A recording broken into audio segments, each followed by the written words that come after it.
they banned Annie away from Dara. So we'll see if it's banned away from him now, or if he gets that chance to pick it and actually give it to Naru. Well, you have to think he is going to pick it if he can, as we are into our next champ slate. Now, Fizz actually the first ban, the two taking away a champion that Naru is known for, kind of like the other 50 champions he plays. He's got a really deep champion pool. An immensely deep champion pool. He's got a very strong Azir as well, as he takes his first ban there. And AD carry is getting ignored for now. Cassio Pantheon, our next few bans here, and they're flying through this one. Dara, he knows exactly what he doesn't want to play against. And the trick here is it's still blind pick after the banning phase. No one gets a first pick advantage. Caitlyn's still available. Urgot just got banned away. I was going to say is still definitely available, as well as an abundance of AD carries in general. Well, Dara now slowing down after his lightning fast first two bans. We'll see exactly what he wants to take away, and it is going to be that Caitlyn. So 3 games now, and nobody wants to play against either Urgot or Caitlyn. A very smart decision. Caitlyn with the new traps, of course, being able to place 3 at level 1 if you want, and getting the headshot from it is gross. And there's a Kindred ban, actually, so a champion you did expect to see here, but it does leave open the likes of the Lucian we've seen banned away, MF, and of course Dara's Annie, if he wants to play it, will be available here. Yeah, these two champions, by the way, are going to be ridiculous if they're locked in. And Dara does lock it in. He's going for a support champion. It is Karma. If you can define Karma as a support champion, she's about as support as Brand is in that bottom lane, which means they carry their lane for their AD carry and they put them on their shoulders. In a 1 versus 1, Karma, very good, has the option for damage, sustain, or shield. Can do it all, and it comes down to who you're against. So a very adaptive champion as well. So a smart pick here from Dara. Certainly is, as Naru considering his pick now as well. Hovering that LeBlanc. Only has a few seconds left if he wants to swap things up here. And of course, we'll check in on summoner spells once they do lock them in. But they will see the champions. Naru is going to go for LeBlanc. And there, of course, Exhaust Ignite once again. Dara, though, right now does have the flash. Certainly does. That's interesting to see if he wants to actually keep that. He doesn't know he's against the LeBlanc just yet, so might actually want that flash. Could come in very handy for him moving into this one-on-one game. And most interestingly, no cannon. Yeah, no cannon. Yeah. It's open, of course. It's been open every game. It won the last 2. But this is fun. I like it. They're kind of picking their champions for their role. They're technically a support, I'm going to say, with Karma. Although, like you mentioned, a little closer to Brand than Sejana. And then, of course, LeBlanc for Naru. Just a classic mid lane pick. Yeah, and of course, Naru, as we mentioned, having that exhaust. We said how good flash could be for Dara. Well, the exhaust is actually a very big deal, as Karma's burst. That's all Karma can be. She has the tether to keep you in place, and then she hits that mantra'd Q to completely blow your health bar up. And if the exhaust is there, maybe LeBlanc can just say, well, I'm just going to burst you instead. Yeah, it's almost a mind game at that point, right? You have to hope they don't use the mantra'd Q and exhaust at the right time here. So we'll see as Dara does actually swap over the summoner spells. He's gone for exhaust, which against LeBlanc, very important. Yeah, thankfully. They're just baiting us into saying flash over and over again. With 1 second left, they change it back. I want Mark more than flash, to be perfectly honest. That's true. I would like some snowballs, but none just yet. Here's we are going to move out for our 3rd 1v1 of the morning. And Dara from the Japanese LJL taking on Turkish mid-lane superstar Naru. Summoner spells have remained the same, but these are 2 very different champions once again. I've got it, pastry time. What? Mark Garen. If he ever gets on you, Garen is gross. So if you get Mark, you hit the snowball, it's over. That sounds like all of my nightmares. There are even brushes in this map as well, just to make it worse. As we do see yellow trinkets again. Dara, though, staying very far away from the brush. Maybe didn't get there early enough. Naru, plenty of vision with that early yellow trinket down. Yeah, if you ever question what you're going to buy in this map, you lose bush control, because by default, as you can see, Naru has the ward trinket, places it in that bush. In saying that, the advantage will be in Dara's hand for bush control when his ward is placed down, as Naru's is going to end very soon. Saw the vision toggle there, actually. Dara doing a nice job of skirting around that radius as well. But is going to keep that trinket a little later, as we are going to see the first few waves go down. And like we've seen, level 2 is so important. Naru going straight in at level 1, though. Yeah, a bit of aggression. He is an AP LeBlanc after all, and starting with that W. Difficult for a Karma to hit the Q if you go immediately back and you've got a minion wave to block it to begin with. So actually a very smart decision from Naru to level that one up first, on the assumption that, as per expected, Dara will go for Q first. Ooh, nice little Q, but he's going to dodge it out. Might give him a bit more control over the wave, though. Level 2s are very close, and Naru moving in forward. He wants it, he's got the distortion, and it's just a good amount of poke. And the perfect dodge one more time. The second the W, the distortion connects, you go back, you run away. Karma has to react and make a guess immediately, and if it doesn't go the way she wants, it misses. Nice juke there from Naru, as Dara does have that shield, puts it up there for a bit more trades. As you do see the levels come out, this could be a little bit better for Karma moving towards 6, but Naru is likely going to keep up that aggression. So at level 6 in particular, it definitely does favor Naru by having the Mimic available, whereas level 5 and level 3, I would say favor the Karma indefinitely, because then you've got all 3 spells, and they're going one more time with that poke. Nice shield though from Dara, actually shakes off a lot of that damage. Have a couple of biscuits left either way as well. Nara, I believe, maxing that distortion first. He doesn't have the chains just yet, but he's getting that poke down as the relics do spawn. But honestly, 2.5 minutes in, these are very healthy mid laners. Very hard to kill a Karma. Yeah. I will say it that way. LeBlanc, more volatile. Nice tether. Good chains though. Naru did have it up, but he's low on mana now. Gonna have to run back to that relic, you have to think. And Dara doing a great job of shielding these distortions. And this is the matchup where they're going to have 2 chains on top of each other every time they try and engage. It's who can out mind game the other one. And right now, both starting to run out of mana a fair bit. Will they go recall or will they just get the relics? Well, Naru does go back and grab his relic. Dara actually only loses 1 minion there to the turret, so going to keep these clumped up here. Getting pushed in a bit, but keeping up nicely on CS. Naru only a few ahead. You can see that tower damage, just so hard to last hit under turret. And of course, credit where it's due for Dara. Wow, he's just getting some health back from the tether. That was cheeky. Very smart there. Clearly knows the limits of Karma here, being a support player. But Naru looking to be aggressive again. Poke does land there just for the edge. The shield's down. Naru pops again for a big amount of poke. Yeah, has 2 levels in that distortion now, so it's starting to hurt if ever the sigils connect. Very good play here from Naru. Should be able to out-sustain Dara, you would imagine, who's already used the mantra on just the W instead of putting damage down. And everyone's out of biscuits as well. So no regen as Dara actually just ate his last one. Good relic timing there. He's going to pick that up for a bit of extra health and mana. But we'll see if these players want to just keep it here. I think Naru at this point, he's happy to take the level 6 all-in if he just has a Doran's Ring. And he's already found himself 6 CS ahead. If they ever want to take it all the way, he will have himself an entire wave as an advantage. Yeah, would have to miss quite a lot there to fall behind as the health is staying up here. Dara, I think, just baiting Naru into trying to get aggressive, and Naru kind of reads that, just pokes him, doesn't use the distortion, and baits out the shield.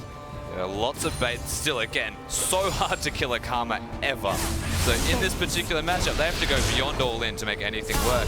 Good Naru has the Thunderlord's Decree. Ah, so I know one of your personal favorite masteries, something we were expecting from some of these assassin picks. Yeah, so it's got that extra strength in the early game because of the base damage if you get 3 off. So every 30 seconds, I think it's 20 seconds because we're on 5.23 and it has been changed to be reduced by 10, is a very good pickup. But something that Yamato has always said in response is you do lose a bit of strength from penetration masteries if you go for that Thunderlords. Yeah, the tree maybe just not as offensive as some of the others, but Naru really sticking to that Keystone Mastery here for this one. Good poke though from Dara. Starting to push back actually, catch up ever so slightly on CS, and Naru, he's gone in, he's popped the exhaust, Ignite is down, good exhausting response, and Naru cannot finish that off. Dara very low, no choice but to recall unless he wants to be over-aggressive and take the relic and stay. Oh, Dara level 6, but I don't like it. Naru's got 6 as well. Remember, Mimic does not cost mana. Naru does not need a lot for a kill here.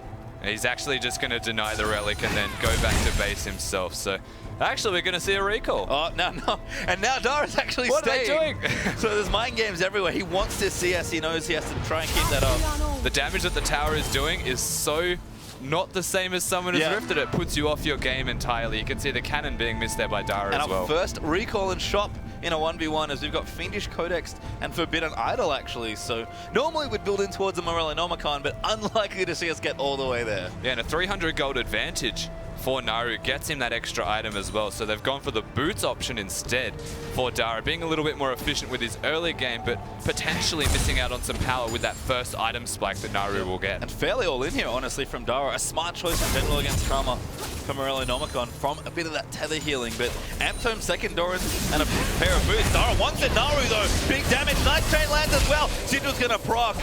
And that trade actually quite even. The trade is even and the Ignite is still available for Dara. So if he can freeze this and put some pressure down onto Naru one more time, there's a chance with the next Mantra power spike that he will get. Oh, Naru, nice play. Does steal that out and gets the relic. Yeah, very cute play from Naru. Would actually be very low on mana if he didn't get that one for himself. So this matchup, the CS lead is actually creeping fairly far ahead for Naru. And now a good shield again, but Dara trying to get aggressive.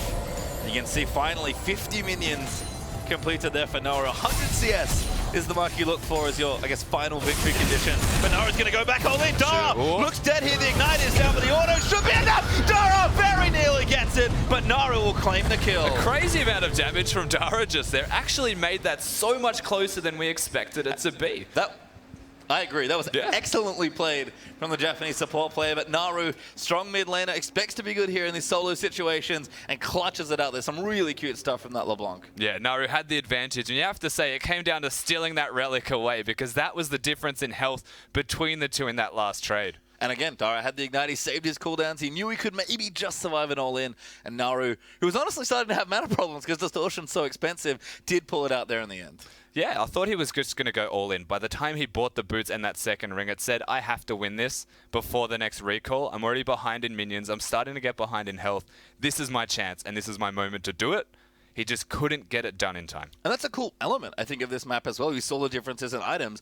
A potential completed item, as Naru can just sit on those components and maybe go for Murillo Nomicon. And Dara just goes all in. He's like, fine, boots, Amp Tome, Dorans, go. I have to win now. Yeah, and the best part is the only reason that happened is because they were so far behind in CS. There was about a 300 gold advantage for the LeBlanc. Certainly was there. As it can get a little awkward. We're going to line up our next 1v1, of course. We've got 5 of these to kick off our morning here in the International Wildcard. As we are going to see another fun matchup here. I believe that's Revolta on the left, of course, from the Brazilian All-Star team. And junglers, I have to say, he's going to take on White Lotus here, the AD carry from the CIS squad. This could be fun. This is definitely going to be an interesting game. Revolta is absolutely the best jungler in his region. That is what I have been told. Absolute. And going up against White Lotus is an AD carry. Naturally, they've got the mechanics to perform well, but can you get out mechanics by a jungler that is this good? I mean, that's the thing for Revolta, is he is known for being mechanically excellent on the likes of Lee Sin. He's a big Jarvan player as well. We already saw one ban, so we could see that come out here as well. I just love whenever junglers play in a 1v1 tournament because I just don't know what to expect. Yeah, well, we saw Kennen from the last one and Heimerdinger as well, so they could pull out absolutely anything here in this. Well, we are going to get straight into it. There is Revolta is going to be taking on White Lotus. Caitlyn there, of course, another ban. Very consistent here for these two teams as it is going to be taken out as White Lotus going to consider his first ban here. We've seen a lot of Urgot, a lot of MF, a lot of Lucian bans, and there's the Urgot once again. We've also seen Kennen win twice and now a LeBlanc as well. So will they be targeted at all, or do these guys not even know that they can play those champions because they don't have that role in them? I believe Revolta also has Rengar in some of his played champions, so could see that be quite brutal potentially with all the brushes here on the map, but 5 seconds left. What's Revolta's second ban going to be? It is Misfortune, but the AD carry bans do continue. So I do like the AD focus against White Lotus in particular. He's been referred to as Imp. It's his idol. It's what he looks towards being like as a player. Exactly. That means he is overly aggressive. If he has Flash, which I hope his coach said don't take Flash, he will use it in their face. He won't flash away ever. Doesn't like it, as he is going to look for his second ban. Nidalee, actually, I mean, was a jungle champion for quite a while this year. Certainly something that Revolta's got in his playbook. Look at that smile. I think he knows. Maybe he got scouted just a bit, or maybe he doesn't play it. And he's just having fun, as Kennen does get a ban there. Yeah, nice to see Kennen taken off the board. The Nidalee ban definitely did warrant the smile. I don't think Nidalee's very good in a 1v1 if you can play the appropriate champion into it. The question then says, does White Lotus have something up his sleeve that would do bad against Nidalee that he wants to play himself? Well, there is LeBlanc actually banned away by White Lotus, so Revolta going to consider his pick along with the ladder AD carry. And Revolta, nice hover to start things off here. And I think understandably, White Lotus, you mentioned, Imp is a big idol there. Does look for AD carries first off. Yeah, definitely should lock in an AD carry. If he goes Vayne, I'd be very surprised. He's against the jungler. There is a lot of chance for cheese. Yes. I think you should know, generally when you play Vayne against the jungler, you're trying to keep them off you the whole time. So White Lotus probably has that in the back of his mind, as they are hovering so many fun champions here. Yeah, I really hope Revolta does go something outrageous. Okay, that's look, I get your wish. There's limits. I want outrageous. This is disgusting. No. Quite literally, Yorick the lock in there for Revolta. He's got a big smile on his face, and a Callista actually for White Lotus there. Very different pick. Not a bad 1v1 champion, but he gets so many benefits from having a support. And White Lotus, unfortunately for this, cannot bring his support with him to this 1v1. Yeah, you can't connect to a Poro with your passive either, White Lotus. That would be amazing. I guess he has to sell the spare item slot if it ever comes down to it. It'll be interesting to see how this Callista does go into a Yorick who is very kiteable. to say the least. Has a slow, has a move speed if he's in melee range already, and just has a lot of sustain, and is probably going to be the most annoying person in the world to play against if you're Kalista. And I love this pick from Revolta. You said it already. Disgusting was the word I believe you used to describe it. We expected maybe something like Lee Sin, Jarvan. Rengar honestly was on the list for me. And we saw the Aatrox, and you can kind of see the theme developing where it's like, okay, let's play these very aggressive jungle champions. And then just bails out and goes for Yorick. Yeah, they were going all in. We've got that kick at level 6. We've got the Aatrox level 2. And now he just wants to sustain and, I guess, tilt White Lotus until he loses. Well, we'll see how White Lotus can hold up here 1 versus 1 on Kalista of all champions. But again, a fine, strong early game champion. He's going to be a little weaker without the support there, of course. That poor speed is sitting in the inventory. But Revolta will shamble out of the base here as well. A little late, actually, out of the gates, but Doran's Shield Potion versus Doran's Blade with Exhausting Knight for both of them. Revolta might be on the farm train. He has a strategy, doesn't he? Certainly does. Farming against a Kalista is very doable this early. Not a lot of attack speed, not a lot of sustain. You can kind of poke White Lotus out of this lane. And with a Doran's Shield, sure, why not do that? You can see the Emax already there for Kalista. Does get a bit of rend damage. Revolta, he's going to sit there with his Doran's Shield. He does not care. Both Yorick and Revolta are laughing at that exact scenario. So I don't think he's going to be too worried. See, has the E ready. Yep. That's the life steal. Yep, and that to me seems like the max as well here. So could be tricky to CS here. Kalista, of course, very good at picking up creeps with rend as well. He's going to be hopping around, trying to keep control here. Revolta trying to slap down his first minion, will get it, but White Lotus going all in on that aggression. So there was actually a fairly big misplay from White Lotus there at level 1. The Ren didn't kill the minion when he was trying to just poke Revolta down. So a lot more damage could have been placed onto this Yorick that has now gone completely awry. And look at all this health he gets back. I mean, Revolta might struggle to get the CS here against White Lotus early on especially, but he is probably not going to die. Yeah, 30, roughly 30 back every auto. Well, that was a huge amount of damage as Revolta will hit level 2 and get a bit of extra health back. White Lotus looking very aggressive on this champion. As he needs to be, because if you ever give Yorick a slight advantage, you're throwing away the game potentially, because the poke, it's just gross. I mean, look at it. He has to kite back ghouls, and they're so hard to click. And we didn't think about this, but we talked about 100 CS. Yorick actually unfortunate in this game mode. Losing himself the game potentially. He's got 2 CS, 3 now himself. He's now out of mana, and a very mana-heavy champion against what is basically free CS. Yep, every ghoul he kills does count towards the total. So I believe White Lotus can also get 100 CS by killing ghouls as well. White Lotus getting a little low, but does have a potion spare. Going to deny that relic as well. Ignite though, he's going to go all in for it. Damage is down, Revolta getting kited back, but he's so low and just can't quite finish it off. We said it about a minute ago now. He has no mana. He can't afford to do this. He can't afford to stay right now. He's just going to hang at the turrets because, again, White Lotus is pushing him in. And that's all the summoners down as well for Revolta. Ignite still for White Lotus. Can deny some of that healing. And level 4 now as Revolta's going to get pushed back into his turret. 20-5 is the CS differential. This Latin American AD carry is showing he has the mechanics up against Revolta, who, look, he's cheesing. He's definitely cheesing. And it's backfiring right now. Certainly is for the moment. Revolta will see if he can sneak in a recall, but is dangerous with the creep wave this far pushed up. He has nothing to buy. He has 390 gold. He wants a tier, I would imagine, for the money. Get a crystal. Might just want help at this point. But none of this going to come quickly, at least, for Revolta. White Lotus continuing to hammer down these minions. Kalista does push very quickly. Now, Carbon did say earlier that nobody should ever get to the 100 CS mark. Well, I feel like Revolta is taunting him into going for it. Yeah. Just by being Yorick. And there's a longsword. Potions there as well coming out for Revolta, so he's just going to stick to the early game aggression. White Lotus should be able to deny this relic as well. Just building up the CS now, going to rend it away, start getting tower damage down as well. And he has so much CS for this point in the game. Yeah, he has a lot of gold here, White Lotus. 975 for himself. Will he just go for some more Doran's Blades? The question, does he want to go pickaxe with some potions? There's anything that he can do. Whereas Revolta, he was limited to a single sword. Yep, and a couple pots, and that's all to get. Vamp Scepter actually for White Lotus. Gonna keep it safe. Doesn't have any extra money by the looks of things.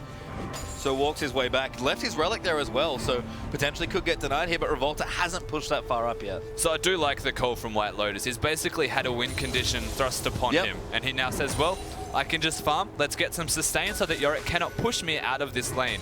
Not only that, he saw the longsword from this Yorick who doesn't have a very large mana pool. I don't think White Lotus is going to be leveling that ulti either. I don't know if he can, because he can't use it. But with all the Ren stacks that are happening here, and the lead he's gotten on CS in particular, it might not matter here as Lotus just missing that Q out. As the ghouls are going to come back in, but again, going to just happily take the CS here. Oh, misses both ghouls. Yeah, absolutely no benefit for White Lotus leveling that ultimate.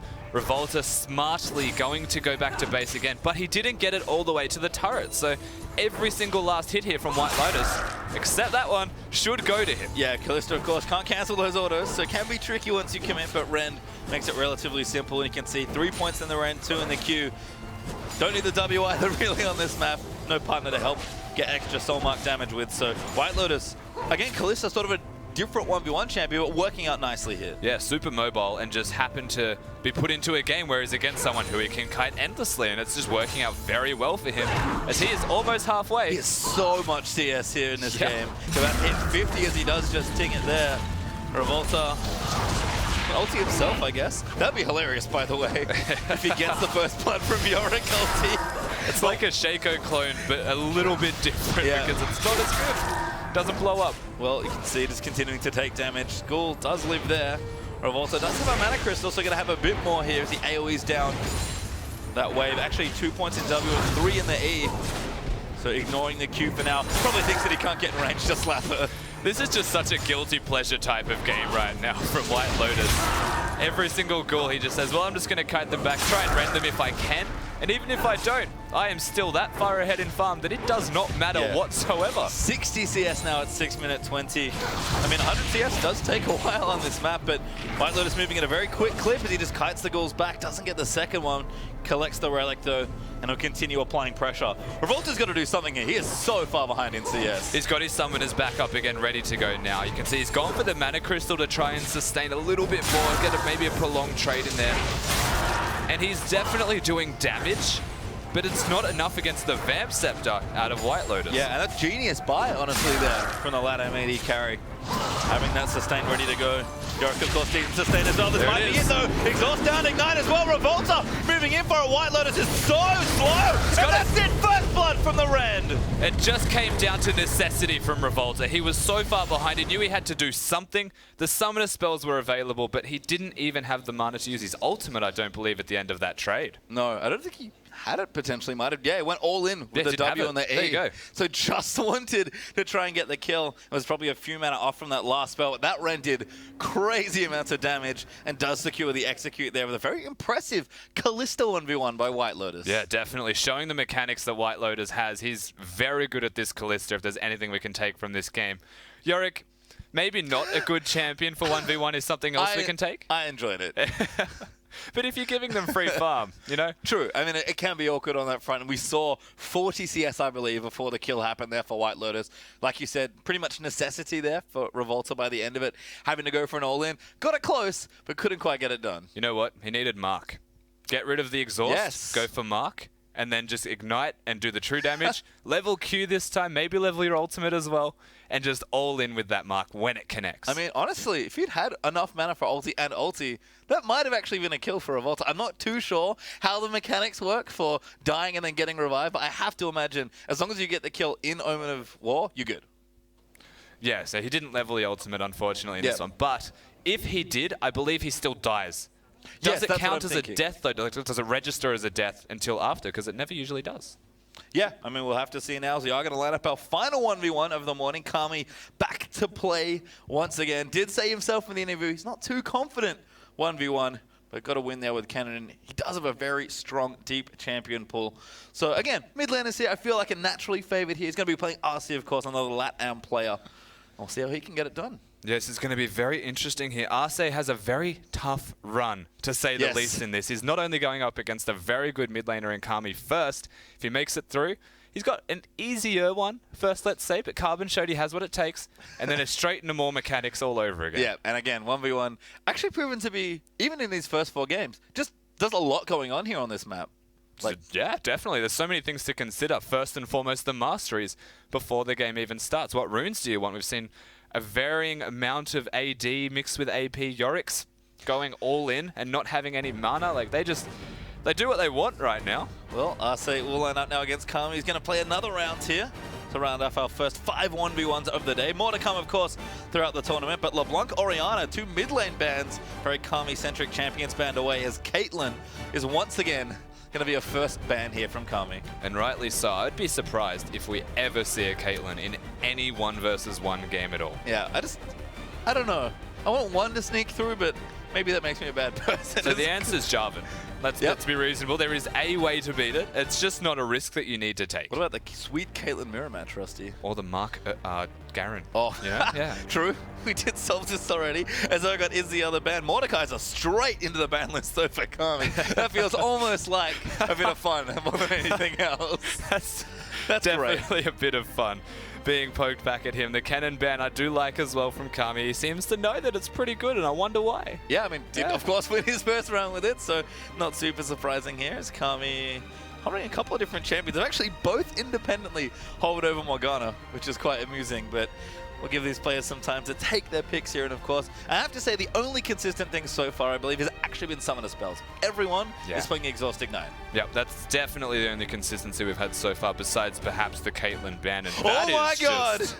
How did this happen? I love this so much. Nami versus Lulu is our next matchup. This is the worst matchup that you will ever see in League of Legends in a 1 versus 1. Nami's surprisingly good because the W that does damage heals you.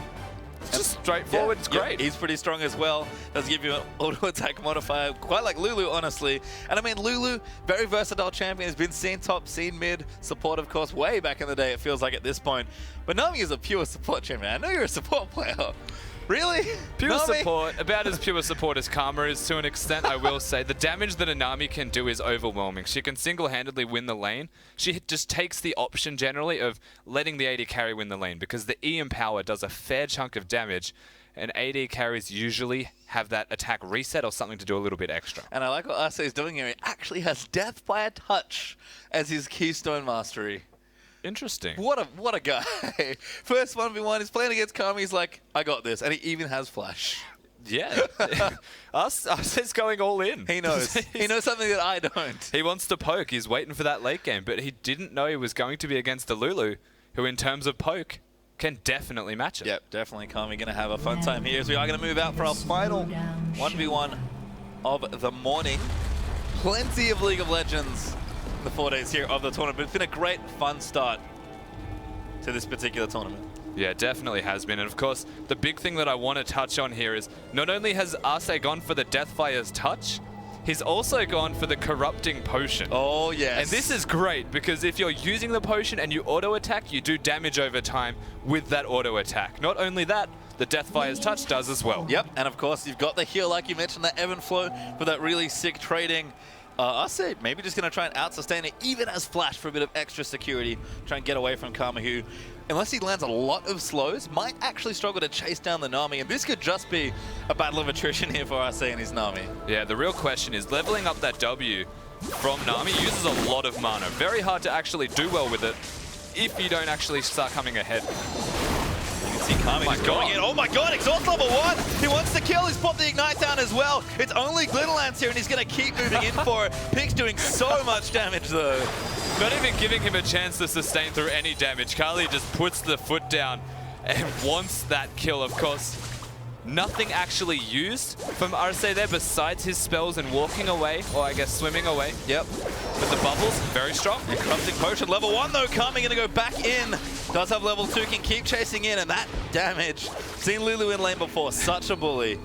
Yeah, a massive bully. There is nothing that Arce can do. He's only got 1 stack left on that potion, and he's not using it to poke down Kami at all. He's using it to sustain, and maybe the strategy is completely backfired. Yeah, we'll have to see here. Kami also well and truly ahead on CS. A little tricky to CS with Nami.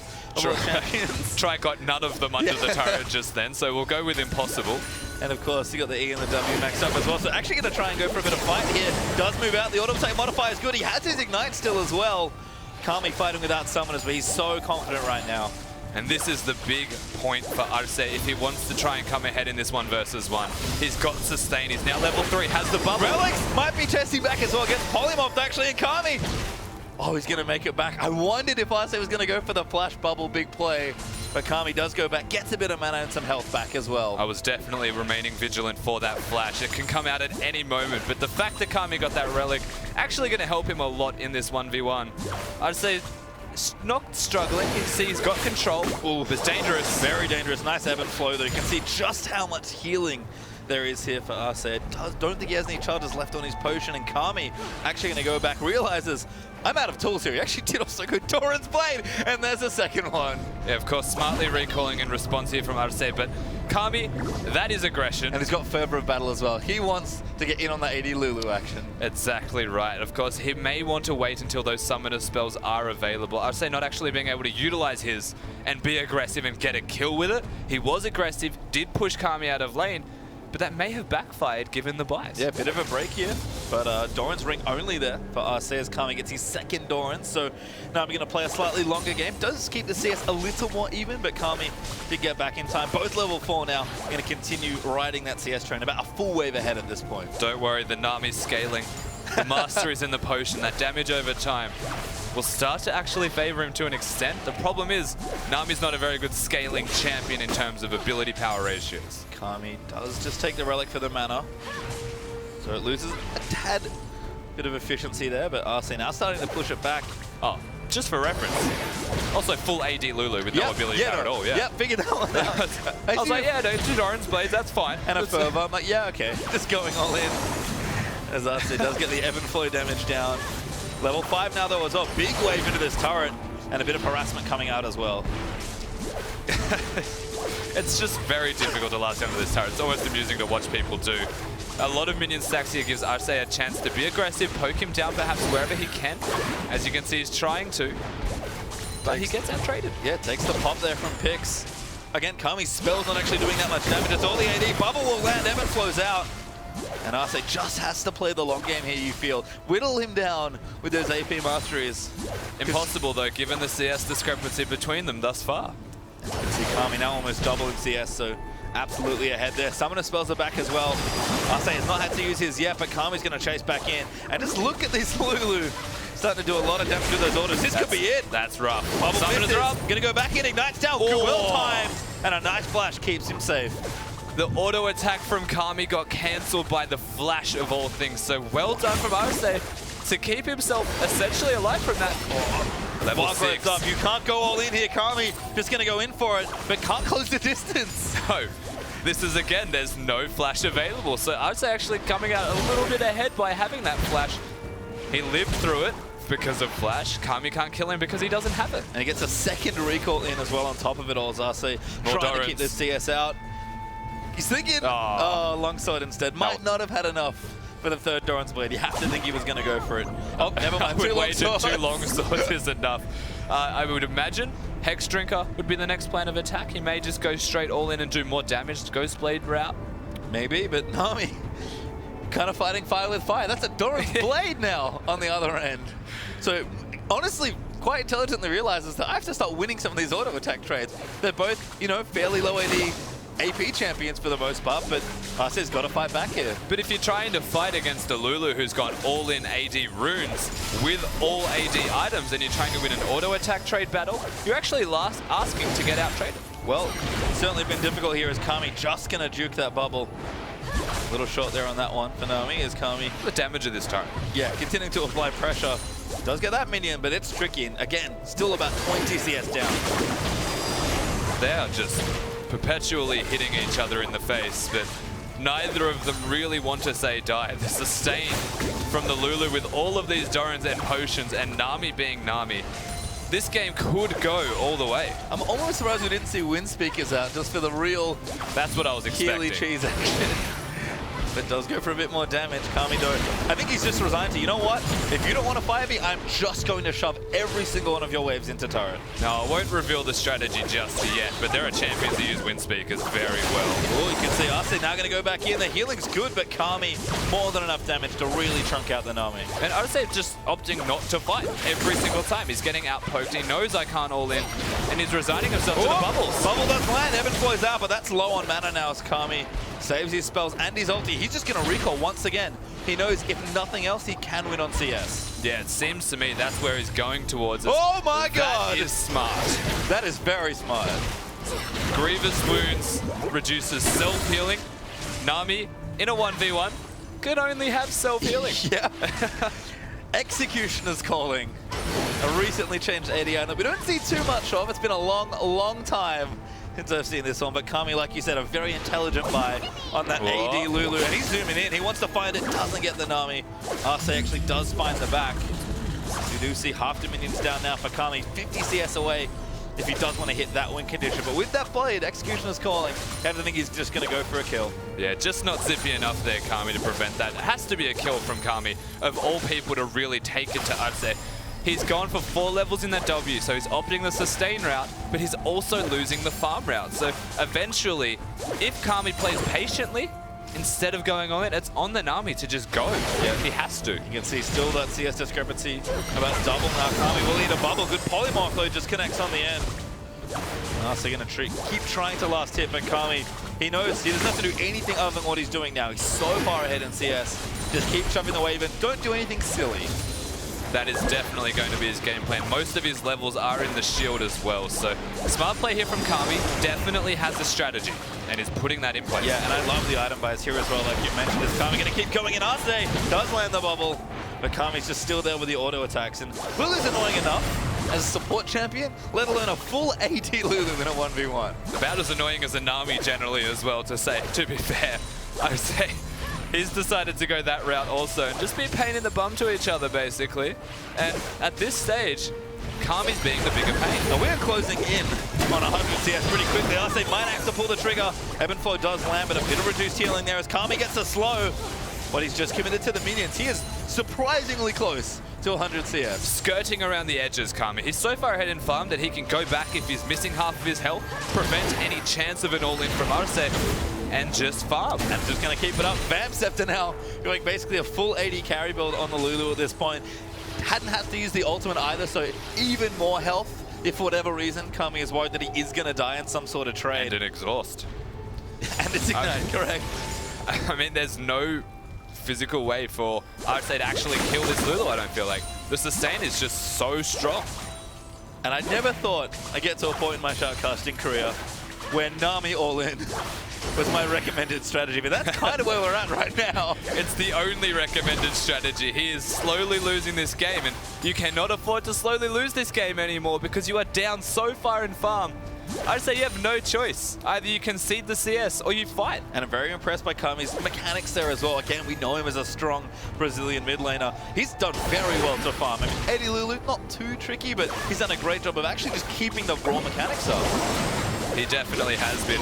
This could be what Arce wants. Bubble lands. Kami going to keep going though. Does actually shake off quite a lot, but you can see the indicator. About 15 minutes left. All in there. Knocked down. Exhaust is good, and that's going to be the kill. No choice from Arce. He had to fight, and he just didn't pick the right battle. Kami, he had the long game completely in his hands, and that's exactly what happened right there. He forces a fight, has the summoner advantage. And I love the pick as well from Arce, taking that Nami. I'm sure there's a champion he has in mind where it's like, this is going to be good here, but the players will shake hands. Kami, self-proclaimed not very good at 1v1s, will start the day off 2-0. Definitely starting strong. You can say he's not good at 1 versus 1s. Well, the results beg to differ. We said it after the first game. He's done it one more time. Now, to be fair, this time was against someone that probably should not have performed overly too well. I'd akin him to the junglers who you say play with reckless abandon because they don't really get regarded as the person who should show up for their region. Yeah, I mean, every now and then you get a support player with some like old school mid laners, usually Annie, kind of the one we expect from Dara to show up. But Kami's fundamentals, I feel like, it is carrying him so well in the 1v1, even if he doesn't understand maybe the delicacies of the format. Absolutely. He's got the laning phase completely down to the point where he can just play his game. Even if his 1v1 is not good, he'll find a way to win. Well, certainly has done so. We're going to get another interview as we throw back down to Pulse. Thanks, Pastry, and I feel like you and me are going to have a lot of chats today here over here, Kami. Now, once again, you took the game. I'm not an expert on the Nami-Lulu matchup, so would you like to talk me through that a little? Well, I think Lulu AD should win that matchup pretty easily.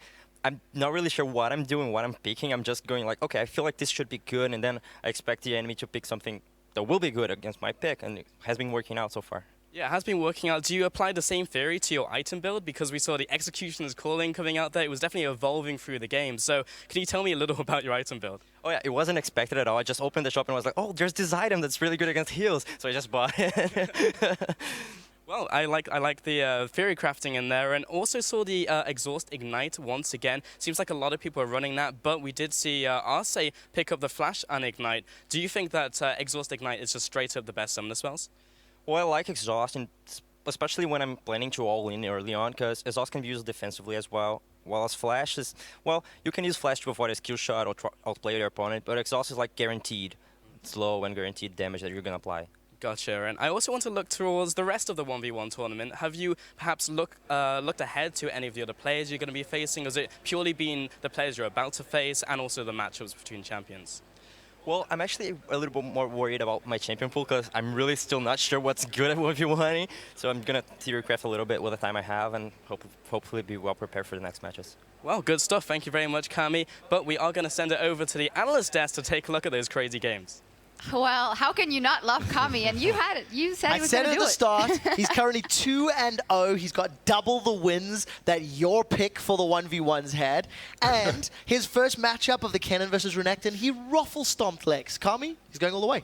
Finally, a person that, what I like about Kami, I'm kind of supporting Kami now as well, is the fact that he's like, you're supposed to build AD on every champion except Heimerdinger then. It's just build full AD, just go into Ferocity because it's so cost efficient. Yeah, what I actually like coming out of this thing is, if you can't win, just make the other person's life a living hell. I'm going with the Yorick, I'm going with the Na'Vi, Sona will make an appearance. I expect these support and jungle players to just start messing with the mid laners. And then I'm thinking also like the Heimerdinger, like, it was so surprising for me that Dimashke was like, emoting in base instead of walking out to the lane, placing turrets in the bush, because the way the map is structured is very unfair towards melee champions, except the ones that have long-range pokes. So I'm just expecting people to just take the range champions every time. And talking about the range champions, we only saw 180 carry out of the players today. Now, we do have a bunch of 1v1s at the beginning and end of each day. So I want to see how the 80 carries perform when we see them more. Misfortune and Urgot, currently 100% banned. So I don't know what they know that we don't. Caitlyn as well is thrown in there. So well, I want to see these guys go. Caitlyn sucks. Like, don't play Caitlyn. She doesn't suck. She's actually very good, but it's so not the most boring. interesting path to watch. So boring. On top of that, also, red side, 5 out of 5 wins here. Do we need to read further into that? Coincidence. Coincidence. It's the It's last completely ban. mirrored. It's the last ban. Yeah. Oh, that's true. See? Yeah. My apologies. Yeah. We also have the updated bracket. Let's take a look at that one to refresh our memory on that. Well, because, of course, Oceania, they at least have one win already. Carbon bringing home the bacon. They certainly do. Carbon was able to get in there and get the victory versus another jungler. And, you know, the CS was a little bit shaky. The skill shots were not landing at all. Just don't take a point in that Q, Carbon. He only landed 2 stuns for the whole game, but was able to get the last one to work. Hey, it's the stun that kills that matters. I do believe we're going to get this graphic in a second, but what did he say in the interview? Carbon was very Aussie. Yeah, he said, I bopped him, I think he said. I bopped him. No worries. Is that like a wombat term or? The only problem is, after being able to get a bop onto Dimashke, he's going to get bopped by Kami. I'm sorry, like, this is Oceania Pride not done. Like, Kami's going to knock him out. Yeah, well, I called it from the start. You know, I was impressed that he got the win against Dimashke. So. Why is there no trust there? How is this even possible? So I've been maybe burnt one too many times by my region. So low expectations means I'm happy the further they go. I believe in you, Oceania. Anyway. It is like I'm looking at the other side of the bracket, and White Lotus played Kalista, and that made 0 sense. He has 2 abilities that do absolutely nothing. Sure, he plays against the Yorick, which happened to be a good matchup, but Kalista W does nothing. That's why ultimate I does didn't nothing. skill it. That's why I didn't skill it. Yeah, 3 but points still, Q, 3 come points on. E. You can just pick Varus, and sure, you don't have the hopping, but at least you have abilities that do something. A word of advice for everyone out there. I tried to play Yorick against Yamato yesterday. It just does not work in any situation. You can't all in. You give CS away for free. It is not a good And you also have matchup. to level in the skill discrepancy between you two, of Yeah, course. you certainly do. I'm much better than you. Well, that's a great start to the day, and those were our first batch of 1 versus 1s, but we have a lot more action coming your way. 5 versus 5, Brazil versus LATAM is coming up after the break, so we'll be right back with that.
Welcome back to the International Wildcard All-Stars live from Straya, as we just have the 1 versus 1 portion of the day. Well, the first one behind us. That means that it is time for the 5 versus 5. As you can see, the players setting up there on stage. Let's take a look at the schedule to see what we have behind us and what we have still coming today. As said, 1 versus 1 is over for the first portion. We'll have a little bit of that later as well. Now we have a couple of 5 versus 5s and then Ultimate Bravery to follow that, which we are very excited about. That does mean that we dive into our Summoner's Rift games, starting with Brazil versus LATAM. And while the most important thing to note is that we are on 5.22, so the preseason patch, which will be one of the first times in a big tournament that we see it champion in action. What are you guys mostly keeping an eye on? So we've mentioned the masteries at the top of the day, and we'll track that throughout the games, but the AD carry changes are the biggest ones. 6 champions got a major overhaul. A number of the others got tweaks as well. We have to talk about Graves. I mean, he's got an AoE auto attack on an ammunition system. He can be played jungle, he can be played top, and he's just terrorizing solo queue at the moment. Along with some of the changes to the likes of Kog'Maw and Corki and Caitlyn have elevated and specialized their roles. So I'm very excited to see how teams handle the AD carries and exactly what strategies you're going to play around, because it's so different from what we've known for the last 4 years. And the other thing that we kind of changed with AD carries is it's so much easier to pick up cooldown reduction now because of Essence Reaver and the fact that it scales with crit. So champions like Lucian that weren't seeing as much play can now once again ice skate around Summoner's Rift. Misfortune gets a lot out of that as well, especially in a laning phase. She's an absolute pain to deal with. So I want to see if the itemization also affects where AD carries go. It's like, speaking of items, it's like Riot give, Riot take, and AP in mid lane is what has been taken away. Like, Deathcap has been nerfed, Hourglass has been nerfed, and the only item that stands tall is Rod of Ages. So I'm looking out for in the mid champions that build Rod of Ages. So I'm thinking Kassadin, Ryze, and Anivia, for example. And also to keep in mind, like, the TP has been nerfed. So I think that is a massive change for the mid lane. Yeah, with no TP in the mid lane, it means that everyone won't be piling into that bottom lane. It means that bottom lane might not even be in the bottom lane because we've changed the layout of the map. Yeah, indeed, Summoner's Rift, a lot of changes there, one of which is the Rift Herald, a lot of changes making people go more to the top lane maybe in the beginning of the game, and it won't be that much of an island anymore, although teleport isn't there anymore, but AD carries will be happy, not an invasion of a lot of people with teleport every 5 minutes. It is like the meta game that I'm kind of predicting is that the support and the AD carry will line up in the top lane, because the Drake, it is too slow for the game pace that we have going on right now. The Rift Herald allows you to push turrets really, really early on, and that is like what the game is about right now. Yeah, I certainly think there will be 2 tactics. If you've got a melee jungler, you'll probably put your top lane at bottom. If you get an Elise, though, she can tank it really well, and then she just walks into mid lane with this ridiculous minion buff and just continually shoves people out of it, or she has great dive potential. I'm extremely interested to see how the teams actually handle who's going to be picking up that Rift Herald, because again, this is now the biggest change to the map. I know the LGL team from Japan actually has some experience on 522. They played some fan games, and they were donating the Rift Herald to their mid laner. So I want to just see exactly, how the cookie's going to crumble, how you're going to play it out, and just how easy it is for these guys to adapt to a new objective that has not been there for the entirety of League of Legends. Yeah, completely agree. And the other thing is the wards and the fact that with the changes, top vision becomes so much of a priority. Rift Herald slaps. Like, that dude works out. He is buff. And if you ever catch a team on there, you can get some very quick kills. We'll see, because on top of that, it is 5.22 that we've been able to play on for a bit, but they're playing here with other players that they might not have played with maybe ever and have to set down a good performance. So let's take a look at the very first game, which is Brazil versus LATAM. Let's pull up the lineup for Brazil, which is filled with people that we might know very well in the top lane. We have Lep, then Revolta, Kami, BRTT, and Loop. Kami, of course, coming off a fantastic victory, or 2 fantastic victories just now, so he must be pumped. Yes, and again, I'm jumping on the Kami hype train for this entire event, along with the rest of the lineups. Revolta, we've heard so many good things from our research and our digging in terms of the impact that he has within the Brazilian scene. You cannot deny the power that BRTT is bringing to the table, but I want to see how he handles himself with the new support, right? So, I mean, it's going to be a little different, going to be some adaptation, and that's going to be the biggest key for these players. Yeah, I look at synergy as well, and you mentioned AD carry support, and then you have to go to jungle mid lane, because Kami and INTZ's jungler Revolta, to me, just looks so good. At the IWC tournament, we saw Revolta, when his team was struggling, legitimately pick up 4 members, chuck them in a backpack, and just run around the Rift, killing people on Lee Sin. So excited to see if he can get into Kami's lane and set his star mid laner up for success. It's like you guys are talking about these 2 people, but I'm looking at Lep. Of course, like he was in Kaboom Esports, he beat Alliance that day, and I did some research on what he's playing, and he's playing Aurelia, funnily enough. It's as if he's taken Wicked Soul somehow and kind of applied it to himself in a way. And with that in mind, we didn't really touch on the changes for top lane, because like it didn't really happen much. TP got nerfed, sure, but Rage Blade is the item you have to think about. Aurelia is perfect with Rage Blade. Jax also fits in the same kind of scheme, so I'm expecting Lep to pull those champions out. Yeah, that is literally the tick box. Can you build Rage Blade on a champion? Okay, I can play it top lane, because it's efficient at max stack for just half of it. Like the attack speed that you get out of it, if you can use the AD or the AP on it, it just becomes insane. Well, we'll see what Lep can do. He is up against Elior from LATAM. Let's take a look at the rest of that lineup as well. With Thiak in the jungle, Seya Strea, White Lotus, and Arce, who we also saw got knocked out, unfortunately, by Kami. Kami just a few minutes ago, so he will maybe want to well, show him that he's made of a little bit more and keep his team in the game here. And, well, when we look at the lineup for Brazil, a lot of so-called superstars. We have VRTT, we have Kami, a lot more unknowns for us, at least, on the side of LATAM. It's like I'm looking at Elior, El Capitan. That's what they call him, I've been told. Because people look up to him. And I think in this kind of a setting where you have players that haven't played with each other before, I think it's perfect to have a leader. And that is what he is coming from LATAM. Yeah, and the other player that I'm really excited to see is Seiya in the mid lane. He has been #1 on North American server. He's very high rated over on the Latin America. And he was an AD carry. This is the last tournament we'll see him play mid because he is going back to that position. So the likes of Jace, Ezreal could be absolutely massive for this guy. It really can, but the biggest story for the entire team when you step back and look at all the players, this is another bitter rivalry. LATAM versus Brazil, these guys compete for spots to attend most of the international events, and Brazil has traditionally come out ahead in every major result. So for LATAM to actually turn around with their mixed team, with their mixed talent from all different walks of teams, this is a moment for them to actually step up to Brazil and say, look, we can play, we can take games off you. So I'm very excited to see just how White Lotus and Thea, etc. actually then go up against the counterparts who are truly internationally renowned. And it's like looking at the Brazilian lineup, as you said, internationally renowned. All of these players have been a part of the Brazilian League of Legends esports history. For example, even Loop, he was a part of the IEM team in Brazil that beat IEM with Lilac, and that is amazing. Beating a Korean team, that is something that you put on your resume. We all strive for. It is the most overused terminology when it comes to sports. It is a David versus Goliath matchup because a lot of it, we were talking about power rankings and we kind of feel Brazil is looking like the stronger of teams in theory, in skill and competitive scene, etc. We just got to see what LATAM can do. Yeah, I don't even know if you have to throw the theory out there anymore. Their performance at World Pain Gaming, taking 2 wins in a group stage, looking like they were going to steal a third there against the Flash Wolves, just impressed the heck out of everyone. They're nearly not a wildcard region anymore, these guys. They just continually step up on the international stage. Yeah, they did, but as you mentioned, Pain Gaming, that is only BRTT and Kami who we saw there, which brings us back to the question of these are the players that have been thrown together, so to say, to play with each other. I love that theory, and I love the fact that it's right, because now you got to look at it and you're like, well, okay, the scenes are good, there are teams that have performed. Who can produce the best mixed team? Because that's really what we're doing here for the International Wildcard. And these are mixed teams that have been voted in by fans. So not only are we testing the region's ability to see like solo queue or mixing, you're also testing the regional fans. Because at the end of the day, Brazil, you put these guys on the stage. LATAM, you put them on the stage. We're going to see who's going to win. Yeah, and that's why Elion might be incredibly important because they get a shot caller on their team through a fan vote, and that could make all the difference in these big 5v5 fights. We will see very exciting stuff, and I do believe the players are ready on stage, so let's dive into the game with our casters. Thank you very much, Shocks. I'm, of course, Max Atlas Anderson, joined by the wonderful Zach Rusty Pie over here at the caster desk. We're very excited to get into our first game, which is going to be, of course, Brazil taking on Latin America. And look, the last time we saw these two sides taking one another on, of course, it wasn't the same lineups. It was Pain Gaming versus Chaos Latin Gamers, and I believe it was a 0-6 performance against the team by LATAM. It was not exactly the most fantastic. Not what you want to have, and of course, we're using all of this information as regions. We're not using it as the players in particular, and that's the beauty behind this entire event.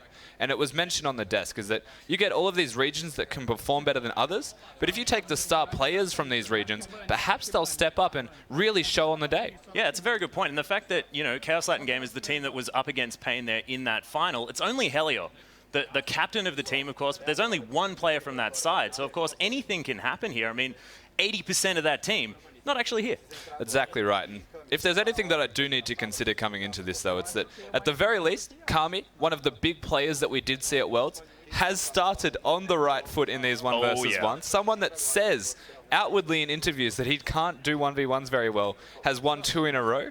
I feel like even though we're not taking players from regions, not the teams from the regions, that's still a very good place to start. Yeah, navigating a Lulu versus Nami matchup as well. I mean, I wouldn't know what to do, to be perfectly honest. But look, it looks like Executioner's Calling could be the option here. But we'll see what actually goes on there in that mid lane as well, because, of course, Seiya moving then towards the AD carry role instead of mid on this patch might actually work out for him. Exactly right. And Seiya is a big fan favorite coming from the Latin American side. 55k votes, closest was 10.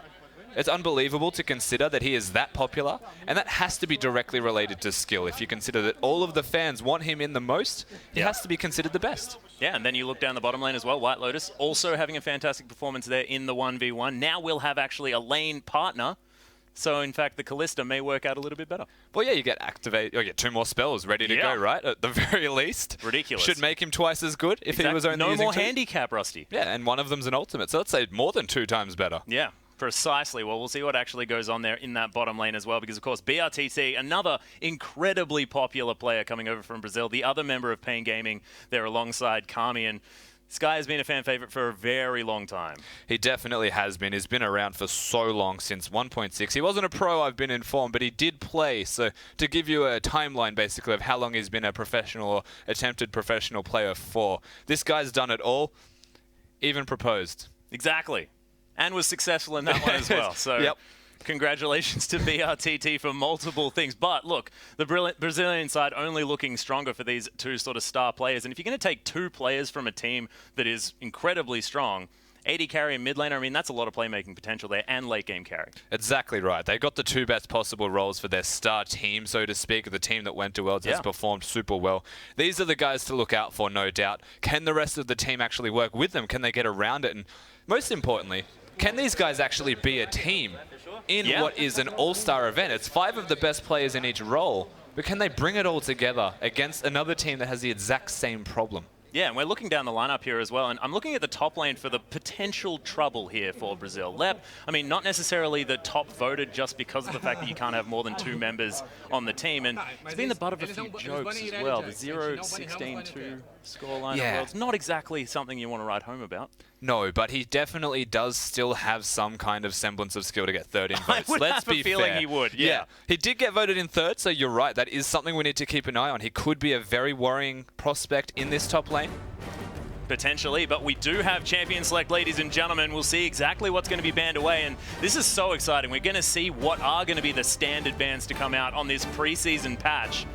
And Soraka removed straight away. We need to talk to Stress after this one and say, yes, she is incredibly strong.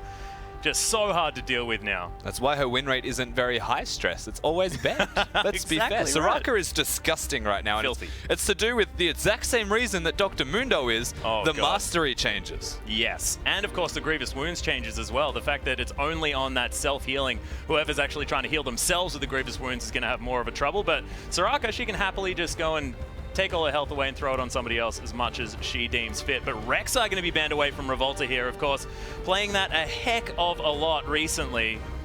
But it does leave a lot of champions up. I mean, Jax is there as well. Aurelia banned away, another one of those Rage Blade users. But I'm just going through in my mind, anyone that can use a Rage Blade, Jax. Jax is going to be there. He's still definitely worth considering. Now, Aurelia in particular taken away from Lep because he's a Wicked main. Yeah. And not an Aurelia main.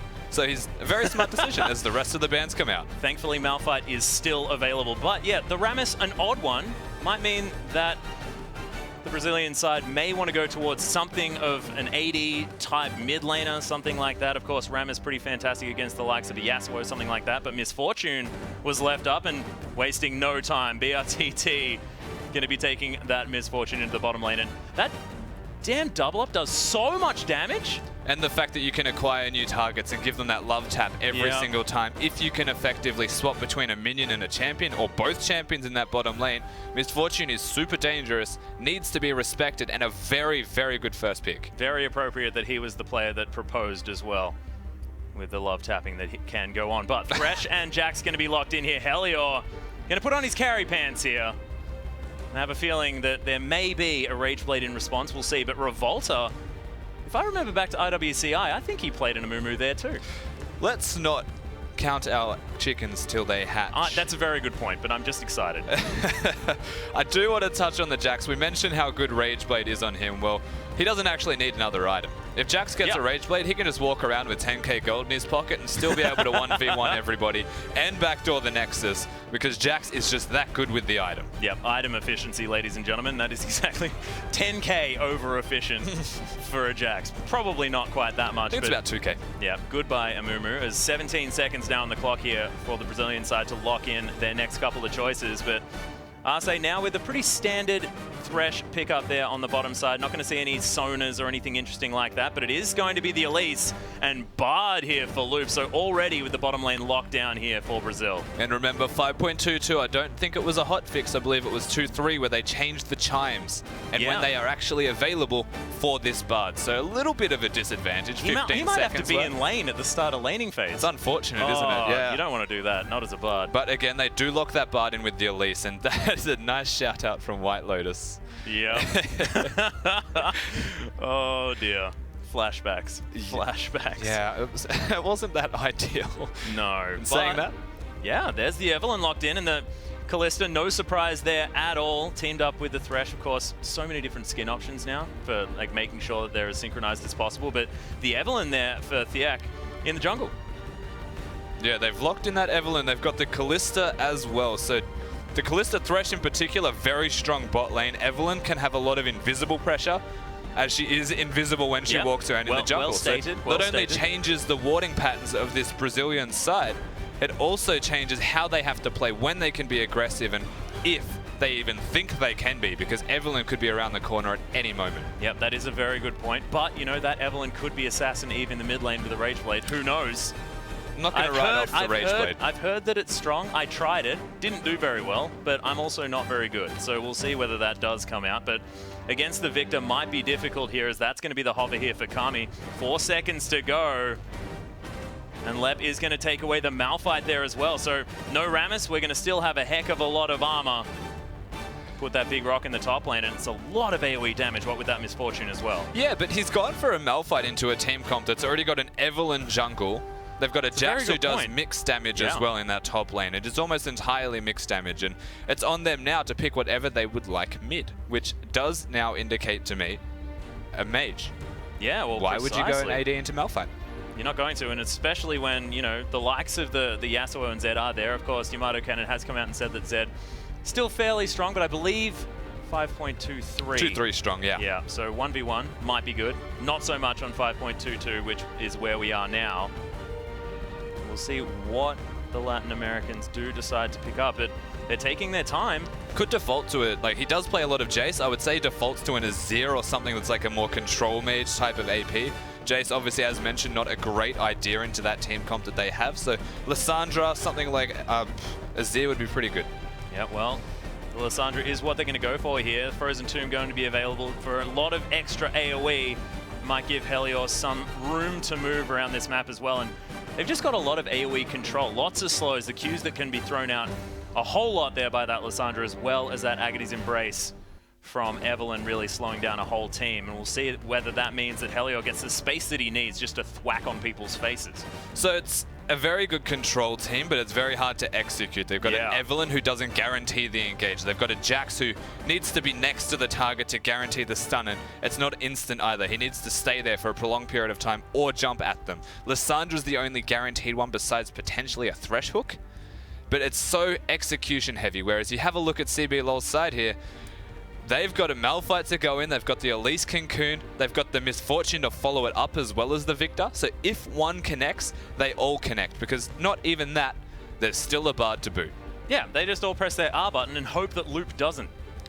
Yeah. That could be a big problem. Not at the exact same time anyway. No, please don't do that. Yeah. No tempered fates like I experienced in solo queue. That's just not exactly what we want. But, of course, Loop's not going to be doing that. Man's pretty good at the old Bard. So we'll see how things are going to go and whether the press R comp is going to beat the sort of kite comp, the one that's trying to really control the flow of the game as opposed to just press all their buttons. Yeah, it is definitely a lot about kite. One thing that you do need to keep your eye on is that bottom lane here from the Latin American side. They can go in, they can go out. They've got the team to work around that as well. So if they want to go, they can go 10 times harder than you would assume.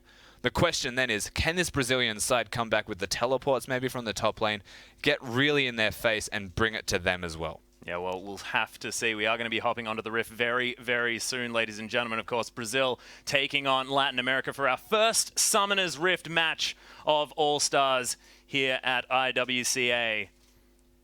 And as you can see, Loop running out of base already. And we'll see, are the level 1s going to change a whole lot here as well, Rusty, considering the fact that everything starts off a little bit earlier? And with a pause, we have plenty of time to discuss it. Yeah, so I don't think there'll be level 1 invades, especially like not with this particular team comp. The Evelynn does want to do her own jungle camp, to say the least. I think you want to get that blue buff, start putting some pressure maybe on the second camp. There is the chance, though, of a lane swap because of the Rift Herald, which has been mentioned on the desk by Yamato Cannon. You can lane swap, you can pressure that objective because the first one is more valuable than the first dragon, because the first dragon is a scaling objective, whereas the Rift Herald is immediate. Yeah, not to mention the fact that you want to be pushing down these turrets early. Try and get that objective advantage, get that extra global gold, and try and get yourself forward that way. Because we've experienced on this patch as well that things can snowball out of control relatively quickly. The fact that the games have gone down in pace, down in length, is something that could be definitely attributed to that. And we'll see whether the Rift Herald is going to give these teams a little bit more room to move towards that sort of end. That's right, and it's also a lot easier now to siege in lane swaps as well, because they reduced a lot of the stuff on the turrets. Now it's a flat health amount. Makes it very easy. Of course, around the 7-8 minute mark, it's very difficult to siege that turret because the base health increases. But if they can do it early, if they can lane swap, they can get some small advantages, move that to the Herald, take the Herald mid, and then just siege their way down that lane. There's a lot of power plays that you can make now with the Herald as well as the Baron.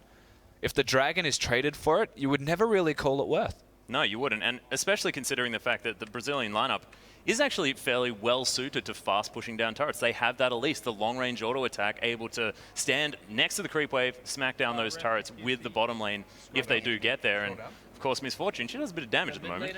Yeah, she does a fair chunk of damage. She has that attack speed steroid as well as she wants to put levels into the W. So very good at taking down turrets. They're not as good at 5v5 sieging unless they dive. That's the big question mark. If the Elise can get a pick, or if the Bard can get a stun or the ultimate to connect, they can wombo that. But if they're just trying to siege, it's not necessarily that easy to take it down.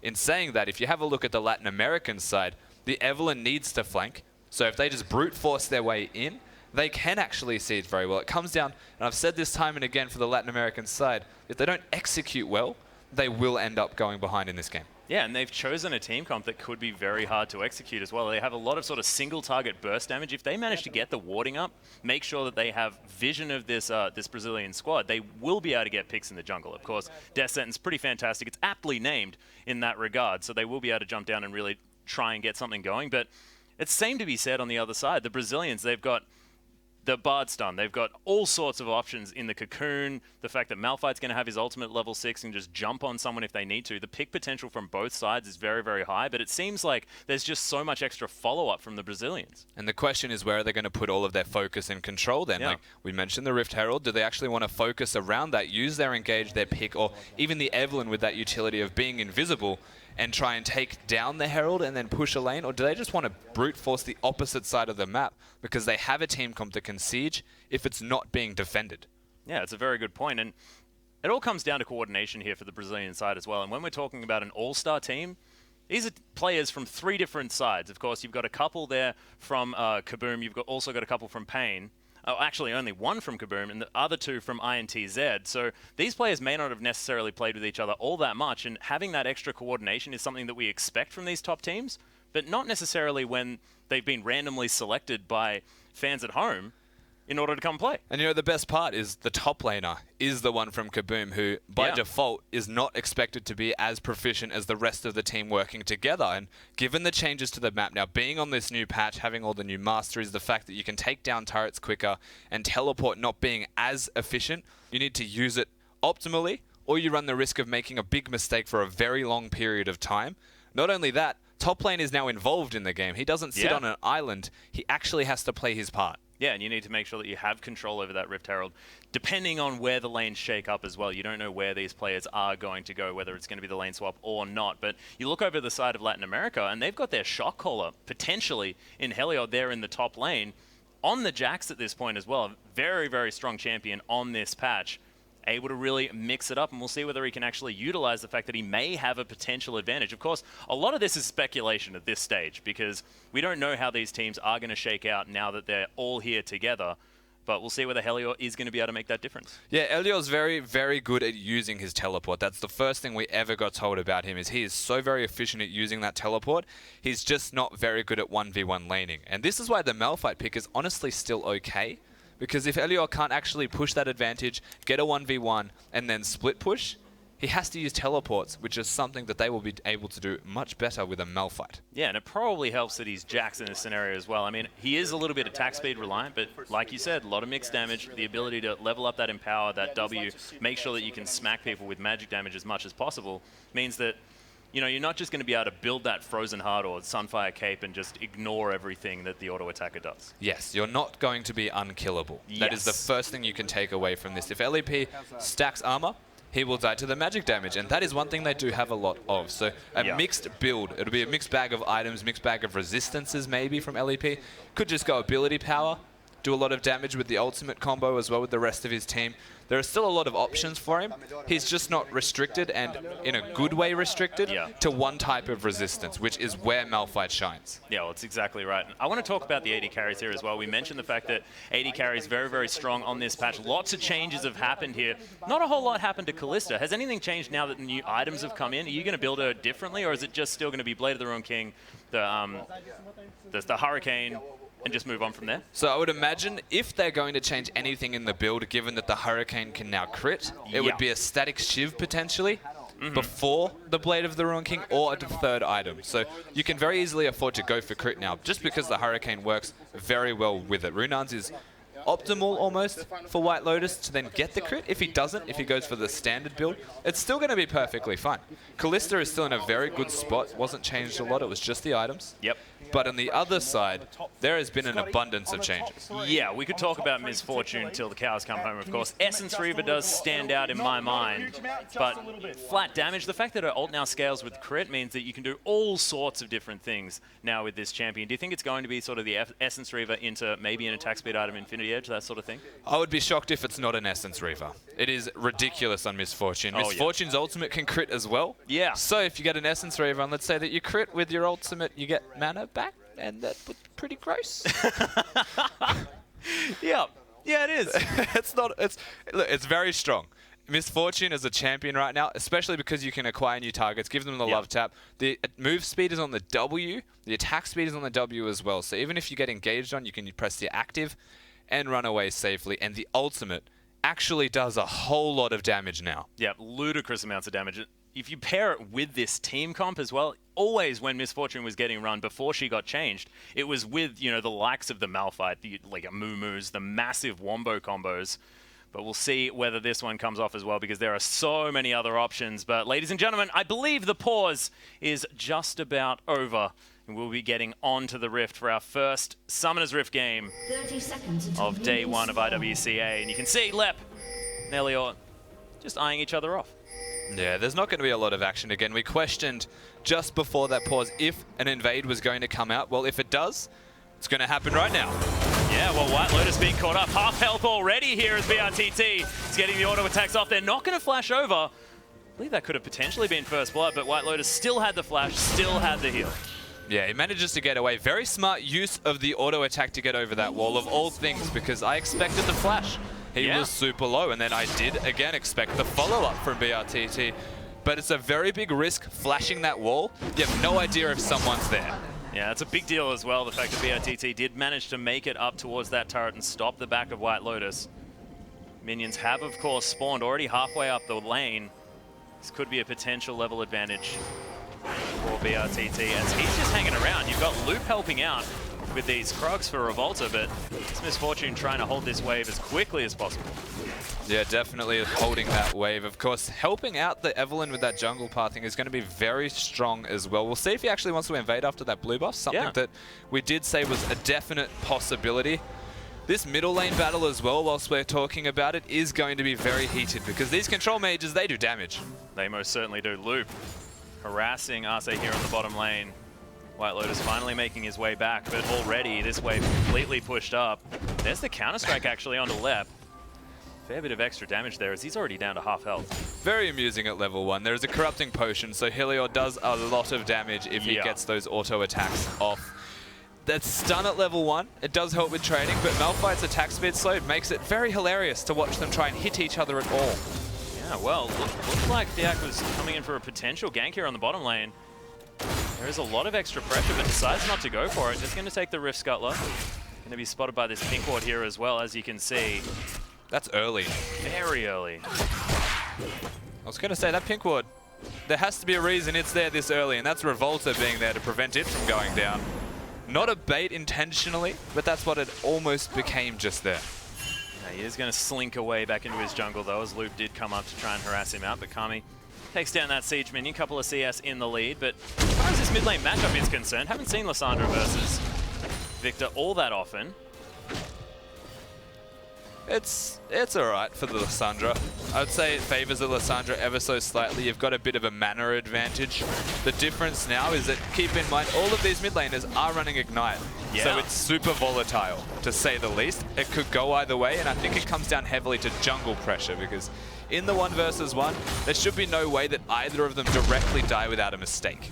Yeah, we'll see whether this tournament as well, whether we'll see some Ignites on the top laners, considering the slight nerf to the teleport. Not this game though, as BRTT getting some more auto attacks on a White Lotus. Level 3 to level 3 now. The Latin American side. Revolta actually getting some invade happening here as Theak taking down his red buff. Does have to be very careful. He did it. Yep, there's a cocoon. Lots of damage now. The red buff helping out. He's going to be able to smite it away, but can he get over the wall? No! First blood goes down. Revolta picks it up. Fantastic use of smite there from Theak to almost get away. Had the flash, didn't actually want to use it. Yeah. Because there was no doubt that Elise could potentially even have just aggroed the double golems without even flashing herself, and had the flash available. So yeah, Repel was also there, I believe. didn't run the risk, didn't want to waste anything, instead just does concede. But super smart play here from Revolta to get in the face of this Evelyn. Yeah, knows exactly what's going on here. Was talked up Revolta earlier on. Definitely not making us look silly at this stage as Saya takes a death ray, and Kami able to lay down the harass, but still keeping up. Is this Lissandra? This is the kind of game on paper where you say Brazil might have a small advantage left. Yeah, they're coming in here as 200 health. The flash after him, though, as the hate spikes are coming in. Another 2's going to do it, but he's running fairly quickly. One more. There it is, and the Evelyn picks up the kill. One of the slowest deaths that you will ever see. Only going to get slower as Malphite gets more and more tanky items. Very big pick from this Evelyn, though, to be able to get a kill back in his favor. Save that flash before when he died. Well, he used that positively to get a kill this time. So all around, good decision. Yeah, turning that one around, and it might mean that this jungling experience not going to be quite as bad as probably would have seen Revolta paying a little bit more attention to that. Loop hanging around here on the bottom side. See whether he goes to pick up some chimes in a little bit. Leave BRTT to his own devices. Actually, well done here from this Misfortune all around. We were going to say, you know, Kalista, pretty good. Not a lot of changes. Should still be fine once you hit the 2-item stage. Well, Misfortune is just so overbearing in this laning phase that now BF Sword, which is cheaper, 1,300 gold, can pick that one up and still be at 45 CS to what was 35 before that recall. So slight catch up here from White Lotus, but advantage well and truly in BRTT's favor. Yeah, especially now. That extra item advantage. White Lotus, of course, as you mentioned, hasn't quite been back, so we'll be able to at least earn back the discrepancies. Chimes being picked up here as Double Up not going to find the extra target. Still do need to be careful, of course, the CC combination of this bottom lane. But Revolta's making his way in. The slow does go down from the auto attack of Loop. There's the Dark Passage, though. Ooh. As there's the flash out of the way. Arce coming through again, trying to find the turret shots, but he may regret this as BRTT's going to pick up the kill. In they go, White Lotus, he's in trouble as well, is down to 100 health, but man, the Brazilian side turning that one. But Arce, I liked the play, just didn't quite work. Well, the idea was well and truly there. It was just overpowered by numbers, and that was a ridiculously good repel from that Revolta Elise. That was unbelievable because it denied a potential trade from White Lotus, who got a little bit over-aggressive, almost went down himself. So all things considered, Latin America, they tried very hard to get that trade positive for them. Brazil executed too well. They most certainly did, and change up here coming out of the Latin American side as here's a gank in the mid lane. Saya will need to get over that wall. Flashes into it though as Arce's here. They do get the turret shots. Tempered Fate not going to be available just yet as the Chaos Storm was there from Kame, but a little bit too aggressive here from the Brazilian team. And fantastic play from Saya using the flash W and then the ultimate, comboing all of the damage. There was nothing that Loop could do but go down to the turret and very easy pickup, but a big oversight from this Brazilian side because the cavalry was there to protect their mid laner. Incredibly well timed for Arce to move up that mid lane after getting killed on that bottom side as well. Thiak is going to be able to smite this one away. The Q's going to pick it up there for Saya. Very low. Evelyn may need to go back to base as Jack's just going to be farming underneath his turret. 50 to 61, but that is not going to remain like that for much longer. No. We'll see. It is actually Trinity Force picked up first here for the Jacks. Yeah, seemingly so anyway. We'll see if he actually wants to go for the Gwynzers at all or just really likes Jackson. He's going to try his best to go in here. Yeah, well, there's the ultimate Cocoon lands as well from Revolta. He's everywhere today. He's going to lock down another kill now on the top laner. Elliot, over-aggressive, just wants to trade, might try and poke LEP out of lane, just bully him, and it backfires completely because the Malphite ultimate was there, Revolta was there, and they turned that completely on its head because Helior had nothing left up. Yeah, and Revolta is just making this game his own. You heard Spawn talking about it, the fact that he can take over games on his Lee Sin. I think we can add the Elise to that list, but there's the ultimate coming out from White Lotus. Massive damage from BRTT in response. It's almost going to be a double kill as the shutdown does come in. But man, the trade of supports, that was ridiculous. Damage was gross. He almost got a double kill just by pressing R. A single auto attack picks up the next target. And oh wow. My god! Okay, double up does a bit of damage, guys. We spoke about it before, but didn't quite understand how much. That's just silly. That was a bait from Latin America. White Lotus like, Evelyn's here, I'll be fine. And then gets a double up to the face. And now Thiak is taking his farm. The jungler's dream. Yeah, I think so. And an AD carry's worst nightmare at the same time. White Lotus just sat back from his computer and just said, oh, yep, well, not much we can do there. Because Lep's just going to try and clear out this minion wave in the top lane. Now has his Sunfire Cape completed. Helior going to struggle to get through the Malphite. At least until he has a little bit more augmenting that magic damage. Sheen, of course, without ability power at this point. Exactly right. Of course, giving that cooldown reduction in mana for this Jax. It is still interesting that he's going for the Trinity Force first. It's more of a skirmish 1v1 type of burst thing. But, you know, Gwynzers honestly does that and a little bit better at the moment. Most certainly does. And if you can hang around in that creep wave, not only do you keep up your passive, you also keep up that Rage Blade as well. It was always why, theoretically, Rage Blade was good, except it just wasn't a good item beforehand. Yeah. I mean, it's in a lot of other people's opinion, I still loved it. It's definitely good now. And while we're talking about the Rage Blade for that top laner, that's an interesting response out of Lep. Yeah. Very much indicates he wants to split push, wants to deal with the wave clear that Jax was going to go for. With assumedly, anyway, the Gwynz's Rage Blade. Yeah, well, looks like the Rift Herald's going to take his first death in competitive League of Legends. So it is going to be taken here from the Brazilian side. I believe Revolta does have it. They're going to head towards the mid lane to try and push that one up with the Baroness minions. Rest in peace, Harold. Yeah, Rift Herald. It's not easy for them to siege, because keep in mind the Rift Herald does buff the minions, but it doesn't make them as tanky as the Baron buff. Yes. So the wave clear from Lissandra, still a very obvious feature of her kit. Thiak can be there, and they can pretty much prevent the siege from happening. So you need to pick and choose which lane you're going to be in. In saying that, they can die very easily because the minions hurt. Yeah. They get a cannon, they get a teleport from the top lane Malphite of Lep. They can. Well, Saya's been playing this Lissandra fairly expertly at this stage, making sure he stays as safe as possible, getting these Qs to clear out those cast creeps. Well, here we go. Yeah, and Arce's going to get caught up. Another Cocoon landing here from Revolta. But meanwhile, the all-in in the mid lane. Left comes down, though, trying to answer the kill under Kame, but Revolta flashes forward. He's going to be the death sentence. Revolta may need to be a little bit careful. Tempered Fate comes down. Tower not going to be doing anything. The Cocoon perfectly timed. Down goes the box. Arce trying to stay alive. Might actually survive this one. No! There's the repel, and Revolta's going to lock it down. May sacrifice himself after the flash there from Thiak. There are so many dead. It's a 2 for 2. Definitely sacrificed himself with the Rift Herald buff as well. Not great. An even trade honestly favors the Latin America side there. Kami went down super early in that fight. The Malphite does a lot of damage, but it's not going to be enough to sway the rest of the battle without that victor there. So all of this time, someone else has been doing work in that top lane. He's destroying it. Yeah, and you can definitely hear it orally. It just sounds fantastic. Helio able to smack down that turret. So that is going to be turret number 1 for the Latin American side, answering The one already taken here from Brazil on that bottom side of the map. Oh, the top side, sorry. Yeah. Different definitions of fantastic, I think we have, Max. Yeah, well. It's not what I would define as a fantastic sound, to say the least, but... Really? The flagging? Yeah. It doesn't feel like super... Okay. It's just not great. I don't know, I find it satisfying. When you're playing the Jax, I'll agree with Oh, that. yeah. But if Saying you're that- watching him destroy your stuff, probably not as good. So Okay. both junglers right now are massive.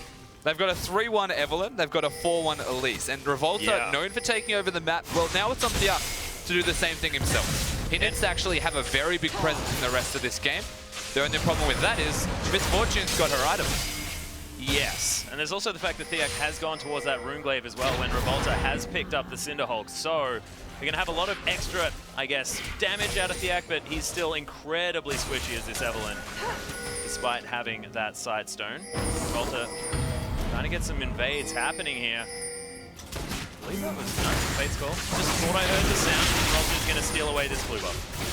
It's actually quite clever from Loop there on the Bard. He throws down the shrine in where he didn't have vision because he didn't want to place the ward that deep. He runs the risk of being caught out of position. Yeah. And now they've moved their way towards the next objective, or not. Yeah, there's the Tempered Fate. Thiak is going to get caught out. There's the gravity field, but fantastic use of the Dark Passage. I say he wants to get right back in there. 5 members of Brazil. It's the double hit on the ultimate out of LEP, and Thiak, he has to run for the hills as well. Helios trying to be the hero. Loop taking so much damage, but it's not enough. And they're cleaning house, the Brazilian squad. It's 3 dead, and the rest limping away. And they can very easily siege or go back to the Dragon after that one. Complete control now in this Brazilian side. That was a very good combo. The Malphite Misfortune is throwing back to Season 1 and 2, back when it was ridiculous. And we've come full circle one more time. Certainly have. BRTT able to get that in exactly the right spot, but LEP really making things happen on this Malphite.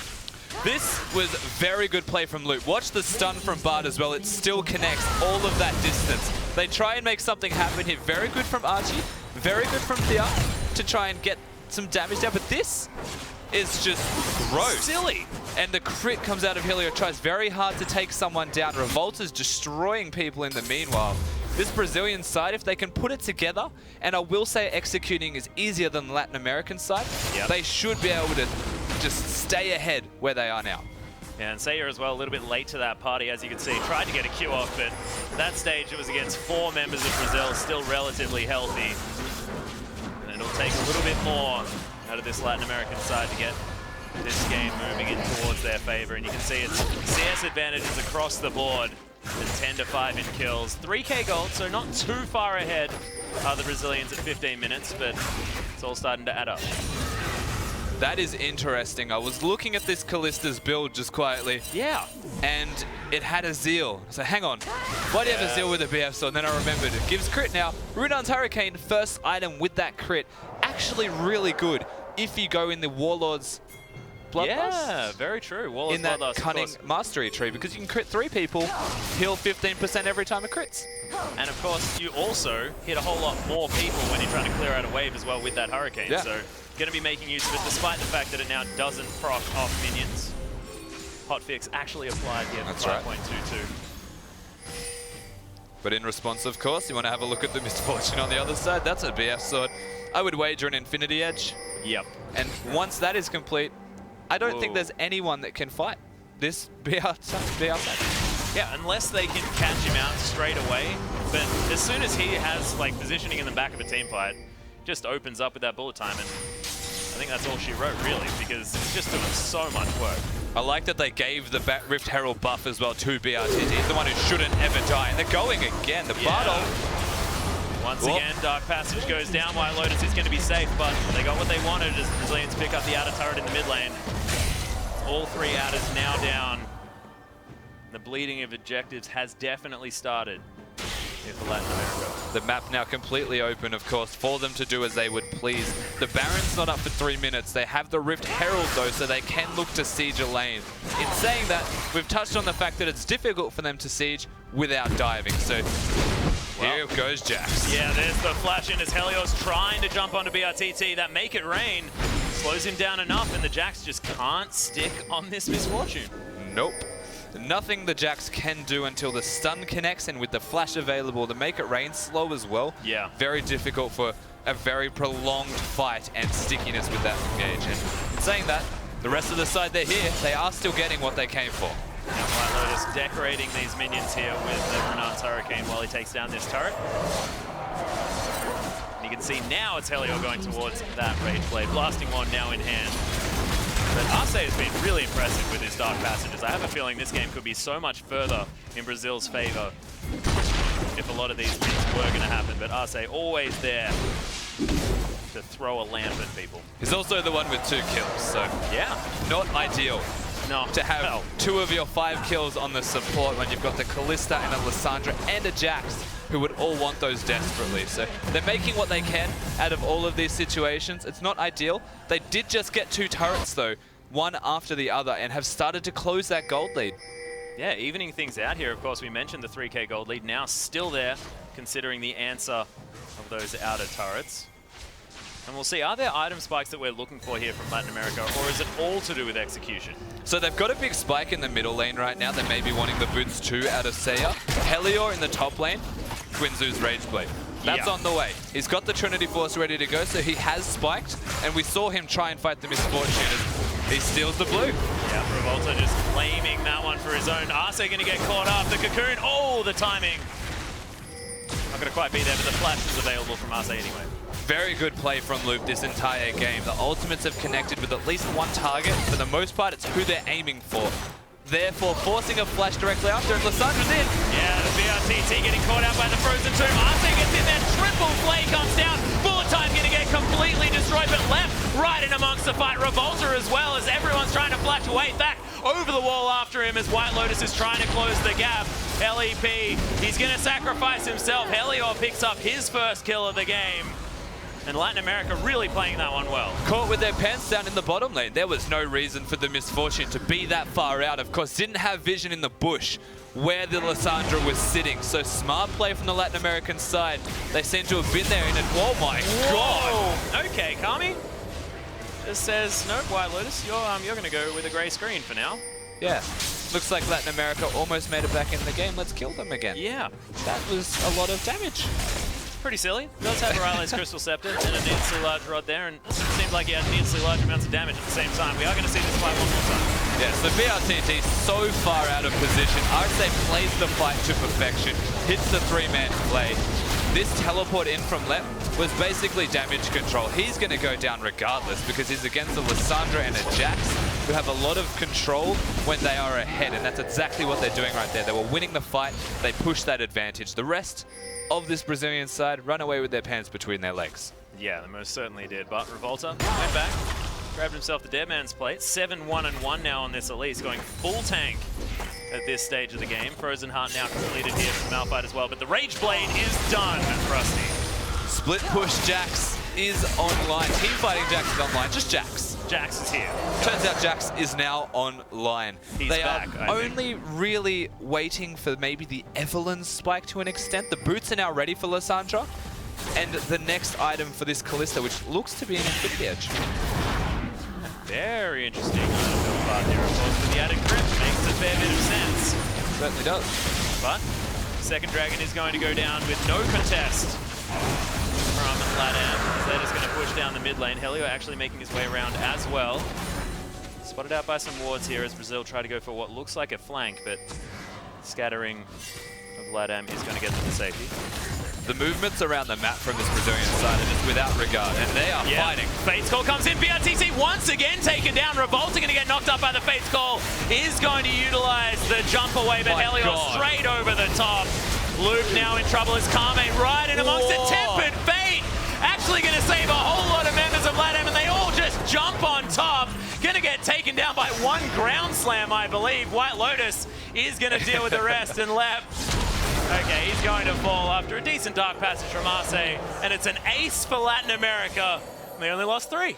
Evelyn engaged, destroys BRTT one more time. Kami's damage was unbelievable, but this Misfortune dies without the ultimate being used. And that was the difference between winning or losing that fight. This Latin American team are playing to perfection in terms of their engages in team fights and the Bard ultimate was almost detrimental to the team in general because it caught them all and let them get cooldowns off one more time. So Theat comes in with a great engage. Lissandra going in, destroys VRTT before he can even think about what he's meant to be doing in this team fight. Elliot is very sticky on this Jax, jumps over, the Gwynzeus is online, and that was a combo that almost won them the game. But the cooldowns were ready the second the Tempered Fate finished. Yep.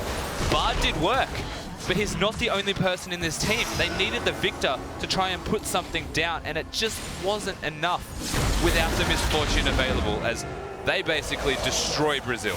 And it would have been a whole lot closer as well, considering Lep actually missed out on taking White Lotus up with that unstoppable force. It was so incredibly close. May have made a change there to say, thinking about an engage onto Revolta.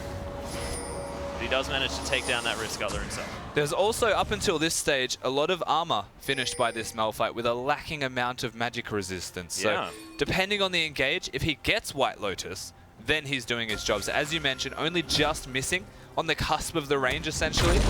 Didn't get the kill he was looking for, and it backfires because he only has the armor. Of course, he has the MR now. Yeah, it does have at least the Spectre's Cowl. See whether he's going to build towards a whole lot more of that magic resistance, but Frozen Heart, very, very useful. Fiak actually going for another engage. Revolta actually says, okay, I'll take this one, as he's very tanky. But just going to get some harassment off. Brazil continues pushing up. And now the Infinity Edge is there for this Misfortune with another Brawler's Glove. What we're looking at in the next fight is if BRTT can use the ultimate, if he can actually set up in a position to hit more than 2 waves of it before dying. And it's very easy for him to do so if they're engaging. The problem is, this Latin American side are always the ones going in themselves. They're not giving the CB LOL side a chance to think. Well, Tempered Fate going to get dodged out of the way here as there's the flash forward loop. Unable to get the stun, though, as White Lotus takes a fair bit of damage. And that's going to be about it. There's nothing Latin America can do right now besides engage or potentially flank. They've been pushed into the CBLOL jungle, and they're just stuck. So now they have to run all the way around Brazil. They're going to look for potentially, there's a blue buff, I would imagine, maybe make a pick around the blue buff. We'll see what they actually want to do from this point, but they've got control now of at least the middle area of the map, and they can either be content with forcing Latin America around the map, which they are doing, or engage again. One thing I want to talk about, Rusty, is Baron buff. And the fact that Latin American side have a Jax and a Kalista. Yeah. Jax doing a heck of a lot of damage and Kalista having the most secure in the game. So is Evelyn. A lot of damage. Those three could take down Baron so incredibly quickly. It could be a potential way back here for Latin America as they're still behind, but not by nearly as much as they were before. So they're definitely behind, but it doesn't feel like it. No. That's the difference right now, is these last 2 fights have actually started to tip the balance more into this Latin American side's favor. Very good individual players executing team fights at the right time is what's keeping them in this game. With that Baron buff available for them to take, they could force that. All Elliot needs is a tank, and he can take that. Yeah, precisely, and they don't necessarily have one of those. No. So unless Arce is going to be around there. And therein lies the problem. Yes, indeed. But, I mean, it can't do damage to you if it's dead, and they're going to have a fair bit of damage to do to it. But that's a problem for more than just Baron. They're a team comp that if they get engaged on properly by CBLOL, they will die because they're not tanky. Well, what you mentioned about this Kalista build as well seems to be coming to fruition, but with an Infinity Edge instead of that Blade of the Roan King as that AD-based item. I actually quite like it here out of White Lotus. Of course, doesn't help your rend all that much. My question was always going to be if they go for the Shiv, perhaps before they go for the Infinity Edge, or they go Shiv before Hurricane. He's gone all in for that crit. All of his sustain right now is going to come from hitting champions. Yeah. And one Doran's Blade. Well, let's see the CBLOL side. Heading up this mid lane, Heliot remains on the bottom. Teleport's available for both top laners though, but LEP hanging around. He is going to answer the split push here of the Jax, but Revolta now getting the vision around this Baron. But you can see lots of vision here for Latin America around the Baron buff, and some deep vision in the blue side jungle of Brazil. And this is the part that most wildcard teams all struggle with. The game's relatively even. We're at a time in the game where control of the map feels more important to these guys than actually doing the objective or taking anything, because it's just a mind battle now. Who will pull the trigger first? Who makes the first mistake? This is the part where the team that actually makes the aggressive decision properly first should actually come out ahead. This is a very volatile map right now. It most certainly is. And when you've got teams that haven't been playing together for all that long, which is in the case of every single one of them here at IWCA, it's harder to make these decisions later in the game because they're not used to playing with each other. Bardolph is ready to go. But it is going to be the Dragon taken down. There's the Bardolph, but the Cocoon's going to miss. Fantastic shield from the Agony's Embrace, but Yak probably still will go down. Yes, Left takes him. There's a massive Fates call out from Arce as he's getting in there, but you can see the Chaos Storm doing so much work. White Lotus has to get out of there. That death ray probably would have been enough. You can see it's a 1-for-0. Latin America trying to escape. BRTT still alive, wanting revenge. They're still going. Oh my God. Journey. Oh my goodness, they are trying to get the work done. Helior jumps back in. They do manage to pick up 2. But now, I believe they're going to try and get out. That was insane. They managed to try and they got something out of what was definitely nothing. Over-aggression from Loot one more time. Always takes that magical journey in and just didn't have the vision ready to go. But an aggressive flash from Seiya, something that was definitely not predicted to happen, is exactly what did happen. This Tempered Fate was great. The Cocoon was not. And now gets a massive shield. Keeps him alive for so long. The biggest thing here, though, watch the Thresh. Fantastic face. Zones with the ultimate, and then they just focus left, and they focus Revolta. They do have to run away, but if that Thresh didn't do all of that work, they would have lost this fight, probably as an ace. Seiya goes over this wall, Loop's like, you know what, guys? Let's do it. Flashed and absolutely obliterated. Helior was not ready to back it up, though, as Elise kind of flashed into the damage. Not great. And kind of died from that. But Not sure why. BRTT survived. That is the main thing, able to get a little bit more damage down and pressure the rest of these lanes. You can see Latin America trying to continue with the vision around the Baron, but unable to get rid of all of the wards. It's an aggressive item build from this Jax. Gone for the Sterix Gauge as well, so there's not really a way that the Malphite could ever even look at him the wrong way without dying now. So the split push is a very real option for this Latin American side. In saying that, just as easy to then dive if you were the CB LoL team. They've got that Malphite ready to go. It all comes down to if they can do that, because if you dive wrong against an Evelynn, Thresh, Lissandra, you lose the game not only through that team fight, but through split pushing. And it seems like White Lotus, he's just going all in for the team fight. He now has the Phantom Dancer as well. The extra movement speed, the extra ability to be even more slippery as this Callista is going to be ridiculous. It's actually great. If you look at the damage that the Malphite's doing to him right now, it's base damage because he's building exclusively tank items.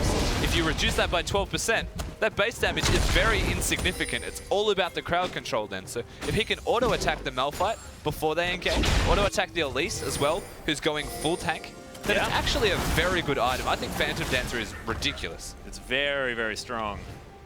We'll see whether he can make use of it in the next fight. Of course, may need some defensive item in the next little while, and we'll see whether anyone's going to be building the Last Whisper and the different Last Whispers, different options, whether we're going to have Grievous Wounds being put down, whether it's going to be something else, but it is going to be the inner turret traded for what looks like the Baron This here. is a very risky trade. The Latin American side, they're not slowing down. Straight into the base. They're looking for it. Of course, the inhibitor turret now under fire. Everyone empowered recalling back. It looks like this inhibitor turret is going to fall as Thiak is going to take that one, but not going to get the inhibitor, and that is the big deal.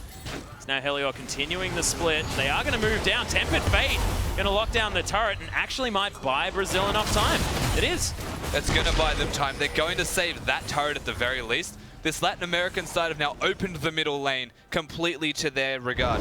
They've got no turret to stop them from just rushing down there and going for the inhibitor, but they do not have the Baron buff available to them from the map pressure that they just gained. That was taken by Brazil, and what they need to do now, Brazil, with this Baron buff, is essentially push down the lane that's at risk. Yep. And try and win a team fight with the buff. Get some control of the map, take down turrets, and get it back in their favor. Yeah, we could be looking towards the end of the game here as well, Rusty. I mean, if the Brazilian side are able to win a fight with that Baron buff, they'll be able to take the base almost too easily now with the amount of damage that's available for BRTT. Not to mention Kami as well, able to get a whole lot of auto-attack damage based on his AP. That was a Thorn Mail just bought from this Malphite as well when he recalled. I was wondering why he was going to go back. Did have the teleport, bought a Thorn Mail, and he's now against the side that Phantom Dancer's great. Last Whisper is not an efficient item to say the least anymore. It's bonus penetration. It's not a flat percentage rate.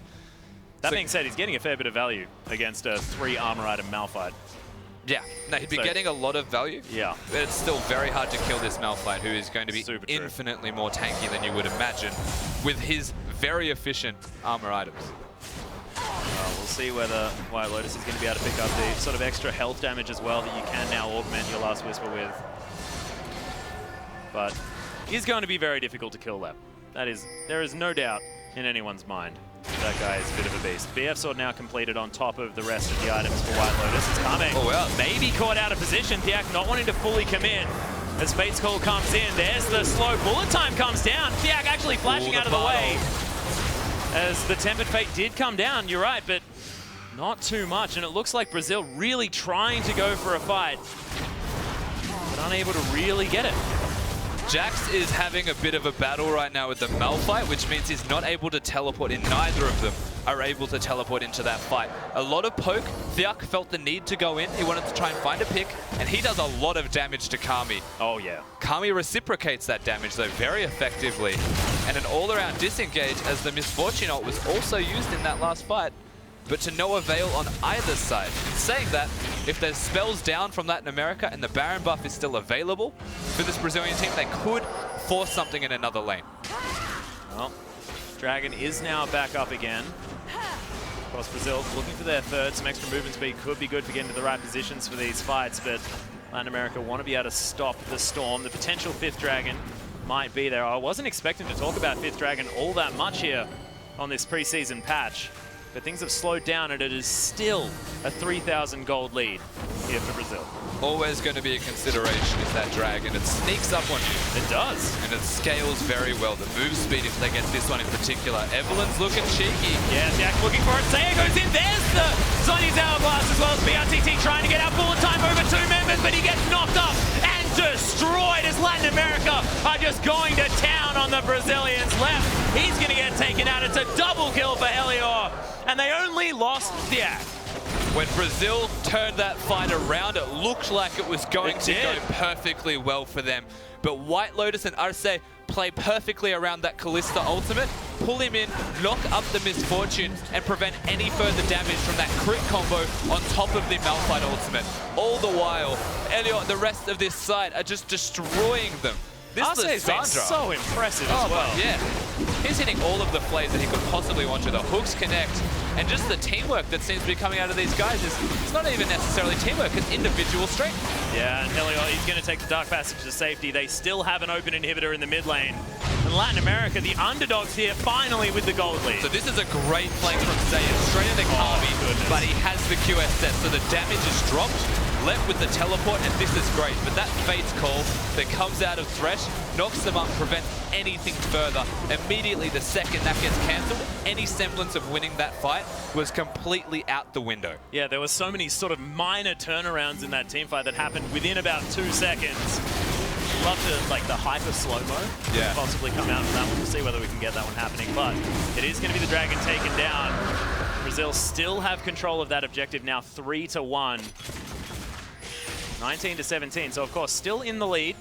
There was a blink of a moment where Latin America did have the lead, but well, I wouldn't call this a lead by any means. It's 300 gold. That's a good point. It's a longsword. That's probably the difference between them right now. Or a dagger. Or no, not even a dagger. It's 300 now. Yeah, that's what I mean. Oh, sorry, I was looking at 400 when I said yeah, BRTT is going to come in. BRTT, they're looking to try and take him down, but my God, the explosion that is Kame's damage. Arce, he's going to get taken down as well. White Lotus did get rid of BRTT, but look, I have a feeling that they are at least prepared for the Ultra Tunnel. You need to respect Kami. They focused him in the first fight. His engage, the ultimate that he dropped down was not great, but in this one, if you're going for BRTT and you're leaving Kami unattended, he will actually blow you up. He did. He has the Void Staff. He is ready to go and can out-team fight the entirety of Latin America if you do not focus him. Well, Saya trying to do his best to clear out these minions. Of course, no Baron buff available as Helios just trying to kill himself onto left. I believe as that Rage Blade stacks up, he might be able to turn this one around, but he's going to use the Leap Strike to get over. No ultimate. Bud's here. Yep, in he comes, trying to land the stun. Revolta's here as well, just going to Use a repel for funsies as Kame's going to get this kill delivered to him. Oh, the flash up to Helios. He's gone. Had the ult running as well. The Grandmaster's Might was there. Tempered Fate, though, right in the middle.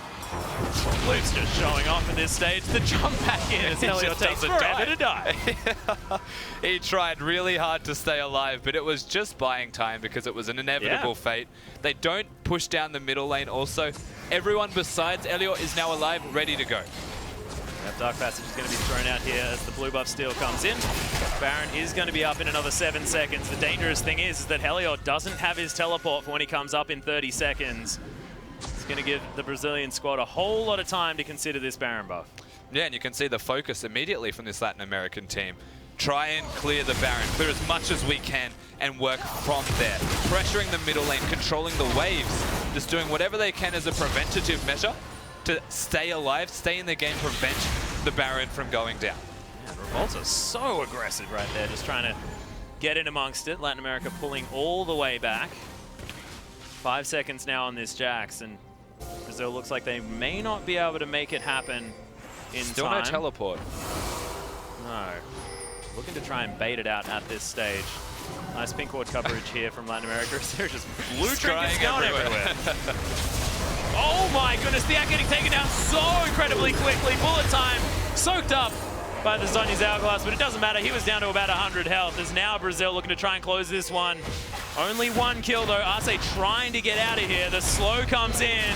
Fate's Call comes out. They didn't want to use that cooldown, but they were forced to. Definitely playing with awareness of cooldowns, knowing that Kalista ultimate was there, so they did not overcommit unless they could get in range of White Lotus. In saying that, they do make a great pick on the Thea.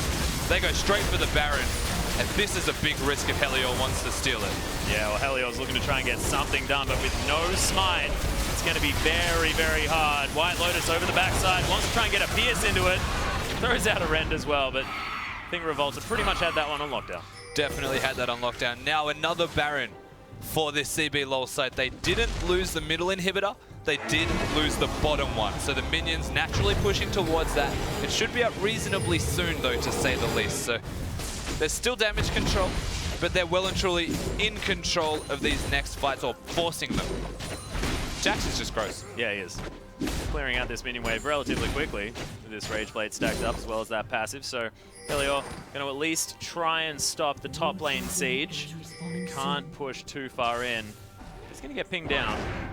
They're going to have to see to that minion wave first. White Lotus now with the Bloodthirst, now has a Spectre's Cowl at the same time, looking to try and grab himself a Banshee's Veil. Stop that initial engage. Yeah, it's actually a Bloodthirster out of White Lotus. Yeah. Opposed to a Last Wishbone. We mentioned it's only bonus that you get as an increase opposed to a flat percentage armor penetration. Not necessarily worth having it, especially if you can ignore Lep on this Malphite, well, who only has tank items. Oh my goodness. A lot of them, actually. Yeah, Randuin's Omen now completed, so that's a full build. That's 5 armor items as well here for this Malphite, with the cheeky Banshee's Veil chucked in as well. He's also winning lane against the Jax, of all things. Yeah. So he's doing very well here, Lep. Up by 60 CS, just being able to pick up a lot of that empty lane farm. You can see him in the bottom lane now, just splitting away. BRTT strutting it up. Looks like the Latin American side able to defend this turret.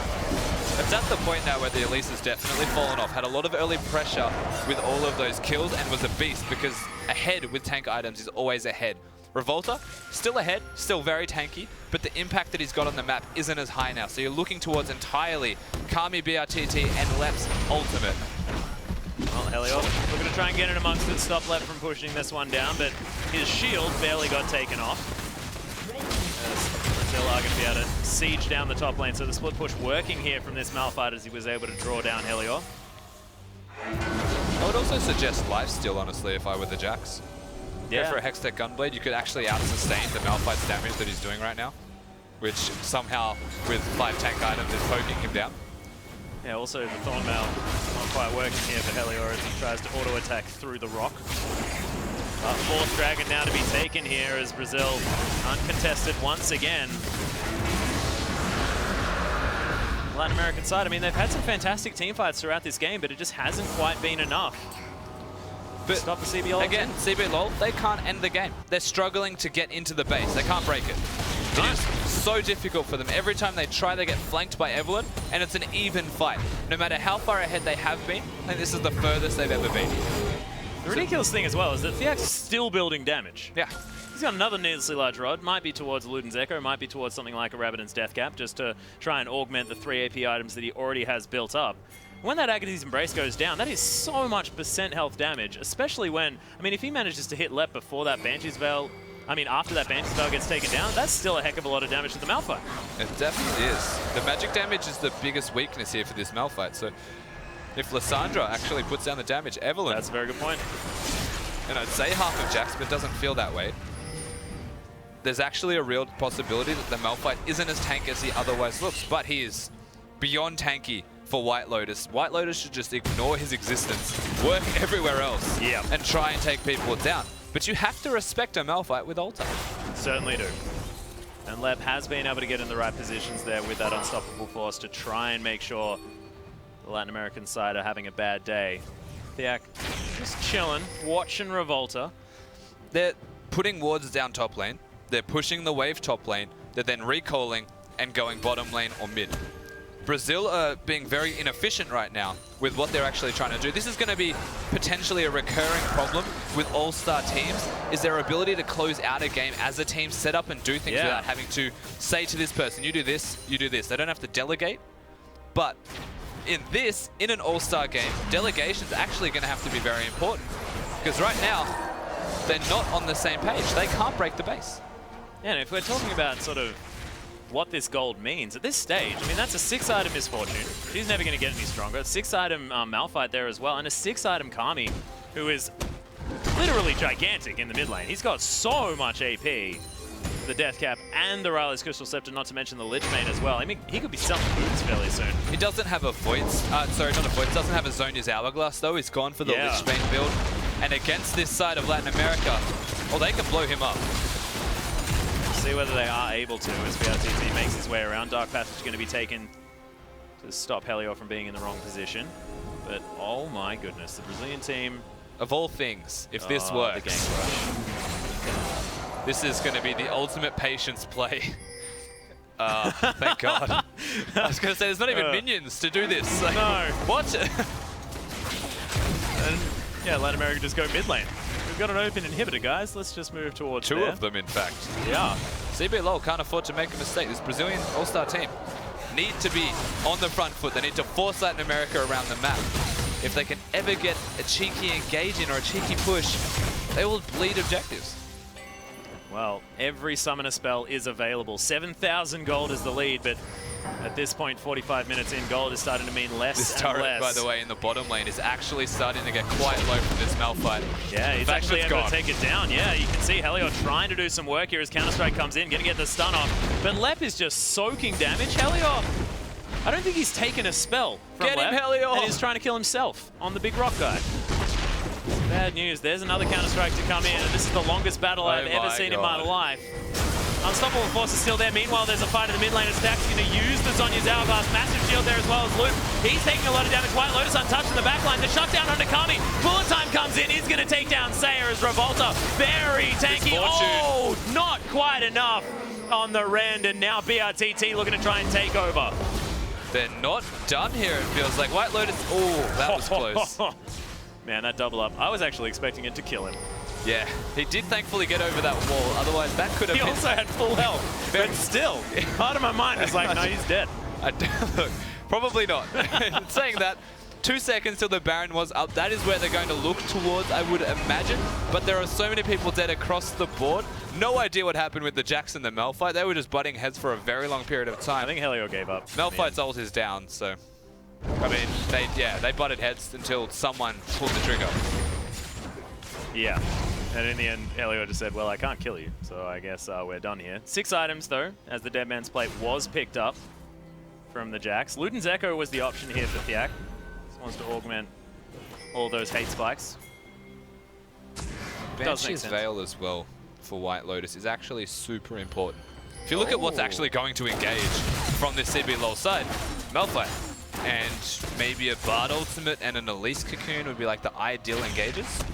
Bard Ultimate you can basically get out of, you're a Kalista anyway. Unless Loop plays godlike, the Malphite ultimate, if you have a Banshee's Veil, will be huge. Most certainly will. We'll see what's going to happen. Of course, there's one item slot that's open, and it's Thiak, and he can build whatever he wants. Probably avoid stuff. I'd recommend, you know, continue on your path. Yeah, why not? Yeah. He actually needs it, I would wager. Full AP. But Latin America looking to try and take down this Baron. It's very, very low. White Lotus will have a lot of sticks to put in it. Cocoon's going to go wide now as Lep is going to teleport in. Arce completely off to the side as Seiya wants to find an option. Oh, Death Sentence almost wandered back into there from Revolta, but Loop could have hit all of them. Yeah. With his Bard ultimate, but he chose to put it on the Baron because they didn't see how low it was. And that was a big mistake if they were looking to engage. What that says to me is they were looking to push them off and not engage. Oh my goodness, 5th Dragon is coming in right now. BRTT is there taking that one out. There's the Death Sentence that comes down. Revolta is going to get exploded. They've got the 5th Dragon buff though, as they're trying to get back in. They traded for the Spider Lady as Kami. Oh, misses the play from Arce, but isn't going to matter. So much damage from the bullet time, but White Lotus is going to survive for now. Left taking some damage. White Lotus takes him out. BRTT, oh, Death Sentence wandered out of the way of. And BRTT could take this one completely over. Take down the first member. And my goodness, this Misfortune is so frightening on the Rift right now. Is he going to go for the Baron? I don't know. Okay. Oh my god.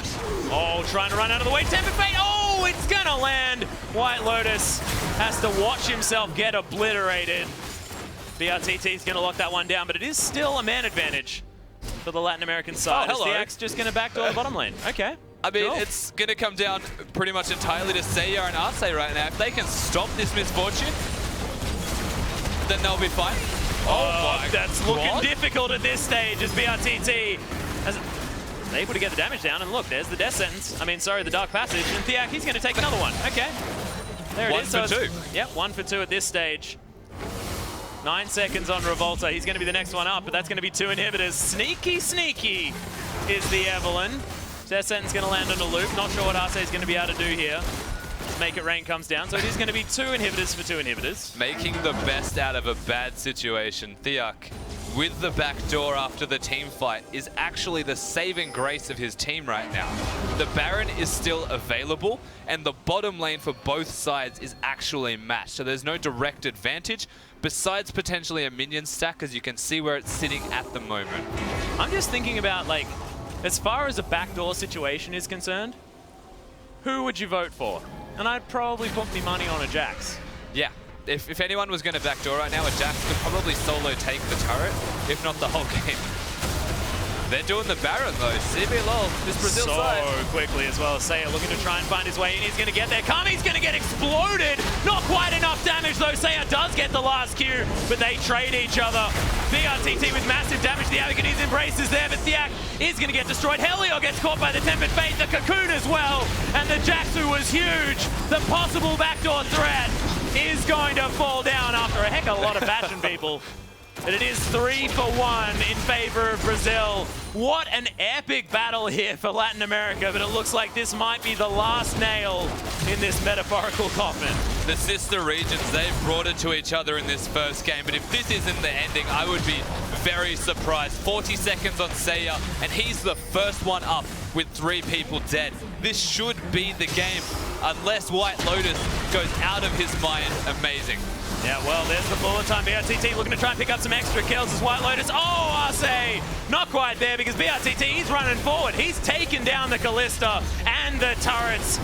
And I'd have to say the Nexus as well after that as CBLOL. Man, this Brazilian side, after an epic clash, 52 minutes.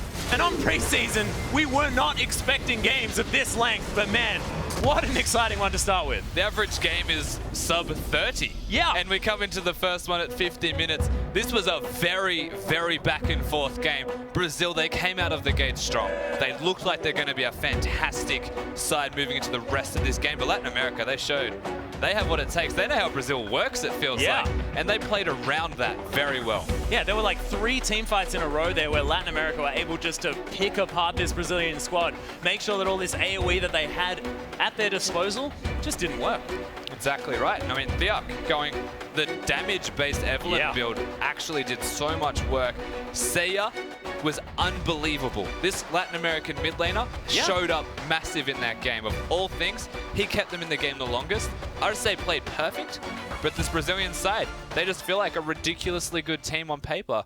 And eventually, when all it came down to was one person making a good play, that's all it took, they won. Yeah, and I have to hand it to Revolta as well. His plays around the map in the early game really set the tone for how that game was going. And Latin America, despite having those team fights able to get back amongst it, they just couldn't overcome what was already such a massive early game advantage that Revolta was able to set up. Yeah, it also hit the point in the game where the engage from Latin America was lacking, and they were against 2 really hyper-carry champions. The Victor was doing ridiculous damage. Yeah.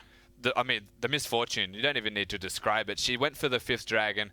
She came to the Baron once her team was dead and destroyed everybody. Yeah, just ridiculous. But we have Pastry Time alongside for an interview. And thank you very much. I'm here with Revolta, the jungle of the Brazilian All-Star team. That, I think, is the longest game I've ever seen on this patch. How are you feeling towards the end? We're not used to playing this patch, so I think we made a bad use of the Herald. So we kind of wasted it, and in terms of communication, we are also not that great with this team. So I think we need to get better in some decisions, and we could have taken this game earlier. Okay, fair enough. Well, let's go back to the early game and talk about your champion, Elise. You're a very aggressive jungler. How did you feel after the first 50 minutes? Because that was brutal to watch. I really love Elise. I like the meta Elise listen. And I hope to pick Liz in this tournament too. Overall, I think I have great lanes to gank. Especially, I have Loop in my team, so we play together in Brazil, so I have a lot of synergy. And yeah, if I have the chance to pick early junglers, I will. Yeah, it's good that you mentioned your support as well. Have you played a lot of Elise Bard specifically, or do you guys just have a lot of natural synergy? We play a lot of Bard on 90s in Brazil, so we kind of know what each other are thinking and what Loop's going to do and I'm going to do, so we kind of know each other. Awesome. And then stylistically, you said you hadn't maybe had enough time to adjust to the patch just yet, but you're still playing the same style, very aggressive. Do you expect to keep that up kind of throughout the tournament? Do you just want to counter jungle people? I do. I think this patch is kind of a great snowball one, and early junglers are really strong, but I still think Cinderhook is better than the other items, so yeah. And that's fair enough. And I guess you mentioned about your team, maybe communication not there yet because you do play on different teams, but as far as the skill of your team goes and your teammates, what do you think about your All-Star team? I think it's great. I don't think it's like the best we could have had, but I think it's a greater team. I think we have a pretty good chance of winning. Awesome. Well, best of luck in the rest of the tournament. Great game there. And with that, we are going to throw it back to the analyst desk. A little cheeky there. Maybe not the best we could have fielded, but they did win their very first game. I can't believe that. But, you know, that's what it's all about, isn't it? It's All-Stars. It's these mixed teams seeing how they handle themselves. And we saw how strong Brazil were in the early stages of the game, but it didn't translate to closing the game out very quickly, as we did hear from Revolta. Yeah, and let's actually take a closer look at the beginning of the game. Maybe the picks and bans, because it was one of the first picks and bans we've seen on 522 in competitive. Misfortune first pick. Not that big of a surprise. What did you make of the rest? I feel like Misfortune is probably the strongest AD carry laner, and that is perfect for the current patch. But what I want to highlight the most is the fact that we didn't really talk about any jungle changes. So it's exactly the same as it was at Worlds. Elise is broken. And it was left to second rotation on blue side. And I also loved the Malphite counter pick into Jax. Malphite is a champion that has probably one of the highest win ratios in solo queue, simply because everyone's picking these Rageblade champions. Yeah, and then we also saw the Rammus ban for the exact same reason. Malphite, Rammus on the same team are absolutely brutal. They just become this unkillable frontline that have all the pick potential in the world, because with the teleport, with the Rammus, IMS ball, they just move around really The quick. last whisper sucks. It's perfect. Talking about movement, this early game was very interesting to me because both teams actually rotated their supports to the middle lane very early on. Pre-10 minutes, we saw multiple rotations in ganks. We did see Revolta getting in very successful. I think it was 6-1-1 before 15 minutes with counter junglers, tower dives, etc. Absolutely on point. So it was good to see the team sort of moving between lanes, but there needs to be a little bit more communication and planning to actually knock down those paper-thin towers to get a bigger advantage. Yeah, and I liked what Revolta said about the Rift Herald, because this is a strategy that we've seen time and time again, especially in solo queue. If you have Elise, give it to your jungler, take it mid lane. She is so good at diving with it that if you ever land like a Bard or a Cocoon, you saw it, they're just able to put in work, and that is a strategy they should have repeated all the way up to the inhibitor turrets. Instead, they were trying to take it elsewhere and like play around with it a little bit too much. At the same time, you saw the Latin American team, they wanted to give it to their support or their mid laner because they didn't have that ranged jungler. So I just think Elise arguably got even stronger on this patch just because of the use of Rift Herald. Yeah, and as you mentioned, as Trevor pointed out as well, in the beginning it was going really well for Brazil with Revolta pulling off those ganks, and of course BRTT getting a couple of nice kills on Misfortune. We actually heard him laughing out loud. It was when he got that kill earlier in the game, but they couldn't translate it in, and a lot comes down to decision making, as Revolta said as well. We couldn't keep it going, but LATAM had some good coordination. They really did. I just want to jump in really quickly. I think LATAM had one of the most impressive target selections in the early to mid stages of the game. Because of their ability to focus down Kami and BRTT, they clawed back the goal deficit. They got control of the mid game. The problem was they didn't make use of their very powerful Jax. They didn't really split push with him at any given time. And I just feel if they had approached the map better, LATAM may have been able to keep the momentum on their side and actually win the game. Yeah, I actually think Latin America's decision-making was in the right place and they didn't play the map well, and then you can kind of say the opposite about the Brazilian lineup because they were going to the right part of the map. They just couldn't pull the trigger. They had like a 500 armor Malphite and didn't dive a turret at one point of the game, so definitely agree on that. And the use of the split-pushing Jax actually stalled that game a lot. That's why he's so annoying on this patch. He disregards AD carries while he takes turrets and is just able to shove all over the map, and it's going to be hard to, I guess, close games against something like that. It's like with the Malphite Jax matchup, like when I'm thinking about it, like the period 20 minutes to 35, that is where Jax shines. And there was this one particular fight that was just perfect for it. Like with the advantage Brazil had, they should be able to close the game quicker. I was thinking, like, they are so far ahead, they should just finish it because Loop was roaming around the map, and I think Loop on Bard, perfect champion for this match. Yeah, we actually have a replay to show that. It was a team fight where LATAM got all the way back in the game and actually aced Brazil. If we roll the clip out, you'll actually notice that LATAM are coming in on a good flank. I really like the fact that Theak actually finds an opportunity to get round to the side, and BRTT's just deleted. There's no other terminology for this. And of course, because BRTT doesn't even get off his bullet time, it's just tickets. But Loop, the golden shower to save the day. Yamato Cannon, you were talking about like Loop all game long. Yeah, Loop, his Bard is amazing. We haven't seen, I personally haven't seen a lot of Bard in competitive play. And Better than Crepo's Bard, yeah, sure.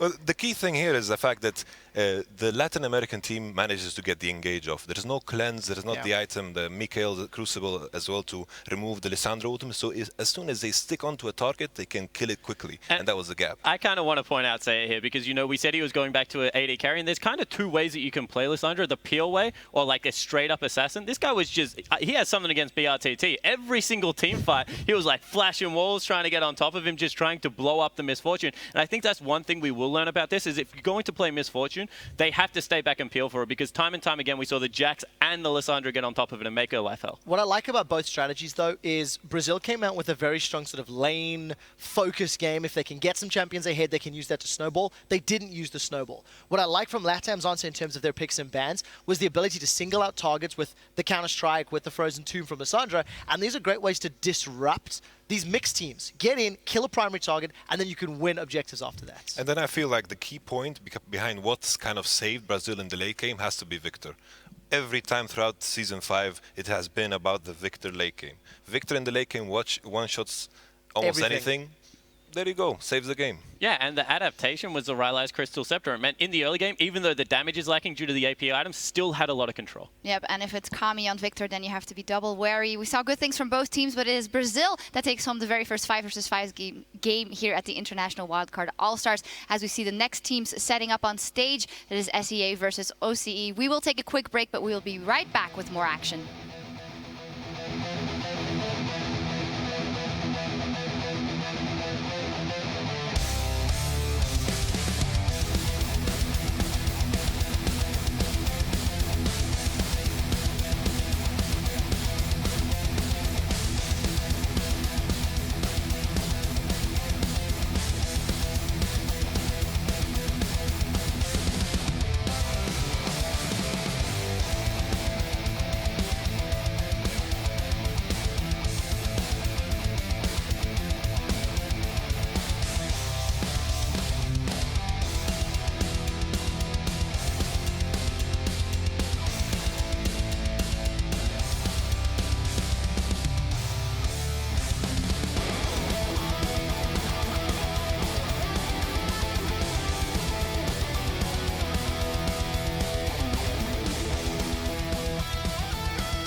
Welcome back to the IWCA live from the Margaret Court Arena here in Melbourne, Australia, as we are about to set up for our next 5 versus 5 between Southeast Asia and Oceania. What's the right way to pronounce it, Spawn? Oceania. Yeah, you nailed it. Oceania. In any case, I do want to remind you guys of our social media challenge we have. You can send in your best impression of Warwick, the dance. More specifically, use the hashtag at IWCA challenge and tweet it at LOLOceania. And because Spawn actually had a fantastic I don't think anybody entry. should do it anymore because his is the best. Yeah, it was amazing. Zero rhythm, zero ability to count. What can I say? My League of Legends is only beaten by my dance moves. That's Can you what do I a have to say. little? No? All right, anyway, I think you guys can do much better, so please send in your versions and you can win a lot of cool prizes as well, some skins for Warwick and a bunch of RP. Now we're going to dive into our next 5 versus 5. Brazil, of course, won the first game. Now it is up for Southeast Asia as they go up against Oceania. And, well, this is time for your faith. Well, it actually wasn't there, so how is it going to come through now? Yeah, no, I'm actually really excited to watch the Oceanian lineup play because they do have some very familiar faces, but also a new top laner in Ryo, and we'll see whether he's able to make the international impact that he's looking for because his team, Hellions, they're newly announced, has been very outspoken about where they want to finish in the OPL. Well, we will see. Let's start by taking a look at the lineup for the Southeast Asian team. In the top lane, we have Archie, then we have SOFM, G4, Optimus, and Moss. And immediately, of course, G4 and Moss jump out there as we've most recently seen them with the Bangkok Titans at the World Championship. I just remember more specifically the game against EDG where they were like 6-7k gold ahead, and that was all Moss on Thresh. He was roaming and he was destroying players that we consider world like top class pretty much. And of course, we'll find out whether or not he gets his hands on Thresh. I'm not expecting it. I'd like to see a little bit more from G4 as well. He had a very tough mid lane group to go up against and really didn't get a chance to shine. His Irelia versus Faker's Olaf was a particular pain point in my memory. So I want to see how he's going to handle himself against Choo Choo's and, you know, against the rest of this wildcard region. Yeah, and SOFM is someone we haven't seen on the international stage yet, and I am so looking forward to it. He's a full Lewis's jungler.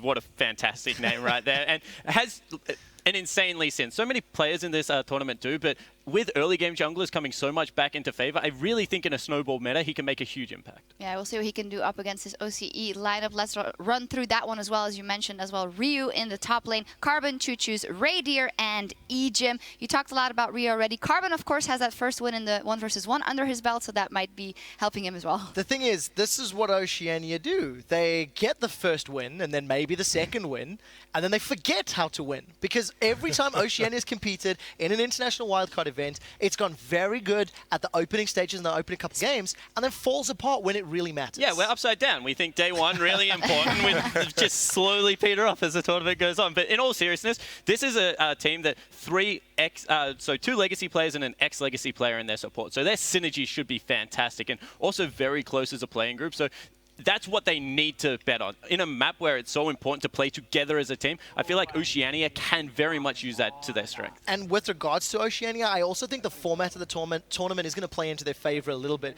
as there is not your traditional quarterfinal, semifinal, final bracket where, you know, the hurdles get bigger and the pressure is mounting. This is a lot more about consistent performances over a group stage, multiple games back to back to back, and I think this will play into Oceania's hands, where in best of ones they have actually shown they are very, very good. Their group stages have always impressed. Yeah, definitely. It also a lot will come down to maybe individual skill level if it transcedes just the decision making in the game. I'm looking at the mid lane, Choo Choo's versus G4. That must be an amazing matchup. Yeah, this should be incredibly fun to watch because we've seen G4 go up against Swiffer, who is also a very good Oceanic mid laner and had some very impressive assassin play games. Choo Choo's used to be known for his assassin and doing something very similar on the Legacy versus Chiefs lineup. So looking forward to see whether he can bring something like his Syndra, like his Yasuo, which is so strong on the current patch, into that mid lane and really try and take it to G4, who showed at Worlds that he's not scared of anyone. This guy idolizes Faker and was still willing to try and take it to him, so should be an exciting matchup. Yeah, a lot of interesting matchups in this one, and we're about ready to dive into the game so the casters can take it away.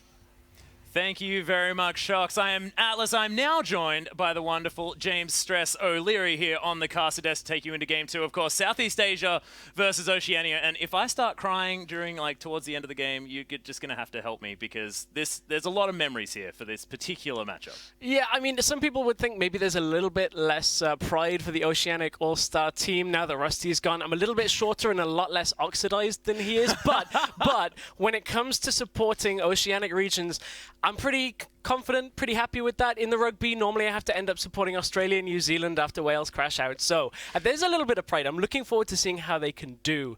But, it always comes down to this. When the Southeast Asian teams play, everybody always underestimates them. There's a wealth of talent on this lineup, and I can't wait to see what they can do in today's games. Yeah, especially with the mechanical skill level as well. I'm just going to completely ignore the rugby reference because we knocked you out so early on anyway, so it doesn't even really matter.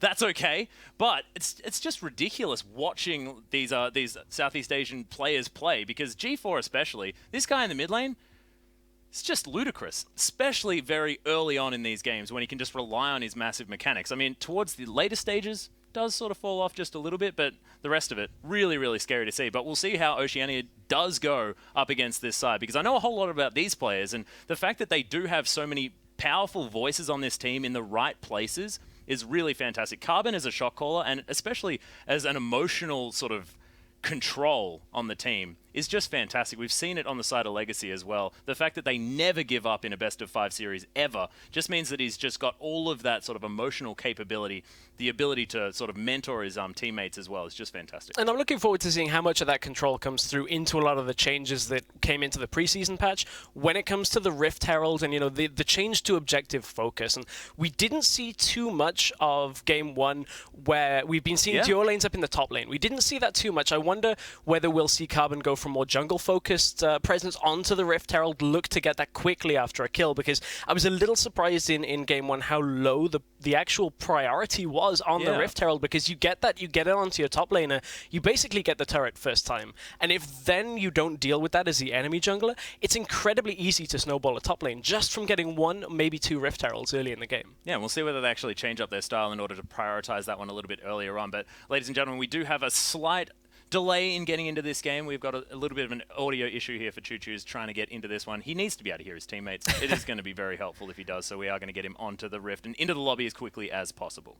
Yeah, and Choo Choo's is just going to be such an integral part of this If he's Oceanic. not there, they're going to have a whole lot of trouble winning the game. I guess that's kind of but he's just so integral and is a player that when you look at the Oceanic scene, which I was kind of minorly involved in some scouting very early on in Oceanic days when Team Dignitas had a team. And, we were looking at the players, looking at kind of how young the scene is. He's now a player that has a fair amount of experience and has changed his playstyle a couple of times. Used to play Assassins, coming on to a little bit more Control Mages when you look at exactly how he likes to play. So now with the preseason, does he do that again? Does he change up and go, I want to play this mid lane and come out with something absolutely crazy? How many styles does he have left, though? I mean, what is it, like zone control mid lane? He could just play Heimerdinger every single game, something like that. We'll see.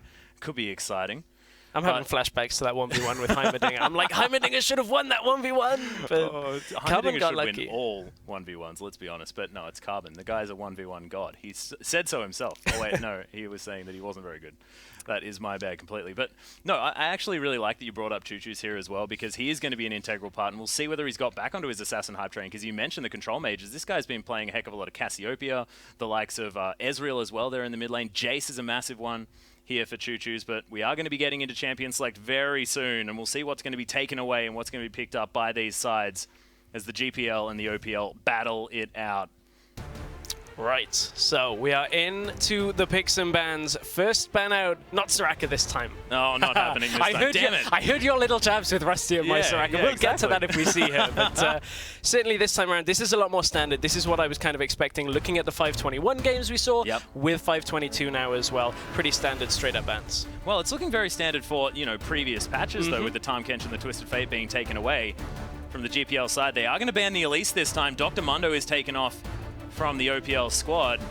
And it looks to me like the GPL just say, okay, we'll just have our pick of the litter of the crazy champions that have been left up. But Aurelia or Jax are going to get through right here. Yeah, and the Soraka that was first banned in last game will get through as well. Misfortune, we saw have a great game in the first game of the day, the 5v5s. Dr. Mundo banned away, very difficult to deal with. Ridiculous. So obnoxious, so annoying. We're going to have a lot of priority on him the entire time. And at this point, both teams now are going to say, okay, there's Rek'Sai up in the jungle. There is also, the Gragas. You've got Lee Sin. You've got the Evelynn. I'm not too sure we'll see too much. So we're not going to see that as a first priority. as it is going to be the Kalista picked up, and I'm not sure how she fits in right now compared to a lot of the other AD carries. We've seen a lot of Caitlyn, who will outrange Kalista. The matchup is kind of tricky because Caitlyn, you rely on the traps, you rely on the net now to get the headshot procs. So it's a matchup that I'm hoping we get to see, because it's one that I think is going to evolve greatly throughout this week. Yeah, it's going to be very interesting, and we'll see whether he picks up White Lotus's build there as well with the Infinity Edge now that you've got the crit on that Hurricane as well. You can see Carbon on your screen right now having a chat to Ryu, and Ryu's Rise is available. This is a big deal because this guy in the top lane is crazy when he plays Rise. He's just so good at it. It's what got him to such high favor in amongst the top laners here in the Oceanic region. So we'll see whether he does pick that one up. We heard Yamato Cannon talking about the Rod of Ages, the fact that that's strong. They have a lot of opportunities here. Carbon can't go to his Elise, but Rek'Sai's there, and there's the Rise locked away for Ryu, and Carbon, comfort for him at the same time. Yeah, and you have to really look at the option for Rise being a flex here as well. Choo-Choo's can pick it up. Mid lane is the other side of that. We saw Faker have so many good games on Rise at Worlds. So right now, the OPL team, the Oceanic All-Stars, have a very solid first 2 picks of this game, not really showing anything too much. Same can be said for the SEA lineup with just the Kalista. But at this point, I wonder whether SEA are going to go the engage route and just try and look to take the fight, because that is how you see games start to be won on this kind of patch, is the decisive teams, the teams that go all out and make the decisions with Rift Herald, diving turrets, are going to be able to close games out very quickly. That's the kind of team that you see closing games in solo queue quick, not like we just saw in the last game that got stalled. That was definitely not quick, but we are going to have Alistar and Gangplank locked away. Of course, Archie very comfortable on that GP in the top lane, especially recently. After that change, able to blow his barrels up all over the place. Moss is going to be taking the Alistar against EGIM. Might be a pick away. He may have had a look at 2014 Worlds qualifications where the cow went completely rampant, only for the first day or two, and then everything fell off, as Quickshot said. But the OPL squad now looking to try and round out their lineup. Radiant going to take away the Cogmore. That is the AD carry we were expecting never to see. Yes, because Cogmore... Or it could be in the mid lane with a Rage Blade. If that happens, I'm going to be incredibly surprised. But Cogmore right now, when you look at it, the champion needs to stand still late into the game, because you can't orb walk on Cogmore late game. As soon as you hit over the attack speed cap, because of course that was one of the biggest changes. Cogmore can now exceed the 2.5 attack speed per second cap. So you may see a 5 attack per second. Can you orb walk like at all? You'd have to be a god. Attacking that fast. Like, you would have to be a mechanical god to do that. Well, Radia has been spoken about as a highly mechanically skilled player, but we'll see. But on the other side of things, we've got a Shen locked in and a Rengar here as well. SOFM looking to try and put on the carry pants as the Rengar has been taken away by Moss. So we'll see what happens. And where's the Shen going? What is top stress? Please help. It's top lane Shen. Right now, it's top lane Shen, which I actually quite like on this patch. It wasn't like a blatant assassin, so I was like, G4 can't be playing it. True. I mean, you look at picks that were available at this. Jax has gone all the way through and not been picked right now. Shen is one of the matchups that you feel can somewhat contain Jax, but pressures the map better. Malphite will just kind of contain anything and then teleport in with his ultimate. So this is going to be a fairly boring top lane. To be completely honest with you, Shen versus Malphite, no one's killing each other for a while. We've gone back to Season 3 on this one. We most certainly have, and you did mention the fact that Choo-Choo's, can pick up the Rise as well. He has been playing it a lot recently. So, of course, to try and make use of this flex pick that they have, and it looks like Choo-Choo's is going to be taking that Rise into the mid lane against G4's Gangplank. And I mean, we mentioned the fact that Archie's been playing the Gangplank as well. It might be the fact that G4's like, okay, well, if you're going to be picking up that champion as well, we can add some ambiguity.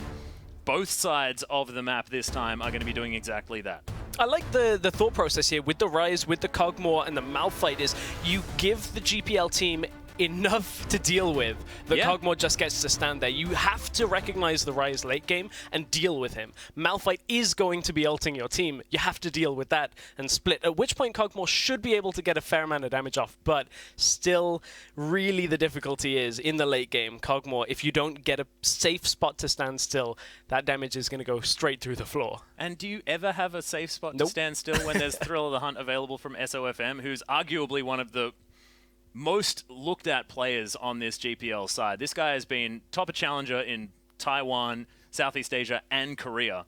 This guy is massive coming in for the Southeast Asian team, and he's now on this ridiculous solo queue champion that can just destroy everyone. But guys, get onto Twitter. Use that hashtag GPLWin if you think they're going to take this one down. Also include the IWCA hashtag as well. And if you think the OPL team is going to be able to take this one down, use that hashtag OPLWin. We'll see who's going to be able to take this one down. Yet another rivalry, as it was, of course, the Bangkok Titans that booted the Chiefs out of any Worlds contention, the IWCQ. But now the GPL squad looking to try and get an invade on Ryu.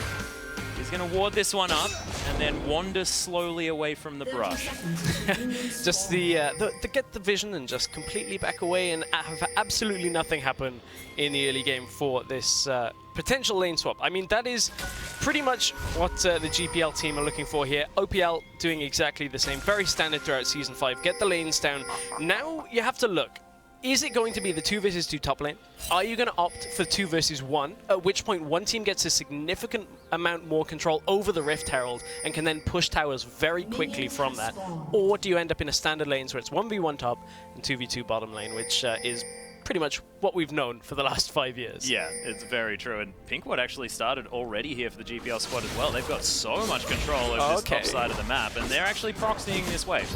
So this is something that doesn't happen very often, but when it does happen, this is going to rely so much on coordination now, because this is essentially going to accelerate the first wave into the top lane turret for the GPL. It means that OPL now have to recognize that they can't send anybody up there for a little while longer, because the GPL wave is going to bounce and it's going to zone away anybody from OPL that tries to go up there. I wonder how fast GPL are actually going to look to go from this. They're taking a lot of the jungle camps top side, and that means OPL now have no real reason to send anybody top for a while. And of course now double jungling though, you won't get the added experience that you get from having Smite. Yeah, well, it's true, and Ryu is now sort of relegated, trying to walk around with this Rek'Sai, and once again, the proxy farming from the GPL squad, 4 members up here. And Optimus getting a whole bunch of this farm, now 12 to the 5 of Radiant, who's just happily, standardly farming. Carbon and Ryu hanging out here as well. You can see level 1 for the Malphite might mean that this gangplank could be in some trouble. 4-man mid, this is something that the OPL team... Oh, okay, so the flash out of G4 as the Dark Binding would have hit true, but not going to find the kill. This is something that, you know, some teams do very frequently when you notice a new team get put together, where the coordination to pull off very complex lane swap, you know, plays is so much more difficult to work on than, hey, let's go mid and go 4-man, get a flash, try and dive it. That tends to be the easier play, and you can see that GPL is sticking with their play with 3 people up in the top lane, sending Rengar back into his own jungle, and just looking to assume the first turret of the game. OPL, how much damage have they done, if any, to that turret? Because they did send everybody but Radiant into the middle lane. Now they're going to be down there with 4 people, way behind the play on this. This is the first time they've even pushed to the turret. He's going to take down a lot of these minions, though. You can see the OPL squad able to get a fair bit of this one down, and with another wave pushing forward, they may be able to get it on this one. May be able to. I'm looking into some of the matchups right now, wondering what G4 in the middle lane has actually taken for his Keystone Mastery, because if he's taken the Deathfire's touch, he will have a lot of burn damage when you look at the passive that comes from Gangplank. We will get to that as we go through the game. It's one of those things that is going to be such a big factor for every lane matchup, is the choice of what have you actually gone for in this lane matchup. The other one actually that is really funny to go for, and I desperately hope he's gone for it, is the movement speed increase when dealing 30% of an enemy's health. You get like 35% move speed. It's crazy. Well, Carbon is going to knock the cow into the air for a little while and sit on top of a ward for a little bit longer. Juju's having a fine time here in the mid lane against G4, 25 to 21 CS. Rise is farming up quite nicely. No troubles there at all. You can see Archie up there in the top lane with 10 CS in comparison to the 2. 5 times the farm of the Malphite. And this is going to be a horrible lane once Ryu gets up there. Grasp of the Undying is the mastery that Archie has taken on Shen, and you key into that Vorpal Blade as well for the amount of life back you're going to get. Grasp of the Undying, remember, is 3% health back every 4 seconds in combat. So you just walk in and trade with the Malphite again and again and again with Vorpal Blade, and he can basically do nothing but just chip you down, and you get it all back. Well, Choo Choo's might be in trouble here as SOFM is going to make it into the rush. The leap is going to be available. Throws out the Empowered Bowler, but fantastic flash timing gets Choo Choo's to safety. But that's both Summoner spells down now for the Rise. Yeah, now Choo Choo's has to be careful. Once SOFM gets that level 6, it's a pretty easy gank read here. That as soon as Rengar comes out of the jungle with that level 6, he's going straight mid lane once again. Oh, so yeah. GPL with a very clear game plan here for the Southeast Asian All-Stars when it comes to this game. Opening up with the cutting the lane twice, which is something you normally only see once, and they decided to do it twice. But bottom lane, you can see the pressure that Optimus is able to put down in the bottom lane, but that CS lead has actually evened out from the very early onset of this game. Oh well, Carbon actually going for a bit of an invade here, but is going to get answered. There's the taunt from Archie, just destroyed as the Shen picks up first blood. I mean, you look at the map control right there that Carbon didn't have. Rift Scuttler was in the other team's favor. You didn't see where the Rengar was. You know he'd just ganked, but that was like a minute ago. He could have been anywhere on the map. You had no read on that, and Carbon went deep into the enemy jungle, was a level behind as it was. That was a very risky play from Carbon and does not pay off at all. No, certainly didn't, but himself up. This little warding talisman here for the jungle. Going to get himself around, get the vision down. No need to build that Sightstone anymore. Thank goodness, because Carbon built a Sightstone on almost anyone. G4 going to teleport back to lane. So G4 was one of these players that we explained as being able to utilize the teleport the most because he was never able to be at the right place on the map at the right time when he took something like Ignite. But now having the teleport available, he can split push to high heaven and then get into the team fights when he's needed, especially now that he's on Gangplank. I mean, he's got a global ultimate, so he's always going to be useful. And a lot of people were talking about the summoner changes that we'd see from the preseason patch. This is one of the kind of team compositions that you may still see the teleport flash into the Pulverize. Yeah, the Pulverize is going to get knocked out of the ultimate there from Gangplank, though as Optimus does use the heal. Archie comes in, stands united, not going to be able to get rid of him as Optimus even able to hop away from the Acathian surprise. And the OPL squad getting obliterated at this point. Carbon once again getting taken out, and Archie just teleports back in. Archie was just like, I'm only going to be out of here for a couple of seconds, but the OPL team got caught out by a kind of an obscure timing in the bottom lane. You feel like they'd be waiting for 6, but GPL... Choo Choo, so much damage onto G4, but unable to quite lock it down. You feel like the GPL bot lane would be waiting for 6 on Kalista to all in like that, but as soon as you step into range for Flash Pulverize to hit, that is when a Kalista Alistar lane is going to take over. Kog'Maw Morgana this early on into the game just cannot really survive through that. The Black Shield has to be on point, and even then, there is a lot of crowd control that the GPL team have just brought to the table in this bottom lane, and it's causing a lot of problems for the Oceanic All-Stars. Yeah, it looks to me like the OPL squad looking to try and scale towards the late game. Of course, Rise and Kog'Maw. You look at those champions and you think, yep, they're probably not going to be doing too much towards the early stages, but is it going to be enough in this preseason patch that we've said time and time again? The first 5v5 game that we had today was an outlier, in my opinion. Shouldn't go to about 50 minutes because this patch seems to be so much faster. Picking all these scaling champions might be dangerous. Well, it's actually an interesting thing because the average overall game time across servers actually only went down by 1 minute, which is significant. That is still a significant change. 60 seconds. But the fact of the matter is that means there are a lot of short games because teams are pressing their leads very quickly. And if the Southeast Asian All-Stars can do that with the Alistar, dive the towers with the Rengar, then we'll see a quick game. The reason the last game just got stalled out for so long was because Jax was so reluctant to split push and couldn't against about a 500 armor Malphite. So if the OPL team can hang on till the very late game using this Malphite to deny any kind of presence, then they could be okay, but look at the level difference. Oh my goodness, Ryu taking so much damage. SOFM didn't even try to go for any empowered bowler strike. That's not what he's about. He's all about extra damage with that Q. I mean, you look at that situation. A level 7 Shen against a level 5 Malphite, and in comes a Rengar that's got his ultimate as well. Yeah, having a giggle there as well. He is having a giggle in the top lane. But, I mean, that's one of the other things to factor in is the actual experience that you get from kills was tweaked through that. So when you see a champion get a lot of kills, they will accelerate through the game a lot faster.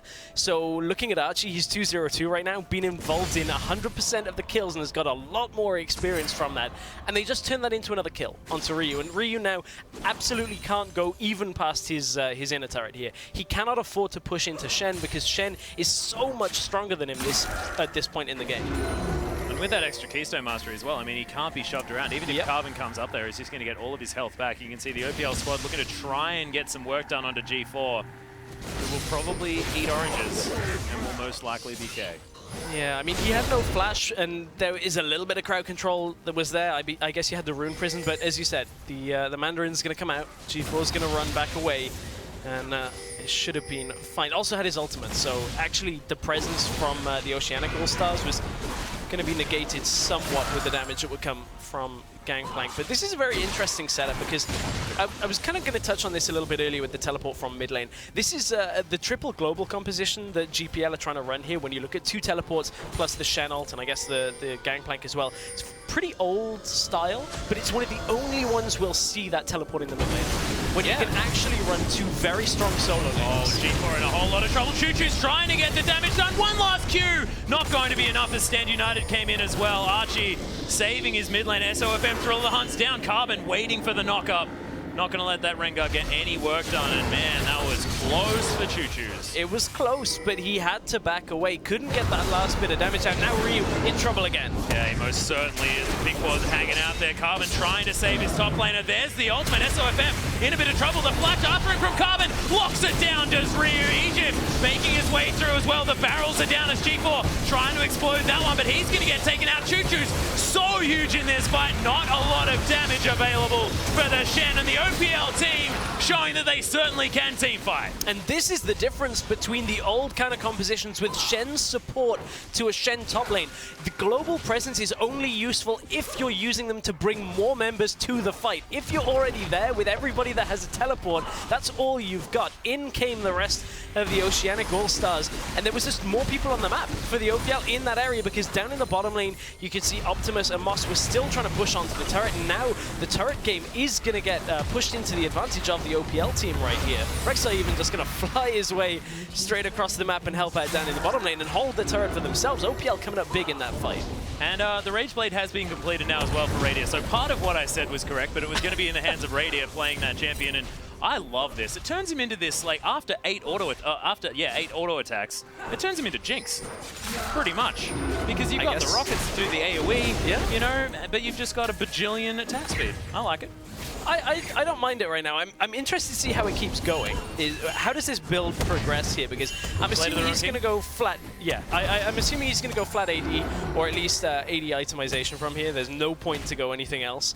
So I wonder exactly what the itemization is going to be. Maybe you go on hit. Maybe you could build a Nashor's too. I don't want to see that. I don't want to see on hit Kog'Maw. That's not good. I think the Blade of the Ruined King, maybe into the Infinity Edge as a 3rd item, could be something that we're going to see here from Kog'Maw. But itemization for ADs has changed so drastically off this patch. Yes.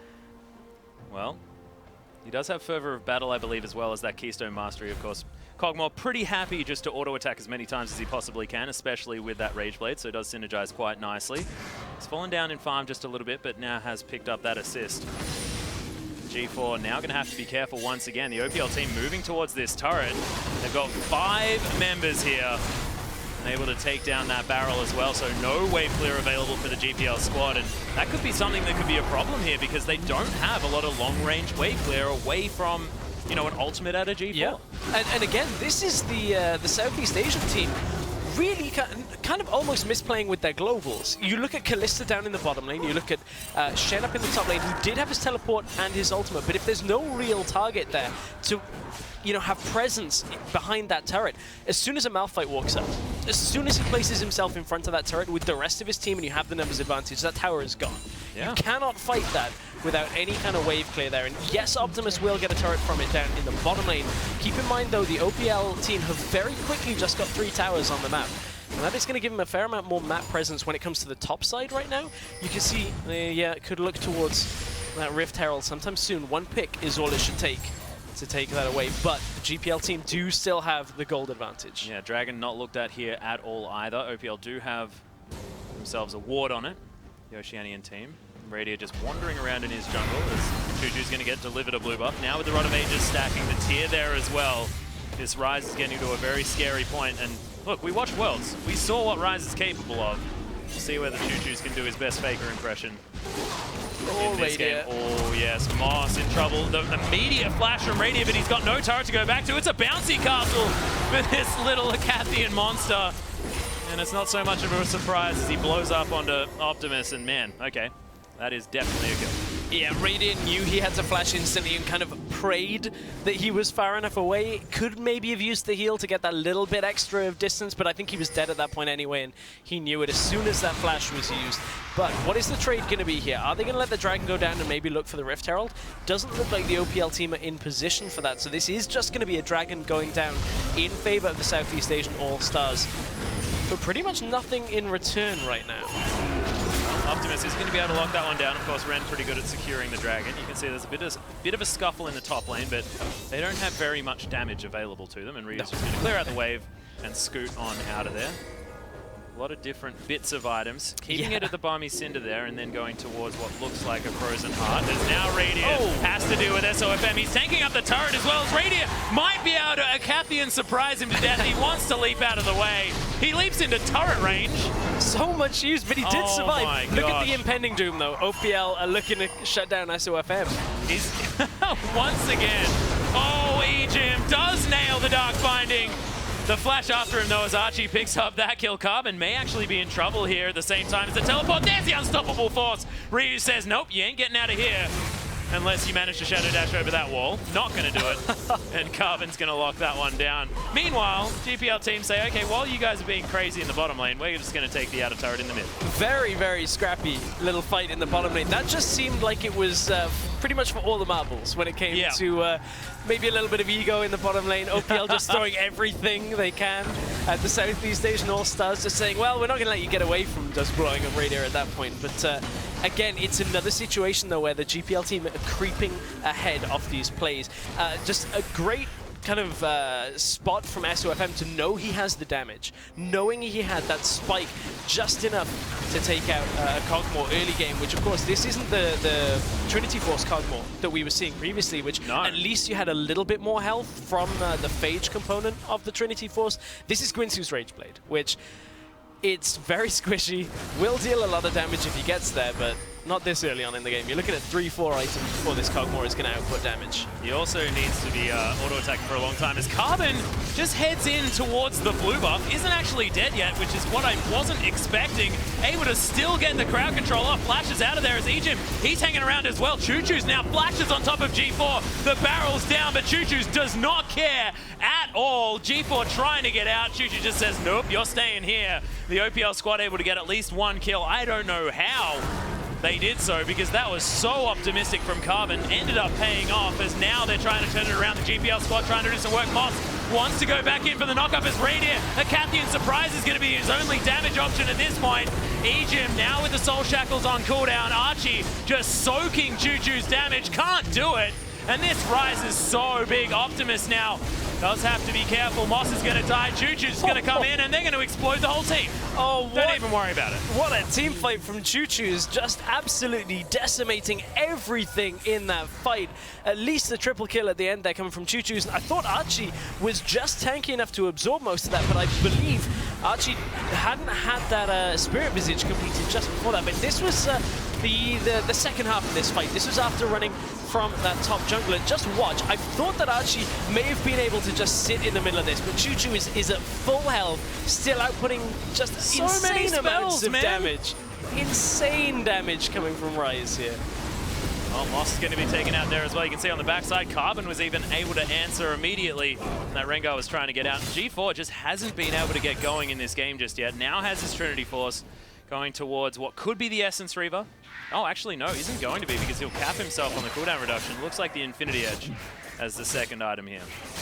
Yeah, that does look like what it is going to be. On the other side, Rod of Ages and the Seraph's Embrace already taken for Choo-Choo, so he is very, very strong at this point. If we didn't see it in the last fight, that's going to get worse, and it's going to buy Radiant a lot of time, because this is one of these problems that we were talking about for the team from the GPL, is with Choo-Choo showing just how much he can do already in this game, you now have to focus everything on him, which means Radiator is just going to very quietly, even though he's 0-4-5 right now, very quietly farm himself up and farm up to about that 3 or 4 items. This isn't going to be a fast game right now, because the GPL didn't take that early lead and consolidate it into a further game.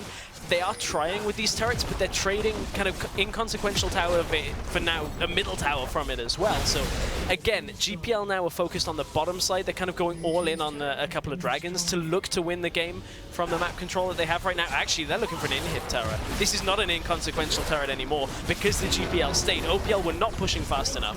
Oh, what's happening here as well? They've started up the Baron by the looks of things on the side of the OPL squad. They're giving up this inhibitor. The ultimate goes down, and Baron isn't even going to be taken. That's an inhibitor traded for nothing, as Archie's going to come back in. The heroism of this Shen, as G4 almost manages to take down an extra kill as well, but the OPL squad answer back with a couple, but it looks like the GPL squad are trying to win the game. Ryu's here, but he's the only one. Carbon makes his way through, but he's relatively low. The knockup lands, and Optimus has to flash away. Fate's Call comes in for Moss, but Ryu whiffs the ultimate just a little bit.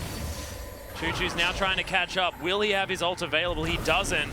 Nowhere near as Optimus is running away, but man, they did so much work in this base on the side of the GPL. Yeah, great just read from GPL. This one isn't quite over yet. Carbon's still looking to get it, but this is just enough time that OPL aren't doing anything else. United's available. Moss may actually be able to get out of this one. He's not going to use it, because Ejim's going to get knocked away, and they lose the Allstar as well. Archie holds his ult for another day. And all the meanwhile, OPL were just doing nothing on the map. The death timers were winding down for the team from the GPL, and it means that G4 is back available. Archie is back up as well. And it means GPL can go for this again. Now with the bottom lane inhibitor pushing in, they can set up the vision control around the Baron pit and force one or two members from OPL to check it all the time. You can see 3 blue trinkets have been picked up by the Oceanic team. And that will give them a good amount of control when it comes to seeing if the Baron is being done. But the GPL team right now are just so far ahead when it comes to the map control from that inhibitor being down. The gold is about to be even again. If this game goes to a stall period and that inhibitor respawns, that is when the OPL team can actually look to fight, but it's risky to push out onto the map because if they go for an objective like Dragon here, the Baron just goes almost instantly with this Kalista. Yeah, it's ridiculous. SOFM is actually in the bottom lane anyway. So the GPL squad now moving towards the Baron. They don't necessarily need the smite because of course they do have Kalista. He does have the Ren there, but the split pushing Rengar is an odd choice with Ryu there with a lot of armor. Uh-oh, we're going to see pretty much the same play again. Although this time it's from the OPL. Pretty much the GPL team out of position. OPL team want to push. Oh yeah, G4 actually taking down to about half health here. Stand United did come in. Optimus trying to get the auto attacks down. There's the flash after the taunt. Carbon right on top of Optimus as Ejim's trying to lock him down. Radius still alive. There is Optimus finally falling as the shutdown comes in. Choo-Choo's so huge in this fight. Looking for G4, is going to find him. Now the OPL squad getting the work done. Archie falls. Moss is going to die as well, unless the OPL team decide just to take down the towers. SOFM. Look, that's optimism, my friend. He wants it. It's not happening. It is not happening. He's going to go down for the Nexus turret, or attempt it. OPL team are going to back away. Like, there is nothing that SOFM can do here other than cut the wave and stop the game from ending, but the death timers are so low at this point, which is weird to say after the last game where we had like 70-second death timers. All SOFM can do here is maintain a little control around the Baron pit. And even then, OPL aren't going to be too ashamed to just push in and kill the Rengar when he finds him. But that play from OPL is exactly the kind of play that they need to make here, is when the GPL are split up like they've done throughout the entire game, take the fight to Carbon. the GPL team. And SOFM's been caught. Yeah, he has. Choo-Choo's just going to blow him up. Radius there as well with the damage. You can see the Rek'Sai still alive now, just mucking around with 2 people as Optimus trying to stick some sticks into him. See, he is going to be able to tunnel his way out. The barrels are going to do some work, but only onto Ejim there as Radius now without the protection of his team, but no one's coming around from the GPL. This GPL squad just looked to be floundering a little bit. It seemed like they were all on the same page when they were going for that push, but now that that hasn't worked, they just don't know where to go. Well, I mean, the push that GPL did was pretty much a push that saved the game for them. They were at a risk of the OPL team just stealing it away, and you can see the gold has now gone in favor of OPL. Looking at this one, Smite Steal should not come through. OPL have to fight before the Rend actually comes out here. Yeah, the ultimate comes in though from the GP, and man, that barrel's doing some work. Choo-Choo's finally falls. The shutdown comes in for Optimus. Radiant has to turn tail and run. The exhaust may not be enough here though, as Radiant has to use the heal. The Rend comes in for the slow. And he's just going to fall down. The triple kill for the Callista. And the GPL team, the mechanical play in these team fights is so beautiful to watch. The only thing about that fight was it seemed like the OPL team were under the impression that teleport was available from Ryu at that point.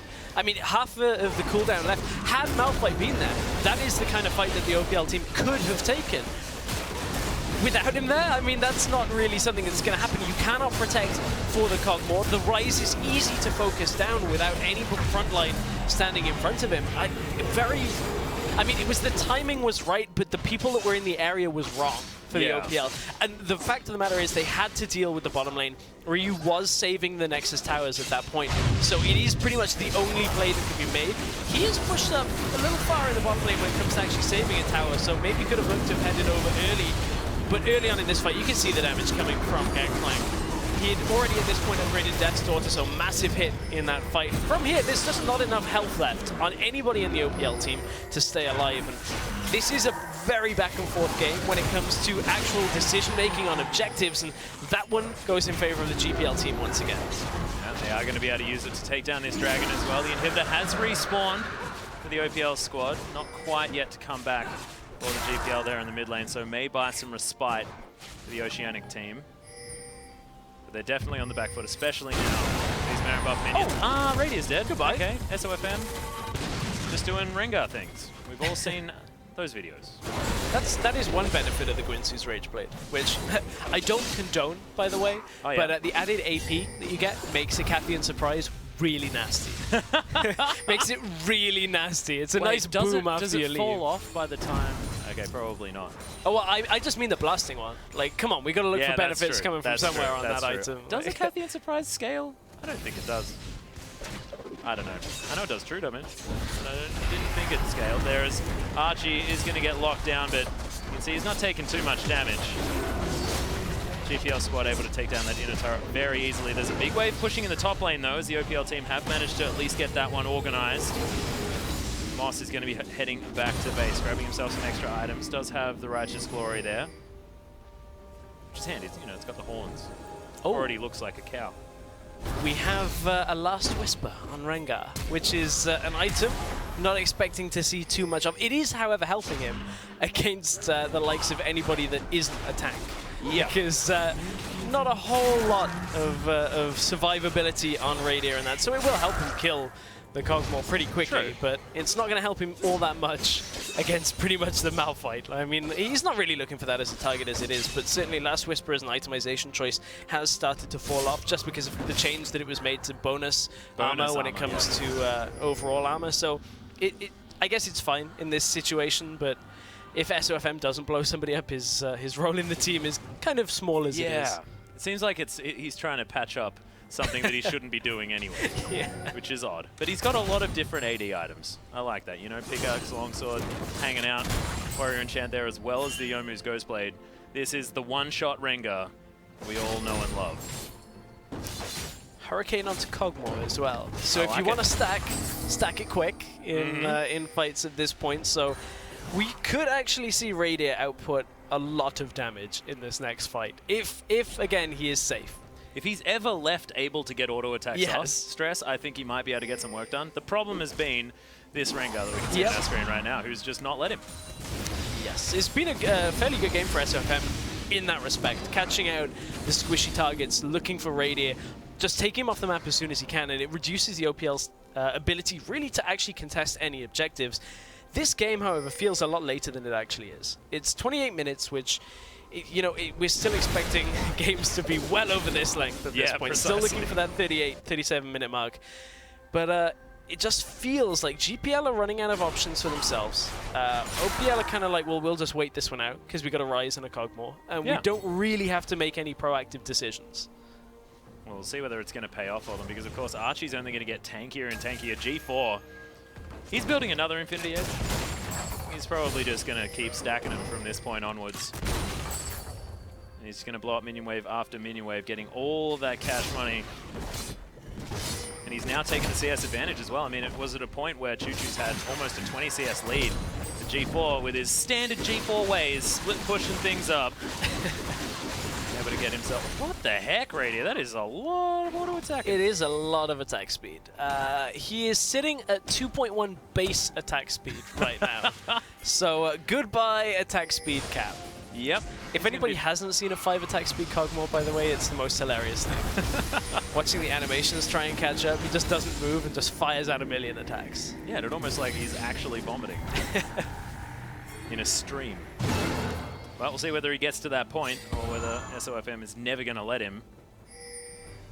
Last Whisper has been picked up here for Optimus as well, so looking for that item from the Callista.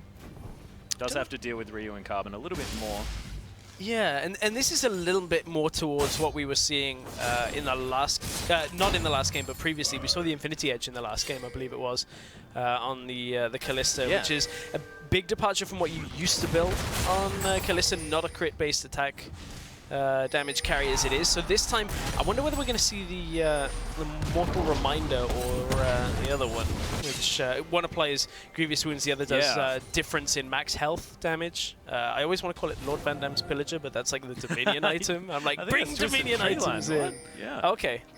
Twisted Tree Line. I do like that item, though. I do. But I always build it because I can't build it anywhere else. I don't know whether it's ever good on Mordekaiser, but I do it anyway. On more. Don't think so, stress. Remind me not to play. Remind me not to play with you. No, well, G4 is up here in the top lane trying to deal with Ryu. Is doing quite a fine job. Ryu actually can't really answer too much. Just going to clear out that wave as best he can. SOFM doing the same thing here in the mid lane. The rest of the OPL squad now moving down that area as well. Archie was split pushing in bot, and it looks like this sort of 1-1-1 with the bottom lane just hanging out in base. Putting on a lot of pressure here for the OPL squad. So it is Lord Dominic's regards. Oh, it was close. So I'm going to just call that Lannister's regards for now, because I can remember that a lot easier. We'll see if they send them in this situation.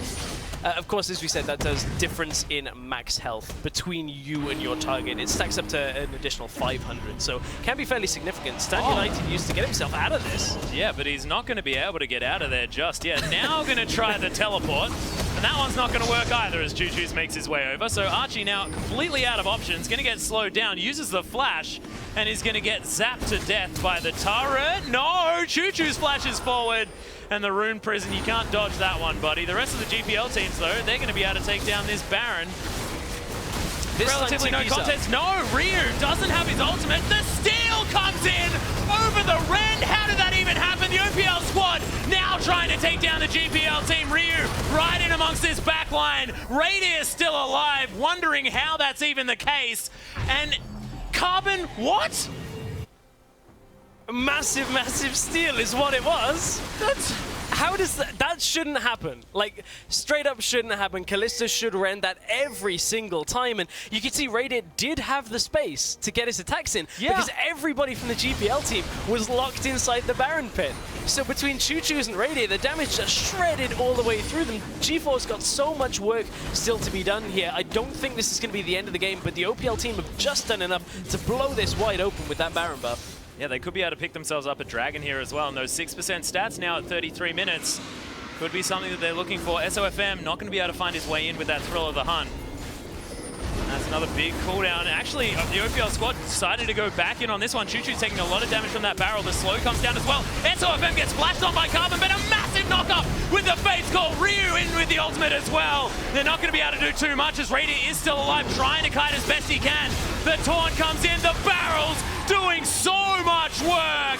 The GPL team might even be able to finish this. There are no Nexus turrets, and it's a triple kill for G4. We said watch out for this guy, and I think we definitely needed to. That was so close to the OPL. They had the game in their hands. The problem was Ryu, who has to cause enough of a disturbance, went on to SOFM, over a wall, away from the rest of the team, and it just blew the team fight open. Completely exposed Choo Choo's, completely exposed Radiant, who just couldn't kite back, and that's the end of the game. Yeah, it's going to be the OPL squad starting off at a low. This might mean that we're going to fight back even harder towards the end. Maybe we fixed it. So we can start with a loss and then win as we go through. But what a hard-fought battle on both sides with some really ridiculous decisions being made. but seeming to be countered quite effectively. Yeah, very, very back and forth on the decision making. Yeah. A lot of similar decisions when it came to pushing inhibitor turrets, pushing inhibitors, but ultimately misplay from both teams, and it was the second misplay that just left the death timers wide open for the base. And that's a tough loss. After taking the Baron steal, taking away the team fight, that is a very tough loss for the OPL team. Looking at the position they were in. Yeah, and sort of managing to get the flow of the game back in their favor as well for that small amount of time. I can imagine it's a bit of a rush of blood to the head as they're just trying to engage, get back in there, and then they could have finished the game potentially with the super creeps heading towards the base, but wasn't to be. And G4, you have to say, the barrels he was managing to get down in that last team fight were ludicrous. He was doing so much work. Yeah, he was doing so much work, and I actually, like, looking at that game, just I cannot really overemphasize Choo Choo's. From that start of the game to about the 30-minute mark, he was just pretty much putting the OPL team as hard on his back as he could at that they were point. like in that scroll on his back, aren't they? Something like that. It was the Rise was incredibly powerful, definitely able to lock down even the likes of Archie, who went for that magic resist very early on. He had that Spirit Visage. He was able to regen all of his health, but that Rise was doing so much damage. But we are going to head back to the analyst desk to break down that game. Thank you so much, and wow, what a roller coaster for OPL. I definitely think both of these teams got too excited about Khaleesi and the 2016 Season 6 version of Game of Throws, because both team gave their opponents the entire reason to win the game. And said, no, here we go. Woo, you catch it, because now it's up to you. Back and forth, back and forth. We had so many kills and so much action. It was fun to watch. Very fun. But it was just so messy. Yeah, the one part of the game I will say was structured well was the start of the game. The C region actually came out with a legit strategy. The proxy then take 2 camps at the same time, send everyone top. In the end, Oceania responded well, but that was actually really well thought out of the Southeast Asian region. I feel the key thing when it came to the back and forth was the fights that the OPL team won was when they had summoners on both Rise and Cog. Because in reality, what they are turrets that are is just shooting things out, because they can barely move when they're doing DPS. So in this scenario, whenever they didn't have summoners up, the Rengar, the Kalista ultimate, it is just so easy to catch these targets and kill them. And even when they had summoners but didn't have ultimates, they'd still win fights. We've got a replay that I want to call up on screen, and you have to watch Ejim right at the beginning or as Carbon's in this blue buff, because Balls of steel. He doesn't have his ultimates. Look at Ejim's Morgana. He's moving into this buff. There's no soul shackles, and watch him as you play this out. He honestly bluffed the whole team. He black shields himself and just flashes in, like, has absolutely no regard for anything going on. Like, this is what I start asking him. Like, I was like, what is Morgana doing? What is Morgana doing? And then as it goes on, I was like, oh my goodness, he's a genius. And the best thing about this whole composition is that G4 is struggling so much to get barrels off just because Choo Choo's and Radier are prioritizing them over everything. And they just continue the chase. I mean, even the Rek'Sai comes back for a second goal at this fight. Carbon flies in at the end, and when they get ultimates, it really turns around. Well, OPL, you take a look at them re-engaging. Now, this fight goes the way because Choo Choo's is a full HP bar and full mana bar, so he's able to clean house from the GPL and the Southeast Asian teams. But the problem is, it was this re-engage mentality that ended up costing the Oceanic squad as the game played out. Also, look at the gold. Still 2,000 gold down. You know, OPL, they lost a lot, they clawed it back, they got a lead, they lost it, you know. And then they had the game after Carbon stealing that Baron. Incredible. Is that something he does often, by the way? Yeah, that is actually. Carbon's a clutch player. That's what he's known for. Big moments, being able to get in there. Nails of Baron secure, and then the team, they look like they were so set up, and he's their shot caller. So I'm just going to attribute that to a rush of blood. Like, as soon as you do it, you're like, I am invincible! And then, like, you die. Is that a Yamato impression? No, that's actually out of James Bond, 007. To be fair, it was against the Kalista. So is it Carbon doing a genius move, or is it the Kalista messing up big time? Potato. Come on, Optimus.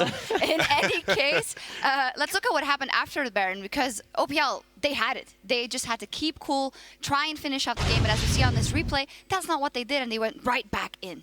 I think we have to get Spawn to talk us through this one. All right, so let's take a look at it. So right now, they've just got the Baron. They've taken down the inhib. They can go back, get all the waves pushing in their direction. But no, that's not the decision they go for. So as we roll this one out, you'll see that as a unit, they just go back in. And a great barrel from G4 there actually slows the whole engage. And then Moss just goes huge. He did it time and time again at Worlds, and they blow everyone up. G4 picks up a triple kill. Bangkok Titans player just go massive. And once again, Rise has no summoners, Kog'Maw has no summoners. It's so easy to point and click the Kalista ultimate on top of them and catch them. Then the Rengar that has built full DPS is perfect for killing these targets. And where did Carbon go? I mean, he flashes over the wall to go for a Rengar while the rest of the entire SEA squad is in the middle lane. Like, hello, front line. You've got carries without summoner spells. I don't know, mistakes there and ended up costing Some people still think he's just keeping on moving, you know, he's just moving down mid. He turned more into a carbon copy of himself there. Talking about the Kog'Maw, as you said, if he would be able to stay alive, we checked the damage graph after he did 3 times the amount of damage of Kalista, but it's not worth, because in this meta, you just can't stay alive. Yeah, especially not against the jungler like SOFM that is very famous for blowing up carries. And you saw time and time again in that game, he was just hunting down the Void Puppy and like completely schooling him. I really like the build path as well. Seeing Radier pick up the Gwynzoo's first, then into Blade of the Ruined King and whatnot, and eventually the Hurricane. AoE, ridiculous attack speed, ridiculous range. I think the biggest problem they had was just that early game. Archie got so far ahead that in conjunction with SOFM, all of the threats got delivered to him every single time. The front line just wasn't there. I was very, very surprised to see the Kog'Maw pick, actually. Like, personally, I don't think Kog'Maw is too good because I put them in the same basket as I put Zyra and Brand. They always top the damage meter, but they just keep dying over and over because it's just so easy to catch them. Well, that was my biggest problem. They just didn't pick Lulu. If they have a Lulu in that comp, run the Rise top lane, they all of a sudden have all this magic damage that you can get in, and Lulu on top of Kog'Maw there would have just shredded the team. I think something that we need to point out as well is, of course, the Gangplank. We've talked about 80 item changes. I think the changes for items are really, really good for Gangplank. I was surprised not to see the Essence Reaver because the combination of Essence Reaver and Trinity Force 40%. Lands him on 40% CDR. It did technically come 3rd or 4th, gentlemen, so it was collected right at the end there. Sure. The action, unfortunately, distracted us. But yes, it came in later than expected. Yeah, but again, a very entertaining match. Sadly, not so good for the OPL team. It is SEA that gets their very first victory, and we're going to take a quick break. Rather, we'll be back in 3 minutes and a half with the Japanese LGL versus Brazil.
I felt really honored for being chosen to play on All-Stars.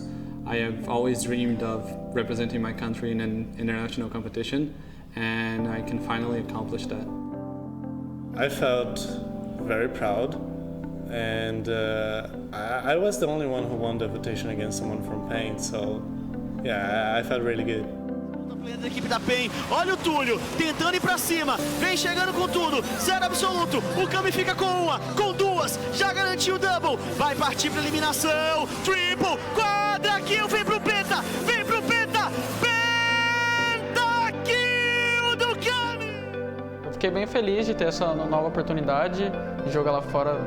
Desde o ano passado eu não tive nenhuma oportunidade, nosso time foi bem mal, então a gente não teve nenhuma oportunidade esse ano e a galera deu o maior apoio, teve uma brincadeira ali também no meio, foi bem engraçado, mas eu tô bem sério para jogar lá, apesar de muita gente ter votado às vezes até um pouco na zoeira. Playing with Lab for the first time is going to be interesting. He has always been a good top laner. He has always been like a renowned top laner in Brazil. So it's going to be interesting to finally be able to play with his playstyle. Acho que individualmente a gente não vai ter problema algum. Acho que lá a gente vai ter que conversar e talvez deixar algumas diferenças de lado, mas acredito que todo mundo vai ser bem profissional e acho que todo mundo quer ganhar ir pro grande Allstars nos Estados Unidos, então Enquanto isso, o Kami tenta se reposicionar. O Crow é o primeiro a morrer, The Fox em sequência. Double kill do BRTT. Pode partir para o triple. Vamos ver se isso que acontece. Triple kill. I think the strongest team is probably Brazil, but I would worry about Turkey because they won against us in the last WCA, so I think they are the ones we should look for. I don't know quite how well it will go, but I think it's going to be interesting.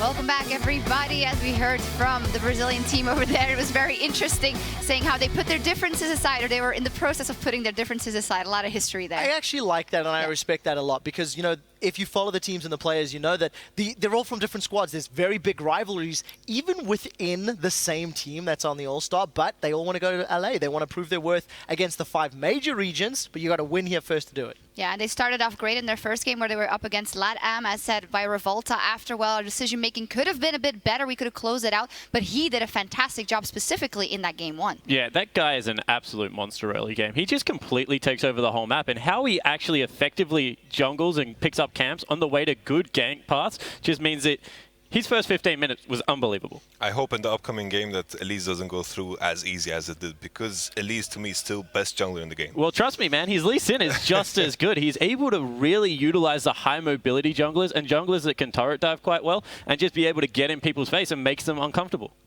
And definitely, if Brazil gets off to a similar start, I think they will have learned a lot from that first game to get to the victory quicker. And they are going up against the team from the Japanese LJL in this one. And we're going to run through their lineup as well with Eevee, Rainbrain, Seros, Mueki, and Dara. Just to note that Mueki is stepping in that lineup and is maybe even a better replacement for the AD carry. I'm kind of happy that happened. I'm really happy that it happened, because we tried to do research on Meron and he hasn't played a single game of solo queue in ages. He's basically gone on vacation and they tried to pull him back in. That's what it is. But Muaki, I know you love that guy. Yeah, he certainly has a very impressive history behind him. He got the first pentakill ever of the LJL. His Jinx is fantastic. Target selection in particular is what you should watch for this guy. He's not afraid to shred tanks when he can or bypass the tank line if he thinks he can survive and get towards, I guess, high damage threats. And it's actually something that this team has a little bit of competitive experience, something good that they have going for them. As a going away show, they actually played against some of the other teams from the LJL on 522, so there is some VODs to watch, which means there's a little bit of research. They showed that they play around the Rift Herald relatively well. They do prioritize that quite a lot in the early game, and they donated to Seros to try to push those lanes down. So I want to see if he's going to get his hands on his Zillion, which we all know he loves. He's played in the past and is banned against him so often. But it's changed. It's not really a solo lane. So that's what I want to look at. The Rift Herald with him and what Seros is going to play. It's like looking at the rest of the roster, I'm thinking Rainbrain as well. He's a player that has retired and has become like a pro streamer. And with that in mind, he's coming back to the competitive scene. And like, to quote Rusty, he said that the Japanese team is kind of like a fun team. and I'm expecting a lot of fun. That's what I'm hoping Wow, for. that was a big quote.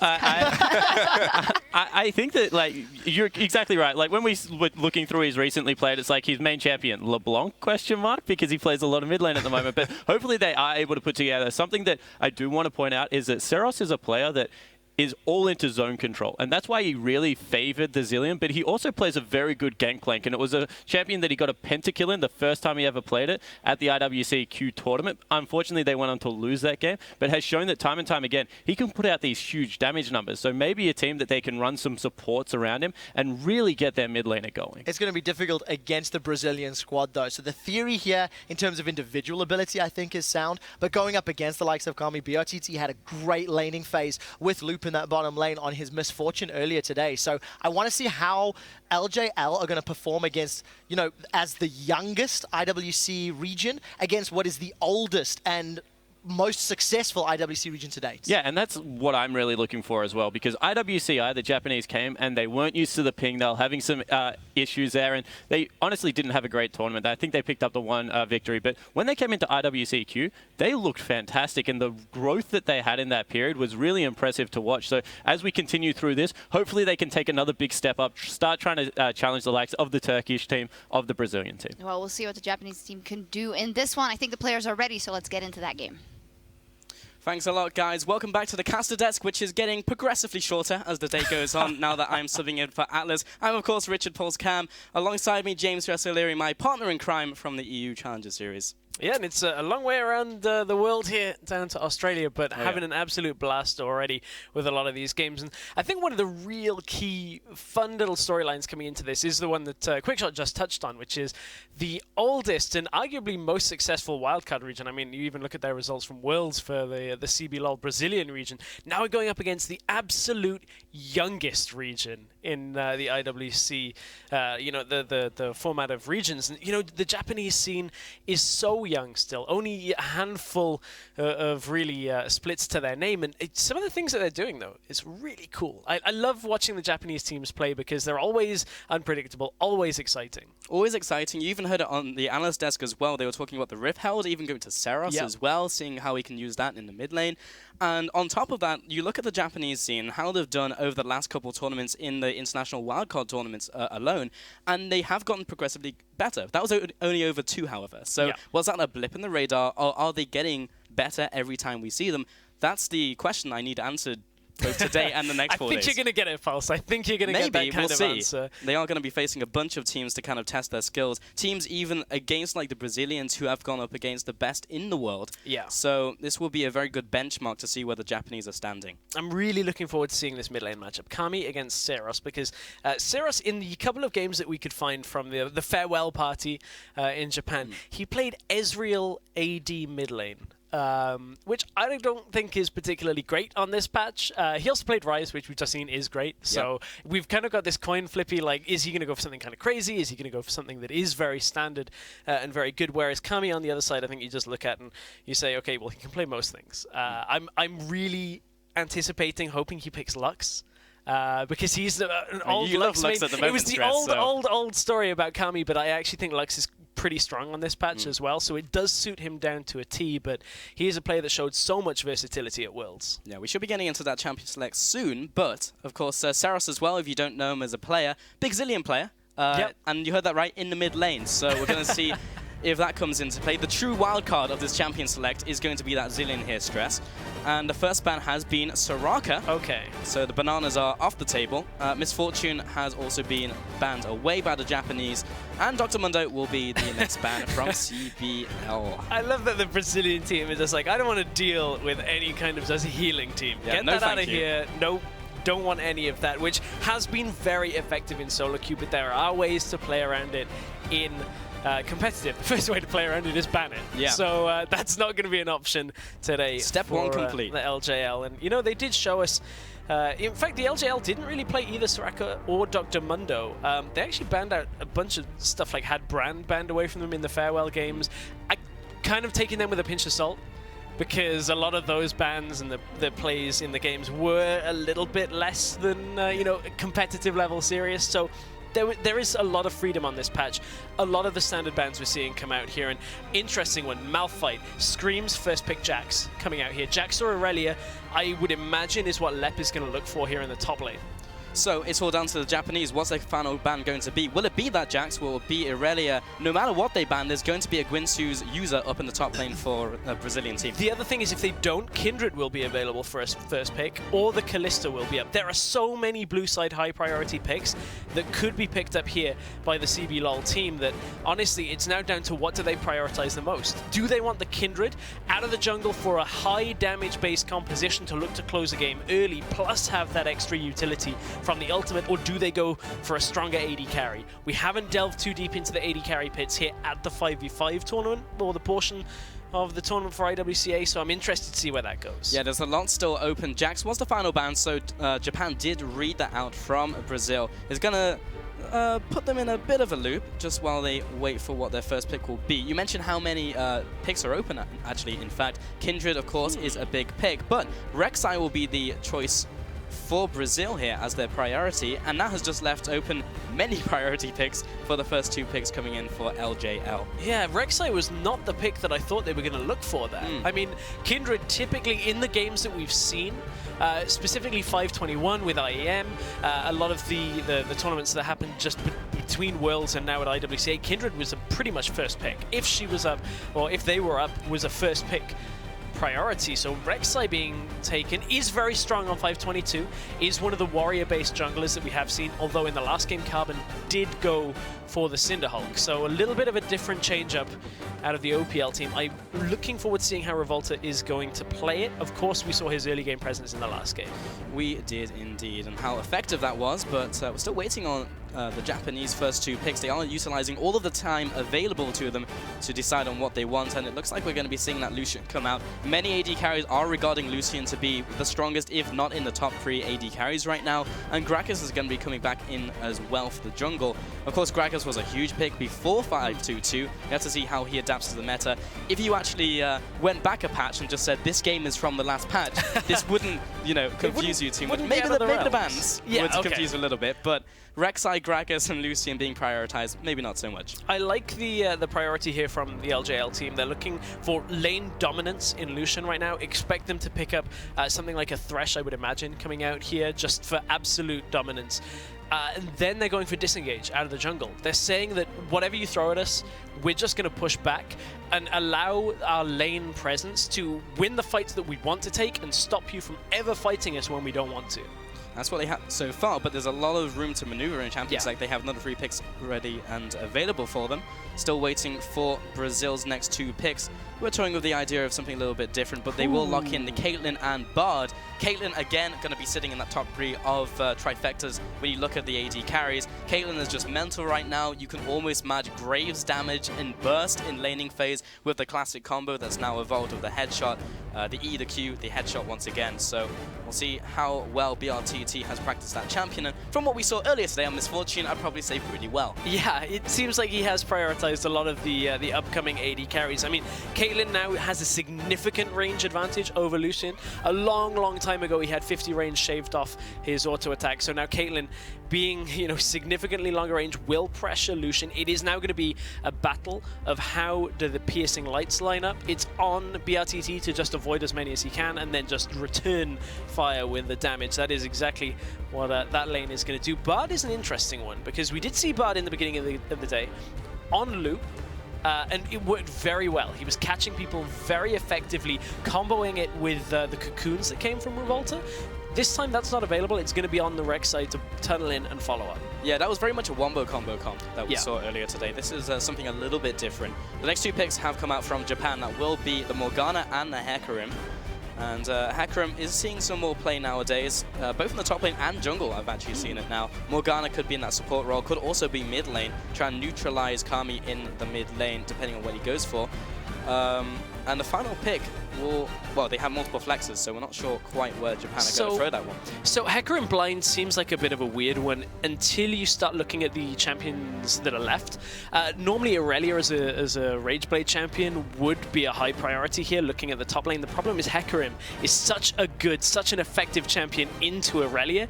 Because of his passive, you just stand on the minion that Aurelia is about to Q, or at least this was how it used to go. You used to just stand on the minion and just kind of outlast Aurelia with Spirit of Dread. I don't know whether that is as effective. I would love to see that matchup, but we're not going to get it. No, not today. The mechanics have changed, probably, I would have to assume. I assume so. But I don't know. Gunsoo's, yeah, exactly. Azir, the Emperor of Shurima, has entered the Rift, ladies and gentlemen. He will be going into the mid lane. Shen has also been picked up. And with Bard being locked in, that Shen will be going to the top lane. Still yet to see any Shens go for the build that I personally love, which is Titanic Hydra and Triforce, where you just poop out damage, and it's disgusting to play against. The mastery we did see. I wonder whether we will see the Zillion here. I mean, the OPL casters we've been talking to, they're like, he's going to Zillion anytime it's available. And I'm looking at this, well, like, they were right. Hey, they're 100% right. Yeah. I almost doubted them for a second, but there it is. I trust in OPL, we trust. Well, maybe not in-game, but seemingly out of game, we trust in them. And maybe the 1v1s as well. But there is the Zillion. Not a champion that you really see at all. No, but Saras has made a name for himself on this champion, and we actually haven't seen Zillion for such a long time because of all the changes that happen. Now you can place those bombs on the floor, you put two on top of each other. That's an AoE stun. Is incredibly strong on paper. We just haven't seen any mid laner make use of it to the maximum potential. And one of the biggest things was that his ultimate then didn't get ticked down by cooldown. You didn't reduce the cooldown on that every time you used it, which was the old big thing about Zillion, was you could get two ults off in a team fight just by spamming W when you got later into the game. That doesn't happen anymore. So very interesting to see them opting for this, but it's tower pushing is the name of the game for the CBLOL team. Caitlyn, Azir, Bard to pretty much put the presence there behind a tower with a Shen in a side lane, with a Rek'Sai in a side lane.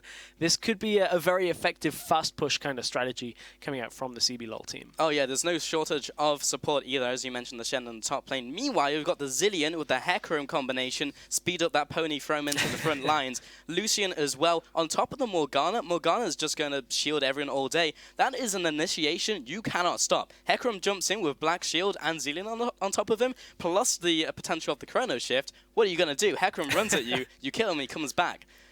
That's a good question that I hope we get an answer to. And I am really just looking forward to seeing this mid lane Zillion into a Azir matchup. Honestly, this is one of the matchups that I'm really looking forward to. Kami just as a player, Syros as one of these wildcard players will just bring anything, and he's brought Zillion to the table today. Yeah, the best thing about these strange picks is the person who's picking the strange pick knows exactly what to do in every single matchup. The other person has no idea what to do. It's Zillion mid lane, I'm picking Azir, what do I do? I'm not really sure. He might just throw me off my game with something completely random. We're about to find out what happens in this game. Brazil versus Japan. First time we're going to see the Japanese team enter the Rift. I'm expecting great things here, Stress. Yes, I'm expecting great things. I'm also expecting great things from Kami. He's bought my favorite item on 5.22, the Dark Seal. It's the mini Medjais, which is incredibly risky because you don't really get many lane stats. When you compare it to a Doran's Ring, where you get the extra health, you get the more ability power, and that Dark Seal will give you a little bit more effective health from potions. You get 25% more healing, but the key component of it is assists grant you 1 stack, kills grant you 2 stack. Make it a Medjais, that'll grant you 4 stacks for kill, 2 for an assist. You get up to the top echelons of stacks on a Medjais very quickly, up to 25, but you will lose 10 if you die on a Medjais. Yeah, so it's risky. Kami doesn't intend on dying anytime soon. No, it's the definition of all in this mid lane. Kami, and remember it gives flat mana and not mana regen, which Saros will have. So he's basically on a timer to pick up a kill or do well in that lane. Otherwise, Saros will just outlast him. Didn't take long. On a timer, we've gone straight back into it. Yeah, I mean, of course. God, always going. I missed back this. in time. I missed this, but it's a little too soon for me. You need to kind of like warm me back up to the jokes and the wordplay. Okay, so yeah. Anyway, in his bottom lane, Loop and BRTT. Saw the misfortune earlier. We'll be sitting on that Caitlyn in this game.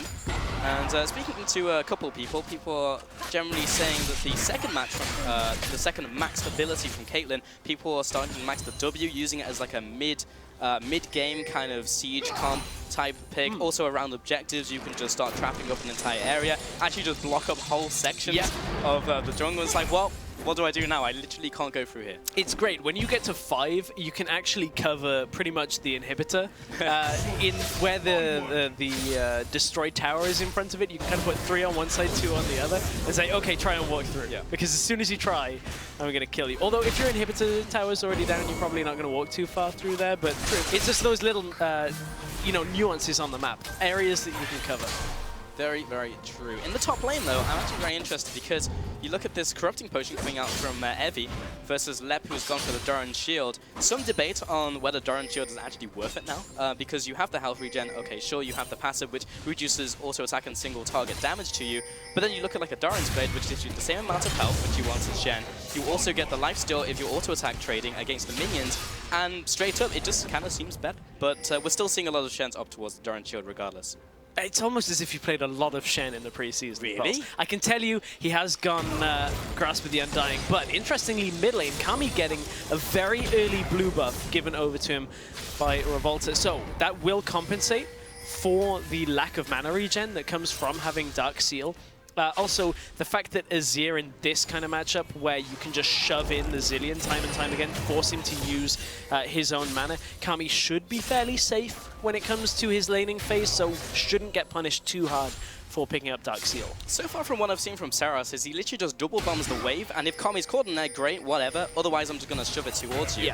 I would like to see a stun come down because that would be a lot of damage against Kami. It's actually a fairly big radius, around the same as the attack range of that Sun Soldier, but Saras, he's still pretty healthy on the mana. He hasn't even popped many of his potions either, so he's not hurting.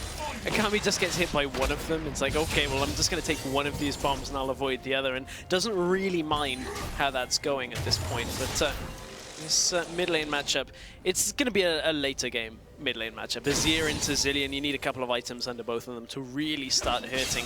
Evi, however, top lane, gets taunted. Gets the taunt literally as Evi was trying to get away with the E, but he's turning it around with the auto attack, the rampage, the flash away, but the ignite comes down, it's not quite enough, and Revolta is literally going to chase him down. Actually flashes through the minions, make sure he doesn't get creep locked there. First blood over to Brazil. Nice taunt onto Evi, did also consume the knockback, consume the extra movement speed that would have come through. So good play out from Lep, knowing as well when to back away from that.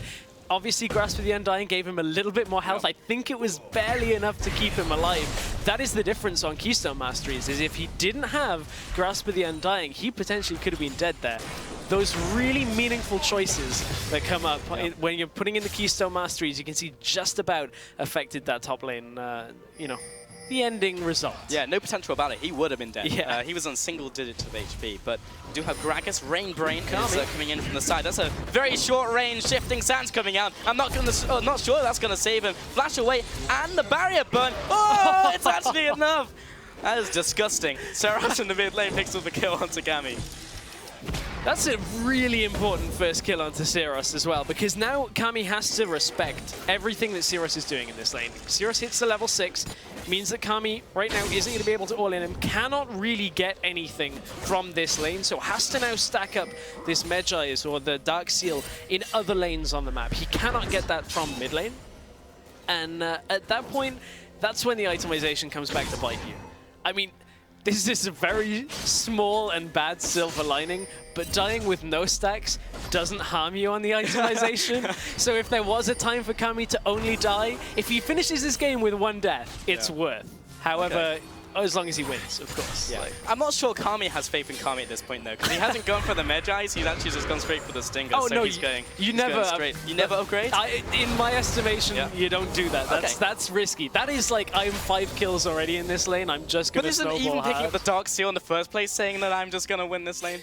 It is, but at the same time, it's also like I'm going to get a lot of assists and not die for it. I mean, I agree with the thinking. Yeah. There is like a slightly less risky play on that, but certainly Medjay's insta-rush is insanity pretty much at its best. I would have liked to see Kami pick up the first blood and see if he would have done that. I would have liked to have known that. I think he would have. Yeah, I think so too. However, Kami jumps over the wall once a bit of damage back onto Saras, just gives him a bit of a love tap as he heads on back. Muoki in the bottom lane though, BRTT taking a couple auto attacks. and also the Light Slinger as well. Those traps are still coming down. Keeping up that line of traps, very difficult to just kind of get in range of those back minions. BRTT using that to his advantage. Meanwhile, Dara cleaning out his jungle. And Revolta just kind of hanging around, just burrowed up, so he does have vision on everyone who is on that side of the map from the Japanese team. Yeah, and at this point, see, second blues have come up. Seras is going to look to get this one for himself. Kami's is going to be at a little bit of a weird timing, so he has to be careful in this lane right now. Doesn't have that much mana regen. Now is against a blue buffed up Zilean, and he's got to wait a good minute or so before his is actually available, so has to absolutely respect that Seras is going to just shove him in again and again. Also interesting, Seras has picked up a very early Boots of Lucidity, which also reduces summoner spells now. And also if you go with the Distortion on top of that, plus the Mastery, you can get your summoner spells down really low. I think it's 40% if you combine all of those components. And you're getting Teleport back down to 3 minutes. You're also getting the Flash on 3 minutes because they share the same cooldown. So Seras is actually looking for more of the utility, going less for the damage and more for that mid-game, late-game. It is interesting to see the teleport again. And again, the reasoning is, as you were talking about, the cooldown reduction is the key part of that. It wouldn't be the same if you were looking to go for a mid lane that doesn't really opt towards that. So that's why we've seen some instances of the teleport, some instances without. That is one thing I'm really looking forward to seeing evolve over this preseason patch, especially when it plays into the Rift Herald, is how important is winning mid lane to allow the freedom to get the Rift Herald, because we haven't seen that focus. We haven't seen early game focus onto Rift Herald yet in any of our games. I honestly think over the next 4 days we're going to see teams starting to adapt. I don't think it will be long before we see either the duo lane from bot lane swap to top or even mid, so you can start challenging both Dragon and the Herald. Luke, meanwhile, the ultimate on top of himself, and Dara's will proc. There comes the Shen ultimate, actually keeps him alive. They need to take him out before Shen arrives.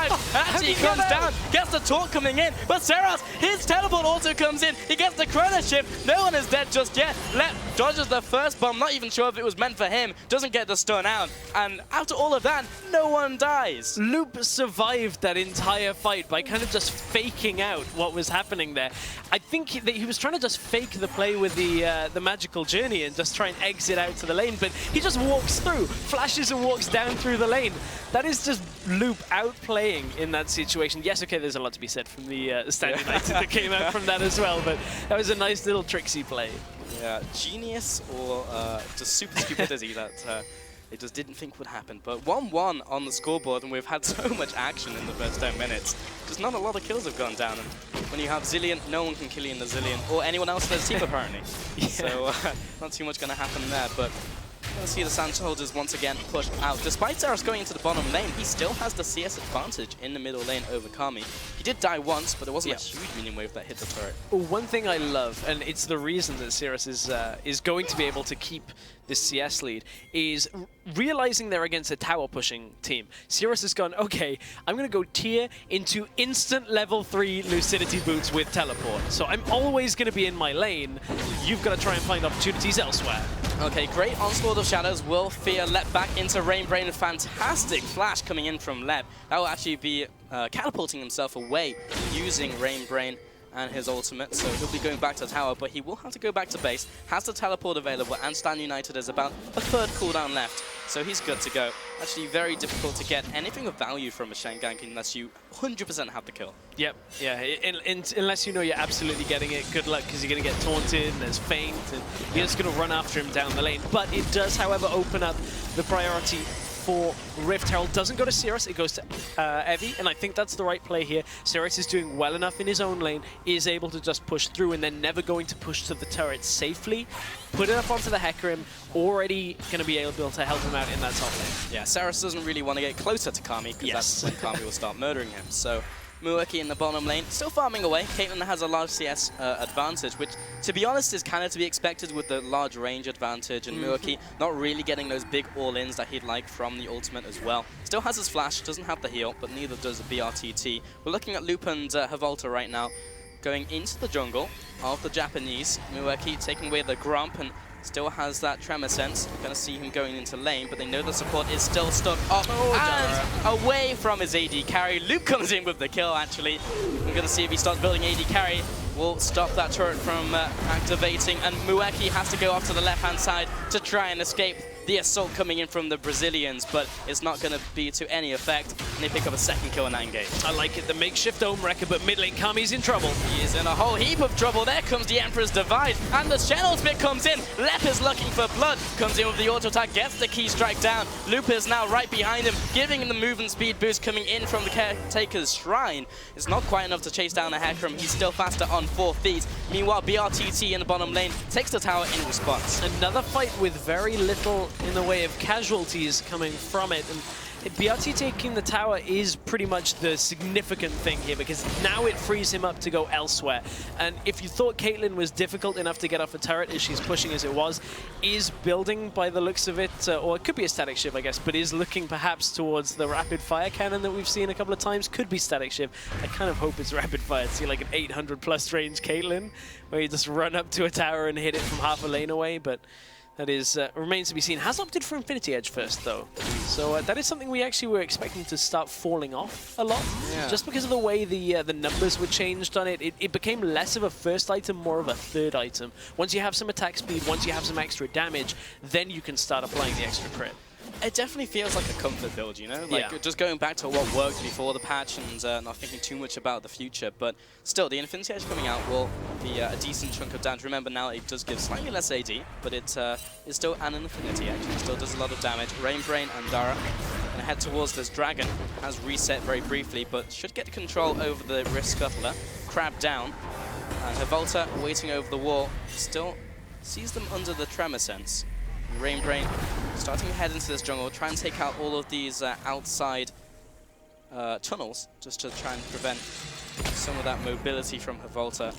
Rain Brain now into the mid lane and joining Muaki. They should be able to get this push down. It's only Kami there, and the rest of the Brazilian lineup is a little slow to respond. But ult is up, though.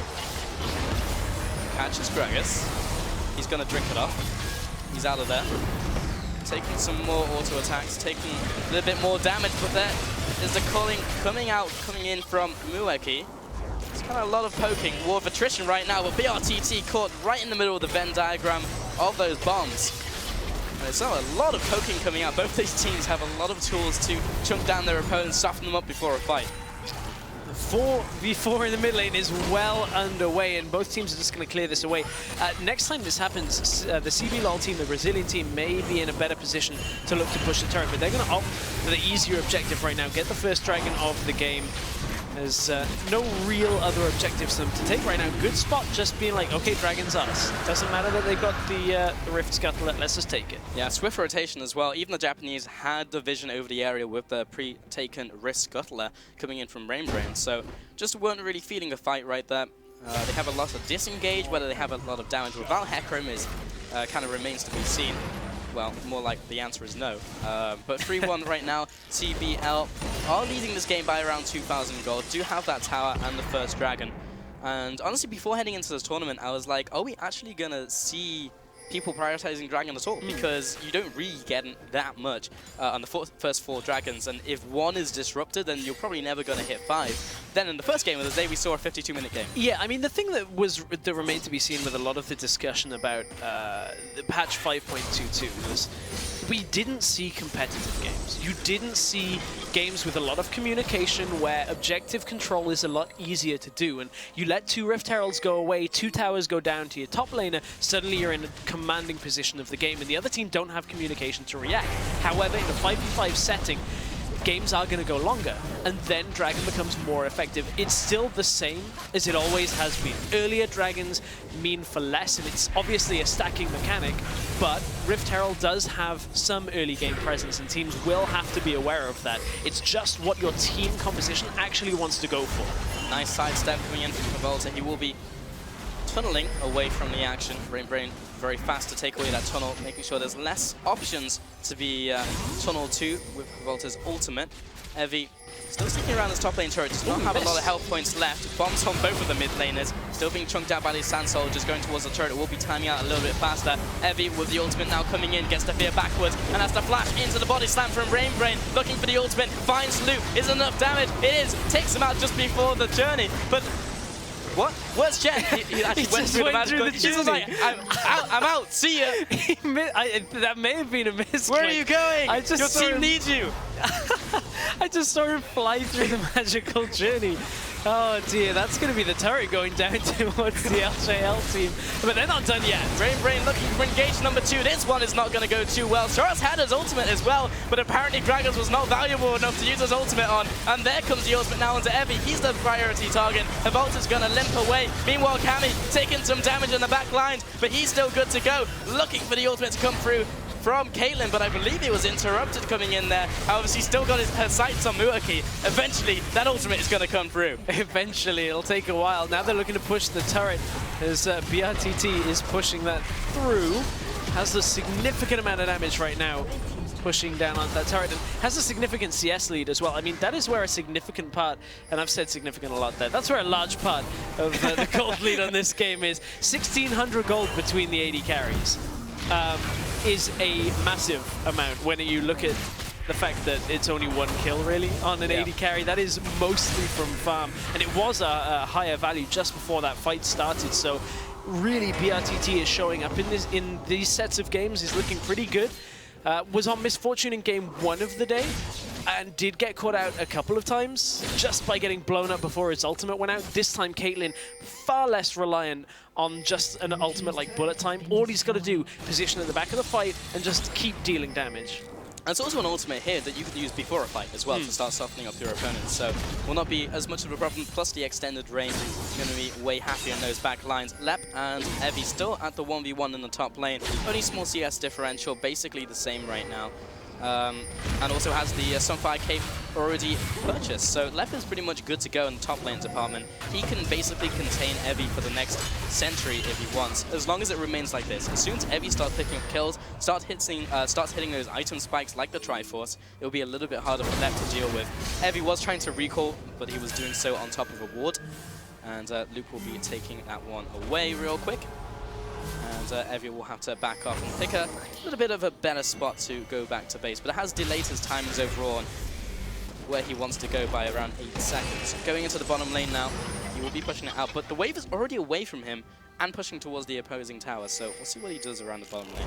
Yeah, right now, of course, on 522, the minion changes were not adapted. So it means that if you are behind, minions can still push away from you in this situation. So it just pushes a whole bunch of farm to BRTT. He will, of course, even that out. But LJL do know that they had a little window there just to push up, get a few wards. But the CBLOL team are reacting. They're putting just their own wards down into the jungle, clearing out the wards that the LJL team just managed to establish. And right now, you look at what the LJL team have to do, and it is a bit of a tall ask because somehow they have to lock down BRTT in these fights, and there really are no tools outside the Hecarim ultimate. They didn't get them there. That is not good. That is very not good. And the ultimate coming in from Brain. BRTT manages to get out just by the skin of his teeth. Meanwhile, Havolta around the side. The flash forward coming in from Seros, but the stand united as well. The shield should be enough. Meanwhile, Brain will be going down, but he has the Chronos shift on top of him. Seros was able to get that one out in time. Luke will be taking the magical journey out of the fight, but the rest of the team wants to go in. He's pinging everyone back. He's like, just take the journey, guys. Push out the wave. Actually, I'm going to push out the wave. I need the gold. And Havolta will be the one to clean that up as they decide to back off. Only 1 kill onto Dara from what looked like a fantastic play from the Japanese. It looked like a great catch onto BRTT, who was just stood out in the middle of, or in the side of the lane outside the minion wave. So a really weird set of circumstances there to get caught on a Caitlyn with a Dark Binding. That should almost never happen.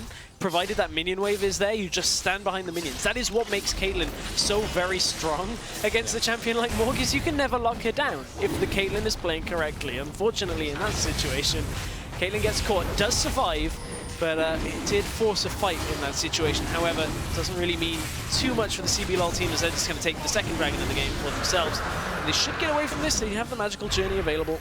They shouldn't get caught, but they want to fight. Well, Luke's lucky for it. Luke, I feel like, is maybe on his own page a lot of the time. I've seen multiple plays from this game and also the other one that they played, where Luke is kind of calling the shots, but only to himself. I like it, though. Yeah, as bad, realistically as bad, when you're ahead, that's what you have to do, is you have to see the opening and look at the range that you can use the Bard ultimate that makes it almost unavoidable for a team from the LJL. It means you're just looking for those opportunities to catch a flash, catch a summoner spell, which is already a win. The Bard ultimate starts getting really short on the cooldown, and if you can just catch one person or get a few summoners, it's already worth it. Yeah, I mean, I've never thought that Loop was doing the wrong thing. I've always just felt that like he was the only one following core, and the rest of the team was maybe a second and a half behind him. And that has led to some of the plays like before, where we saw the Lissandra ult, both him and his AD carrying this. So, well, I guess we're dead now, because you know, the rest of the team wasn't there. That really is one of the interesting things about an All-Star tournament, is that can happen to pretty much any All-Star team as well. So you see that dynamic of players that aren't particularly used to playing with each other, maybe aren't too used to playing with a Bard. I mean, I don't know exactly how used to it BRTT is. You have to be used to it in some capacity, but if Loop makes these plays that are significantly different from a player that BRTT is used to, it is very different when it comes to mentality in a game, because you have to trust in that person to land the Bard ultimate, to look for those plays. I mean, it's true. I've heard that this team actually hasn't had a lot of time to prepare as a group, or haven't really decided to do that. Left is actually being chased down here, was getting the better of Evie, managed to get outside of the range of the Soul Shackles, and as a result, I'm not entirely sure if he's able to be taken down. Actually, Evie will be able to get the Rampage and knock him away from the wall. Great binding as well stops the Shadow Dash. The key thing is, though, he took a lot of time from the LJL support and top laners, and took a lot of health off, so the CBLOL team were pushing on towards the Baron. Did pull back away, as they weren't quite doing it fast enough, and the rest of the LJL team were in position to contest. But there was a split second there. Kami's caught. The flash from Rainbrain finds Kami right into the Dark Binding, but he's actually disgusting damage going on to Dara. He'll take him out. Looking for the 2v1 meanwhile. There comes the Emperor of the Sands bringing up the turret. This is Shuriman land now. And Moaki, he's also taking a bunch of damage. Evie's gonna go underneath the turret, but there's the Stand United. Is he gonna go huge? Not quite today. Finds the second shutdown though onto that Hecarim. Meanwhile, that was almost a kill onto Mueki. The ultimate had to be used from Seras. Almost a triple kill coming out from Kami. Meanwhile, overall, that was a 2 for 3 coming in for the Japanese. Kami once again showing a little bit of his strength there on a mid laner like Azir. That time, he got the kill, went in aggressive, and was like, great, I'm getting stacks, guys. And you can see him desperately try and hold on to them, as this is the replay once again. This was the start of the fight. Watch the teleport on the top side of your map. Teleport coming in from the Zillion as well. We are back into the live game, as I thought Seras had been caught out there. Looked like he was under some heat, but he's good to go. As we mentioned, can't kill him as in Howard. He actually has died once. Wait, this is the patch where Caitlyn just says boom headshot over and over again, right? I believe so. Yeah. Just heard it there once. Will not be the last time we hear it this tournament. Muaki in the mid lane. Picked up the Essence Reaver, by the way. That was his first item. Gone into the Static Shiv, and now on that pickaxe as well. Essence Reaver pretty much the item of choice for a lot of AD carries. Both that plus a crit item brings him up to basically 40% CDR. You get a lot of CDR from that item. Maximum you can get is 30% from just the Essence Reaver alone. And now that Lucian has passed that level 11 mark, oh, we're going to see ultimates do a lot of damage to people now. It's especially with this itemization, it's going to come out early and often and hurt a lot. That is one of the things that is making Lucian very strong right now. Lane dominance is the other. Not against a Caitlyn, though. As we talked about, the range is too much pretty much to overcome. Seras wants Lep here, doesn't get the second bomb, so that's going to spell the end of his chase, I would imagine. He's not gone past those turrets. BRTT. However, Milwaukee is also caught. Both the AD carries are not in the greatest positions, and the onslaught of shadows goes right on top of the AD carry. Kami, though, blocks up that choke point, and this is the turnaround that the Brazilians need. The double kill comes in. That's a 3 for 0 going over to Brazil, and they will immediately start the Baron being in the perfect place. Luke's just going to clear out the wards as well. I don't know what the Japanese are going to do about this. They have Seras coming over, but I think the Baron's dead. Well, this was another situation where we're seeing a team putting members with global summoner spells down in the bottom lane where they just can't cross the map in time. Uh-oh, this is not a good situation for Japan. Dara will have to flash away, gets away from the slow field. Meanwhile, Revolta trying to get in there. Dara is going to be the sacrificial lamb, allowing Seras to live. Seras was trying to get in range for the Chrono Shift, but probably wouldn't have even saved Dara had he got it down. Dual bombs come out, will be stunning up that front wave of minions. And those bombs are coming out extremely fast. Even with those Baroned up minions, the minion wave is already dead. Yes, and this was the beginning of the fight. Watch Loop's ultimate here, doesn't actually hit anybody, but it was a nice attempt. They could see Hecarim coming in, he's like, I'm going to stop him before the ult, but the ult comes out just as the marker goes down for the Tempered Fate. At this point, you're trying to fight Nazir in enclosed space. Not going to happen after the ultimate, and Kami picked up a couple of kills. Sadly, sold the Dark Seal, is opting just for the Rabadons. Feels bad, man. I mean, that's the thing, he died twice. Once in lane and once after means that actually it's not a good item anymore. Is that the cutoff? That pretty much is the cutoff. As soon as you start losing stacks, it doesn't become valuable anymore. That's very basic, but at the same time, this was not a net game, like, boys. Gotta sell the Dark Seal. I feel like the fact that he was sat on Dark Seal until 27 minutes into the game is a big indicator of how Kami felt the game was going. He didn't feel strong enough to have picked up those kills earlier in the game, so it's not a worthwhile item anymore. So sell it, go for the Rabadons now, and hope you get AP off that, because I hear it gives you quite a lot. Really stressed.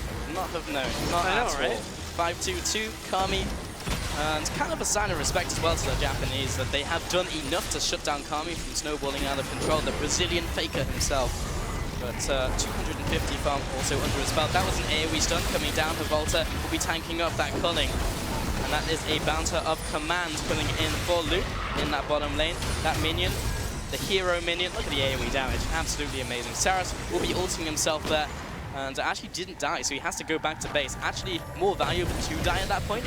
And that cannon minion is doing work. Look how much damage it's doing! That's like 5% every single time it fires an auto. And Havolta and the rest of the team will just nuke that one down. BRTT coming in with the long-range sniper bolt. And the cannon minion is still alive. It is. I mean, everything about this composition has been orchestrated for just pushing towers. And the LJL team haven't been able to cope. Volta trying to get out of there, will be followed down by the Onslaught of Shadows, and Spectral Riders will find him, but Evie will not. Comes up with the Sun Disc, that will be going down as well as the minion wave floods against that tower, crashes in. Meanwhile, Kami jumps over the wall. The rest of the team will be heading back to base, has the enhanced Baron Recall. Going back to base, only 4 seconds now. 12 and 6 overall. Have not had a lot of time to kind of step back and look at the game. Been action all over the place here, Stress. But almost on the horizon of getting a 10k gold lead. And even with this new crazy patch, it's still a lot of money. And honestly, that's one of the limitations, I feel, of Zilean, is in a very hectic, very quick kill-based game, the ultimate is on too long of a cooldown now. It just... You're not able to use the ultimate as effectively and efficiently as you can because everybody's dying around you. And if you can only save one person and the rest of your team dies, that's not an effective use. And yes, you have a lot of zone control with the bombs that come from Zilean, and it's clear that Seros is very strong on Zilean, does have a significant CS lead, but Kami has had more impact on team fights in general because of the fights that CBLOL team have taken over the LJL in those enclosed spaces. The one in the top tri-bush comes to mind, where Kami just absolutely decimated the LJL team. Yeah, I mean, Evie doesn't really have a lot to do because he's not super strong right now. He has the Sterak's Gauge, he's got the Triforce, that's basically sitting at his core, but great if you can just send him in, comes in at light speed, but it's just Kami with the ultimate every single time. He can't get past that. Yep. And now in this top lane, that tower will also be going down before LJL can respond. And the minion is back, boys. Not Baroned up though, so not quite as glorious as the one was before in bot lane. It's encroaching on the position, Murky in a 1v1 to the death with it. And there's the culling coming out onto BRTT, trying to get in range, but Rain Brain is CC'd up. Gonna have to throw out the barrel roll. Dara heading back, the ultimate comes through. Will not be landing, no Tempered Fate today for the Japanese. And the minion wave now flooding into the top lane to see Dara. if the kill can come out. Dara's dropping very low. He'll have to go back to base. Meanwhile, on the bottom lane, by the way, just there's a Shed chilling out. Yeah. Just that. Just taking down the inhibitor. So at this point, this is all on CBLOL. I mean, LJL, what they have to do here is try and get a teleport flank with the Hecarim. Try and take out BRTT or Kami if they can. But as you already said, the Kami ultimate is just going to completely push away Hecarim. I don't think they can get enough damage done. He wants to go. Oh, he got clipped on the wall. He might get it, but no, he has to turn back, and the Sterak's Gauge comes in. Saras will be ulting himself. He'll be going down. Now comes the re-engage. But there you go, textbook every single single time. Kami with the ultimate, splitting up the fight, but Revolta's dropping low. Evie now rampaging after Kami. He'll be flashing away, taking him down with final breath. Loop now on the run. Lep wasn't even able to get into that team fight. I believe the ultimate was cancelled, as his target did die. Loop is still trying to get away, but Seraph, he is relentless, and the double tap coming in from Ueki will be enough to take him out. That'll be a 4-for-2 coming in for the Japanese. Yeah, look at this. Evie gets clipped on the wall, slows him down. This could have been a cleaner fight, but watch for the Gragas ultimate that comes after the Emperor's Divide. It blasts BRT back into his own, the enemy team. Blasts him in, he gets taken out. Kami then cannot really peel back as Evie turns his attention back onto him. At this point, the rest of the LJL team are just there to do a little bit of damage, and you can see the Stand United was used, the target died, and Lep didn't teleport into the second half of that fight, and it meant the numbers advantage for the LJL team holds them in this game. They are significantly far behind still, as Baron is due up in 30 seconds time, but nice little fight. Could have gone cleaner from both sides, though. Oh yeah, but that has bought the Japanese squad a lot of breathing room. They needed that to basically stay in this game. Yeah. They do need to win another fight after this, though, and that will be centered around Baron Nashor. 14 seconds remaining. If the Japanese can get in there, place down some walls, Brazil finds it maybe a little bit harder to get right in there. Just take it immediately. Wards come out, the vision war has begun. Dara is kind of by himself, though. Have to head back to the safety of Brain. Revolta clearing out some wards on the bottom side. It's so difficult though, with that bottom inhibitor being down and Baron being up on the map. It's just an impossible decision for the Japanese to make. It really is. I mean, they have to leave Evie there. Luckily, that wasn't a teleport play in the last fight. Otherwise, it would be almost impossible for the LJL team to find that kind of opening. They do have the option to teleport if the CBLOL team push up past a ward line. That ward line hasn't been established in the bottom side of the map yet, but if it happens top lane or top side, then CBLOL could be in trouble. The thing is, it's pretty quick for the Brazilian team to clear out all the wards here around Baron. LJL are going to establish some, but they're not going to survive for very long. No, neither will that ward. That ward's pretty dead, and so is the Risk Scuffler. But 4 Dragons now over to Brazil is a big deal. 6 minutes time. That will also become a factor that Japan will have to contest. Loop around the area, trying his best to try and get some of that away. You are just seeing Evie literally just stand in base for the home guard. That's all he's doing right now, just so he can be ready with his teleport, just in case an engage happens, or they want to set it up. Void Rush comes across, he'll be heading back onto the map, and just clearing out some minions. The calm before the storm really here, Stress. Yes. Because the fight will inevitably happen. I mean, the biggest problem that the Japanese team has had to deal with this entire game is the fact that they've never had the minion control. They've never had the opportunity to have wave control because there are still 2 outer towers standing in their side lanes for the Brazilian team. You cannot establish wave control in that situation, and they're so far behind that even if they did establish it, the CBLOL team at this point would be able to just run over them in the other lanes. Honestly, Brazil just would be willing to trade away those outer towers at this point. LJL have to basically ace the Brazilian team, take the Baron, and then look to establish a lead or a comeback from there. But that is a very, very long way away from this. And you can see even Lep is still causing problems in the base. Baron has been started out. The Tempered Fate comes across, doesn't quite find Brain. He'll be heading over the wall, does not get the steal, and he'll be taken out. This will be the last hurrah coming in for the Japanese to go for this fight. Evie comes in, will be trying to obliterate Kami, but there's the ultimate. He'll be using his ultimate through that one. And Milwaukee from the backside decimates the back line. What is happening? Lep is still alive, but his back line is non-existent. Meanwhile, Revolta jumps over the wall, and the Japanese, all of a sudden, this amazing play from Brazil looks to be falling apart. And the tower has fallen. 4-for-1 over to the Japanese squad. How much can they take from this? Well, Lucian showed up with his damage. That's for sure. Finished that Infinity Edge on top of the Essence Reaver Static Shiv, and it was enough to take out the low health members of the CBLOL team. And a lot of that came from Evie getting onto Kami. His ultimate didn't quite land flush, but the damage that Evie has with that Sterix Gauge and the Triforce Revolta just going to waste a little bit more time. Yeah, he's literally just trying to waste the time. I don't think it's worth. No, I don't think it's worth either. He was the only member with Baron buff still on. I mean, they've got a fast-pushing team as it is. add on the Baron minions on top of that, I don't know whether that was actually going to end up worth for Revolta. At this point, watch the positioning from the LJL team. Coming in from the bottom side, Luke gets chunked out, doesn't have his ultimate in this fight either, remember.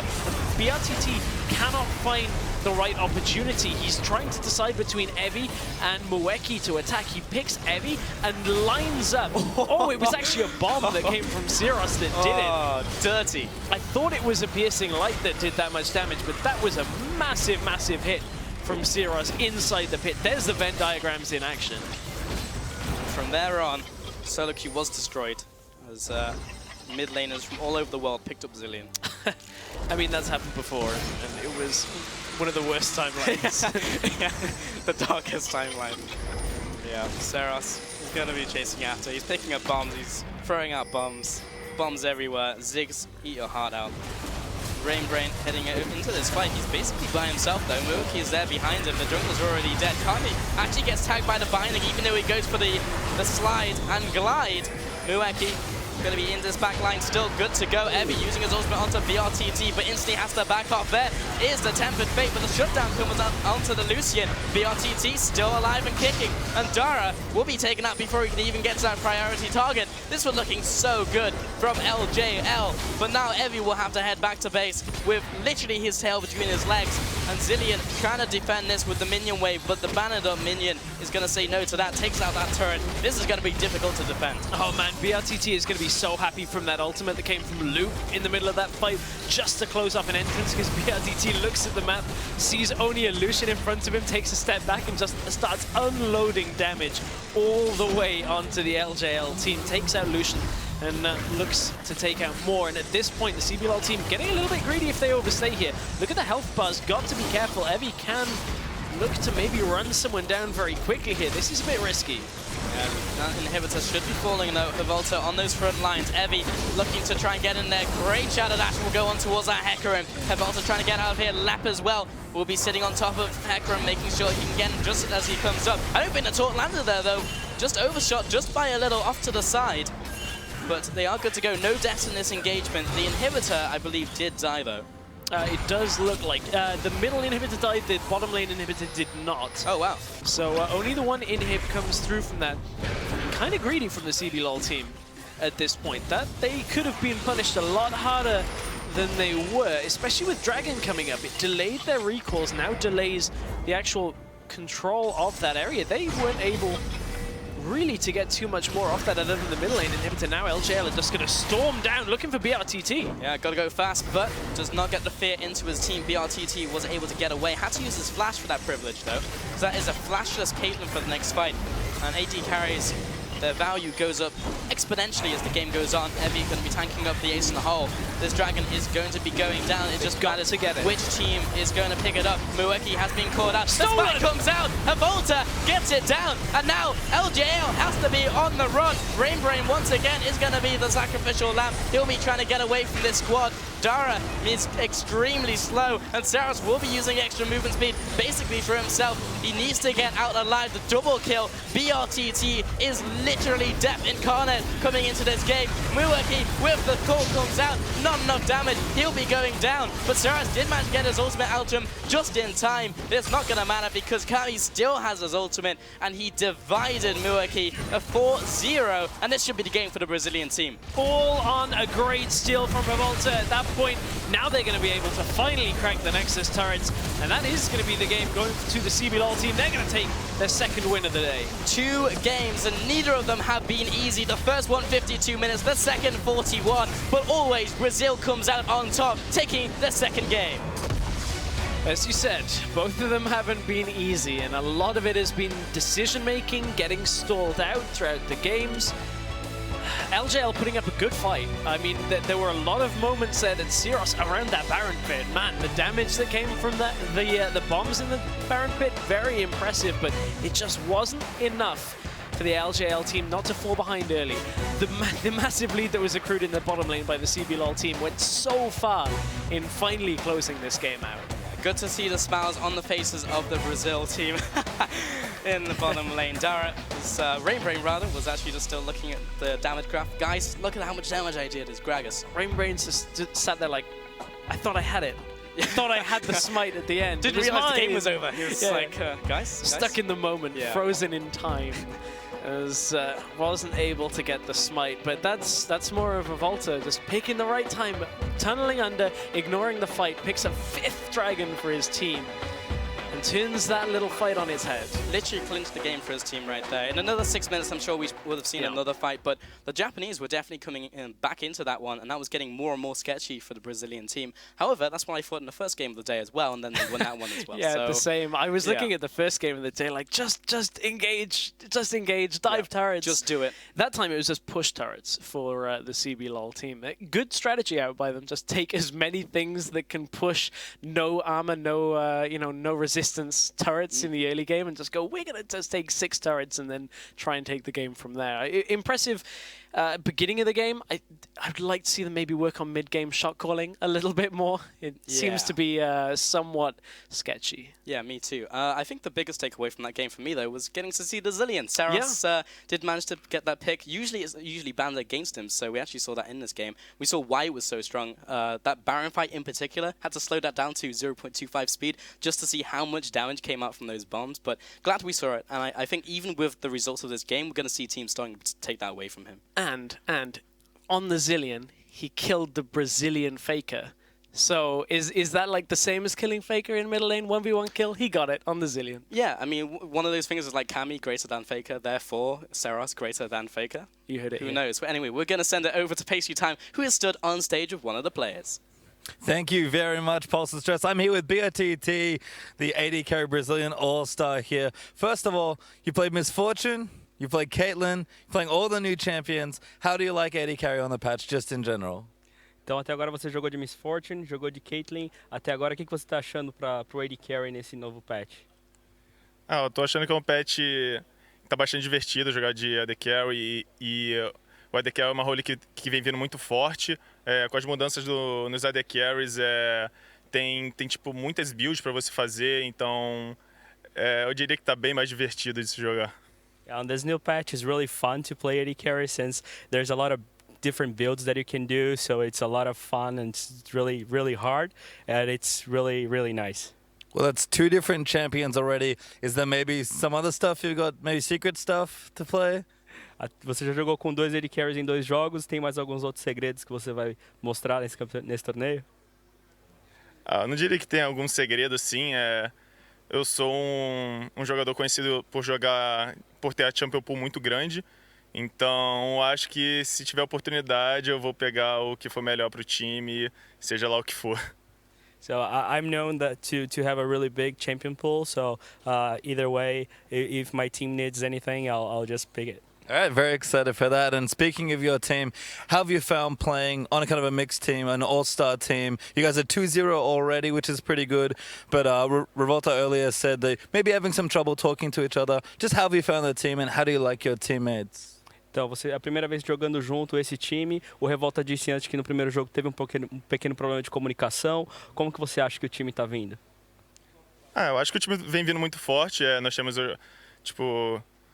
jogadores excepcionais em cada posição. Acho que o que a Revolta falou é certo, porque nós não somos um time, nós não temos team play nenhum. É claro que a gente vai ter problemas de comunicação.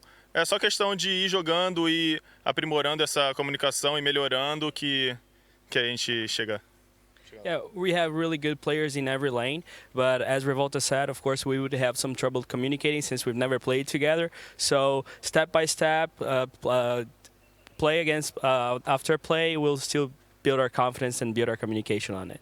Well, it seems to be going well for you. Congratulations so far for staying undefeated. And with that, we are going to throw it back to the analyst test. Thank you very much, Pastry Time. Always fun to hear from BRTT. 2-0. Let's evaluate this game, though, for them. Starting off in picks and bans, they gave him the Zillion, man, and he wrecked earlier. What the heck? You just don't do that anymore. I thought we learnt this lesson at IWCQ when the same gauntlet was thrown down and Saros went absolutely berserk. And that game, again, that man does everything he can to try and win. The Baron fights, blocking off mid lane when everyone was roaming up. I think that Banner of Command really was the MVP because that was the only thing that was stopping him from just denying siege after siege. And I definitely think on the side of the Brazilian squad, they need to shape up their mid-game. Stress was alluding to it in their post-game. In both of the series we've seen today, they've gone a little bit over their lead, basically. They've overstepped their bounds, been punished for it, and they've allowed their opponents back into the game.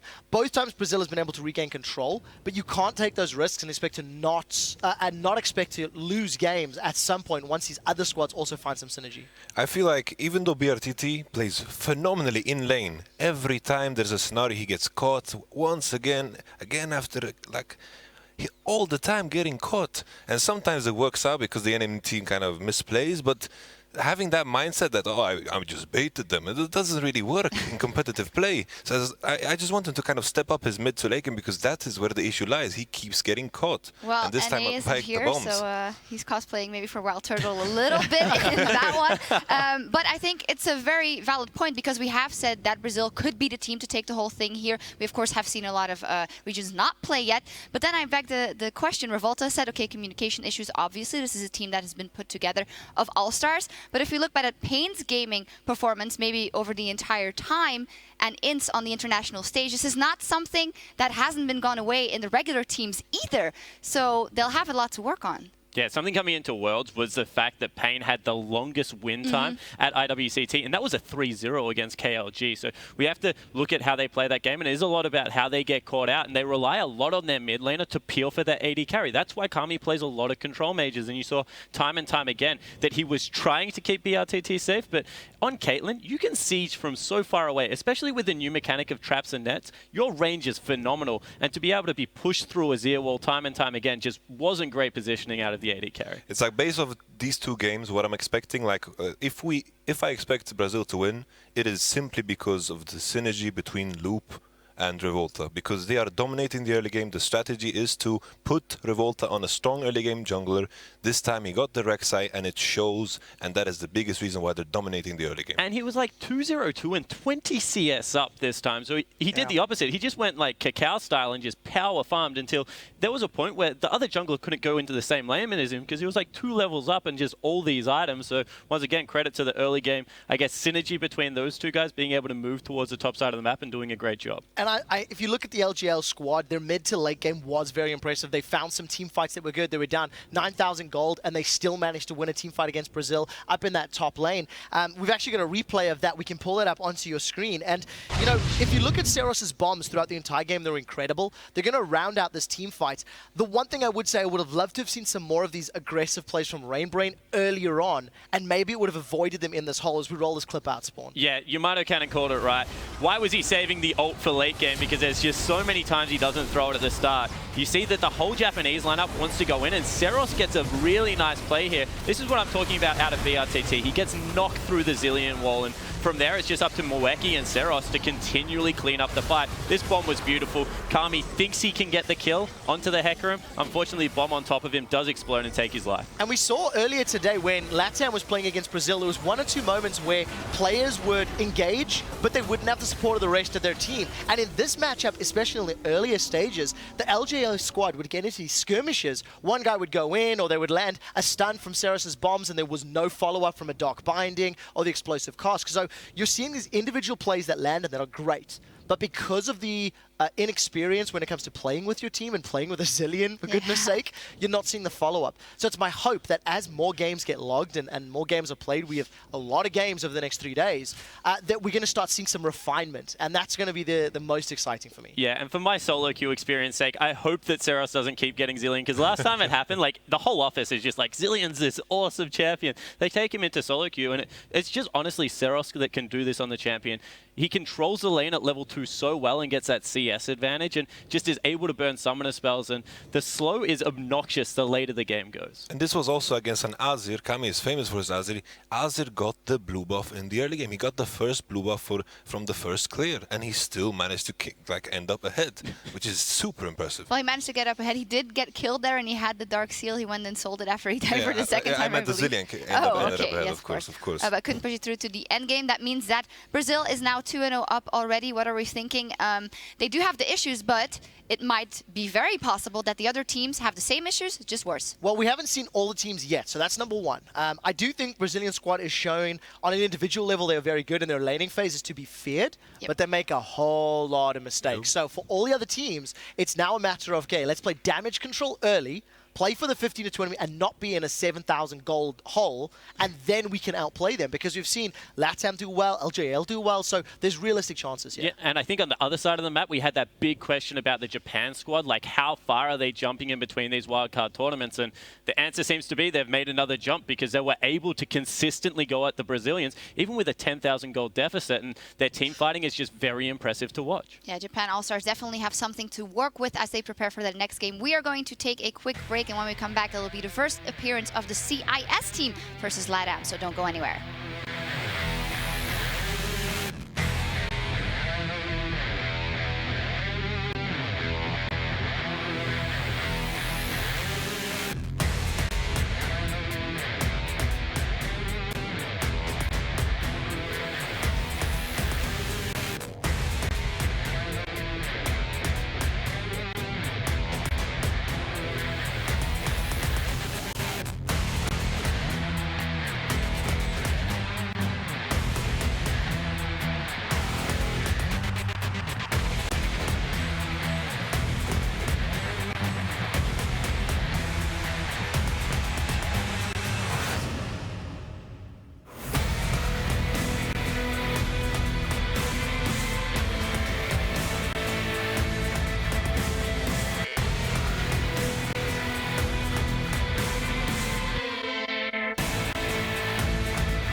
Welcome back to the IWCA, where Brazil has taken a stand and is already up 2 wins in this tournament. For now, though, we're going to have CIS versus LATAM up as our next game. But I would like to remind you of our social media challenge, as we have asked you to send in your best Warwick impression. And you're in luck, because we have a couple of examples for you, so that it would be better for you to orientate yourself what to do in these videos. I think they'll be coming up in just a second, because 2 of my colleagues here on the desk have actually done a fantastic job.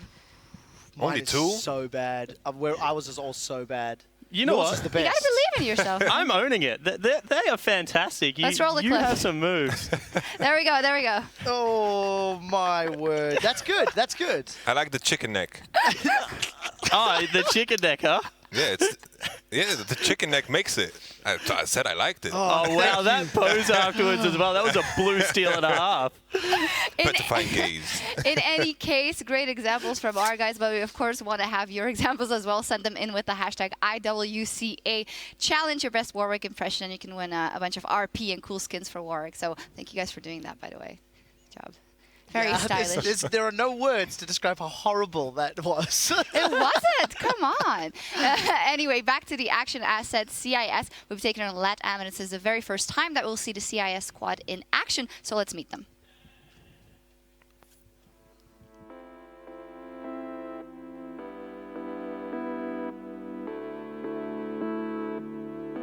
Я был немножко удивлен и рад тому, что меня выбрали представлять свой регион. Я знал, что у меня есть какое-то количество фан-базы, которая будет за меня голосовать. Но я не ожидал, что я смогу выйти с таким большим отрывом, не занимаясь медийностью, такой как стримы и прочее. Я очень рад, что за меня проголосовали, и я смог поехать в Австралию. Всегда мечтал посетить эту страну, ведь родина в первую очередь кенгуру. Сейчас мы выступаем на международной арене, поэтому это довольно-таки все-таки большое давление, но также и это интересно, поскольку многие играют по-разному, новые лица, поскольку в России я уже отыграл много, соответственно, новые команды, новые игроки, новые заготовки. Это сложнее, поскольку можно не ожидать чего-то, но также намного интереснее. Hard random now looking to disengage from this one, but there's the, oh my goodness, beautiful, massive ultimate to come down, but look at Smurf, massive in the backline, Lex getting the auto attacks that he wants, Wild Growth onto Macau saves his life, but Super Mega Death Rocket's gonna kill him. Со своей командой я играю уже не первый сезон, в целом мы, можно сказать, что знаем друг друга очень хорошо, это не первый турнир, даже международный, который мы посещали, поэтому многим членам команды я могу доверять, потому что практически мы приехали старым составом, за исключением Лесника, и я думаю, мы можем очень неплохо выступить, осталось только хорошо подготовиться в связи с новым патчем. На турнире у меня есть личная цель – выиграть всех мидеров, доказать, что я силен, и пройти с командой дальше. Я рад принять участие в таком турнире, как Allstars в Австралии, хоть и добраться до сюда было не так просто, как оказалось, но при этом поиграть на этом турнире – это уникальный опыт, и, безусловно, я не хочу его пропускать, и я рад, что я здесь. Мы настроены на победу и хотим показать очень хорошую игру. Надеюсь, фанатам понравится наша игра. Даже если мы будем проигрывать, мы постараемся сделать это как можно круче.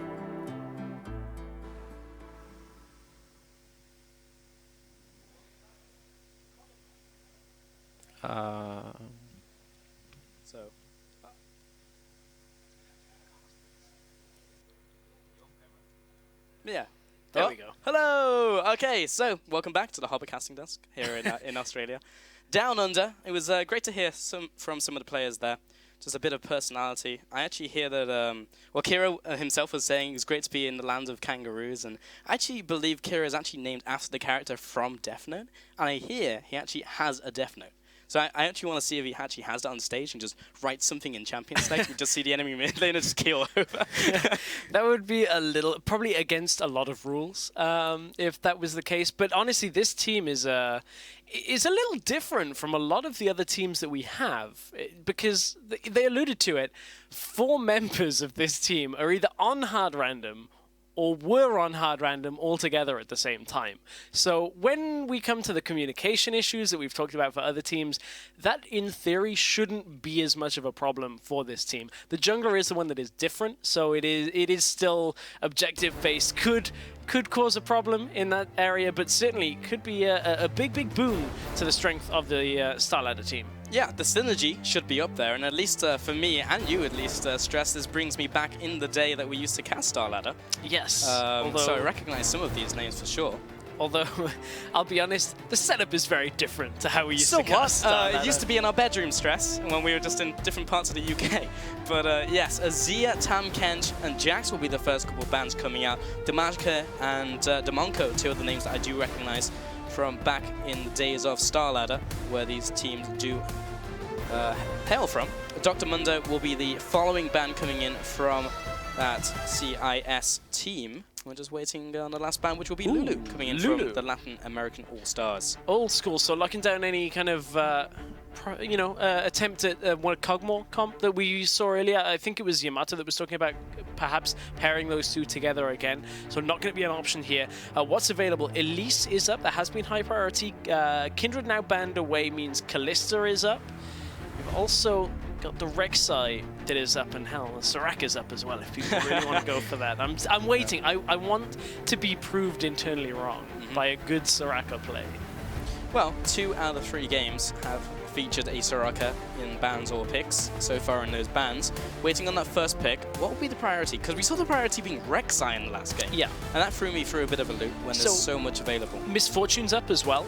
That was one of the other first picks that we have seen. Yeah. So there are a lot of strong picks on 5.22. Expecting to see some Aurelia. We've seen a lot of Shen that is available as well. Honestly, this is kind of one of those kind of reach in and pull a mystery champion out, and that is not a champion I was expecting to be first picked. Alistair in the support role as the first pick is something that is completely not first pick priority in my mind. Yeah. I mean, it's great as an engage tool, it's great as a tank-based support, but the game has started to move a little bit away from that. We've started to see, a lot of priority on other support champions, and I don't know.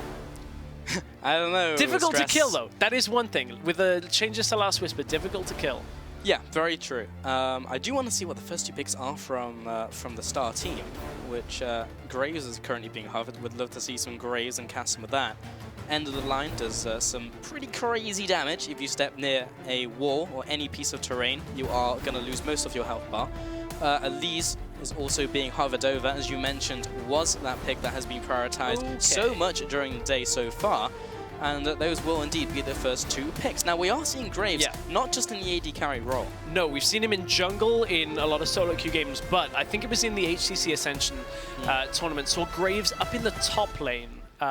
And I think we've seen it in a couple of Chinese tournaments as well. So there's been a lot of different spots. I actually think AD carry may be one of his least favorable roles, just because of how the passive works with the shotgun shells that can't pass through minions. So it makes last hitting very difficult because you have to push forward, and especially into a champion like Alistair, the short attack range plus stepping forward means we shouldn't see Graves in the AD carry role. Yeah, he gets outranged by every other AD carry, and Alistair can literally just headbutt him away and you're never going to get to CS. So, waiting on the next 2 picks coming in from the Latin America team.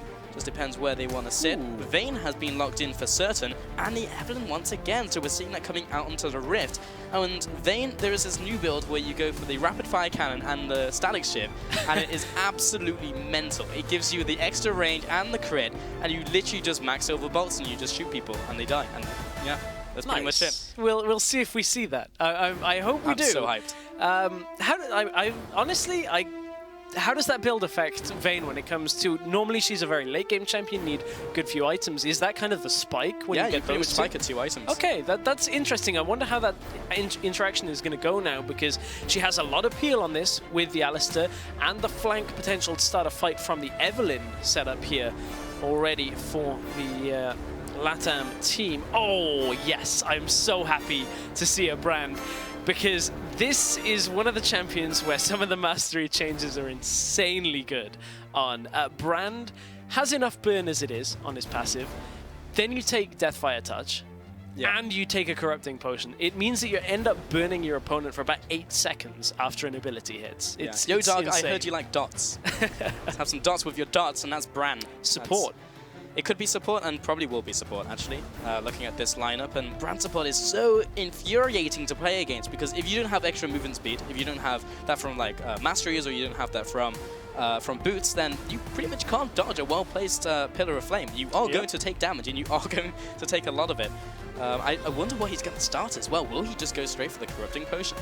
I mean, from the support role, I don't think so. I think that's a little, far too risky, if I'm being honest. That basically says I'm going to win the lane at level 1, and you're going to have to take heal, and you're going to use all of your mana, and I hope that's enough to control the lane from there, because Vayne and Alistar are just going to kind of end up next to each other. So I don't think you do that, Pulse, if I'm being quite honest. I mean, you say you wouldn't do that, but I would. You would. Riven has been locked in, ladies and gentlemen. That makes me and Pastry Time very happy as two dedicated Riven mains. And Rumble has also been locked in. So I want to see what Star do to respond to this one. They are hovering over. The Croc has been very good, as Marin has brought that into the fray. But going to talk more about the Riven and Rumble. Where are they going to slot? Because both of them can literally go top or mid. I mean, it's Riven likely into Kassadin right now. Yeah. That's the matchup I would assume, which in the laning phase, Kassadin tends not to struggle anymore in the laning phase, but if you put an AD carry, an AD champion like Riven in the middle lane who can get on top of the Kassadin in the laning phase, punish him for his shield only being magic damage, that is a potential matchup that could snowball away from them. And if Fiora gets picked up, that's actually... I mean, I would still expect the Riven to go mid, but that's another matchup that the Riven is favorable one for. So if we end up in a crazy lane swap scenario, that's two potential good matchups for the LATAM team. I mean, the Fiora-Riven matchup is very fun to watch. Yeah. It's very much a skill matchup. I think Riven has a small edge, but you look at Fiora and it's literally just timing the riposte with any of the 2 CCs that Riven has. And that is basically that matchup. Everyone's going to swap around, so we're going to see which player is going to pick what. But Seiya... looks like he's going to be picking the Riven for now. They have until around 20 seconds before they can fully lock in their picks, but these are two exciting comps to watch. And it's Graves AD carry again into an Alistar.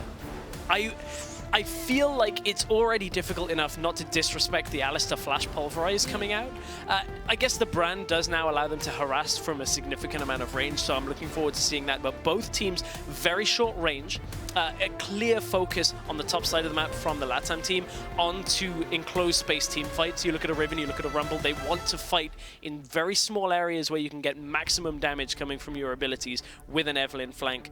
On the other side, for the Star Ladder team, you got Fiora looking to duel, looking to 1v1 for as long as possible, and the Kassadin that, in theory, could get out of control pretty quickly. But there's a lot of champions in this game that can get out of control. Yes. The Graves, for one. Vayne as well will snowball out of control. She gets a couple kills. Riven is literally the queen of doing so, at least in solo queue. Kassadin, as you mentioned. Fiora, we've seen that multiple times in World, and even Rumble to some extent. You'll get those 2 items, those 2 spell pen items, and you just go to town. So we're going to see an extremely explosive mid game. I really want to keep my eye on the bot lane as well. There's just too much to watch. I just need more monitors, more eyes, more everything.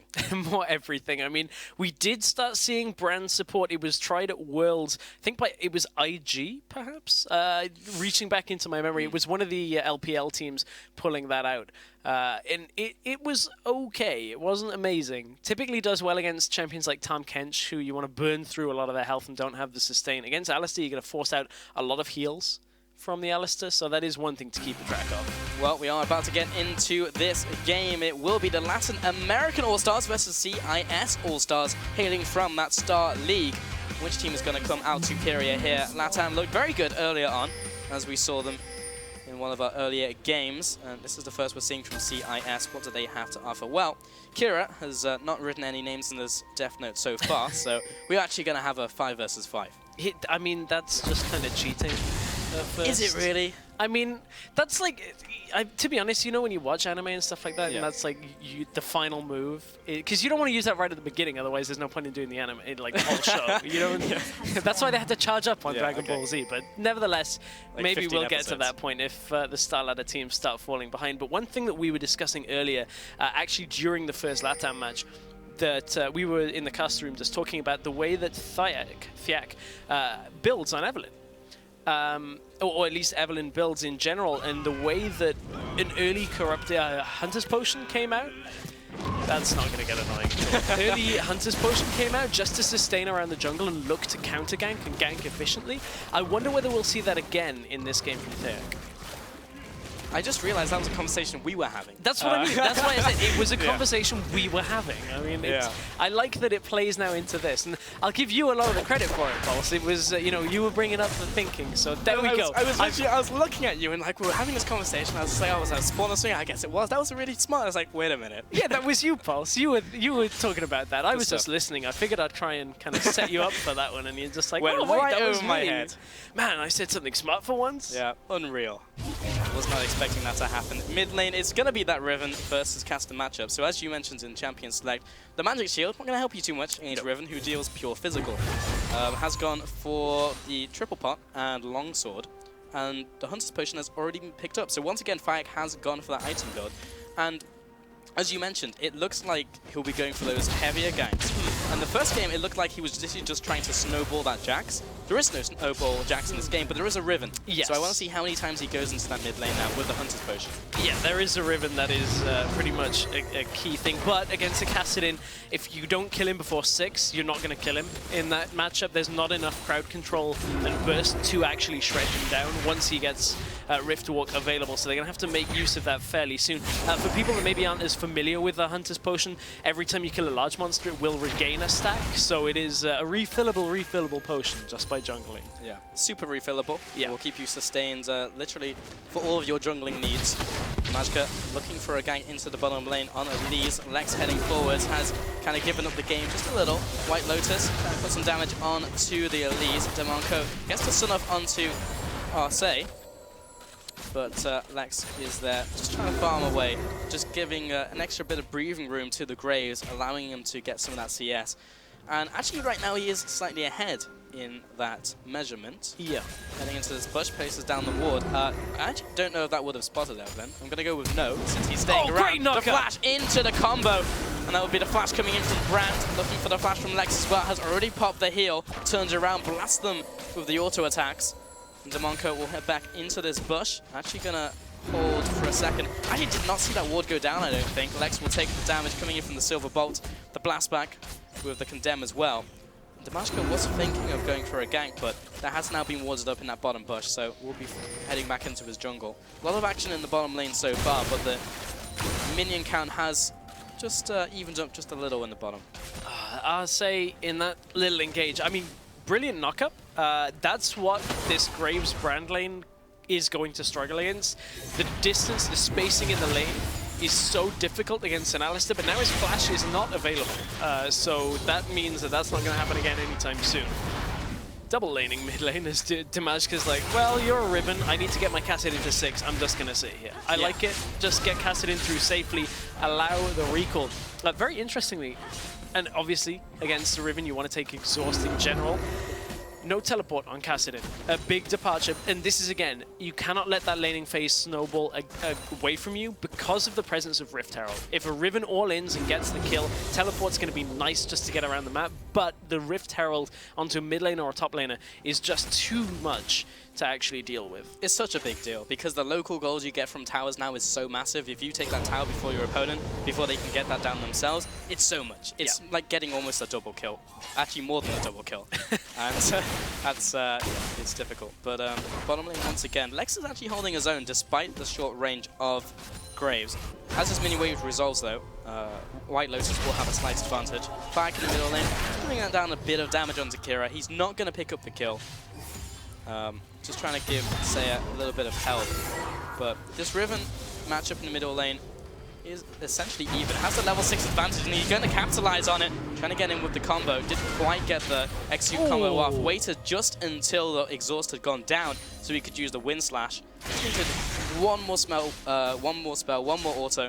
That would have been enough, but that will send Kira packing for now and force Elise into mid lane. And again, if that wasn't the exhaust, that was a kill. Yes. 100% kill in that situation. So again, we're moving back to a metagame where summoners are more important than just teleport. So I'm happy to see that, as it does allow for a little bit more exciting play in the lanes. And speaking of the lanes, top lane that we are looking at, Smurf is doing a good job. He is ahead of the Rumble, but Elior's time to shine is not this early on in the game. You need to wait until he's got at least some extra Magic Pen. Look for the teleport plays with the Equalizer. That is when the LATAM team are going to want to fight. And at this point, they're just waiting out the game. Yeah, not a lot has happened in that top lane, honestly. This has been a lot of farming. Smurf is pulling ahead in CS, just ever so slightly, but neither of those top lanes have gone back yet. Helio hasn't even felt pressure enough that he's had to pop a second potion. And Smurf will finally be going back to base. Actually, Helio is going to get a fair chunk of damage onto this turret while Smurf goes back. He has to teleport. I do wonder when he's going to use that teleport to go back up. White Lotus taking punishment from Lex, but will Smurf walk? He's heading back to base. He's a little bit undecided. Yeah, he's walking. He's walking, okay. He's walking. I like that play because you have to now anticipate when the equalizer is back up. You have to anticipate the Rumble teleport. And at this point, if Smurf can't make that fight, he realistically can't push down the tower without Rift Herald. Fiora with Rift Herald is one of the most scary things I think I can think of for a top lane right now. If a Rift Herald goes on Smurf fairly early on, Rumble is going to have to just go and affect the map in other ways. Can't really afford to just sit there. But the StarLadder team right now are comfortable in where they are. Lex managed to regroup a bit of the CS lead that was building on White Lotus's side, mainly because Lex is just unable to get some of the range minions when the melee minions are still alive. You can see he will use the Q, just blast off the side ones, but has to forego some of the other CS just because it's too dangerous to farm.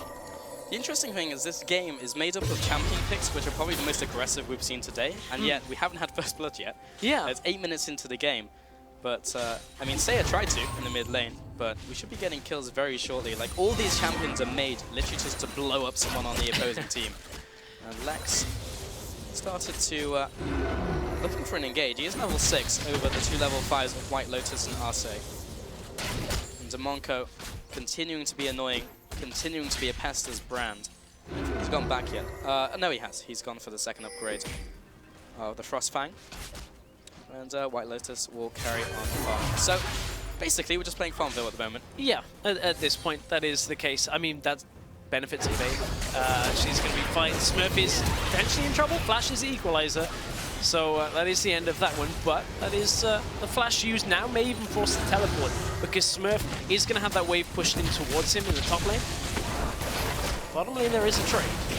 And the line comes out. That will be the stun coming down onto White Lotus. He'll flash away. Lex taking a bit of punishment from the Pyroclasm back onto the minions. And gets that 21 gold. Hitler in the top lane, though, takes another turret shot. Fayak actually had the grand challenge on top of him from Smurf.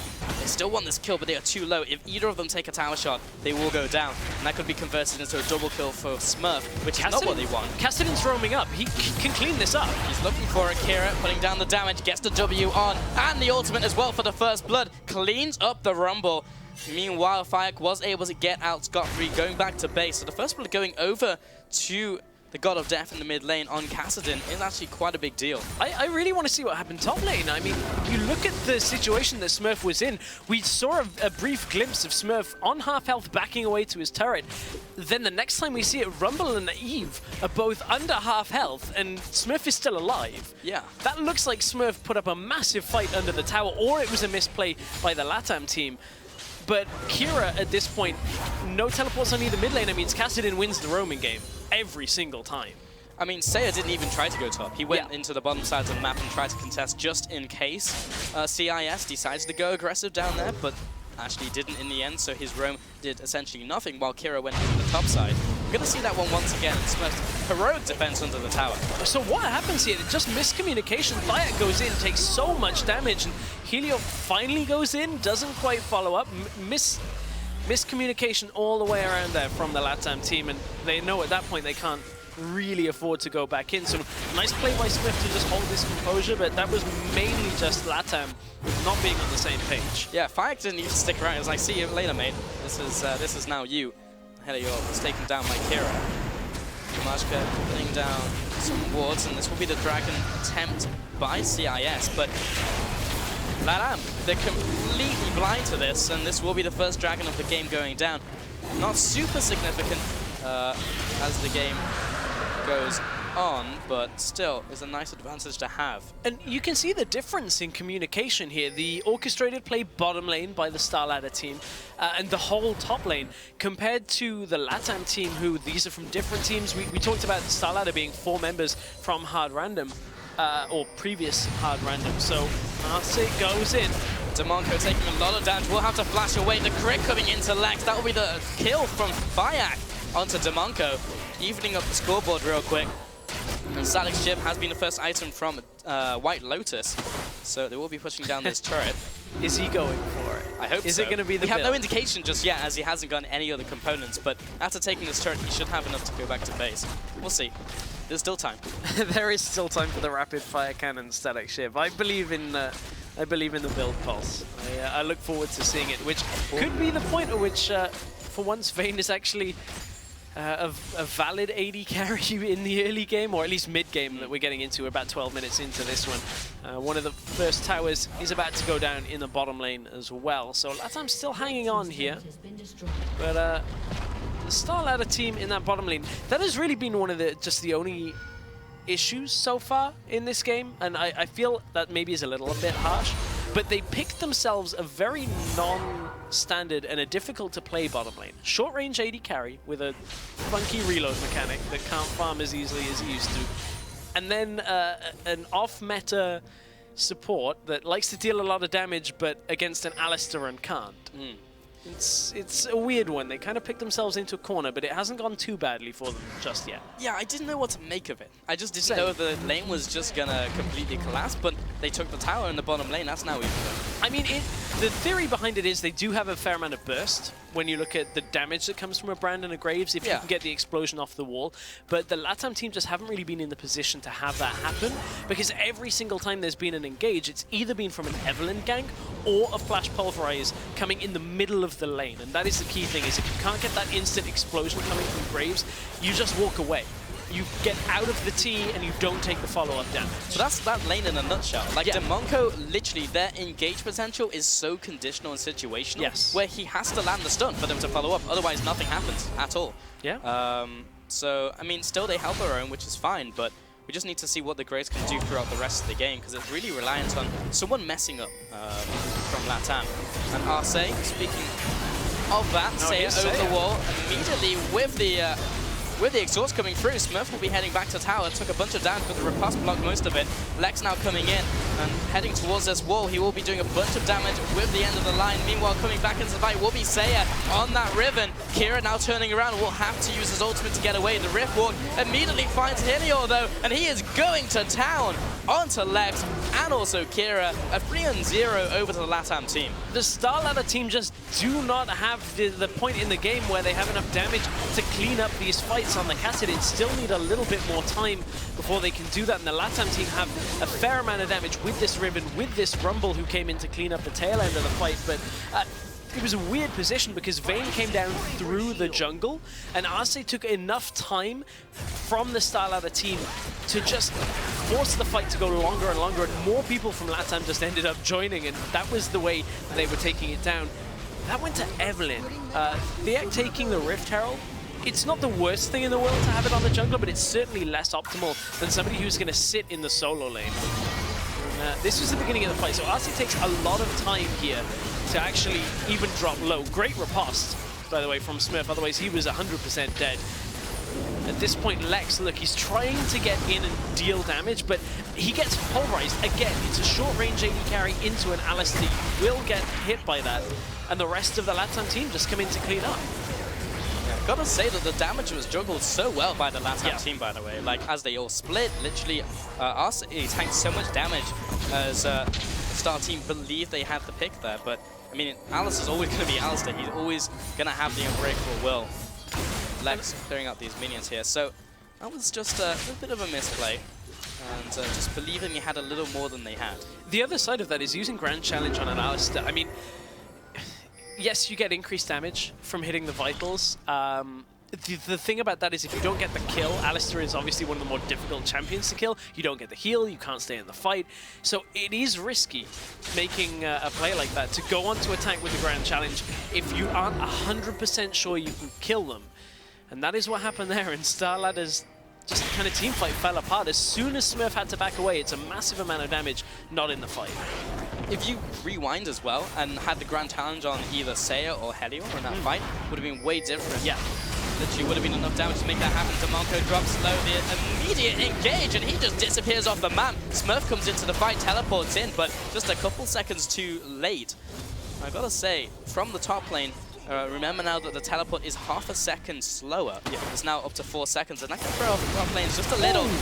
And the ultimate comes in, the equalizer comes out, and that's so much damage. The first kill goes onto Smurf, and the rest of CIS are having to run back into their base even. It's 17 minutes, and LATAM are just pushing into the top lane. You know what? I want to go back in time to Champ Select. First pick, Alistar. I wasn't sold on it. I am now. I'll say Alistar is on point this game. All of the dives are landing. The flash pulverizers are landing on multiple people. And it's clearly a valuable first pick here for the LATAM team. I actually think it's something you have to start kind of thinking about. Do we want them having this dive potential with a team like this? Because if you are making those proactive plays, if you are continuing to dive turrets, then you can snowball a game pretty effectively. The problem is we have seen every single game today start this way and get stalled out just through needless fighting sometimes. We'll see if LATAM will correct some of those mistakes that have been made so far. Fire! The damage coming in from Kira. He wants blood. He has the Rod of Ages as well. And it's these kind of plays that stall the game. Thyak taking a random route, going over a catwalk that, yes, they had a ward on the catwalk, but around the top side of that jungle, you didn't have anything. There was nothing to spot anybody coming over from Wolves, and that means the Starladder team now are looking for their second dragon of the game. Yes, it's only number 2, but again, it's slowing down the lead that LATAM have. Yeah, Dragon's going to reset real quick, but CIS should be able to get this. That goes down. But if LATAM win this game, by the way, this will be the 4th game in a row Blue Side has won. Is this still a coincidence, Yamato Cannon? Still? I don't know. But Blue Side... there was a lot of disdain in that. It was such a bold comment, but... Almost like when we opened the day with the OPL casters talking about Soraka and jabbing at me for a little bit. I'm like, I haven't seen it yet. Who's 100% pick or ban in this tournament now? Soraka, boys. But, Kira deciding to recall in the middle of lane. Ballsy decision. The Wolf now be heading back. The Vision War continues, taking out that ping. However, the red was taken by White Lotus. And lo and behold, take a look at that build. Stress. There we go. It is complete. I love it. All about the empowered auto attacks. We mid-game now, boys. Seiya on Riven, Rumble, the mid-game power spike of the Vayne build. Fantastic. I love it. It's great. It is great. Has I've nothing more to say. Yeah, I really want to see this in action. That's the thing. It's I love getting to see some Vayne, bit of Vayne spotting, but thus far there has been no points. Yeah, at all for White Lotus. He's just too good. Well, so far, he just goes like, just stays at 6 assists and goes like 0, 10, 6. I hope so. Like, I want to see. That is some damage. That is some damage. That's some damage. Some meaning more than none, and a little bit short of a lot. But, oh, Seiya going deep though onto Lex. Jumps after him and picks up the kill at the cost of his own life. Probably worth it. Was a flashy play. We'll give him that. White Lotus almost caught out by the cocoon, but sidesteps just in time. Arcee taking a bit of damage in from Smurf as he comes in from the sidelines. Level 11 has that tier 2 ultimate. The Mage will have to head on back. Fayek jumps into the fray, but he should be going down here as Smurf jumps after him. He doesn't even get the kill, and he picks up that one. Henior now jumping onto Damashke, and this will be a 5-for-1 over to LATAM. Great fight out of LATAM again. The equalizer just cutting off the escape path right up to the base of the tower. And you can see White Lotus, as soon as he can get those empowered auto attacks off, there's a big spike of damage. Then the Silver Bolts proc comes through as well.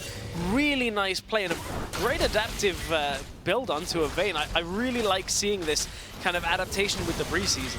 Yeah, there's so much damage, that empowered auto as well, so long range. You can, if that comes up in the middle of your combo, it's just like you get your third proc. If it's at the start, you just start running after them. Like, it's just so good. Rapid Fire Cannon is one of my favorite preseason items because there are so many dumb champions that it works on. Yeah. I mean, Twisted Fate is kind of one of the more standard ones now that we're seeing. You build on hit Twisted Fate. This was 522, by the way. I don't really think it's as effective on 523 with some of the changes we saw to Guinsoo's, but that's one champion I like it on. It also works on Hecarim, by the way, and Rengar. So probably the most disgusting one. I hope we haven't ruined solo queue. I think it was Rusty and some of the OPL guys that were telling us about Rengar, so I look forward to trying that out. But certainly on Vayne, that's an interesting one, where who normally is a short-range AD carry, she becomes a normal-range AD carry. Yeah. It's great. And that makes her very strong. Yeah, but man, Rengar, that is literally the stuff of nightmares. I believe it goes up to 850 range, which is, for context, 8.5 Teemos. How is that context, Pulse? It is for me. I literally think in terms of Teemos. That's because you're about the same size. Well, yeah, but so are you. I didn't say anything about me, but Kira has been caught. He has been caught. White Lotus is chasing after. Does not get the third proc of the silver bolts there. And these teams literally just going back, farming, and then they just go all in. Like, this is literally how this game is going. It's how the last 4 games have been. Kira's going in. Oh, White Lotus is dropping low. He'll get out of there, but meanwhile, Smurf is facing off against Saya. Gets the better of him in this one. The Grand Challenge heal comes out. He is not going down in a hurry. Helior, great ultimate. Will he be able to pick up the kill though onto Lex? The answer is a yes. Picks up that one, still running for his life though. Smurf in the one-on-one with Fire. Fire comes out ahead, and Kira is looking to chase down this Rumble. This is, yeah, literally a lamb caught in the crosshairs of a very angry Kassadin. Mid lane though, Arce and White Lotus is taking down this turret, because why not? So I think net gain over to LATAM. Yeah, absolutely. I mean, White Lotus didn't die, managed to kite back at the beginning of that fight, and that fight spanned all the way from mid lane up into top lane. The entire jungle was the battlefield for that fight. Very spread out, difficult to keep on top of everything that happened, but the key thing is, again, Helios' ultimate. Hitting like 3 people in an enclosed space in the jungle is just enough to decimate the Star Ladder team, or at least a lot of their health bars. You could see that Helios didn't have a Zhonya's Hourglass. Of course, that recipe price increased on 522 to a considerable amount. It's like 1100 right now, which when it was 500, you used to be like, great, got my components, I'll farm 2 waves, come back. This time he didn't have it yet. Was still waiting on that, and he actually probably would have gotten a triple kill had he had the Zhonya's. That was a big AP item change that you just see reflected in the gameplay. And he has now picked up the Zhonya's. Yes. So in the next fight, we should be in better shape, for Kira at least. Actually, haven't paid too much attention to the rest of the build so far in this game. Lex has picked up the Essence Druva, pretty much the item of choice for kind of castery AD carries coming into this patch. Tracker's Knife as well, picked up by Damage Pick. Great for the early game, and kind of just a nice replacement in general to the Sightstone, so you can actually just place down a couple of wards. I have the Equinox, new item, picked up by Arce in the bottom lane. And I have to also question how well the brand pick has been working out, because we've seen a bunch of damage being done. I would like to see the damage graphs out to this game as well. And also in lane it was okay, but he's now 0-5, usually being the one to die in these fights. Gonna shut up for that one for a second as the engage comes out. Once again, another fantastic ultimate coming in by Rumble, and that will disengage the fight just for now. Lex was the one taking the brunt of that damage. Now LATAM will head back into this mid lane. CIS also just on the retreat. And the Riven ultimate does not do a lot of damage against people who are full health, but the Kassadin W will. However, with the Rumble ultimate down, LATAM have to be careful here. They can't really afford to take the fight unless, man, they chunk Dimonco's health out. Dimonco, by the way, has completed Frost Queen's Claim, which is an item that typically does not get completed for a very long time. Kira goes in! He does get caught real quick, but he still has the Zhonya's. Remember, Dimonco has to flash away, otherwise he would have been dead meat for LATAM, as they are looking for the chase. Riven's on the front lines here. And that's another summoner spell burn. Actually, a lot of summoners there. Ignite, Flash, Heal burn away from the Star Ladder team. And now LATAM will turn back onto Baron.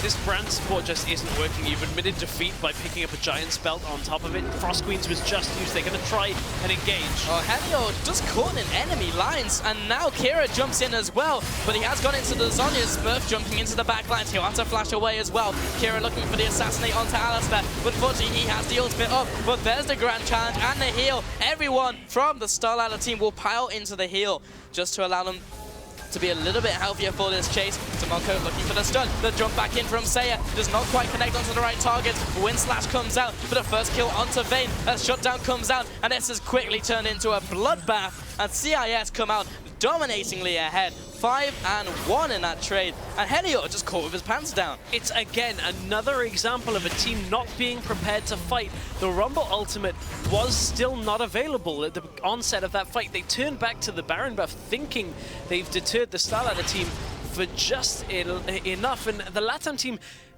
why all in the Baron there? Why go for that? Because at this point, you know you're significantly far ahead. You know that you have the lead. You've got the extra damage. Why give them the opportunity to get kills onto the Kassadin?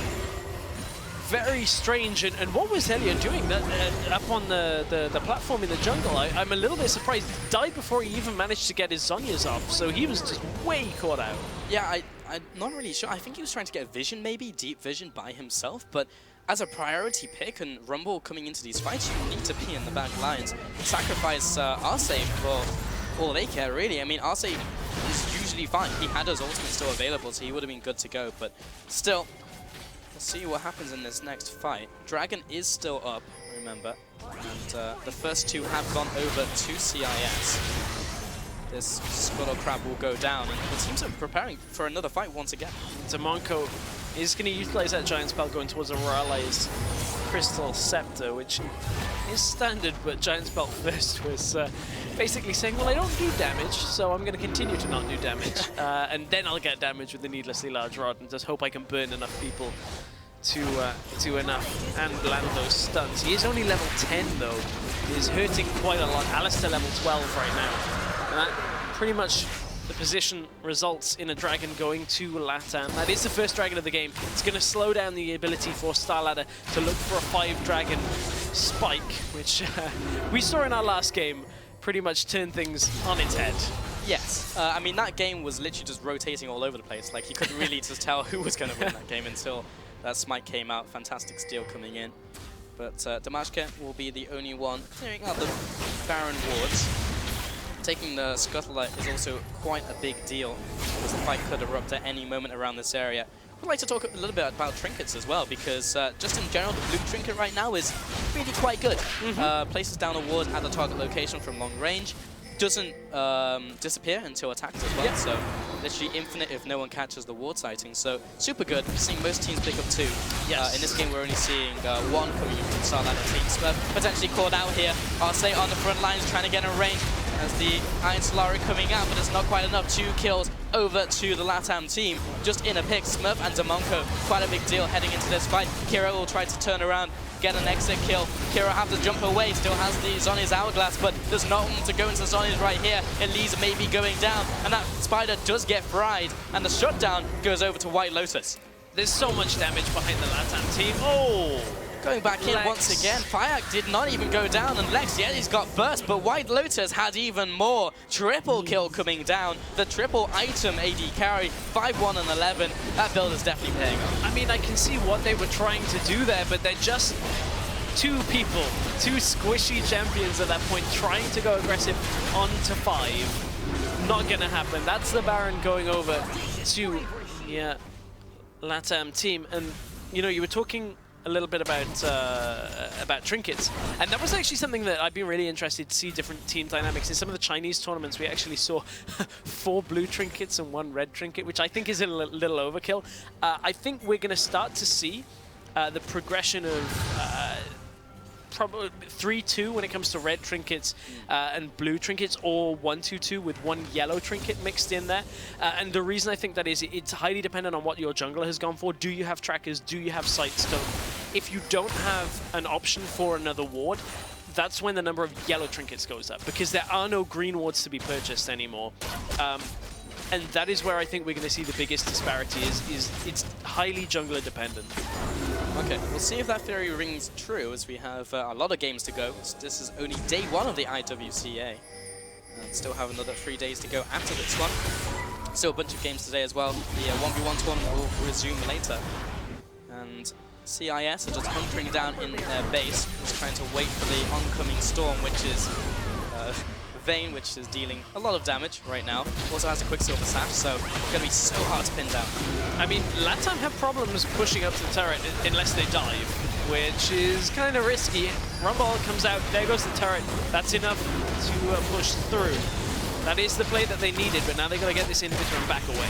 Yeah, the turret is broken, the inhibitor goes down. This will be enough for LATAM for now. They'll back off. Do have that Baron buff and will rotate towards the mid lane.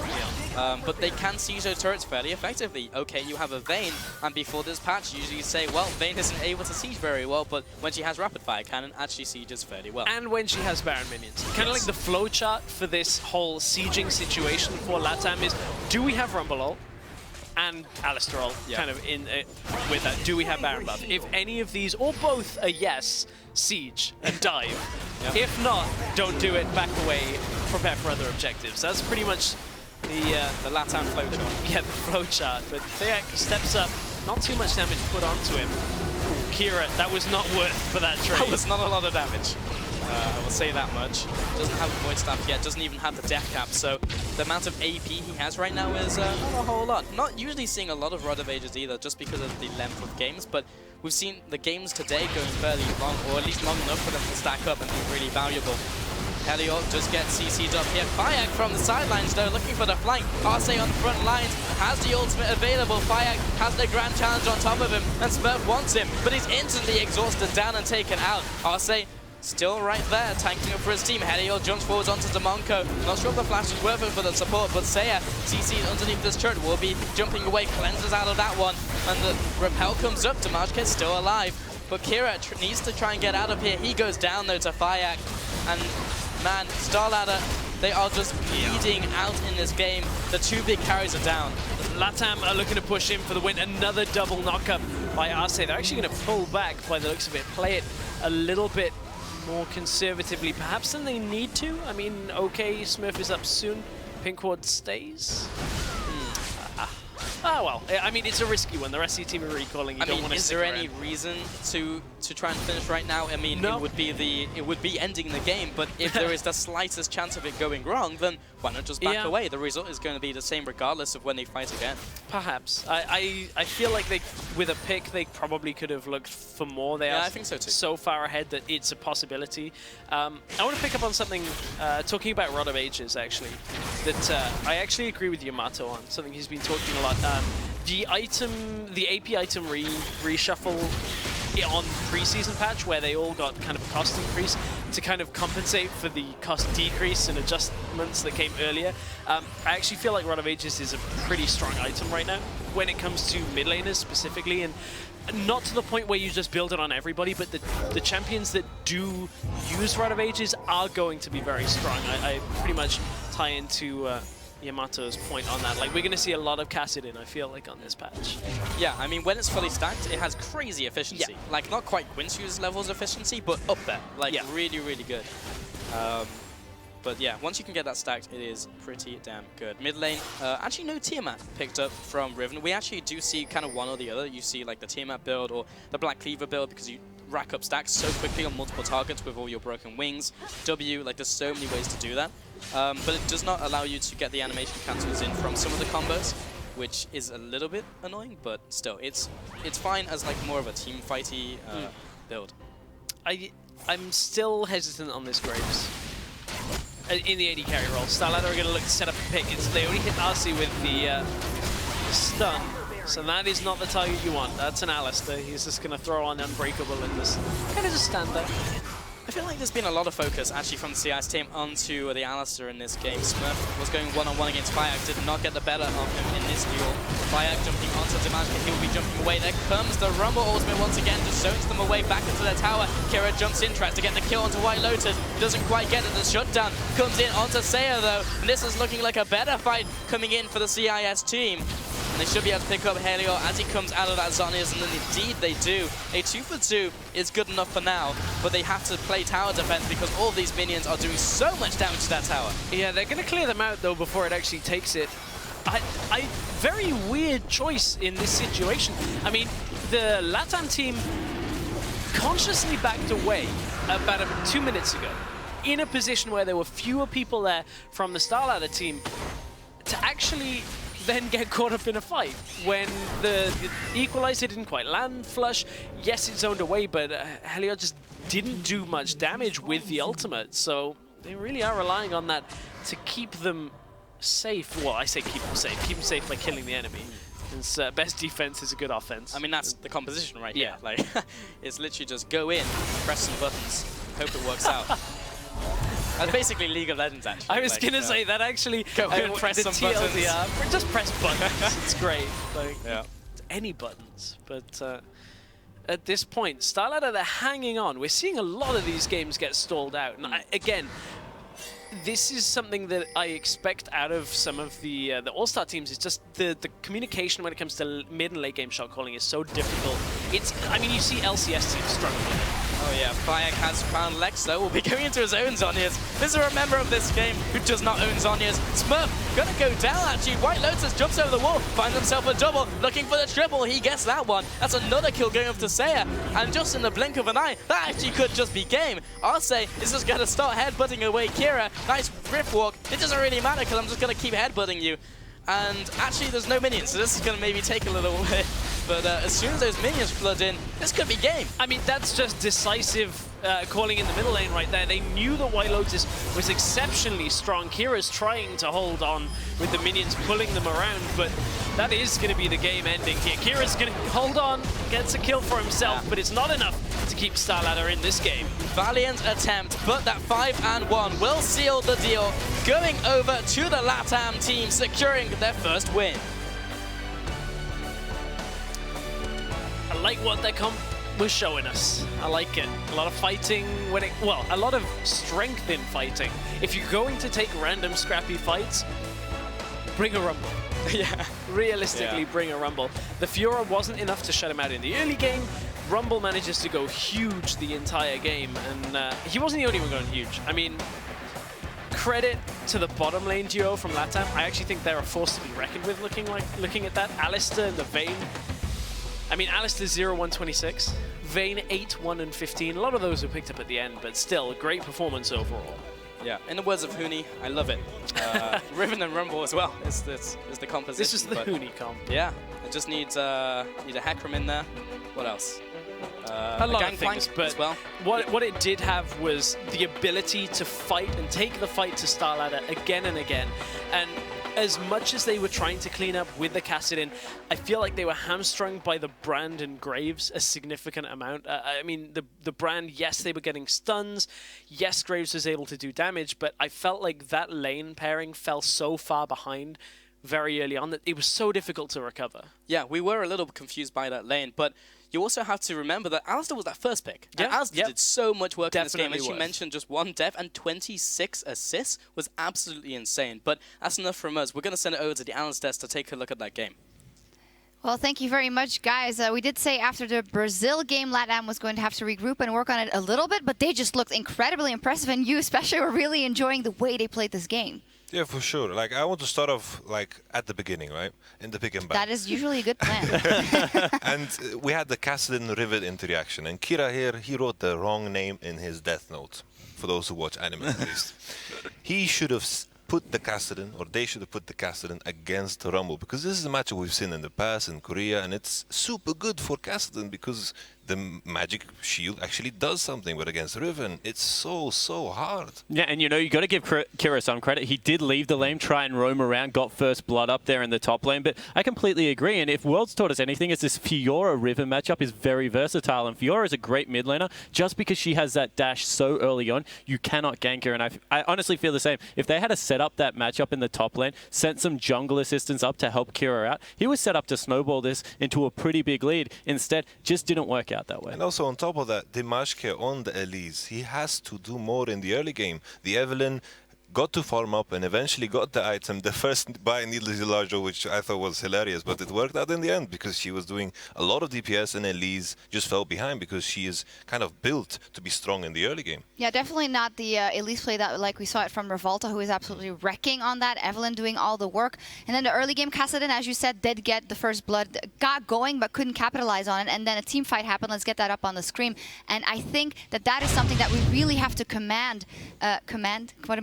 That's what I meant. LATAM for is the way they play these fights, and they're so scrappy, Pastry Time. Yeah, I agree. And this replay was just awesome when I watched it live. So This starts out very well, actually, for the CIS team here. We're going to roll the replay out now. And just watch what Smurf does here. He's going to get CC'd. Kira's now chasing down. RC, not the best target, but they'll be okay. Seiya jumps in, instant exhaust. Stan parries the wind slash and tries to flash away. And Sia, he's got no ulti. You'd expect the Ribbon not to do anything, but he knows he's still got enough range. He's going to go back in because his team's here and watch his 3-man knock-up. Pulverize, 3-man knock-up, and then there's plenty of DPS everywhere. Even flashes out at the end. They chase down who they can, they get their kills, and this is how they played all of their fights. Get aggressive, start the fights, and White Lotus cleans up. I think the most impressive thing that Latin America has shown is their coordination in fights. Same thing in the game against Brazil. The Lissandra engages. They are so coordinated, which is super impressive. Yeah, that's what I was actually going to say that they're doing really well. Their mid laner, like big cojones. He will jump in and like completely smash people. He was doing it on the Lissandra, this time on the Riven. Even without cooldowns, he just always wants to brawl these guys. Bit more of a suitable champion, I think, on Riven. Lissandra was like, yeah, you're trying to be more of a control mage, but impressed by both these players. Kira did have his moments here as well, but Sia's just played so well the 2 games we've seen him. Serious cojones indeed. Well, what is also very impressive to me from LATAM, as we said from Brazil a couple of times, that they admitted themselves, yeah, we need to work on our decision making and ending. When they got that 4 versus 0 or 3 versus 0 in that fight, they kept going. They pushed all the lanes. They kept pushing that fight. There were some problems in the end, but I am quite impressed by Latin America for maybe the entire tournament, although it have only been a couple of games. Yeah, so far. I think what it's shown is that when they get ahead in lanes and they get that advantage, they're really willing to push it, right? These aren't people that are going to back away. And the turret dive in the mid lane definitely showed that, you know, they were able to get the equalizer down in the bottom lane and then rotate it straight away into the mid lane and just try and capitalize as much as possible. I think the biggest difference I saw between this game and the previous game was their understanding of which AD carry they're supposed to pick. I feel Vayne into this matchup is perfect because the only thing that can happen is Brand catching someone in the stun. Okay, Graves can do something. Otherwise, he does kind of nothing. Because in the previous game against Brazil, there was MF, and she is super strong, and I don't think you should give it up. Yeah, 100%. And I think the other thing that we learned from this is maybe that the CIS region hasn't spent as long practicing on the patch because some of their item builds were really wonky. I'm going to point towards the Elise one that had a Frozen Fist in there without any armor. Go towards the Graves one as well. Generally, you want to go double BF sword item with your Essence Reaver into an Infinity Edge to get the cooldown reduction in there, but just was not putting out the damage he needed to. Looking like they're already playing Ultimate Bravery, and they're up actually next. Good segue there.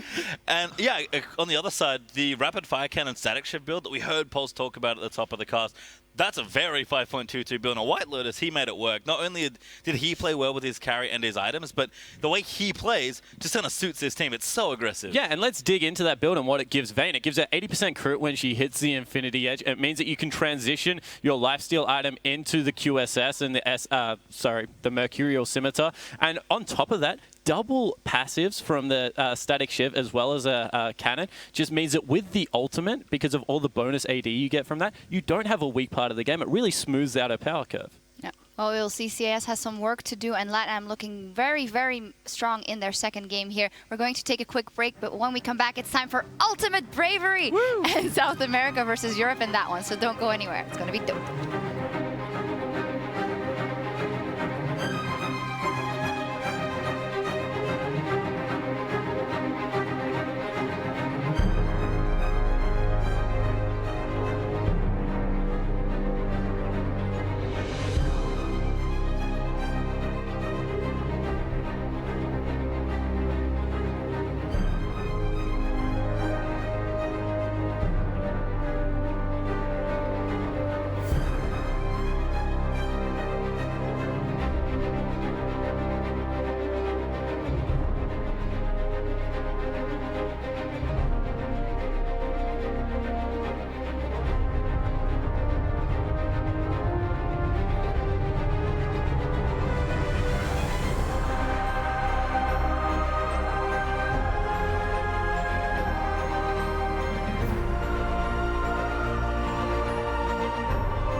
And welcome back to the International Wildcard All-Star from Melbourne, Australia. We're about to get into our first show match of the weekend, and it is Ultimate Bravery. Now, this is a challenge that we've given our mixed teams, and we're going to be mixing them even more. Let's start with the regionals that will be taking part. It's South America that will be represented by LATAM and Brazil, taking on Europe, who will be represented by Europe, CIS and Turkey. Now, Ultimate Bravery is a challenge where teams will be drawing a card, and on the card will be a champion, a skill to max, and an item order that they simply cannot deviate from. So in the example that I'm showing you, it is an AP Darius build. You have to build from left to right, starting with boots and enchantment and traveling all the way down the line. Now, if any of these players deviate from this strategy, you can expect them to be shamed and named on broadcast,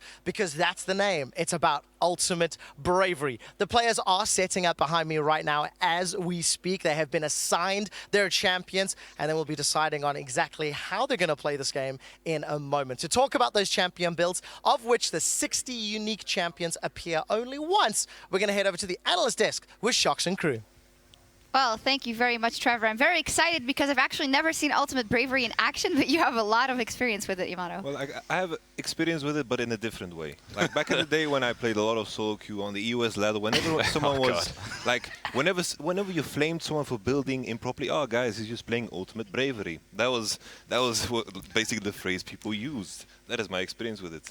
Fair enough. I mean, personal experience, I have actually played this game many times and actually have seen every single build that they could potentially get coming into this one.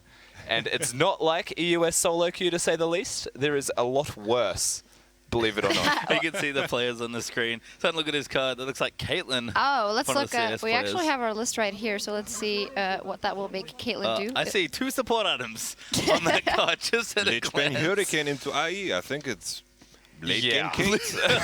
If you get to the IE all the way at the end of the build, yes.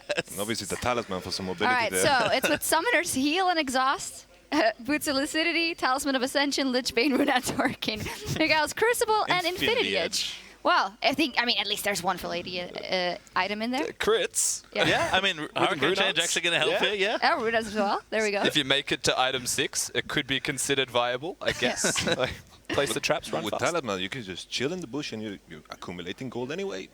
No action, Perfect. Are we going to put that Caitlyn in support then?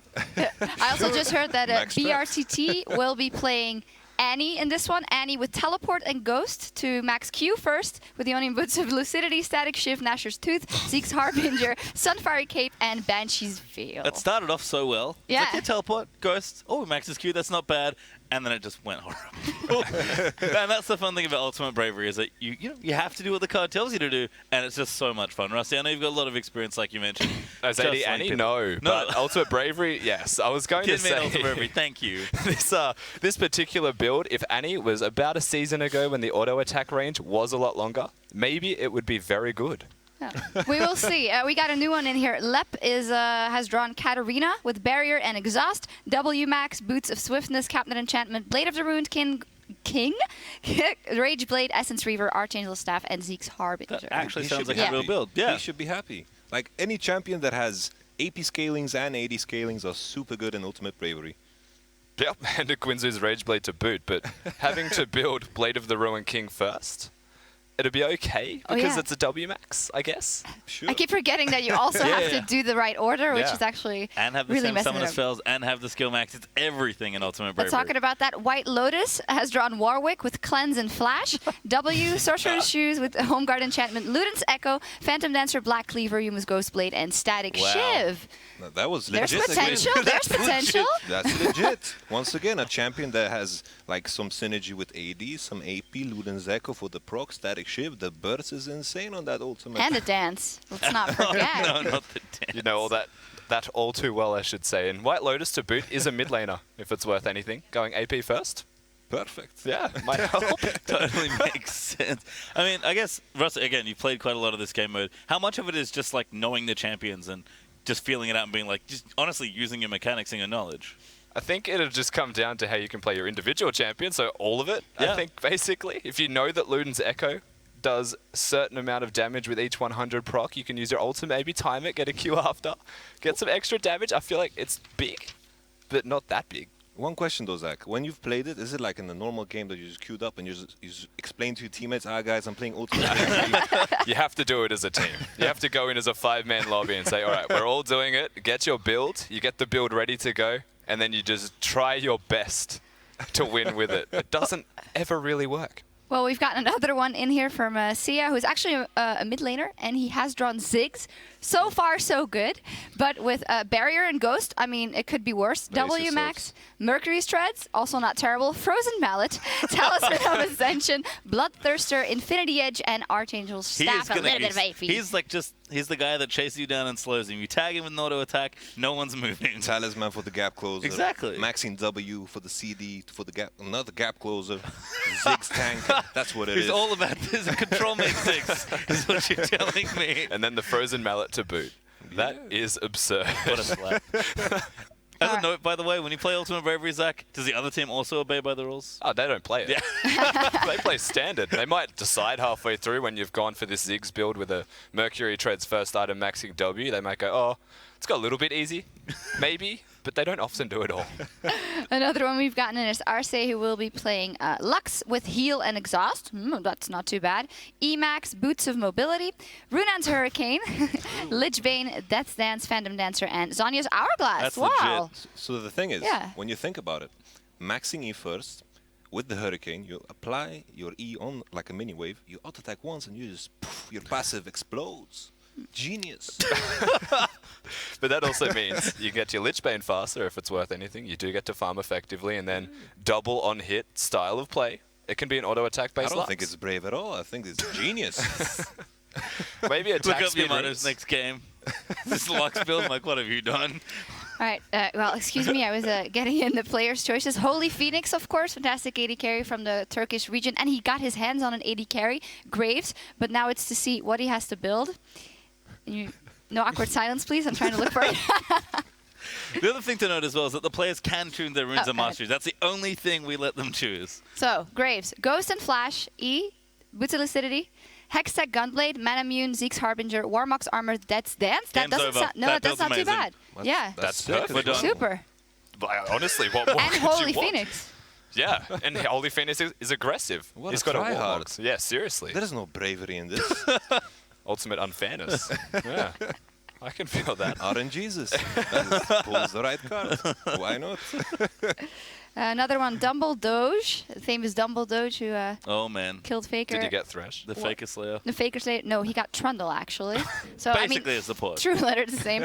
With Smite and Ghost, W Max, Boots of Swiftness, Hextech Gunblade, Luden's Echo, Athene's Unholy Grail, Spirit Visage, and the Zizirot Portal. That can come in handy all the time. Like this would have been good a long time ago when the Ultimate actually had AP scaling. But now it does not. I don't think You're so. the analyst. You gave me this look as if it did. It lost me at maxing W. I don't think it matters what he builds now, because this Trundle has to max nothing. It's just ground to move fast, right?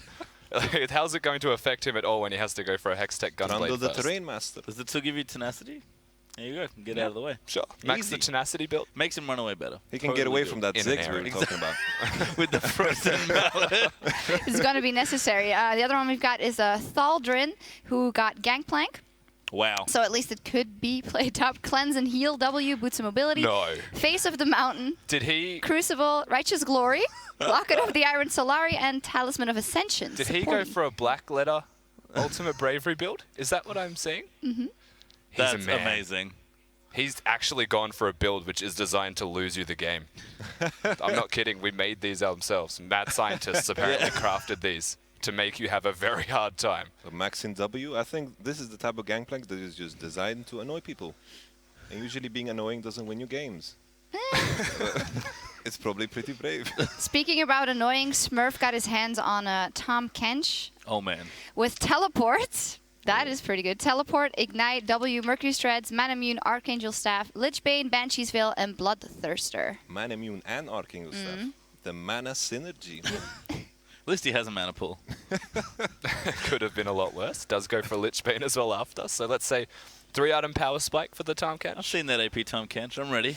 He's going to kill some people. I think the other thing as well is that these players, I believe, can choose where they go. I don't know if they're set in the roles. So they have to decide, like, we have these 5 champions. Maybe one of us has Smite. Where are we going? Who's our jungler? I think the explanation, we just lane swapped, you know, it's strategic in case of rules. But I don't think there are any. Well, actually, you don't get any points if you win the Ultimate Bravery because also the mixed teams, and also it would be very hard to track, and sometimes they might not exactly do what they are told. We hope they do, because otherwise they'll be shamed very much so by us. It's more for fun. And for fun, Kira has Caitlyn, Heal and Exhaust, Emax, Boots of Lucidity, Talisman of Ascension, Lich Bane, Runaan's Hurricane, Mikael's Crucible, and Infinity Edge. Not too bad. A little bit of support, a little bit of AD. The Infinity Edge in the end. Maxing net. Actually. Yeah, more headshots. I keep forgetting that it's not, that I'm like, oh, Infinity Edge, you build that first. No, that is not the way you play this game. Yeah, you have to build your boots and your enchantment first, so hopefully you got a good enchantment. I was going to be okay with it. It's fur. If it was traps max. Because you get Boots of Lucidity first, reduce the cooldown, just place traps everywhere. And by default, you just get AD runes. What's up with every champion getting Talisman? I don't know. Actually, everyone's just going to run away it's from each other. It's a very brave item, No. Yeah. Run at each other, obviously. Hopefully. I feel like it's the opposite. I feel like they'd run at each other faster, but they'll be running away just as fast, except for that Ziggs. He will be running at them very fast. I can't wait for the aggressive like satchel charge into like empowered auto, frozen mallet slow. Talisman, go. Ulti. Yeah, it's pretty crazy. Just to go over the teams again, South America, Arcea, White Lotus, BRTT, and Lep, cool combination, and then Kira, Smurf, Thaldrin, Holy Phoenix, and Dumbledoge. Do you have Holy Phoenix and Dumbledoge? Yeah, the actual bottom lane. I don't know if they're playing actual bottom lane champions. Probably not. But Holy Phoenix is playing Graves, so that's not too bad. Trundle and Graves in the bottom lane. How theorize that? Trundle. If this was the LMS, that is a legitimate lane. Unfortunately, they're not building like the LMS either, but we can make it work. I think they will. Yeah, we'll see what happens. Any predictions as to this one? It's going to be fun. That's the only possible prediction for this game mode. I think that Lux with Hurricane is going to do massive work. I just see the synergies. The passive proccing is going to be insane. Lux is going to win the game. For sure. I'm watching Gangplank. I love that build. That's so manly to take that envelope and just go for the full support Gangplank. So I don't know if he's going to do well, but I'm excited to see what he does, if anything. I agree. Completely behind that Gangplank, but what I'm most excited for is BRTT and Lep in a team together, assumedly in lane together. Will they even troll each other, or will they actually be the best friends club they say they are? Hey, it's turning into that. 2 wins already. Brazil is bonding. Well, we'll see what happens here in Ultimate Bravery. I think the players are ready, and I can't wait to see what happens. So let's get into the game. Thanks, guys, and this is going to be an interesting match. Stress. I think the best part of this is trying to turn all these builds and see if they actually maybe work in some way. Like the Ziggs one actually seems pretty legit. That's legit. I'm going to try and look at some analysis on this one, but it might not be like a, rotations. In fact, that might be the only thing you can do in this game I mean, they have the talismans, right? So they can rotate even faster. So quick. Just got to make sure you don't, use them all at the same time, and then it all just falls apart. We did want to clarify one thing on the Gangplank build, actually. The Talisman of Ascension, speaking of it, has been changed out. The 6th item has been changed out for Zhonya's, because you can't have 2 gold generation items. Yeah, cannot break the game. That would be too broken. That is one of the black cards, though. Yes.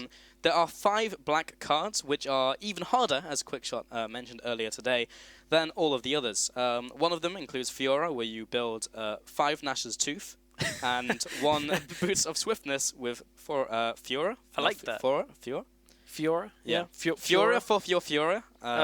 No. But Gangplank is one of them, and that's quite cool. So we are getting closer to the time that the players are ready, but certainly Ultimate Bravery is a game mode that I normally would say I've got some experience with. A long time ago I used to play it. Fair enough. But it seems to be like more of when we play together, I'm just like doing whatever these days. I thought you did that in every game we That's play what together. I mean. It's like every game we play together, I'm like, I'm just going to do this. Oh, yeah. And do you do that in solo queue as well? Is that why a little bit. I did that when I was actually over in America. I just played... But then it would have worked then, right? I was getting to that. I was actually just playing like on-hit TF that we were talking about in the previous game, which it looks like Ultimate Bravery though, because you go like Lich Bane into Guinsoo's. and you know, resultedly a week until 4 items you need just hit people and they kind of explode. So that's one of those things, is nobody knows what the power spikes are. But I agree on the Lux build, as Yamato so eloquently put it. You hit the E, you auto attack the minions, and poof, gold, gold, gone, gold, everything. That's one I'm looking forward to. Yeah, Tam Kench coming in here has a Lich Bane in there, Archangel Staff. So at least he has mana. Has Mana Moon as well. So going for the double tiers. He's gonna need a lot of tiers in this game, I feel, as the game progresses. And players, just the eyebrow raised there. It's just like, I know what I'm doing. I think I know what I'm doing. I think this is what is happening. If in fact that Tam Kench is correct, just trying to remember exactly all of the builds that we do have. Have you ever built Tam Kench AP in an ARAM? No, but I heard Faker did it in mid lane for a little bit in solo queue. I think that might AP actually have Kench. been why I kind of jumped into an ARAM. And when I got Tam Kench, I was like, It's AP, all in. What, you were like, you jumped into an hour immediately after and was like, okay, the 1 in 127 No, I chance just mean of the getting next Tam time I got Kench. Tam Kench. Have you ever had that, though? I have had that, where it's just like, I really want to play this champion. And Yeah, I mean, I got my main like 4 times in a row once, and it was just like Riven. Lost all of those games, but it was still great. All of that advice from Hooney. And Yeah. all you do is waste it on Riven games. Well, he in told ARAM. me, just outplay your opponent, and I tried. But I hadn't got to the bit where I had to eat the Mandarin, so... Did you know Riven is the only champion where that is the strategy of outplay your opponent? It's useless on any other champion. Oh, yeah. With Rumble, you've just got to play 1,000 games. Like, if you look at these other champions, like, literally outplaying plays very little part, especially in Ultimate Bravery. I'm looking forward to seeing how some of this goes. I mean, Graves has insane base damage on his Q when he finally does end up maxing it, so that is one thing that we may end up seeing. Which doesn't seem fair, by the way, because I believe Holy Phoenix is on Graves, right? So yeah, Khal Drogo himself is going to be able to blow a couple of people up with that Q. But I just W max. Oh no, it's E max. Sorry, so he's going to be able to reload pretty quickly. That actually isn't too bad. I mean, it's still bad, but it's not too bad.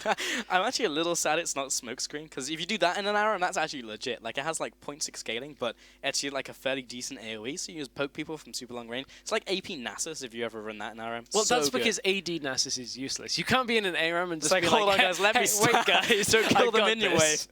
I've You got freeze this real quick. In fact, have you ever... I once played an ARAM, I can't remember who it was. It may have been Impaler, one of the players from EU, who was like, guys, if you're not going to farm, if you can't last hit the minions, don't hit them at all. And I'm like, you are taking this ARAM way too seriously, my friend. It's an ARAM. Have you ever played with someone who's just like a Dominion player? Like an actual Dominion player? Like, yes. Yeah. Because those guys, like, they have these crazy tactics, like, down to, like, the millisecond. It's just like, how do you even have this for Dominion? It's Dominion. Well, I don't know. I ended up playing some Dominion just after Worlds, actually, just in between doing some of the researching and stuff. And yeah, Malzahar is so OP in that game mode. I don't know. Apparently. I would have loved to have seen... Do we have any Malzahar in this? Yes, we do, actually. If Malzahar gets drawn, Ignite Teleport, that already seems good. Ninja Tabi with Home That Guard. already seems good. ZZ Rock Portal, there's some AP. Frost Queen's Claim, Manamune, Rabadon's... That's a legitimate Malzahar build. That's, like, actually okay. That's not too bad. Okay, it looks like we are getting very close to being in the game. The other one is we have a Katarina, right, in this game? Yeah, with Blaze the Ruin King. First item. Sure. But remember, she does scale off both AD and AP. You are correct. So I'm not too worried about that not doing well. No, I mean, like, Blaze the Ruin King wouldn't be my first choice for an item. But, I mean, overall, like, that build is pretty legit. I'm trying to find it on my sheet here. There is one, however, significant advantage that we have for our blue team right now. For Europe, actually. Go Europe, we have Smite, which means we can actually do objectives. Oh, yeah, efficiency, boys. Nice. Really, Whereas the LATAM and CD LOL team, they're going to have to rely on Zigzalt or a Luxalt. I wonder if Dumble Doge is gonna go into the bottom lane or jungle, because they could be an actually decent bottom lane. Like, we did see some Trundle support. I'm gonna have a look at Dumbledore's runes, actually. I'm gonna see. What's he got loaded? Because remember, guys, that okay, he's got a masteries, jungling page. You can actually choose. He has a jungling page active. Right. He's running attack speed, physical damage, armor, magic resist. That's Masteries? I will check that now, actually. Yeah. I'm actually surprised that masteries, or at least the keystones, were not, like, forced. Wait, is he? Because I know Rusty did some of these, and he is an evil dude. He is. So I'm surprised that the Keystones weren't also locked in, but there you go. Got to give them a little bit of leeway. Did just have a little bit of technical difficulties there for a second, but we'll be jumping back into Champion Select very shortly. Yes, we will be getting back into this one. Yeah, he was running full Trundle jungle. His mastery page was even called Trundle jungle, so I guess that kind of answers that question. That's not really good though, because like you click on your opponent and look at their page, and it's just like you want to hide it, right? Like in the sea of 20 I mean, there's pages. not really too much hiding in Ultimate Bravery. I mean, it's bravery. Hiding isn't bravery, Pulse. I mean, some of these builds are not brave at all. Look at the Graves one, like that's legit. It doesn't mean it's not brave. It's really what I'm looking forward to is seeing the W Max Trundle try and clear early on, because he doesn't have Q to get the increased damage. He's relying purely on like increased attack speed. His runes of mastery is doing a lot early, and then running around real fast. Got to go fast build. It is the Sanic build for Trundle. And as Trevor was telling me earlier, like these players actually have to max those skills. You know, it's common practice as you hit level 6 to go for your ultimate ability.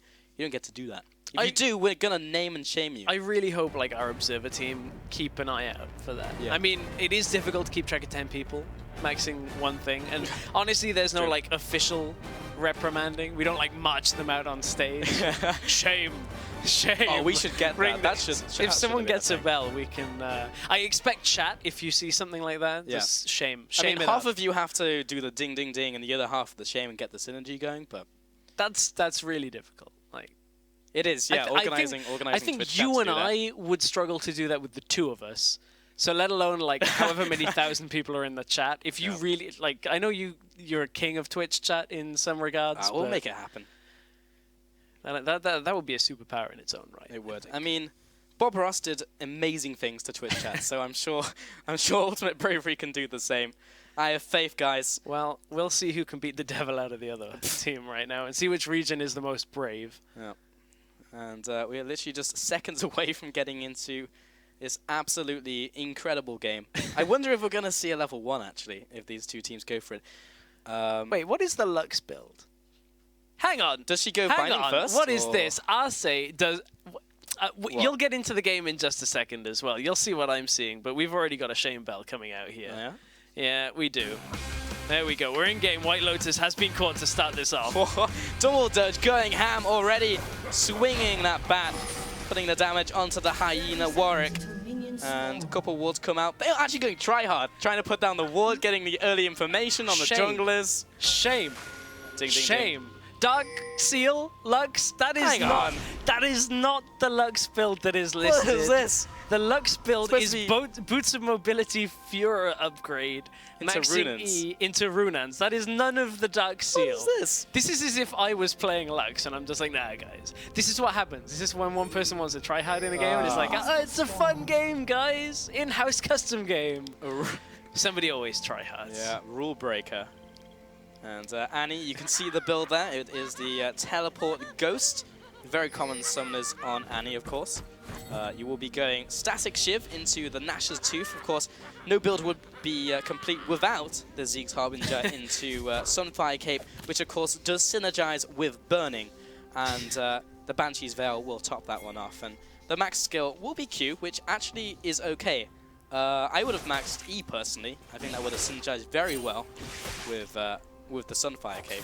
One thing that we can say though, however, is good job it's not Thaldrin once again that's tryharding.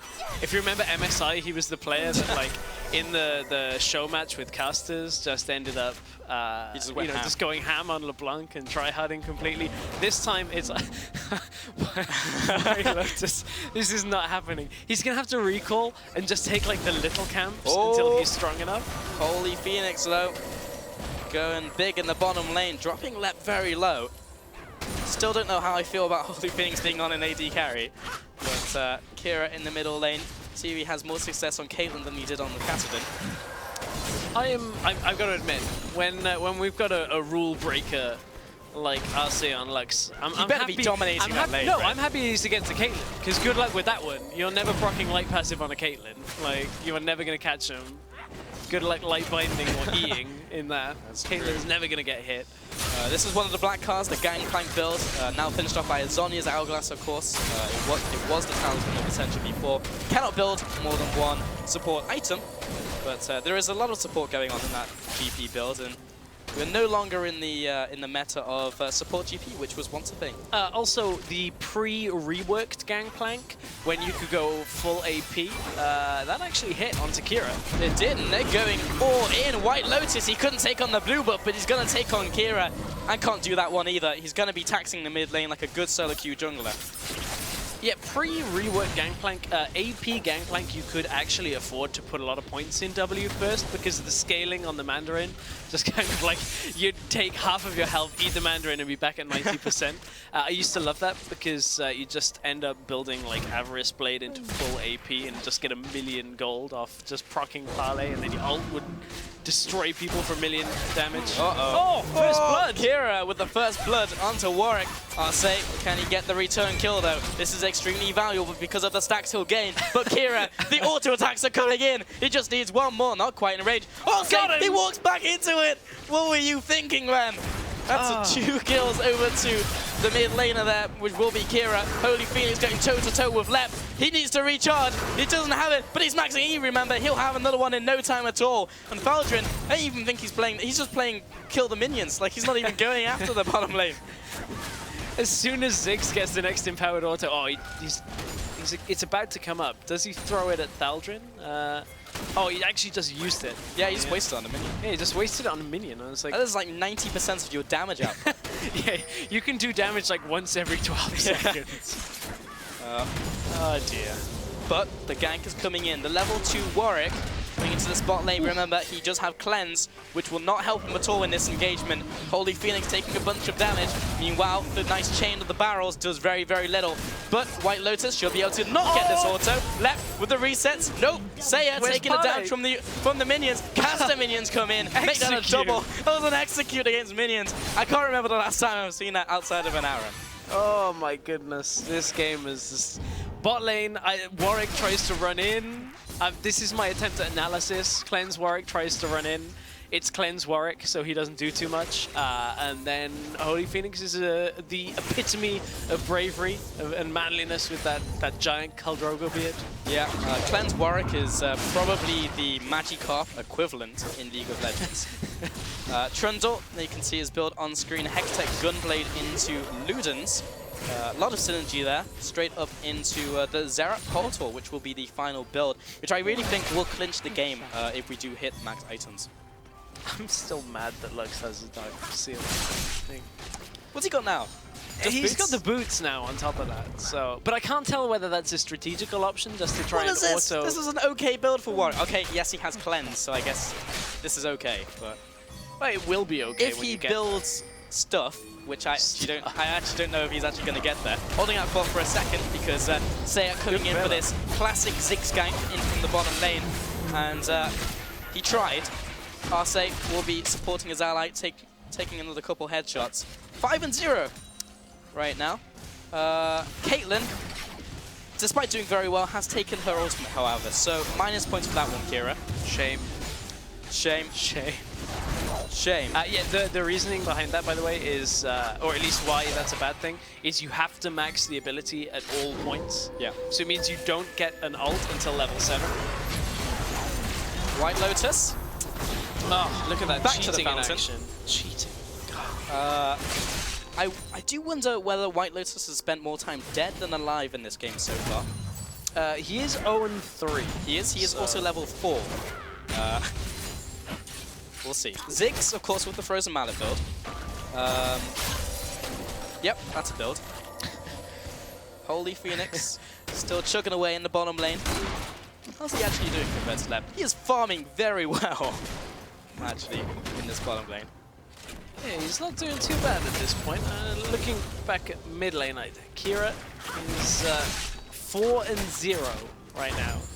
He is, but he's also a dirty cheater because he's done for an he was also against a cheater. That's true. I mean, if you can't beat him, join him. Yeah, okay. I don't disagree with that. Saya has now subbed into the mid lane.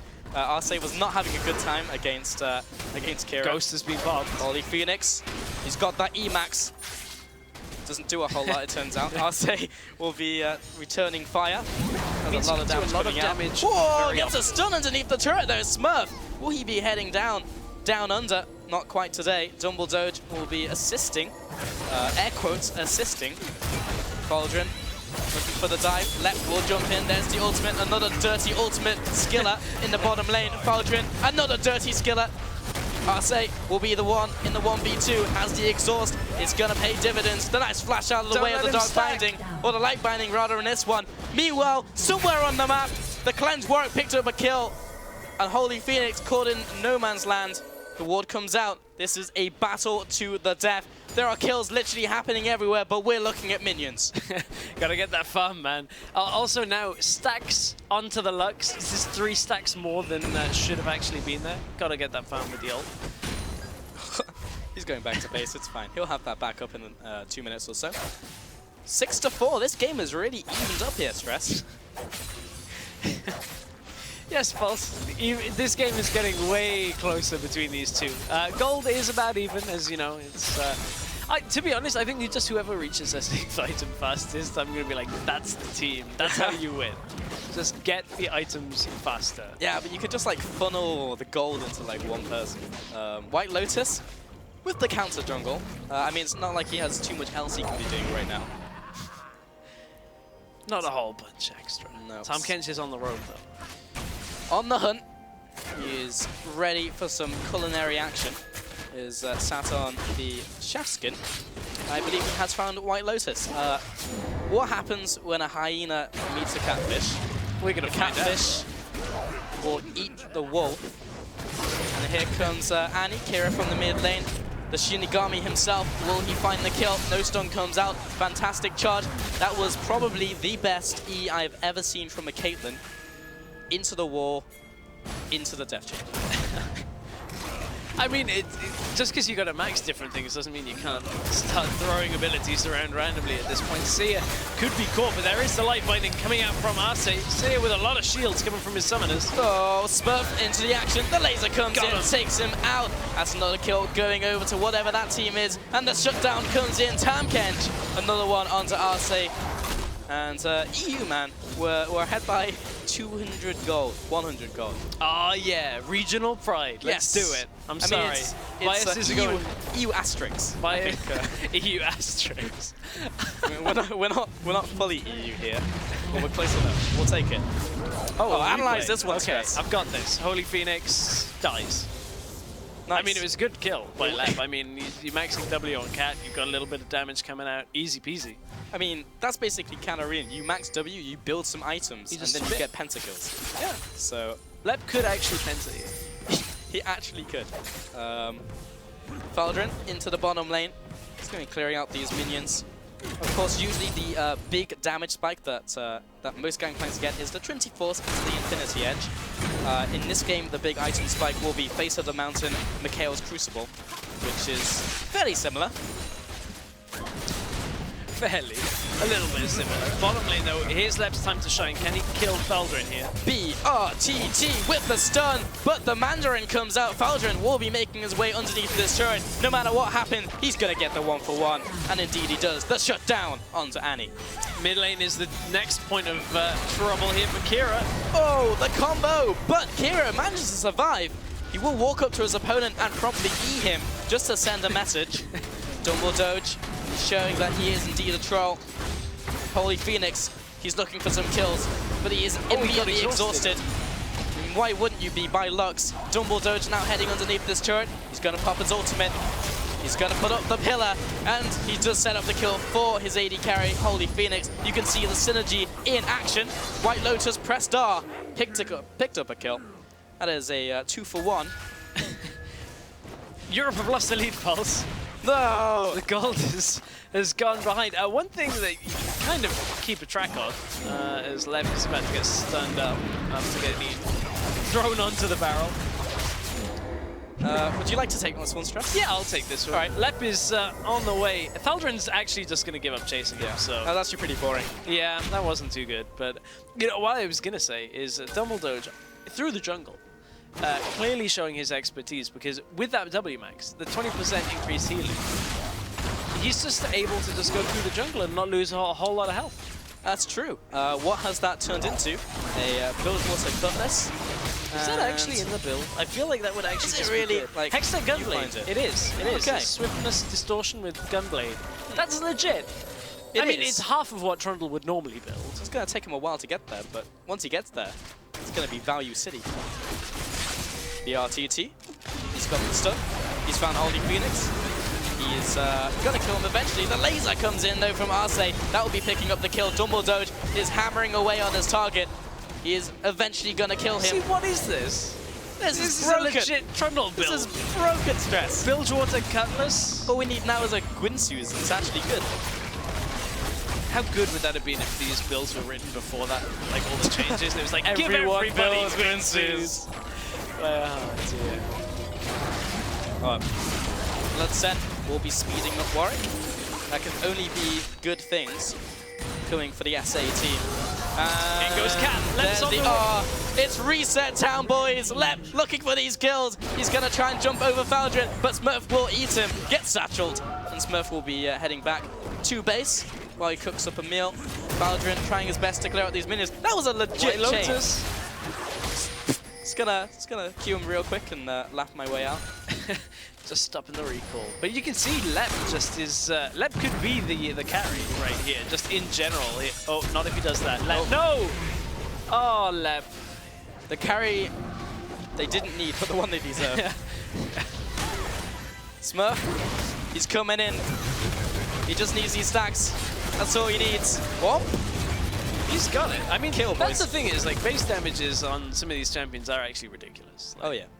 Like, what is the Tahm Kench nerfing? Maxing. What is Nerfing. Tahm Kench He's really just nerfing? nerfing things. He is maxing Devout. And that does like a significant amount of damage. Oh! That was not okay. Hit the wall. Yeah.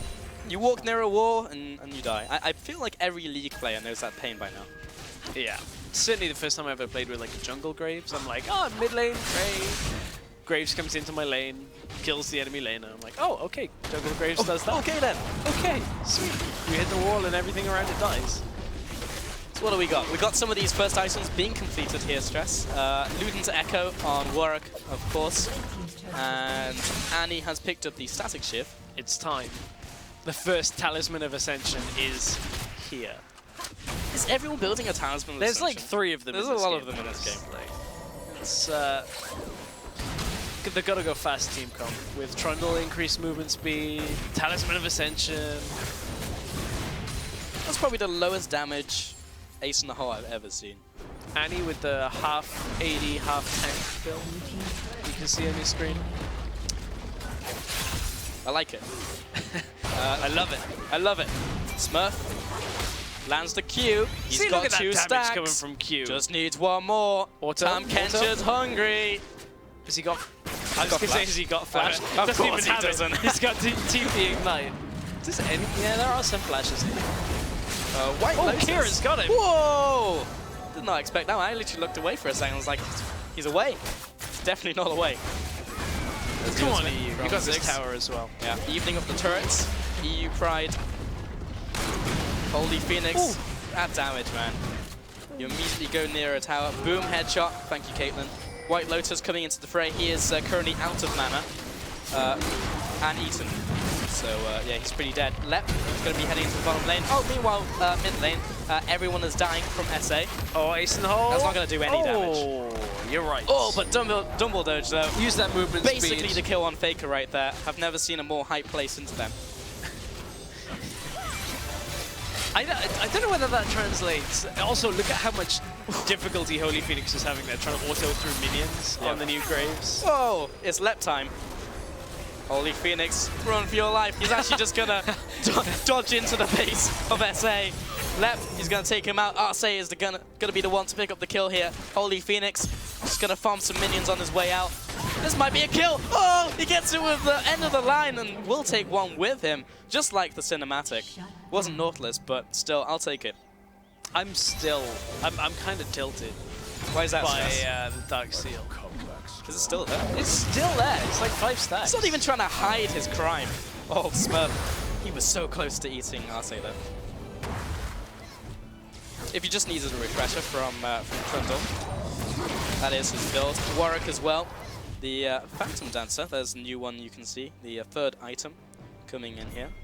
I'm trying to think which synergizes with his ultimate. I guess the Black Cleaver would be okay. Yeah, that's not too bad. I mean, that was like Warwick for a while. That's a Frozen Mana completed, isn't it? Because Paladin's moving very slowly every time say hit. What a quality item build. Yeah, I'm gonna hit solo queue with that after. I feel like there's a lot of people already doing this in progress. Kira, I mean, that's the ultimate. Oh, that's Boris tasty. doesn't go on there, just kind of like swiping at the air. The RTT, how much can he do? Smurf with the E, he will be shielding up. Kira doing a lot of damage, but eventually Arce will kill him. Tumble Doge, he's on the chase. He's running away. White Lotus looking for Faldrin. He's already used his ultimate, so that means he probably can't do anything else. Dancing shoes are on, boys. So White Lotus is literally just waiting for his Ludens, I think. Whoa. Doesn't quite get him this time. He's just toying with Faldrin. White Lotus oh, is dead. holy Phoenix Phoenix. on the side. It was all bait. Tumble Doge. He can move fast in Light small bite. areas of the map, but Lep, he's going to pick up the kill. Lep is doing really well for himself, by the way. 6-3-3. Also, you can see what Arce was trying to do at that point. Trying to make sure he got an assist on that, just by throwing out the shield. Ruh-roh. Just to get more of those illegal stacks in this game. Illegal stacks. Smurf, run away. You can make it. Lep's got the reset, though. He's after Holy Phoenix. What does Holy Phoenix have? I don't think he has very much. Oh, he's got a lot of damage over his close range. He's looking for the E. That is, of course, the max skill. And both of them bite the dust in the end. So that was a 1-for-1 trade. Just as an update, we have 46 kills so far in 19 minutes. You know what I worry about? What's that? Kira's lifespan? Or? No, because Kira's dead on this one. He's just going to keep going. I worry about, you know, listening to Yamato talk so much about how some of these builds were genius makes me a little bit more worried for Europe, even more than I am after the big player exodus that we've seen going to North America. Because like Rocket are going to come out with like Ziggs with Frozen Mallet or something like that. Runan's Frozen Mallet. I'm a little bit worried. It's just like, well, you know, we figured we can do this. And, I saw it in IWCA. It seemed good. Seems legit. Oh, that is a lot of lifesteal. Ooh, that's actually quite good. Where's Smurf going? Come with me. It's like, no, He no. wants Tibbers. I don't think this is oh, okay, maybe this is a good play. That's like 50 gold in the bank.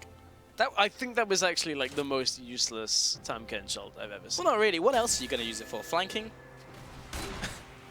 He just got 50 gold, man. Yeah, I guess so. I mean, mid lane now, Holy Phoenix, if he was there in the ult, this could actually be legit. So Lep is pretty big. Oh, cancels the ultimate and gets the rebound off the end of the line. Meanwhile, Kira stacking up those kills all day with the ultimate.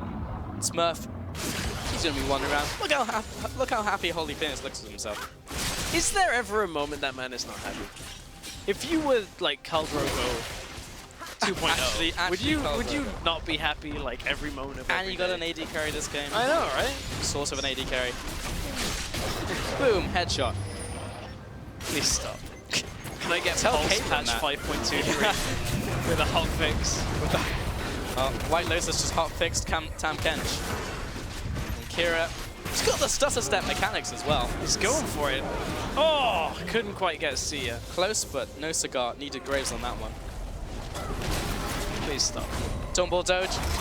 He's after White Lotus. I think he's got pretty good chances in this 1v4. Well, I said that as a joke, but I actually do think he does have a good chance in this 1v4 now. You look at the health bars and it's like, huh? Tumble Doge not going down, actually going up on auto attacks. Oh, BRTT's caught him though. Oh, no. Rest in Trundle. By the way, one thing to go along with Star Guardian Lux, just as a skin. This doesn't work in like anything above like plat. But if you throw out her shield, players that aren't familiar playing against Star Guardian Lux will think it is her Q. Like 100%. Oh. Because the particles are so different and very similar to each other, and different from Lux's standard, that you can actually mind game people pretty significantly with that. I mean, as soon as people understand the Lux skin, it doesn't work anymore. But anybody that's in like silver, try it. And I bet you'll get a flash at least once in a game. I mean, do you remember the Katarina skin where... where you could she recall tossed it and throw a bouncing blade yeah. up? That was insane. That was so good. actually legit. A team fight happened, by the way, while that was happening. White Lucius just lost most of his health to Graves Q. Lep, he's definitely chasing after Dumbledore. Oh, he gets the kill, gets the reset, jumps onto Kira. How much does he have, though? This is some disgusting damage. No way did that just happen! Meanwhile, in the mid lane, cannonballs are raining down from the sky. It is literally the apocalypse underneath the inner turret here. And now you've got the split push, Cat. I can't even tell who's winning. Is there a winner? Does anyone really win in this game mode? Yes, we do. What Lep's trying to. Yeah, Lep he's really ending the game. He's going ham, man. We finally the Dark Seal is gone. I wonder whether it was like Kami and he just wasn't doing well enough, so just sold it for the extra gold. It was after gold. the 2 deaths. In this case, it was after 9 deaths. He was like, guys, it's not really working out. Boom. Got him. There's 9, 7, I feel like you should 10. take extra damage if you go into an impassable wall as Graves using Yeah, you should take damage yourself. I mean, that's how it worked in the New Dawn. And die. What? No, that's. I mean, that's inconclusive. And summon Nautilus. I just feel like if you blast yourself back into like an impassable wall like that, I think there should be a penalty. I think so too. Although I am now trying to bring physics into the game, which I don't know. We've kind of got like a. Is it coded as a girl that can throw fire? Oh, Smurf with the epic flank has eaten up Lux. Got him. Has definitely killed Lux. Dumbledore. Another point to him. On the chase. That was a fantastic not stun Tibbers. And gets chomped down. Lep coming into the fight. Pentakills will surely ensue. There's the ultimate. Takes one. Looks for the reset. Looking for the second. Has been eaten up by Smurf. Doesn't quite pick up the kill onto Baldrin. There's the hill coming out. What was that damage? Where did it even come from? I honestly feel like Lep could have just like shunpoed halfway across. He had it available, I believe. Maybe. Kira's got a like Frozen Mallet in action here from Sia. Get him, Ziggs. Get him. Oh, this is not good for Ziggs. Nope, not Get anymore. out of there. Saya, run him. You can make it. Oh, White Lotus with the flank though. Has been exhausted, and he is also Warwick, but gets the lifesteal off the Hungering Strike and shut down inevitably to Holy Phoenix. Has completed the Mana Moon, and the Zeke's Harbinger, who did he bind? He's with Gangplank. Okay, that kind of makes sense. That does kind of Because he actually, I don't think he has crit from his own build, so this is actually straight up synergy here. Straight up. Yeah, no, Gangplank does not have any crit in the rest of his item build, so yeah, fitting in the shortcomings of this glorious build from Falgrim. Is that a short joke? Is that a short joke? No, it's not. At this point, Europe, they're in a good spot right now. Kind of. There's not too much of a lead, but they did just get a dragon. It is the first one of the game. They are the only team with Smite. So ultimate control over all objectives. 26 minutes in and first dragon. Lep. Trying to get out. I hear an ultimate going on. There it is. But unfortunately, Tam Kench exists in this game, so that's never going to work. Let's coming in though. Oh, it just detonates Holy Phoenix. Smurf does manage to shield up, but it's not going to be enough. He'll be going down. Dumbledore, the triple kill coming in for Lep. Maybe Lep should add Katarina to his champion pool. I actually think Lep is probably going to carry this game now. Like, I mean, it's Katarina with items, so. Yeah. And she has Gwynsuits. Like, there's no way that Katarina can lose. Is that in the build? I think it is. I remember hearing that and being like, Gwynsuits? What? Archangel stuff coming up next, so that might be a pretty slow stacker. Just try and stack off W every. I don't even think that helps like that at all. Baldrin with the chain. Oh, it's not a lot of damage. There's the ultimate coming in.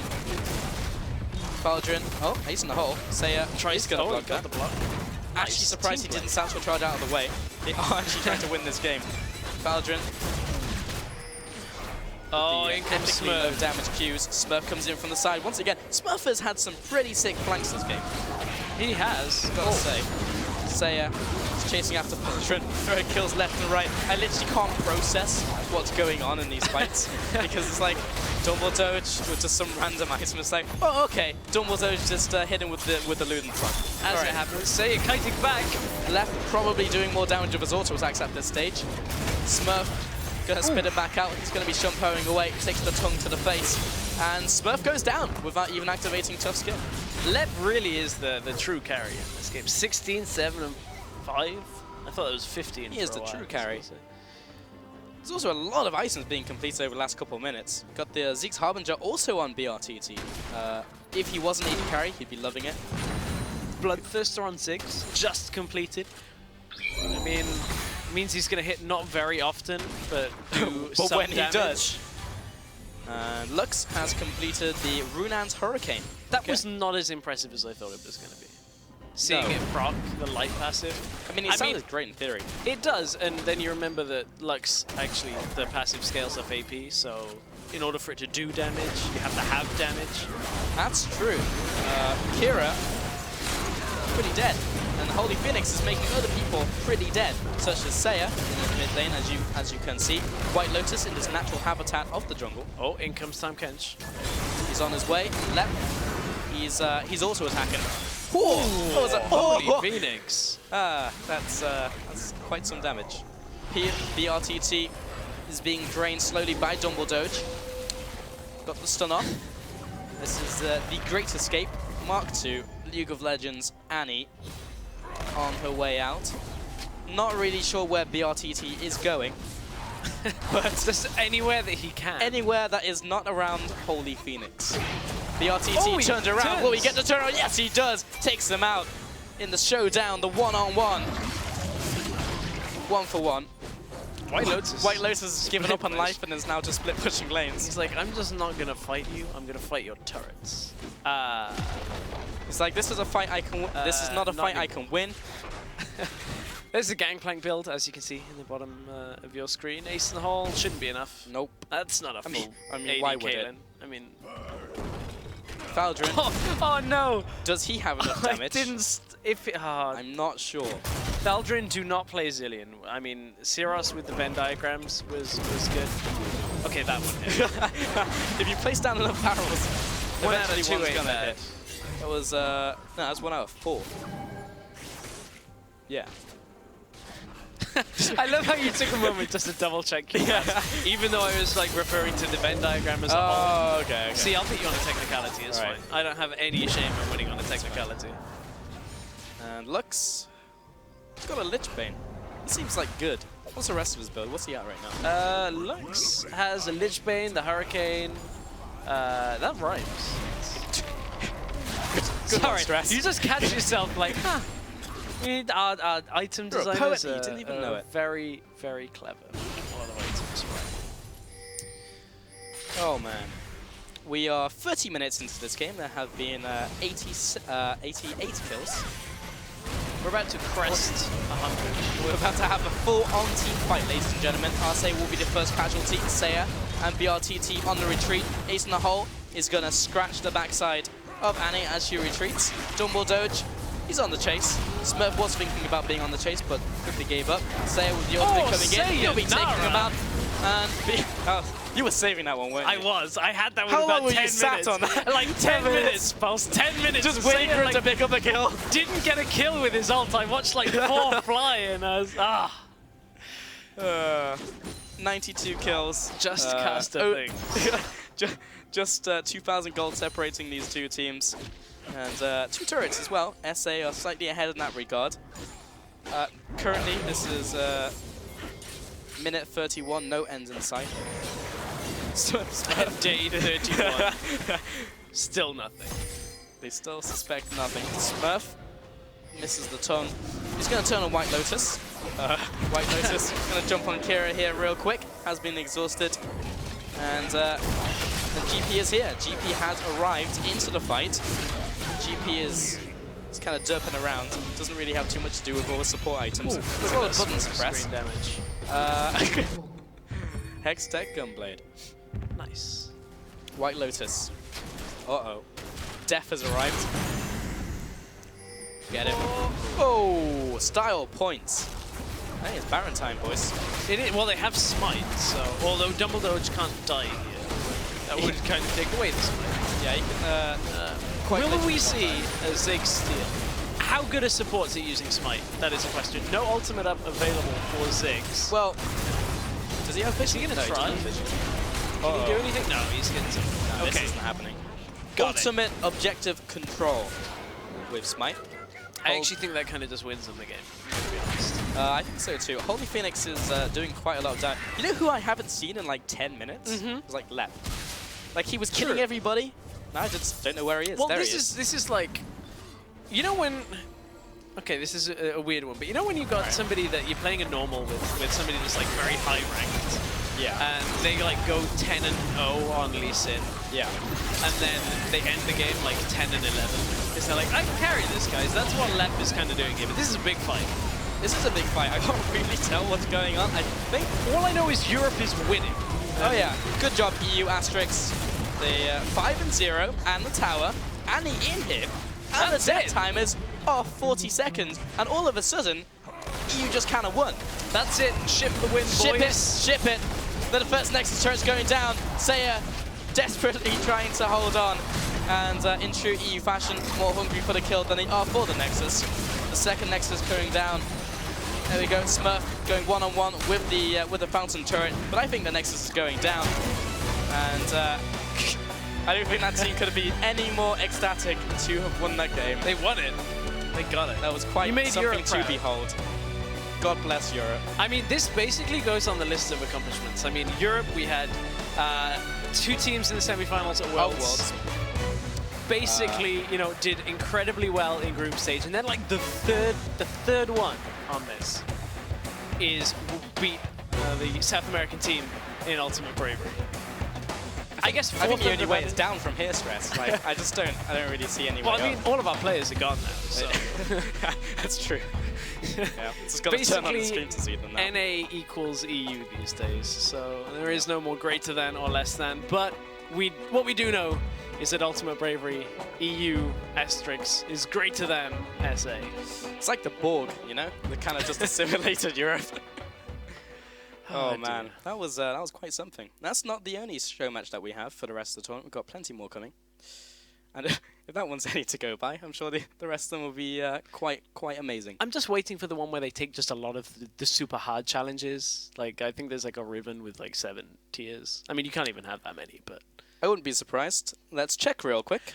Yes. Archangel There Staff is, Man yeah, Moon. it pretty much is. Guardian But, Angel. I mean, when you look at that game, there was some really high-level play there, I feel. Oh, yeah. Lots of high-level play. That's basically, as Yamato was saying, was kind of a glimpse into EU West ladder at times. At times. At times, yes. There was also some interesting item builds.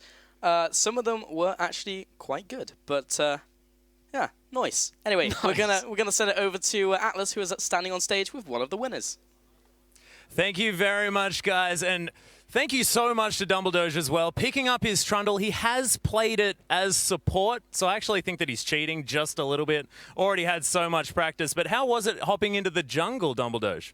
Well, it was really hard to jungle because since you don't have the jungle item, you can't hit level 2 after a camp.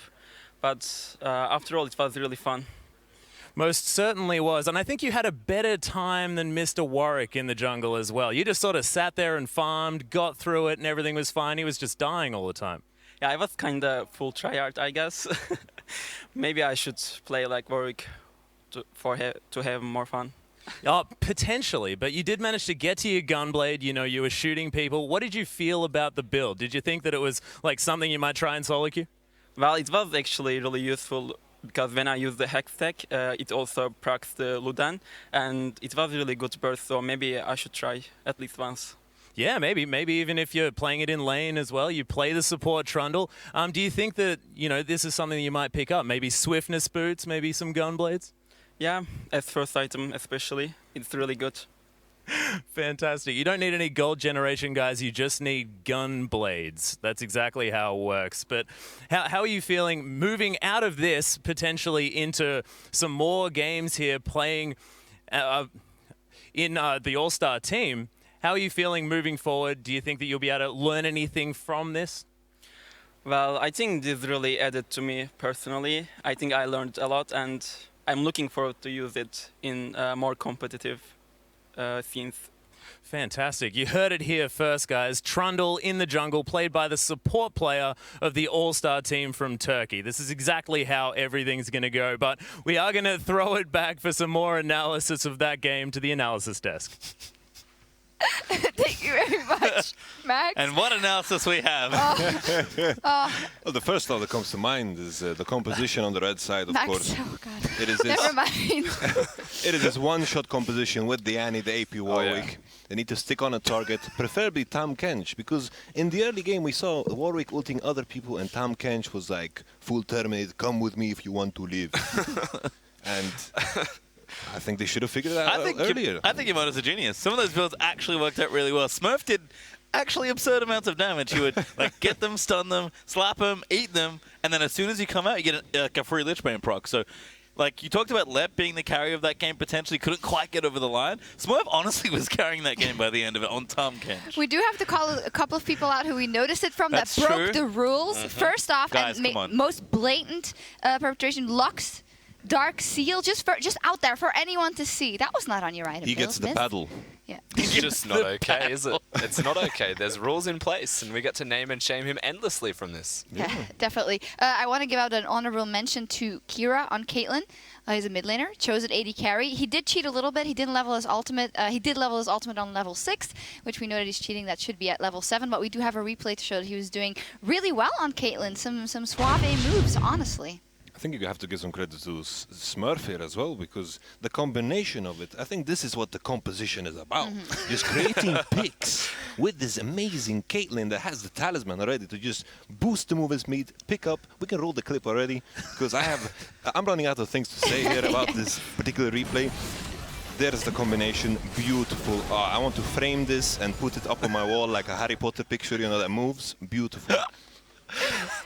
Seriously, that was actually really smart. Smurf like boosts Kira out of the way to get in range for the headshot, lines up the E, and then knows he gets a free headshot to get the kill. Like, all silliness aside, that was actually very well played. I was impressed with Kira's mid-AP Caitlyn mechanics. Yeah, definitely. If we look at builds, we heard that we were talking to Dumbledore, who played an impressive Trundle and actually said, well, it was working pretty well. And he did used to play it as a support just in regular games, so that was good for him. Other things that were quite successful, Katarina with Taginzus. But you say that you guys made the builds, and it was on this patch, but before you realized how strong it would be. Made the build. The mad scientists, as they were referred to, I don't think I'm actually mad or a scientist, but like... You are a doctor, though. Yeah, exactly. So, hey, it was good. Surprisingly good. I forgot when we were making this that Katarina's ultimate has a 3.0 AD scaling. So, turns out, when you max W that scales with AD, you have an ultimate that scales like that. It's not bad. Bravery is rewarded. Bravery is rewarded. Yeah. I don't know. I think Lep actually could have gone a little deeper in some of the situations. We saw it. He was going off, getting kills, would look like he was lined up for the Penta, and then just stopped fighting, it felt like. Well, I mean, it was also because you feel like, okay, he's coming in, he's going to get a couple of kills, but then they all do negative damage, so it's in the end. I think it's also you have to kind of blame his teammates as well, because you have the combination, the Lux ultimate, the Annie Tibbers, the Warwick. You just have to get the resets going, but I never saw them use this sick combination that is... Pretty hard to reset, to be fair. So when the frozen mallet Ziggs throws down the ultimate and Katarina's thinking in his head, this is my chance, I'm going to get the resets, and then it does 150 damage. Yeah. There's a thing that comes in hand with bravery, that is faith. You need to believe that you will kill something. CLG should have just played Ultimate Bravery. That's what it is. Anyway, well, very interesting game mode, and we'll be seeing it every day. And in this one, EU has won it, so yay for that. We are going to take a quick break, but when we come back, the regular 5 versus 5s will resume, and we'll see Turkey on the field for the first time. So don't go anywhere.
Bu etkinlikte öyle seçilmemin yıl boyu performansımla alakalı olduğunu düşünüyorum.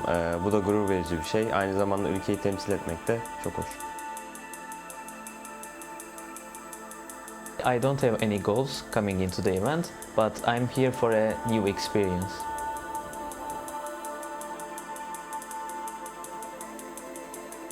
In Wildcard events, Turkey has been a really successful region, so I believe that we can keep the success going on All-Star event too and win it.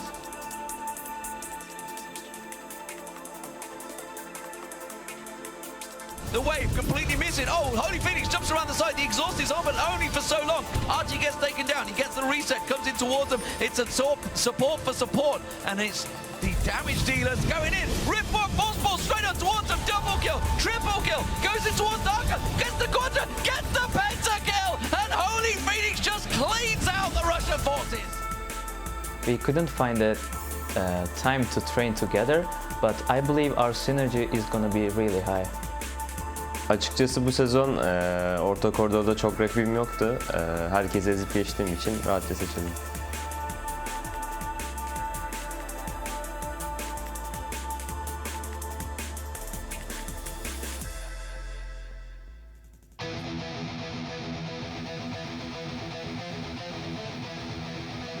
And welcome back, everyone, to the International Wildcard All-Stars.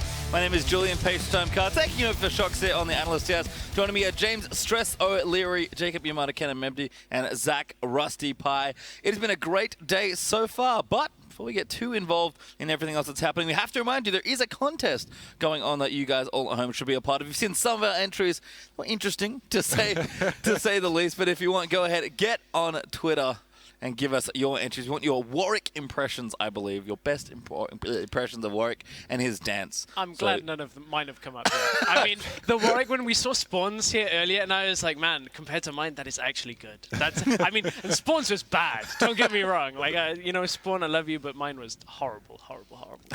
Please don't use this on the media team, please. And I'm sure that'll get cute just before the game. But before we get into it, we do have some teams to talk about as well. Turkey taking to the Rift for the first time here, I guess apart from some of them playing in the Ultimate Bravery game just before. But it's going to be on Summoners Rift 5v5, taking on Southeast Asia, who already have a win in today's tournament. But let's start with Turkey. Of course, they are the new team in Stress. I want to ask you, we've seen this team play a bunch of times. Thaldron, Holy Phoenix, two standout players from this team. Absolutely, and two players that have just a wealth of experience overall. I've had the pleasure of casting them probably for the last 3 years. I mean, you look at this lineup and you can kind of reach into a bag and go, oh, it's the Dark Passage lineup. Oh, it's Aces High. Oh, it's Team to Quality Blue. Like, whichever combination you pull out. But Thaldron and Holy Phoenix are big name players when you look at it. Very experienced, not only on an international stage, but they've been up against some of the best of the best.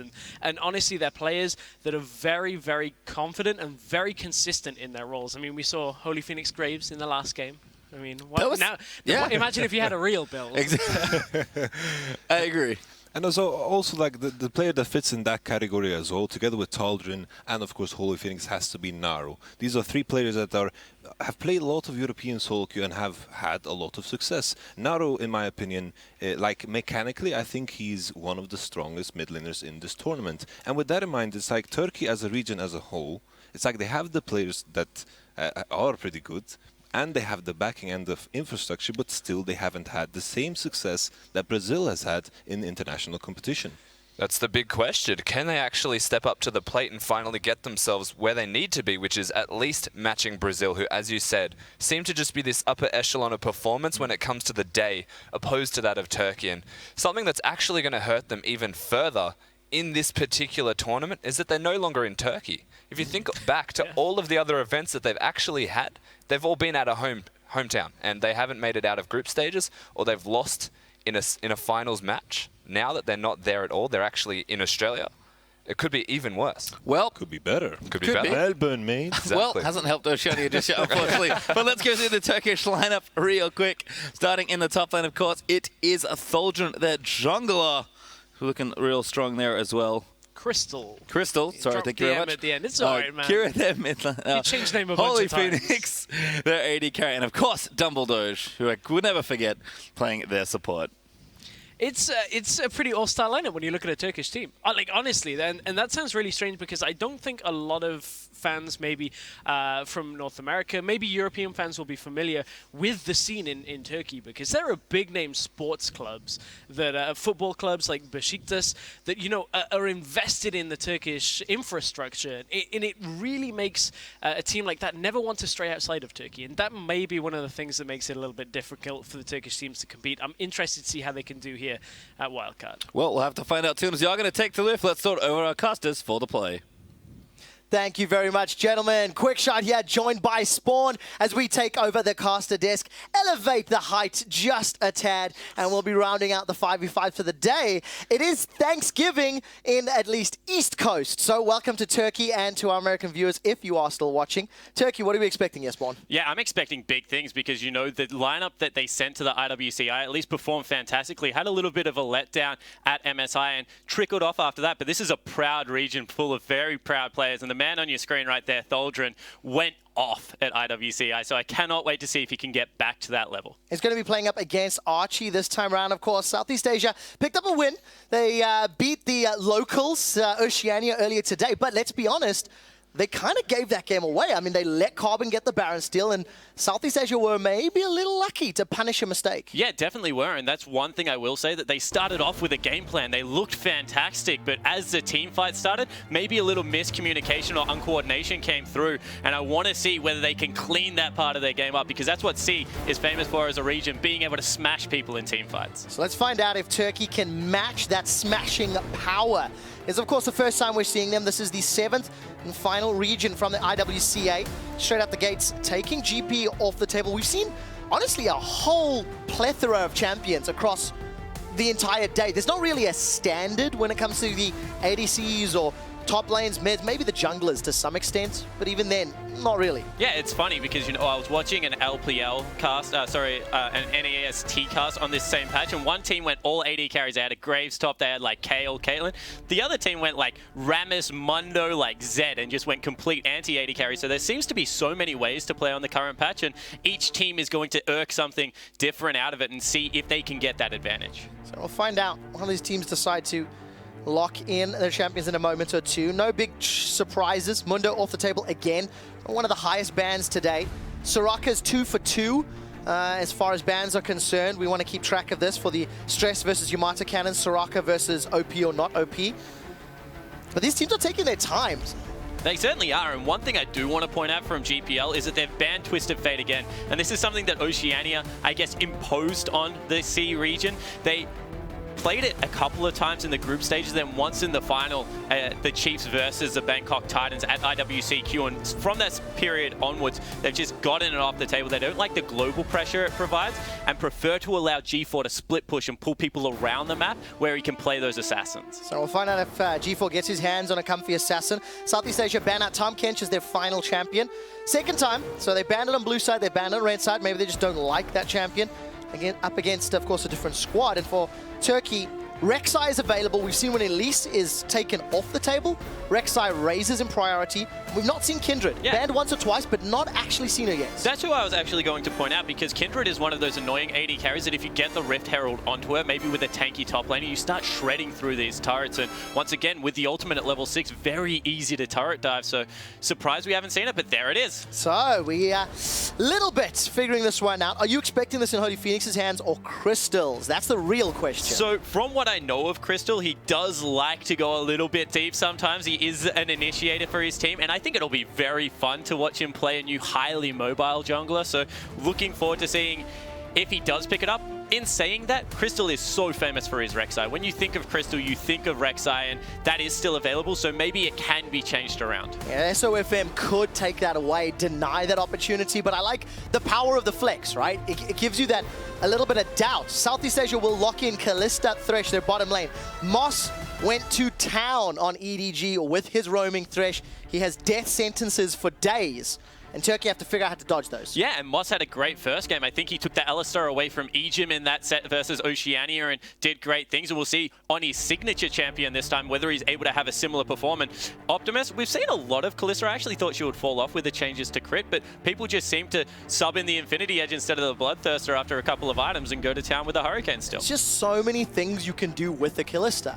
Or initiation, peel, engage, disengage, poke. Like, there's nothing she does badly, really, if you think about it. She even has good range and mobility, right? So she's just an overall safe pick. And Yamato Cannon always says it's about the support when you got Kalista on your lineup, because Moss now can go berserk. So let's see what Moss can do. But Turkey have locked in Corki. Now, I love Corki. That special delivery on Valkyrie is just like a homemade rumble, and it is my favorite spell in the game at the moment. The only problem is it gets me killed all the time because I just jump into every single team fight and hope I can then Valk out. So I want to see what Holy Phoenix can do with it. Well, I don't even know whether it will go to Holy Phoenix, because Naru is a big-time Ezreal player in the mid lane as well. And Corki fits this kind of hybrid, like, mishmash of AP, AD damage right now and can be played there. I know that Rusty is a big fan of it, so we'll see whether that is the AD carry position. If it is, I expect Naru to take an AD carry somewhere else on the map to try and balance out that magic damage. Well, let's see how Turkey decide. But again, another flex. You know, we do know Naru plays that Ezreal mid lane. If there was one thing you wanted to run into ranged auto attackers, I think Malphite is a safe option. Yamato talked about on the desk earlier, one of the highest win rates. The auto attack speed slow, as well as building all the armor. Last Whisper less effective on this patch, so good luck in there for Archie. Yeah, it certainly is. Also interrupts Valkyrie quite easy if you're at close range, so it's very easy to roam around with Malphite and gank. Team 8 was actually really famous for doing that in the North American region, so we'll see whether that is something that Archie is able to get done. And so far, it looks like they have a lot of people that can start up these team fights. So as long as G4 gets someone that can put out consistent AoE damage, a pretty well-balanced comp so far out of the GPL lineup. Only lacking a tiny bit of magic damage, I feel, on the side of Southeast Asia. But we're seeing that Lee Sin as well. SOFM had a great Rengar game earlier today, really punishing the Oceanic squad and finding those baller strikes. Now we're going to see what he can do with the Sonic Waves and the kickbacks. For Turkey, 10 seconds left before they round out their composition, and they're going really all in on the magic. With the LeBlanc locked in and a likely rumble, we should expect Kindred jungle. That's a lot of range, a lot of poke, but no front line to speak of. And that's what I was going to say. You know, as soon as one Lee Sin kick comes through from SOFM, it's going to be so hard to live through the team fight. I think they're banking on an all-in engage and then hoping that the Kindred ultimate can save someone and they can clean up the back end of the team fight. But right now, G4 is locked in probably one of his most famous champions in that Yasuo. And if I knew anything from the IWC tournament, was do not let this guy get an assassin. So we have battle lines drawn. It is Turkey against Southeast Asia. It is Magic against Physical. It is Poke and Kite versus Wombo Combo. You couldn't get a starker difference in team compositions here. And I want to see, Naru had some big words about the lack of competition in his local region. G4's got some world experience and may say, come on, let's go to town. Yeah, I certainly agree. G4, the thing that I will admire the most about him is he does not shy from any challenge. He would not be intimidated going up against Naru. Hell, this is a guy that picked Aurelia into Faker and went to town in that match. I've got first blooded at level 2, you know, but didn't back down from the fight. He went to town because he was killed so early. Yeah, exactly right. He just had to go back. Is not a bug. But we'll see whether he's able to have a better performance, because I think it was game 4 against the Chiefs when he was able to grab this champion. Just was absolutely phenomenal. So, pressure on G4's shoulders. If you can get ahead with that Yasuo, it can block out so much damage with the wind wall. And of course, Turkey looking to get on the board, looking to pick up their first win at the International Wildcard All-Stars. There's your team compositions on screen. Jump on Twitter. Let us know who you think will win. Check out the @lol_Oceania. They've been running those polls for every single game. And let's see if GPL and Southeast Asia can pick it up and go 2-0. Yeah, and you know, looking through the Turkish lineup, this all-in team fight really does suit how they like to play. Tholdrin is a great Rumble player, but over on GPL, it looks like they might just have enough disengage to get away from this, and no one can really stop the split push out of G4. So I think there might be a little bit of conflicting styles and maybe regional differences, and that's why I love these tournaments so much. Well, we'll find out if those conflicting styles and regional differences will come into play, and just how good the communication is on the side of GPL. Their team fights against Oceania were pretty good earlier today, and they're going to need to be very good if they want all of these knockups and this Yasuo-empowered comp to really pay off. Yeah, there certainly is a lot there to get G4 going, putting a lot of pressure on him. Tholdren actually has a favorable matchup here into Archie, but Archie played a pretty good Shen, just a nice, big, beefy player, and we'll see whether he's able to have a similar performance on Malphite. And you know, we haven't seen many lane swaps, if any, throughout the course of the day. It's not a big surprise considering the coordination involved, but when GPL did initiate some shenanigans earlier today with that, you know, between Tower 2 and Tower 3, pulled the wave, denied some waves to Oceania, it showed at least some level 1 prep and some planning. We're not seeing it this time around. Yeah, it certainly looks to be a one-and-done strategy. I know they would have put a lot into beating the Oceanic lineup. A little bit of a rivalry has begun to form there. But this time it looks like they're very comfortable. And why would you not be? Thresh Kalista bottom lane is an absolute pain to go up it with a 2v2, and Morgana not really going to be able to add much to that harass in the early game that Corki needs to be able to put down. So we'll find out if Holy Phoenix can get those fast bombs. Ooh, a Q start from G4. That's really strange to see out of Yasuo players. Yeah, because it's traditionally now Emax as well, isn't it, to that 522. Let's find out. Got an early knockup, so advantage, G4. Yeah, it certainly is, of course. The new masteries really do suit Yasuo, especially in a split push situation. Don't really have to build that lifesteal. Get 100% crit off just 2 items with that static shiv and infinity edge. So G4 playing arguably one of the more strong champs on this patch. I want to see how far ahead G4 can get. Look at this trade down bottom. The Holy Phoenix has been chunked out. Moss really zoning Holy Phoenix and Double Doge away.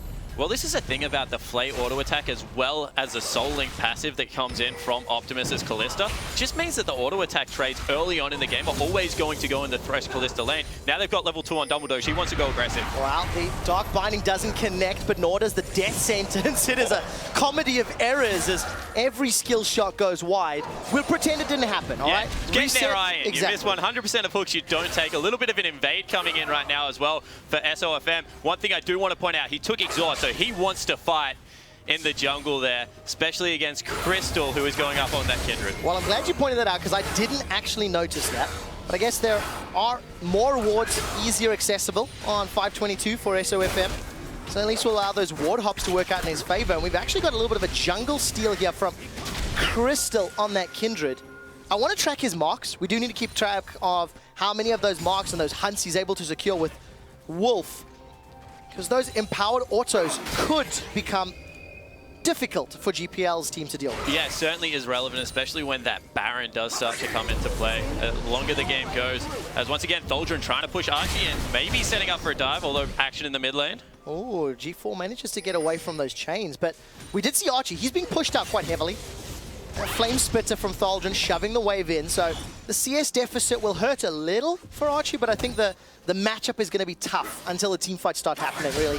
That's where Malphite's going to shine. It certainly is, and you know, they both want to do the same thing in top lane. Farm up, see if they can impact bottom lane with those teleports and get busy. Because realistically, not much hope in killing the Malphite as a Rumble, but also the fact that Malphite just has so many mana issues at the start of the game. He's not going to be able to do much either. Yeah, it is definitely the case. So for Archie, survive and sustain. G4 is being pushed around for a mid laner with experience and history on Assassins. Naru's doing well. Takes a turret shot, just overstepping his bounds, but he gets the exhaust out of G4 in trade for the Ignite. SOFM comes in, cleans up the minion. There's Moss. Good come for the roam. Actually pulled up Optimus as well. I got so excited about the clone kill that I didn't even notice they had roamed. That is such a strange roam to come out at this point of the game. I feel like they thought they could kill the mid lane, maybe go pick up an early Rift Herald and start trying to control the map, but in the end, they just roam around. Holy Phoenix picks up some CS for himself. So manages to keep himself healthy. Early backs have already come in, so Ruby Crystal in the top lane for Archie, Boots and Amp Tome for Tholdren's Rumble. Heavy Carry still farming themselves up, so it's pretty even Stevens. And really, Double Doge, not the greatest accuracy on those Dark Bindings yet. But swing and a miss. It's when it hits, that's what counts. Phoenix takes a chunk, eats the Flay. Velk's out defensively, and this one connects from Double Doge. They put the Ignite down. Exhaust is onto Holy Phoenix. Holy is going all the way forward. Fast Bomb plus another auto attack will give first blood to Double Doge. Optimus is looking for a kill back. Oh, wow. Holy Phoenix is dancing focusing on the turret aggro line, and he manages to get taken out. Optimus goes down, double kill for Dumble Doge. Dumble Doge once again coming up absolutely massive. A good flash out of Moss actually denied the kill from Holy Phoenix, so, you know, arguably the Callista will get a tiny bit more out of that, but Dumble Doge will be able to go back, secure that early HP in Sightstone, and really try and roam around and help the rest of his team. I have so much regret. All I needed to say, it's a Double Doge. I missed my opportunity for a great one-liner. That's all right. If we know the support player out of Turkey, he'll get another one this game. Oh, I feel so bad knowing that Pulse and Atlas and Riv and all the play-by-players will be yelling at me. So, sorry guys, I let you down. But very good plan, as you said. Never a bad thing to get an advantage on. At least your supports. Yeah, so we'll see whether he is. He does go back, picks up a whole bunch of wards and a ping. So, and the other thing about Kindred is she does Dragon really well. So if they can get any control over the bottom side of the map, might open that up, because we've seen that games are going a little bit longer than we thought they would be. We have to take a look at Kindred's stacks at the moment. How many of those hunts has she been able to complete? Also, when is she going to target somebody? If you look at the minimap, making her way towards G4.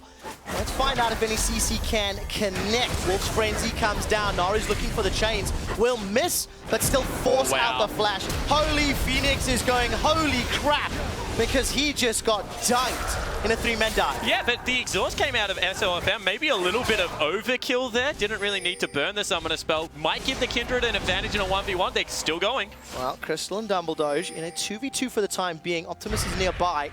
Dark Binding connects, but there's simply no follow-up. And SOFM did use his Dragon's Rage, so in the end, nothing further transpires. But GPL, they've got themselves 2 kills now. Yeah, they certainly have. Hawk just goes by that. There's no ulti here for SOFM. Wolf's Frenzy is down. Dumble Doge is on the wrong side of town. And a nice shutdown picked up. Optimus grabs another kill. Now bottom lane definitely in the favor of the GPL lineup. And SOFM, wow. That was not too bad at all. Exhaust is on Naru. He misses another. Oh, I take that back. The chain does actually proc. Naru gets knocked up. G4 decides not to follow in. Crystal's looking for the mounting dread. The Dance of Arrows is continuing to follow.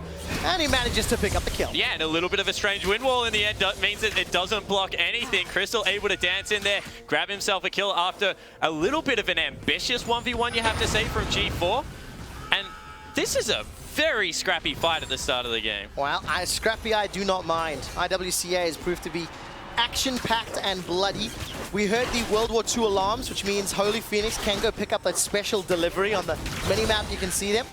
I can't wait. It is literally my favorite spell, so we'll find out how effectively he can use it, if at all. And it's so strange in the bottom lane in particular, because sometimes you just dive that far ahead of your support that you're like, what the heck am I even doing here? But we'll see whether he can put it to good use, as Dumble Doge might be getting baited here. Sonic Wave connects, Black Shield comes up, and will at least root SOFM in place. A little bit of extra gold there as SOFM's looking for more. He's got the support of Moss from the river. And Holy Phoenix is now caught up. Dragon's Rage boots the Phoenix into the river. And he gets dropped, not before taking one with him. Dumble Doge was able to get some help there with the assist, and they trade 1-for-1. Yeah, 2 of the bloodthirstiest supports going at it right now. Moss and Dumble Doge. SOFM, this is why he's really famous for his Lee Sin. Outright aggression from the full Lewis jungler. And all of a sudden, G4 looking for a roam. No, he turns around. He might be trapped. Archie's in a little bit of trouble. He's still down in CS. He's at least pushing Thaldrin in. But unfortunately, the dive was not to be. And there we go. Thank you, Observation Team. Holy Phoenix is going to look to engage. Dumble Doge does have those soul ultimate. shackles. Yeah, so we'll see whether Dumble Doge maybe kicks this one off and goes in. And there's a teleport from Thaldrin. The equalizer's going to get dropped. It's going to get followed with a special delivery. Holy Phoenix is on the board, and Dumble Doge gets himself one more. Archie, you do not want to be here. He's got himself 1 kill onto the Faker Killer. He's knocked up Holy Phoenix and Thaldrin, and they don't want to be flying. Thaldrin's now in trouble, and with the GPL roam, they've got themselves some kills back. The exhaust onto Naru prevents any further bursts, and Archie gets out alive. The ignite doesn't kill him. Thaldrin will get one on the way back as he sneaks under my vision. Crystal gets knocked up in the air. Lamb's bite is down, and that means nobody can be down. Finally, it times out. They're still fighting. Knockup connects onto Crystal as he's dropped, and Thaldrin, how are you still alive? He's finally taken down by SOFM. And what was that? What a team fight out of the GPL region, and this is why you don't take scrappy fights into them. They're just able to live on the barest of health. And wow, SOFM's Lee Sin, 3-1-4. That was amazing. Teleport did come through to start that all up, and then the big special delivery, as you said. But Archie, he looked like he didn't want to be there. It started perfectly for the Turkish lineup, but very good kiting, a great bait coming out, and the Lee Sin player just going berserk and doing so much damage with the new warrior enchant. That's 60 AD now, meant that they couldn't clean up the fight. The fight was just on so many fronts. Archie sticks around a couple seconds too long, gets dropped by Thaldron, and you know, at the end of the day, GPL make this work. They come back, they get the delayed ace effectively, and we didn't really see the power of that Lamb's Respite helping out the Turkish squad at all, and it's not over yet. Now Holy Phoenix comes back, and it's Tumble Doge, 4-2-2. And here's Crystal one more time. Let's take a look. Lamb's Respite is not available. I take it back, it is. Not going to be needed yet. Naru's dropped as he's under the tower. They're going to trade one more back. G4's down. Crystal and Thaldron, they're looking for more. Turret is too high. Equalizer does not connect. But Double Doge does. Oh, what on earth? 12 minutes in, 20 kills, and gold is even. Yeah, and this is absolutely beautiful to watch. This is going to be one of the most accelerated games we've seen. Archie trying to defend a turret. I think we're going to have another fight. I think we do. Unstoppable Force is available. Not going to use it just yet. How on earth do you judge who's going to pull ahead when everybody has all of the kills? I actually thought they were going to go for that. They had ult on Double Doge as well as Crystal. Probably could have started that one and maybe even dove the Mel fight, but instead they settle for a turret and we get maybe a little quiet calm. Don't speak too soon because GPL are grouped up and the Unstoppable Force catches the Crystal as the rock lands in his face. Death Sentence will connect as well, and Lamb's Respite is not long enough. Crystal gets shut down as G4 gets the kill credit. He's got himself that Static Shiv completed. Holy Phoenix has got his hands on that Essence Reaver. They're the two biggest items at the moment. Thaldron's basically power on with the Haunting guys, and he's the one that's now in trouble. Sorry, Spawn, you're not allowed to talk because Thaldron's getting killed. And you know what? This kind of game actually suits GPL so much as Optimus. Well, let's find out. Holy Phoenix does have some burst. He's going to Valk over the wall. Burning will hurt Optimus. Get some AoE down. 400 hit points versus 400 hit points. Make that 300. Flash for flash. The Frost Bomb. The Rocket. Not going to be enough. Holy Phoenix needs to get past the wall. And it's too big and too great. Now Double Doge is in trouble again. The Black Shield will at least prevent the Death Sentence. Get me another play-by-play. I'm running out of oxygen. Naru continues to chase forward. The chains root Moss down, and he gets sent to the fishes as SOFM manages to run away. And Naru is not done yet. Will he go over the wall, or will SOFM? No, we are done.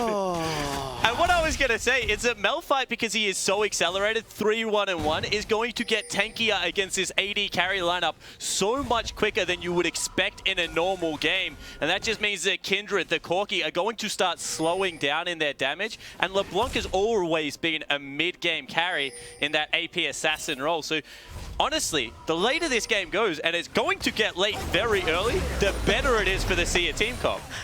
It's going to get late very early. I'm following you. I'm following you. There's been 24 Itemization and gold. Yeah, I get you. I get time will not change. But now Thaldron, he's in trouble.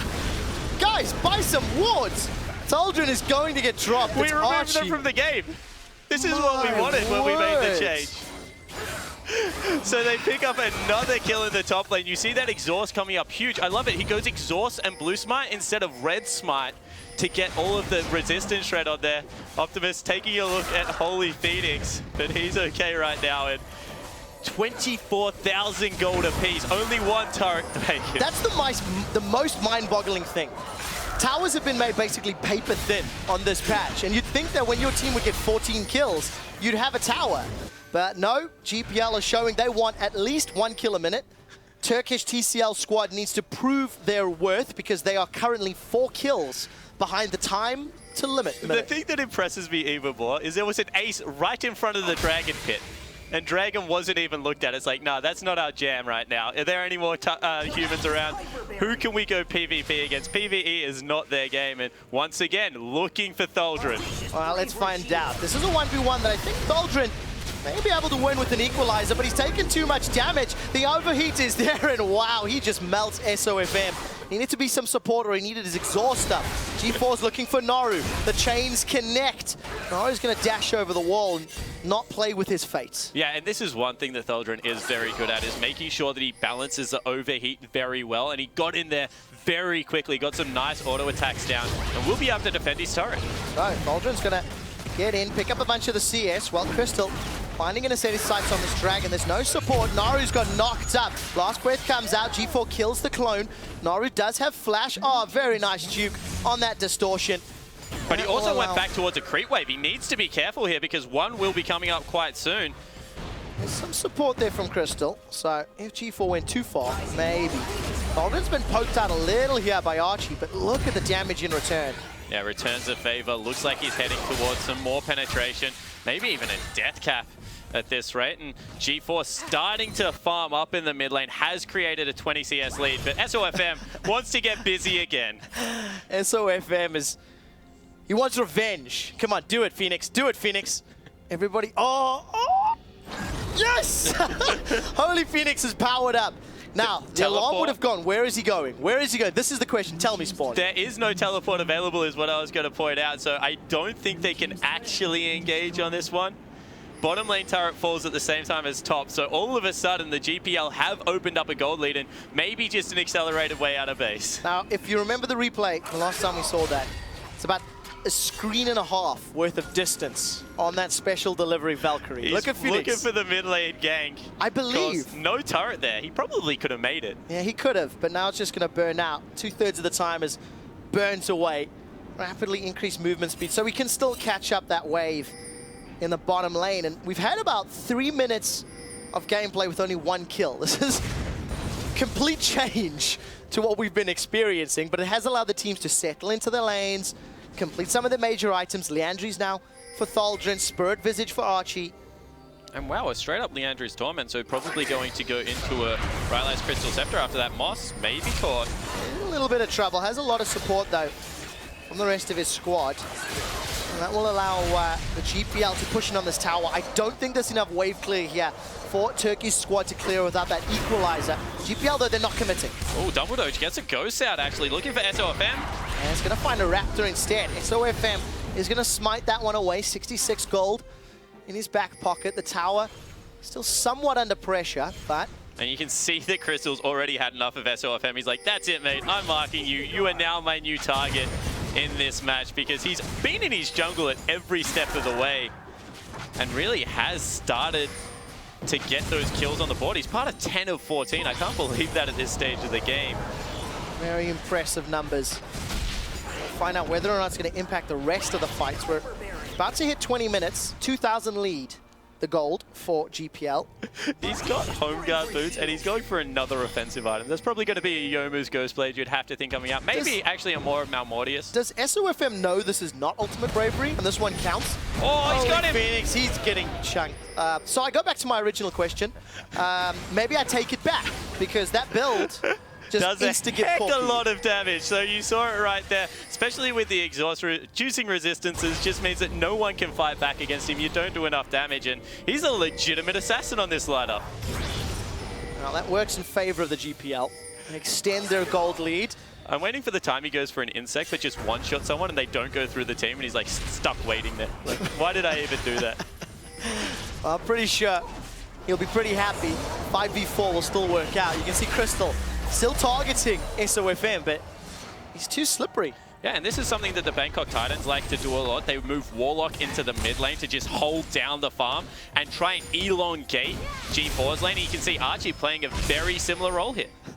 Naru, of course, going to catch what I think was a ward. That was a little weird. We'll admit that one.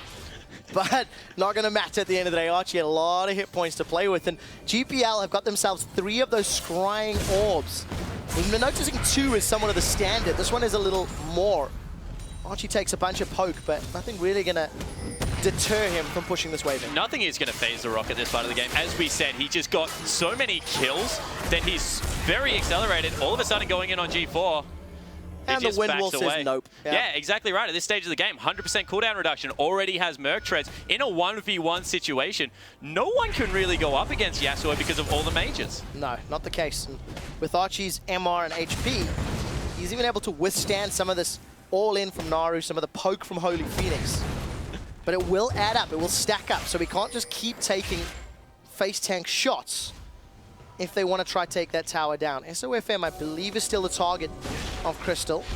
And one thing I do want to point out right now is the GPL wards very deep in the jungle. This is something that, not going in this time. This is the two wards down on the bottom side of the map. When you leave mid turret up, you get this wow. Wow, Naru's caught. G4's looking for more. Flashes over the wall. Naru's going to distort away. If G4 can get through the Mimic, that might be enough to close the difference, and they end up trading summoner spells. G4 again wins out. Do it, SOFM. No. So what I was going to say, if you leave the mid turret up, you can actually control the jungle pass, and people get caught out very often in wildcard regions, cheating and going through the shortcuts around the jungle like that. Crystal's going to be in trouble. Lamb's Respite keeps him alive long enough that the Dragon's Rage does not kill him. There's the counter to your Assassin Lee Sin. Yeah, it certainly does survive it, but they pick up 2 turrets for their trouble, and you can see that Crystal, he wanted to cheat through the jungle to get towards that bottom lane. SOFM reads it like a book because of those 2 wards, and is able to make the right play. So, 5,000 gold lead at 22 minutes. GPL have now hit the accelerator pedal. That early, late game, early game scenario is getting to a stage where Optimus is now powerful as well. Dragon's up in 5 seconds. This game is ridiculously accelerated. Look at G4. Ooh, that was close. He is on boots and 2 completed items. Like, this is exactly where the Yasuo wants to be. Anything on top of this, honestly, right now is just luxury for the guy. Pretty much has his lifesteal off the new masteries that did come through. And Tholdren, this mid-game team comp from the Turkish lineup, hasn't really been able to find those big wombo team fights. Because the mid-game started at 6 minutes.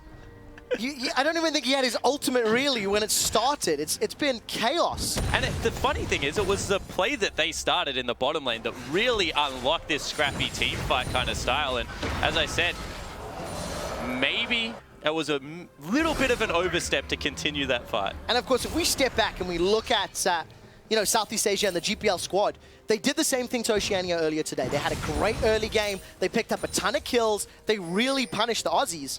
And then in the mid game, they started to fall apart a little bit. They didn't really push the towers down very effectively. They put themselves in what was like a 65-35 Baron scenario that like Carbon won out. So for GPL, let's see what they've learned from that game to this game in terms of pressing their advantage and closing the game out. Yeah, 100% agree, and I think it is to just go back to that split push style. You can see how comfortable G4 is in this bottom lane, and with SOFM playing such an aggressive role, it means any rotation to try and catch out that split pushing Yasuo is going to be punished very quickly. And you can see Holy Phoenix once again looking to make a play.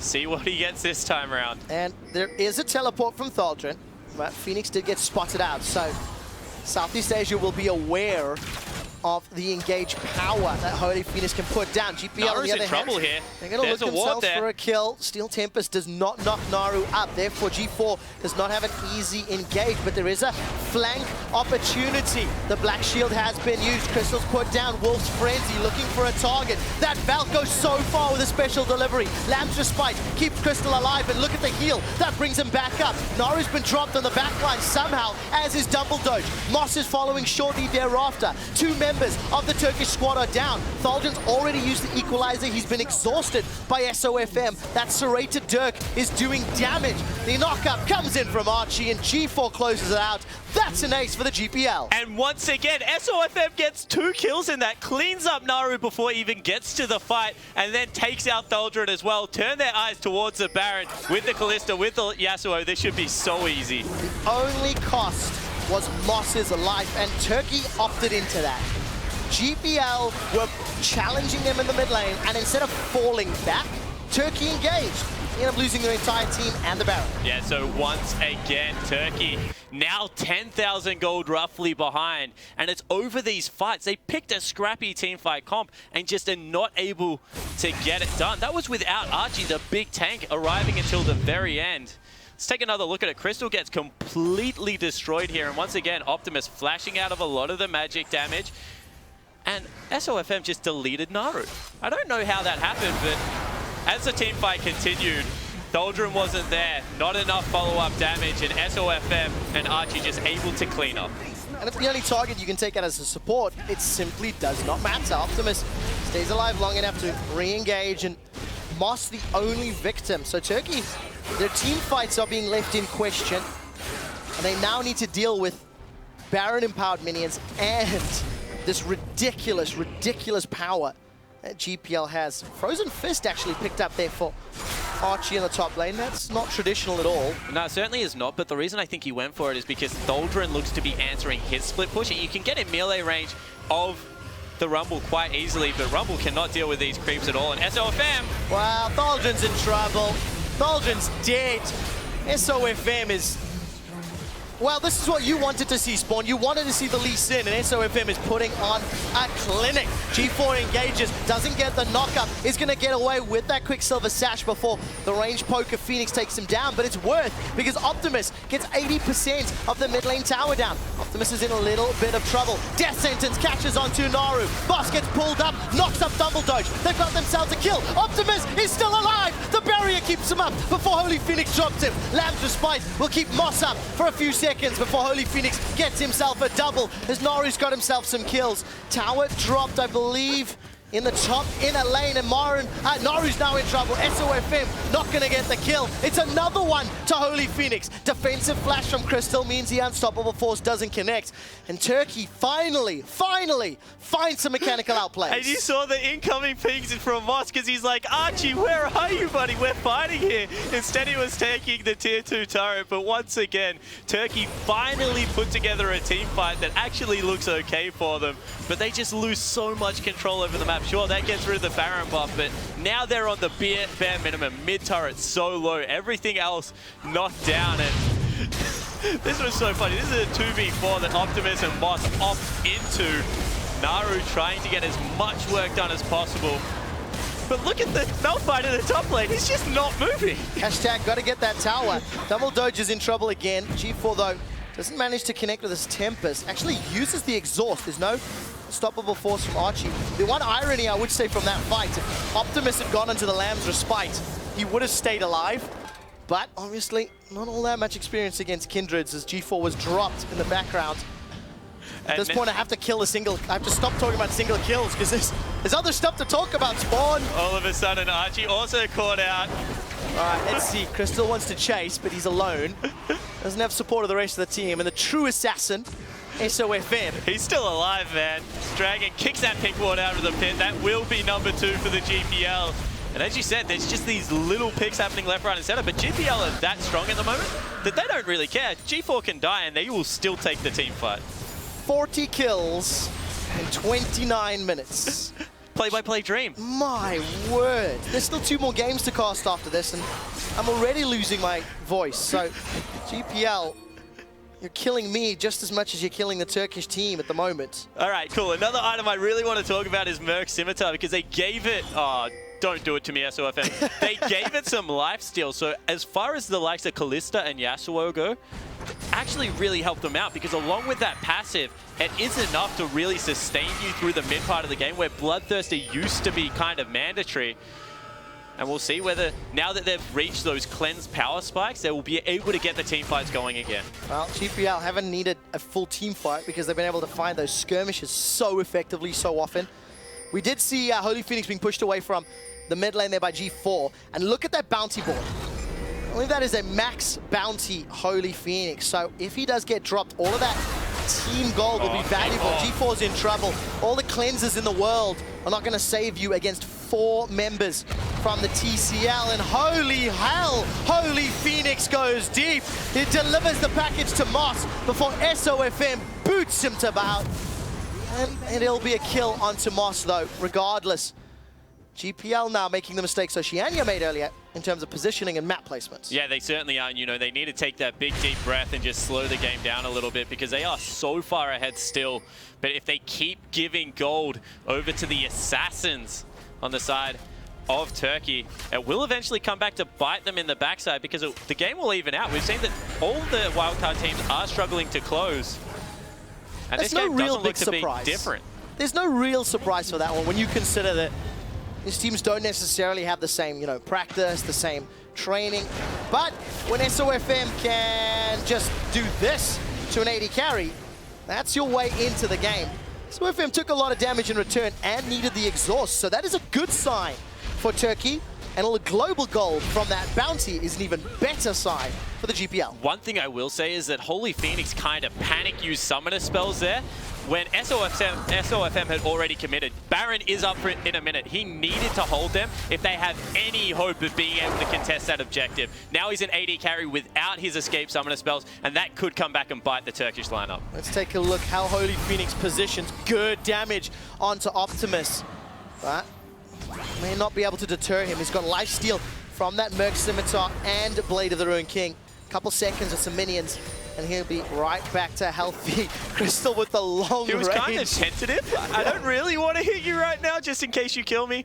I'll let you go back to base, and you see that finally the GPL, they take that breath we were talking about. They're looking to set up around Baron. Not very many wards, so they recall, get the whole team out there. Checking on SOFM's build for those playing at home.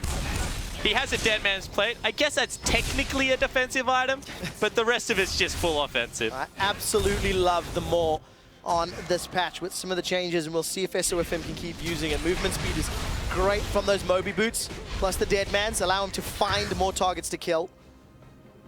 And Baron is the order of the day. So that's spawned right now. Vision is not the deepest for GPL, nor is it very deep for Turkey. So some blind face checking is in order, and this pressure in the mid lane will buy some time for the GPL squad. They now have themselves 4 of those oracles. In actual fact, it's 4 on both sides. So this is a big departure from our previous game. Yeah, they just don't care about dropping wards. Instead, they're using the blue trinket to scout out. They start up the Baron. See whether Naru can get in there for a potential steal. Oh, this is scary. Thaldrin has started his teleport, but it will be too late. The wind wall will block some of the poke. Baron's been secured by the GPL and the Kalista. G4 will not follow the knockup as Naru is booted away. A shutdown onto Holy Phoenix. Lamb's Respite is down and Crystal's left for dead as Thaldrin's off on the back line. Now Crystal is going to use that Dance of Arrows followed by a flash to get out. He'll dodge away from the Sonic Wave as well. It's a 1 for 2, 1 for 3. As Optimus should be able to chase that down. Crystal will follow shortly, and with 4 members of the Turkish team down and Baron, GPL should be able to get at least 1 inhibitor if they can go for it. But no, kills is the order of the day. SOFM almost predicted that dash. Yeah, it certainly looked like he was going to be able to get it, but they're still chasing the kill here. Maybe just trying to stop Naru from going back to base. Go for the objectives. I guess they can, now that they have Baron buff, and you can, of course, see Optimus shoving it in. G4 actually left the mid-wave to try and chase the kill one more time. They're just so thirsty for blood right now, the GPL lineup, that everyone's respawned. That meant nothing. So, teleports come in here from Archie onto the top lane. Mid inhibitor turret is down as well. Unstoppable Force will only be a few seconds longer. Do it, Archie. You can find a target. G4 does have access to his ultimate if a target were around, but it is not this time.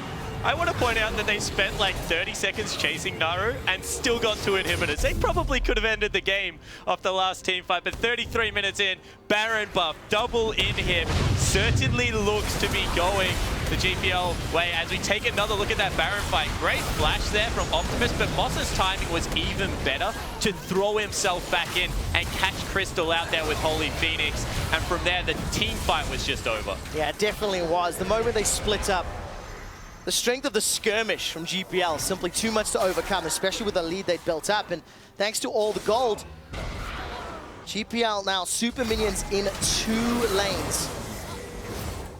And another more picked up right now. G4 also going for this item. As we said, with the drop-off of the Last Whisper, no longer really mandatory, never really was on Yasuo anyway because of the ultimate, and he can just keep stacking these defensive/offensive hybrids and make himself even more annoying to deal with. Even more annoying. It's been incredibly difficult for the time being. What a great performance from the GPL. The Turkish squad, they've come out. The Kindred, which was first pick, has not really done a lot. It didn't have a great impact in the early game. Lamb's Respite has been intermittently successful, but truthfully, it has not been game-changing. And this composition that the Turkish team has put together has been found wanting against the aggression of GPL. Yeah, certainly has. Just was too squishy with how far ahead SOFM got. And, you know, once again, got to take a look at Crystal's item build. Trinity Force into Blade is quite expensive for a jungler. You would maybe expect to see something like a Maw or even, Holy Phoenix wants it with a flank. They have to go soon because creeps are coming into the base, but something like a Youmu's maybe would have been more appropriate as Moss gets Crystal. So let's see, Dark Passage, the Dark Binding connected from the Dark Passage player, and all of a sudden the Turkish team is getting dunked. The final breath comes out. Holy Phoenix, you've done a Trevor. You felt in only to die. There was no support, and you went way too deep. GPL have got themselves 3 kills at 0 death. Norris looking to make it 1, but he will not find it. Doesn't even channel the Ignite, and Turkey lose 4, lose a Nexus turret. They will be losing their base, and Southeast Asia go 2-0 and keep themselves tied with Brazil at the end of day 1. And this is a question we were asking of the Turkish lineup. Can they get it together on the international stage? In the first game, answer is no. And the 2 teams that went through to Worlds to represent the international wildcard region both exit day 1 undefeated. I just need to catch my breath. 53 kills in 36 minutes. It's great to see the Turkish players smiling. Rumble Doge there, standing next to Holy Phoenix with some grins. You know, even with a loss, that was a fun game. It felt almost like an ARAM. Trevor, I want to point something out to you. SOFM has just done the most damage in a game with the Yasuo on this patch. That is absolutely insane. The jungle Lee Sin has won damage dealt to champions by 10,000. It's ridiculous. Absolutely ridiculous. But what a great performance. SOFM has a gigantic Lee Sin backpack, and he can put the entirety of his team in that backpack and deliver them to wherever there are champions to kill. Yeah, and all we heard of the full Lewis lineup and SOFM was that this is a guy that is a playmaker, like never a dull moment, will go in on a dime. And the entirety of that game, he was just challenging people on the Turkish lineup, and they were found wanting. Definitely were. So congratulations to Southeast Asia and the GPL. We're going to find out more about that game from the analyst desk. Thank you very much, Quickshot. And what a fun game there as Southeast Asia claim their undefeated streak. Turkey unlucky, unfortunately, and do pick up 1 loss to start off the day of the first one. But oh man, that was a crazy game. Like as Trevor said, it kind of felt like an ARAM, and with how chaotic and how many kills there were, I can see where he was coming from. It kind of felt like everyone was kind of smoke screen. They had no minimap, no vision, and the goal was to just walk as far to the enemy base as possible and fight whoever you see first. And with that in mind, like, who does it really favor? And looking at GPL's lineup, like, at the other side, Turkey have a lot of magic damage, so the gold efficiency of magic resistance is going to be very, very high. And then you have the Yasuo that has this item breakpoint where when he reaches 100% crit, he becomes very strong, and we saw how the matchup in mid kind of shifted towards him when that happened. I think the biggest thing about that, though, to take it to a little bit more of a holistic level, how this affects GPL as a region, they search for kills. They don't look for objectives. This has been ringing true for months. The IWCI, they had the most kills out of any team in every single game that they would play. It was absurd to consider, and this plays into their favor even further. Not only are they the better team efficiently in terms of champions and items they can build for them, but that's how their region plays. Turkey catered to that, and it just felt like this chaos theory, basically, where they just went all in all the time, and it didn't make sense. Well, let me tell you guys about the word chaos, because, you know, being from Europe, I feel like we've got some unicorns that are very experienced, or previously would have been. And I like to think I know a thing or two about chaos style and how bad it is and unsustainable it is for a team-based game. You cannot just consistently win from being overly aggressive and taking random fights. That being said, it's all-star teams, so the level of coordination isn't as high. I think I'm going to get sick of saying that over the next couple of days, but it is very true. It does ring true, and you can see it in this game that mechanically, if you can outplay just again and again and again and just snowball harder and just keep crushing your opponents, it can result in a win, but it's very messy, and the games are getting drawn out because of it. So I like the point you bring up about it being an all-star team and how chaos, it actually works. They're a team that's not meant to be refined. They're meant to be all over the place. They're just solo queue heroes, essentially, brought together as 5 superstars to try and win the game. Chaos Theory, this over-aggression that they're actually bringing about, can force errors. And if you're forcing errors against a team that isn't as refined because it's an all-star event, it might work out well for them. With that in mind, it's like the Lee Sin even played with exhaust. Yeah. It felt like the GPL lineup really, truly wanted the game to go like this, just full crazy mode. And speaking of Lee Sin, we saw the first pick Kindred. And I feel like Lee Sin is the natural counter to Kindred because he can simply kick anything out of the ultimate. Yeah, I mean, chaotic and coordinated in different ways in different parts certainly was the name of the day there for C. But Rusty, you had a replay that you wanted to look at, which emphasizes just how ridiculous parts of this game could get. I mean, to put it simply, the replay goes for upwards of 45 seconds. So we'll just roll this through right now. We'll talk about it as it happens. This is all because of Corki having the special delivery, engaging with the teleport from Tholdren, and Dumbledoge using the ultimate to try and keep them down. The problem with this is they're actually engaging at a very predictable time. G4's got the inside track and has zoned Naru, and SOFM, as we have seen from him time and again, is hitting every single Lee Sin queue and just proceeds to destroy everybody ever. This is one of the big turning points for him as a player. G4 one more time hits the mechanics. He's on point with this Yasuo. That is definitely true. It's almost like it's counterintuitive. They've got the Malphite, they've got this big combo to work against this Turkish side, and you expect the Kindred to be very good at denying it. But what we're seeing is them playing mechanically and individually very strong. They're not using the wombo, they're just destroying their opponents. Wow, and you basically did that whole replay in one breath. I'm very impressed. I don't expect to see too much of this composition. I like it with the Turkish team we're running, with the Rumble, with the Corki. I think we should call it like X marks the spot, because you just want to like layer the equalizer and the empowered Valkyrie over each other. The number of times Holy Phoenix is like, I'm going in, guys! No, it just was not. I just heard an eruption of laughter right at the last fight when he just zoomed straight through. Not the most effective of fights to have your AD carry go straight He used the special package, he used his Valkyrie back, and then flashed to get to the original position with 10% of his health left. Like, what is he doing? I feel like the Corki passive, since it's on a timer, you only have it for like a certain period of time, you kind of want to use it. It's like, same thing with like Lee Sin. Oh yeah, I really want to press Q again here, even though I'll die, just for fun. Why not, you know? Yeah, I mean, we saw a lot of that from SOFM, certainly. So we'll see if his Lee Sin and his Q button's working, because it certainly was in that game. But we're going to take a quick break, and when we return, Oceania will take the roof once again versus Japan.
And welcome back, everyone, to the International Wildcard All-Star event, live here from Melbourne, Australia. My name is Julian Paige-Time-Car. I'm still joined by Stress, Imano, Cannon, and Rusty, as we've just seen our last very fun game between Southeast Asia and Turkey, with Turkey playing their first game and picking up their first loss. And now Oceania and Japan take to the rift again, this time against each other. And Rusty, these two teams have kind of met each other before at the last Wildcard event. And it seems like they're actually pretty good friends, which is kind of nice. They do have a history playing against each other, and O's seem to always come out just that little bit further ahead. But in saying that, Japan always so graceful in defeat. They really love everyone they play against and want to make friends with them all.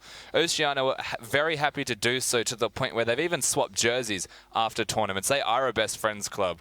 And even if they lose these games now, I'm sure they'll hug it out at the end. And it's a really interesting dynamic when you look from kind of a bigger picture point of view for both scenes. Oceania was kind of one of the newer regions, maybe a year and a half back, and it reminds me a lot of where the LJL is right now. I mean, they've set up in Akihabara, one of the main gaming hubs for Japan and Tokyo, very rich in history, but League is only just breaking through. It makes me wonder where we'll see Japan maybe another year on, whether they're kind of matching the OPL, where it comes to, like, we're looking at it and they could compete for third. So I'm really looking forward to seeing the growth of both regions and whether one is significantly better than the other right now. It is like both teams are coming off of losses, right? Yep. So I'm looking at the OPL. What should they do? First of all, they should ban Zillion. For sure, because this is the best Zillion I've ever seen, and I've seen a bunch of Zillions in my time, right? And with that in mind, the thing they also need to add to their gameplay is, like, I was complaining a lot about how they are fighting without their summoner spells on that cog and on that rise, their composition, that turret composition, as I called it before. They just need to understand when they're supposed to go for the pushes, understand, and just play with a little bit more patience. And I think they will actually have some more success. I agree. They completely had that game in their hands. Oceania, they just got what they were looking for, and then they tried to re-engage without the summoner spells available, and they threw it all away. Japan, a little bit of a different story. They kind of got outscaled to a degree. The Zillion, he did so much work to keep them in that game, but it felt like it was Syros and friends instead of Japan. And it's funny, because especially in the OCU Southeast Asia game, I just felt like OCU let Southeast Asia get to them. It's like we've seen how crazy they are. They play absolutely insane speed League of Legends, and OCU were like, yeah, we got a match and we'll keep fighting. Like you said, just slow down, play the game you're known for, because you know you're about as good as them, or if not, maybe a bit better, and you can beat them. So really play this one calm and try not to, let Japan get ahead of you in that way. I mean, it's something we just mentioned after that last game from the GPL side. They were playing the chaos style of game, and Oceanic All-Star team is not a team that is always going to be together as five. So coming together for this particular event, they might have struggled against that chaos style.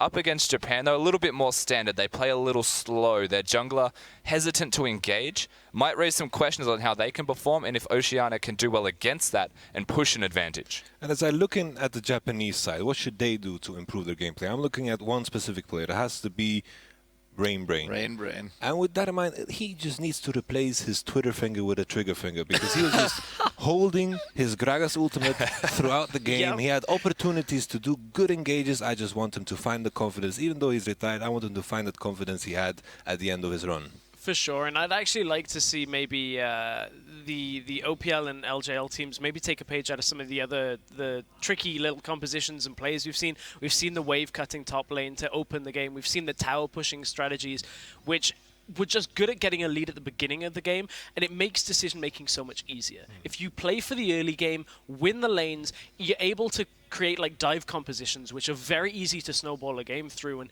it's only when you get stalled out, the decisions that like the GPL region made, pushing the bottom lane, because OPL just didn't react. If you don't make any decision, any one decision that your opponents make is going to punish you. Yeah, and we've seen this a lot, I feel like, from some of these teams. I don't know, Stress, you've alluded to it before, but it's just like these teams aren't together for much longer than this event, really. It's hard. The cohesion's been hard. We've had the Brazilians talk about it, and the Oceanic guys as well have had troubles, despite the fact that quite a lot of them have played together, really getting cohesion down. And it feels like the best performing teams have been the ones that have quickly found that cohesion and were able to play more like a team. I think to build on that a little bit further, it's not even just that, it's the teams that actually pull the trigger with confidence. The best example of that has to be SOFM from that last game. No one expects that, but he makes that work anyway. He didn't even have a sweeping lens. He had a scrying orb, and a sight stone. So he was ward jumping off that sight stone and using the sweeping lens to actually, the scrying orb to scout himself way into the jungle and would just sit in bushes and cheese people. It's brilliant. And I think, sorry, Yamato, I was going to say that I think is why Malphite is just being a big pick, because there is only one decision to be made with that. It's just you go in and that's boom. And it's like, I was thinking about the exact same thing. I think like a good example has to be the Latin American team that has come here. Like every time we have the mid laner doing plays with the Lissandra coming in, everything just feels so synchronized somehow, magically. I remember us talking like when we were preparing that they're speaking different dialects of Spanish, but in reality, they are the team that have the most coordination out of them all. Yeah, they've certainly looked good. We'll have to see if a bit more confidence can be found as Oceania and Japan will pop up to the Castades to get the call. Thank you very much, Pastry Time and Co. So, Japan taking on Oceania, both teams 0-1. Both teams going to get their first win on the day. Let's assume a slower pace of game because Oceania had a slightly weaker laning phase earlier today. Japan, going up against Brazil, they struggled, but then their late game team fights were good. So, what do you make of this? Yeah, certainly. This is one of those games that we have seen rather recently, and Oceania was coming out on top in the wild cards, but, you know, I'm agreeing with what Yamato was saying. If Japan can play well around their mid laner, they have a really good shot here because, you know, Rainbrain, he just needs to be able to get into that lane and impact it a little bit more. And all of a sudden, you got Choo-Choo's one of the big carries. You know, we saw his rise already behind in the game. On the other side of the rift, though, Oceania was known as a 3-threat comp coming onto this. Do not put Ryu on a tank, you know. He absolutely looked horrible split one up playing on takes. Then he went towards the Rises, the Fizzes, the Hecarims, and started taking over games. They have a beautiful 3-threat comp if they just put Aegon and Carbon, who played together on Legacy, on the 2 initiators, and just let the rest of the team do whatever the heck they want. Well, during picks and bans, it was a Ryze Rek'Sai first lock-in on that red side for Oceania, and there was so much talk about Ryu taking that Ryze, and they ended up swapping out for the Malphite right at the end. As you mentioned, did not put up a great performance, but Seros on his Zillion did put up a great performance. Is Oceania going to make the mistake of letting Zillion through, or do you think they have a counter that they can run? There is no way they let it through. The Oceanian players actually think very highly of the Japanese players and are very vocal about how good Seros is mechanically. This is a guy that plays on the Korean server, plays a heck of a lot of Zillion, and I honestly think it was maybe a little bit of like mis-scouting and maybe not understanding how he plays Zillion, because the zone control those double bombs give you means that at certain parts of the game, you completely split team comps down the middle with tanks not being able to go back to carries, and carries just cannot walk over the bombs. The number of stuns he managed to secure during the course of those mid to late game team fights is what gave Japan a little bit of a hoo-ah right towards the end of their matchup earlier against Brazil. But we will be jumping into picks and bans, and something that I do want to discuss a little bit is some of the trends that we've been noticing. You know, we've seen some of these power picks come and go. We just saw the Kindred left a little bit to be desired. The AD carries still sticking in that AD carry lane. We've seen Graves, we've seen Corki, we've seen Caitlyn, so we've seen the changes, but nothing's really super standing out just yet. Yeah, and I was super surprised about the Graves game being in the bottom lane just because he does have some range issues, and if you put him in a top lane scenario, he does do very well at the moment. Same thing, we haven't really seen much Jace, not much Ezreal mid lane, where with Trinity Force as well as Essence Reaver, they hit the 40% cooldown cap and are able to take over the mid-game team fight. So looking for maybe Choo-Choo's to try and get something going on something like a Jace, because he is very famous for that, and whether Seros can respond in kind. So let's see what the teams do decide as Picks and Bans is underway. Ryze and Rek'Sai, the first two that OPL locked in earlier, now taken off the table. So some respect there from the Japanese, and we're seeing Zillion removed as well. So Choo-Choo saying, nope, don't want none of that time-winding nonsense in my lane, and a follow-up Kindred ban as well. So Oceania have now banned Kindred in both of their games. Misfortune is up, Mundo is up. And I think those are the two big ones that stand out who've been banned a whole lot. Yeah, I certainly agree with that, and we'll see whether they do want to go for some kind of trade, although the LGAL squad just taking Misfortune off the board, so we'll see whether the Oceanic lineup really does think that Mundo is that high of a priority. Well, Elise is there as well, so Mundo, Elise, I wonder what they're going to prioritize to take away. Tom Kench is up there as well. Some of the options available to them, and Twisted Fate even for Choo-Choo's. It was banned out earlier today, and I remember we were talking to some of the guys in the analyst desk about how Oceania as a region and as your mid laners really like that Twist of Fate where possible. Yeah, they just love it. You know, maybe people like Swiffer, Claire Perfection, known for it a little bit more, but Choo Choo is definitely no stranger to it at all. So we'll see whether that is something that he does want to bring onto Summoner's Rift. And it is a Tahm Kench. So we were speaking about Mundo in the jungle right now. Red Smite Mundo with that auto attack reset can really wreck AD carries' lives. In the top lane, is a little bit more prone to getting dove early games, so maybe has a little bit more hard of a time, but certainly very viable in both roles. So we're thinking that, but what does Oceania get in reply? So let's assume this Mundo comes in. Elise has to be a high priority. At least Gangplank. Like, honestly, looking at the picks still available, Ryu had Gangplank banned against him when they were re-qualifying to the OPL. In every single game they played, they threw 3 bans at him. Fiora, Gangplank, as well as the Rise, and Elise Carbon has just played it so much across his time in the OPL, and expecting him to pick that up. Now, of course, with the Mundo locked in, Oceania have a couple options if you want to go for Mundo killers. The Vayne is an option, the Cogmore. The reason I'm going to say the Cogmore, they ran Cog earlier today. Lulu is also available.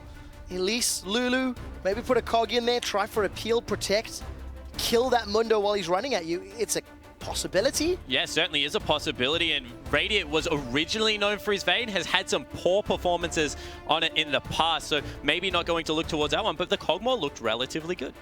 Relatively, when he had his flash, but of course for the OPL they do need their jungler to be with them on the front line. Of course, Carbon flashed over to go for the 1v1 jungle, only to have his entire team killed behind him. Yeah, he certainly did. Went for the big play, but instead we get Ejim Ali God locked in here. Of course, made a huge name when the then Avant-Garde lineup went overseas to compete in, I believe it was the IEM, and this is what I was talking about. Get Carbon and Ejim back on your initiating tanky members. Expect Carbon to go the Cinderhulk here. Then Ryu can play whatever the heck he wants in the top lane and just try and 1v1 Evie over and over again.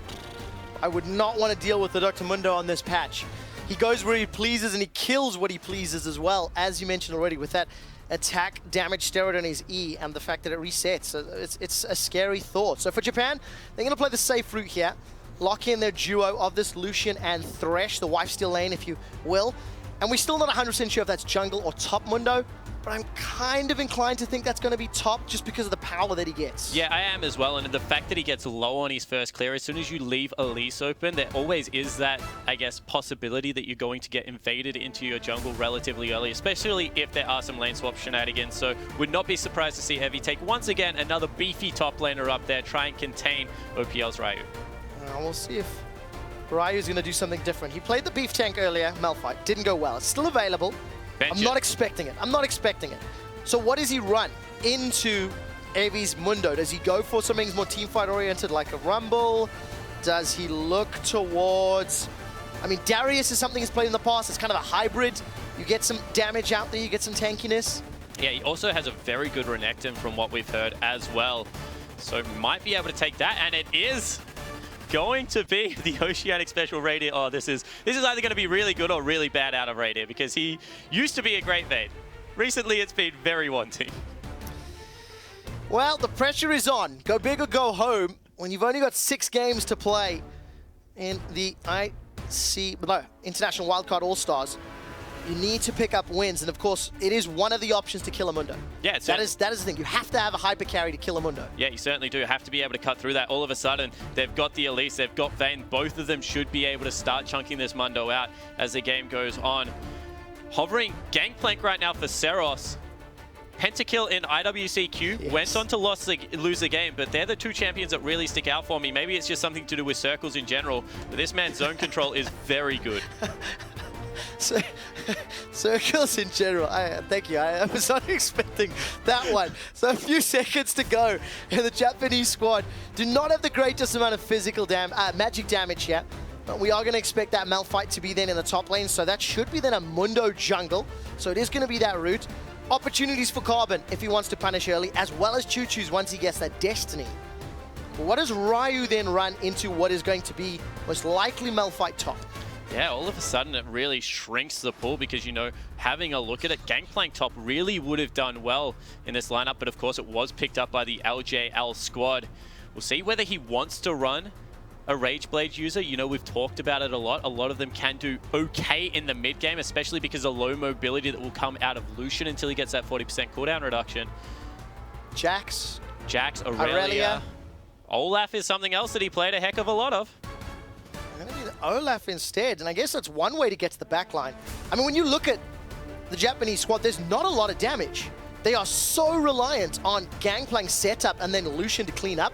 If at any point the LJL team falls behind, TF into the back line, Olaf into the back line, Elise can repel to the back line. Look, screw Radio, you don't need to protect him if you can kill the only damage dealers from the LJL. And you know, we used to make a joke about Radiant that he used to play only Ezreal or Caitlyn because no one on his team back then Immunity would ever peel for him. It was like, mate, you're on your own, we're all going and catch you later. And this is a very similar comp. It's like all in, rush the 2 damage threats. Radiant, as long as you're hiding one of the big beefcakes in the front line, then we're going to be completely fine as this game goes on, and it is a triple threat comp. I do think, though, the early game is so important for both teams.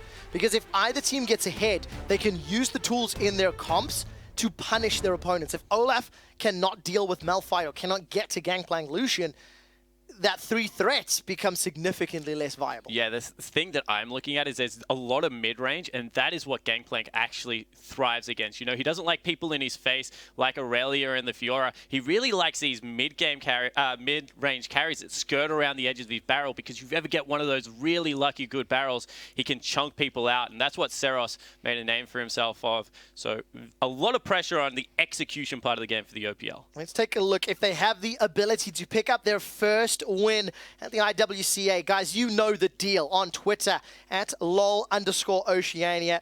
Hit us up with your votes. Whether it's going to be hashtag LJL win or hashtag OPL win. I like both of these team comps, and I'd like to watch this laning phase as closely as possible, because that will determine, I feel, who's going to pick up the lead. Overly dramatic music loading in. That's really intense. And we got the makings of some level 1 shenanigans here from the OPL.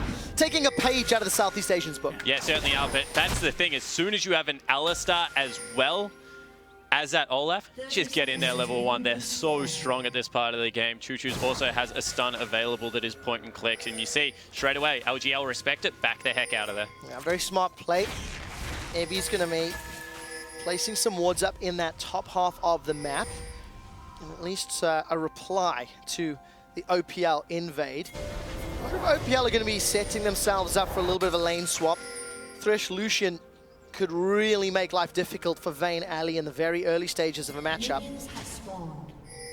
And of course for the OPL, they definitely want to bounce back from their earlier showing where Southeast Asia really gave them a bit of a beating in the early stages of the game. Yeah, they certainly did. Southeast Asia just seems to have the Oceanic lineup measure right now in international events. One thing I will say about EGM Radio, they play on the same team, the Chiefs. They were known during the regular season to take unfavorable matchups. In fact, even got called a little bit arrogant at times for doing that, because they will just continue to fight at any stage of the game. Well, looks to be the case again. I don't think it's going to be arrogance this time around, and we'll see whether or not those jungle wards pay out in favor of the OPL. But I also want to watch Rainbrain. You know, Yamato was saying he needs to take his finger off that the Twitter finger, put it on the trigger finger. Dr. Mundo is, I think, somewhat of a binary champion when it comes to engaging. EGM's got an early level 2 and jumps forward, but look at how much damage in return.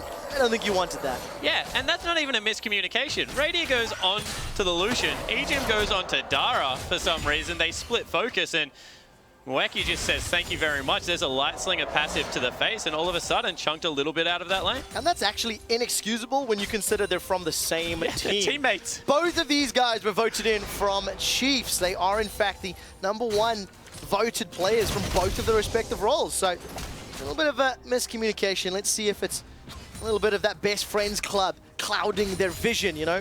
Just want to give their opposite number a hug and a pat on the back. Certainly do. Looks to be a fairly inactive early game. Carbon not invading at the start of it, although Choo-Choo's getting chunked out of that mid lane.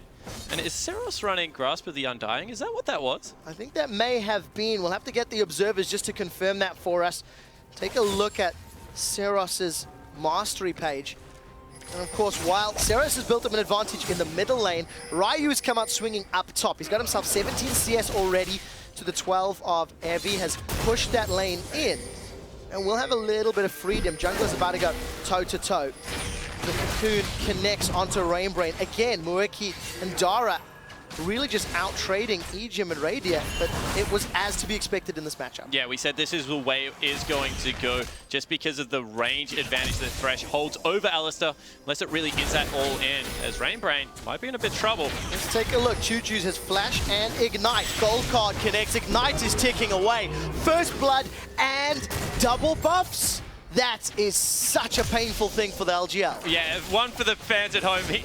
Seros' lane just got domoed there. That is absolutely inexcusable. Runs into another jungler's jungle and then gives over double buff to a losing lane. All of a sudden, Choo-Choo's can recall, come back with another Doran's Ring, and Seros is going to be in a lot of trouble because of the mana and the damage that will come out of the red buff. Choo-Choo's is going to wave clear for days, make up that CS deficit. He's got enough for Ionian Boots of Lucidity as well.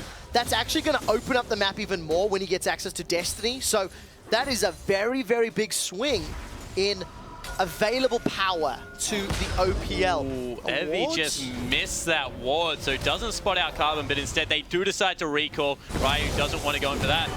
Oh, Dara, you gotta respect the knockback. He flashes away from the turret. Death Sentence doesn't connect. Mueki's gonna be low on mana, but Ejim with the flash pulverized headbutts, forcing Dara out of lane.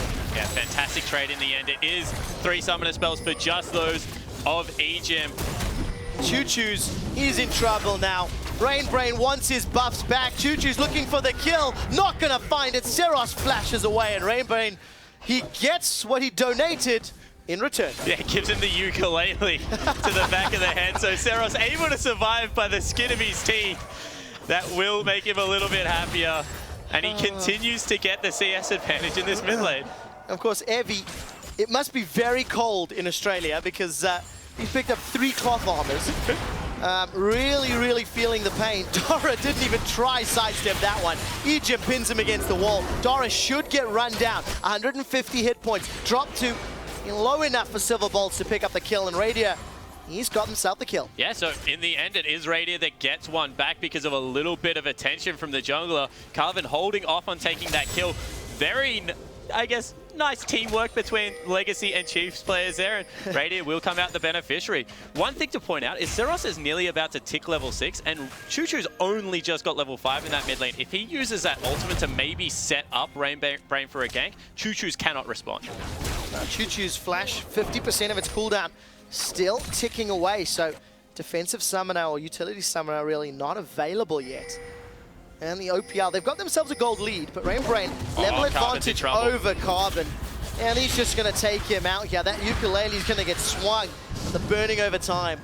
And this is exactly why people fear the Mundo. Choo-Choo's in trouble. And this exactly like you said, Spawndara. Death Sentence, will it find its mark? And the answer is no. The ukulele flies wide as well, and the roam from Dara well-timed, albeit inefficient. Yeah, and in the end, it is the summoner spells being down that really do save Choo-Choo's life. So Ejim probably throwing his mid laner a bone there, and Rainbrain not done. He's going top. Wow, what a different performance. Ryu is going to throw out that Ragnarok. Does not get knocked out by Unstoppable Force, and trading ultimate for ultimate plus summoner spell. Rainbrain, a much better performance this time round. Yeah, he got busier around the map early, and that's what we wanted. Sure, Mundo very strong on the current patch, but still need to be proactive and make things happen after that first shop. Definitely has done that. All right, 20 CS already, 2-1. Got a challenging spot. Hasn't been back to farm in a little while. Mueki almost set himself up to get stunned, but manages to put it just enough distance away from Radiant, who already has that Zeal picked up. Oh, Radiant. Second vein of the day. Let's see if he's going to go for that 522 patch of Shiv into Rapid Fire Cannon. Yeah, blowing off a little bit of the rust there. Tumbled straight at Mueki, who could not punish him as much as he would have liked. Ryu going in. Well, let's find out. Reckless Swing comes out. Ryu's going to at least have that wave pushing back towards him. So the lanes have now petered out, standardized, and that gold lead that the OPL had earned has now shrunk away thanks to the LGL picking up some great kills in the mid lane and jungle. Yeah, and you can see 14 CS when it's Gangplank, who already gets extra gold from that parlay. You just saw it right there. Another 7 means that the further Choose falls behind, the worse off he is going to be. We have to see whether he can really recover this lane, because all of a sudden, Carbon's falling behind because of it. The Twisted Fate is falling behind, and that's a lot of the global gank pressure gone. The one benefit is that the side lanes are still doing relatively well for OPL. So if Choo-Choos gets enough time to use a Destiny, you can see him moving north of the map to that top quadrant. That Destiny could enable a good play. Yeah, it certainly could. Egypt also still wants to be very aggressive, much more comfortable on the Allstars this game. No bluffs this time, just going in at every opportunity. And Seros is still being pushed in, so even though mid lane is kind of going in his favor, he's not giving much pressure to the rest of the map, not going to be able to teleport at the same rate that Choose can. And as long as they secure that vision control, he can kind of play what Pawn does on EDG, and that's just be that distraction and get in there for some games. Well, Seros really wants to get some lane pressure here. Slightly awkward ultimate, I feel. But he knows something we don't. Dangerous back timing actually coming in right now. Ryu had gone back, just purchased, and does have teleport available. They could have potentially set up a play on that ward on the bottom side of the jungle and maybe even gone for a dive of the LJL team. But unfortunately, Carbon not on the right side of the map. Well, Seros will have his ultimate shortly, so maybe they wanted to set something up. Phage and Sheen picked up, as well as those Brawler's gloves. Choo-Choos has been able to control the mid lane for a long period of time, thanks to getting those Ionian Boots of Lucidity. Now we're going to see Choo-Choo starting to back away. So we'll have to see whether the Chiefs are able to use this Elise to get anything else done around the map. Still a very quiet performance out of Carbon, and Mundo going to scale much more successfully as the game goes on. So needs to be able to get something happening, you feel, in the next 10 minutes. Otherwise, Chiefs are just going to continue to fall behind. Let's take a look at how these lanes continue to then play out. Of course, we do see Egypt and Radia. They've made their way back into that bottom lane. No real tower pressure from most of the teams, despite the fact that Ryu's been pushing Evi in. The HP is still standing quite high, and Egypt again going to clear out those wards in the tri-bush. Yeah, and Dara had left him, so not much support coming there. Not able to get anything done just yet. Rainbrain on the other side of the map, so Destiny's still available once again. Let's see when it's going to get used. Initially, there was a couple of kills early because of some questionable decisions, let's say. But now the tempo of the game has slowed down. We're going into this extended laning phase.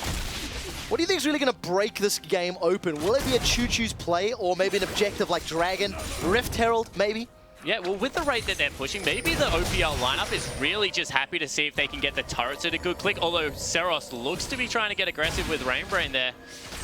Yeah, maybe they're just happy with trying to take the turrets out, because realistically, Vayne will continue to scale up. That's a lot of pressure on Radiant to be able to deal with 2 big bruisers in the front line.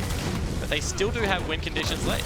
I guess for both teams, they'll be happy to play for late. There is a cannon barrage in the middle lane. Rainbrain's flashed over. He's lobbing the ukuleles out, but Choo-Choo's not dancing to his beat. He's managed to get away. Down in the bottom lane, the death sentence connected onto Egypt, and he's also going to be able to escape, and it ends up resulting in a flash from Rainbrain for a flash for Choo-Choo's. Yeah, so in the end, just traded. Seros will be very happy with his jungler, because now pushing down the mid lane turret. Well, Gold Card catches onto Seros. He eats an orange, and it's okay. Manages to back away to fight another day. Well, OPL, they just want to continue to play. And this is a very slow start to a game, you know, on a very accelerated patch right now. Rift Herald sitting all on his lonesome, has not been looked at one iota as of yet, as maybe Egypt looking for another play, but not much happening at all, really. Yeah, there's no real follow-up, so despite a great, you know, headbutt pole, it just looks good. So, like, well played to Egypt, but, you know, you look at across the rest of the map, and Frozen Heart's been picked up here for Evi. Trinity Force, very close to completion for Seros. Big items. In the end, it is. Oh, Egypt goes in. Egypt has found Doris, knocked him back. Teleport's being channeled from Evi. A flash away from Radia to dodge the death sentence. Carbon's going to throw out a volatile Spiderling and eat a dragon shot in the behind for his troubles. LJL are now tanking up the Drake. They got the TP from Evi as we catch a glimpse of this mid lane. Choo-Choo's gold cards himself out to safety. and he manages to make it away. Ryu did get the first tower of the game thanks to all of those shenanigans. He's got himself a 40 CS advantage, and maybe that's how the OPL get themselves ahead. Yeah, and this is what we said. If Ryu can get onto a carry, a good damage-dealing source that can be a threat, and continue to push in these lanes, Evie wants to be in the team fight at all stages. He's not going to be able to continually defend this, and Ryu can just take structure after structure and put map pressure on for the OPL lineup. And that's exactly what they needed. Without that threat, then Vayne would have been easy to target out. Then Choo Choo's ability to deal with any of the threats on that back line is significantly reduced. So OPL will be happy with this turn of events. The back timing from the Japanese means that the Australians and New Zealanders and Oceanic players can get themselves onto their first Drake of the game. So first tower, first dragon. So much threat now for the OPL team because that teleport was used. All of a sudden you have the Black Cleaver picked up for the Olaf in the top lane.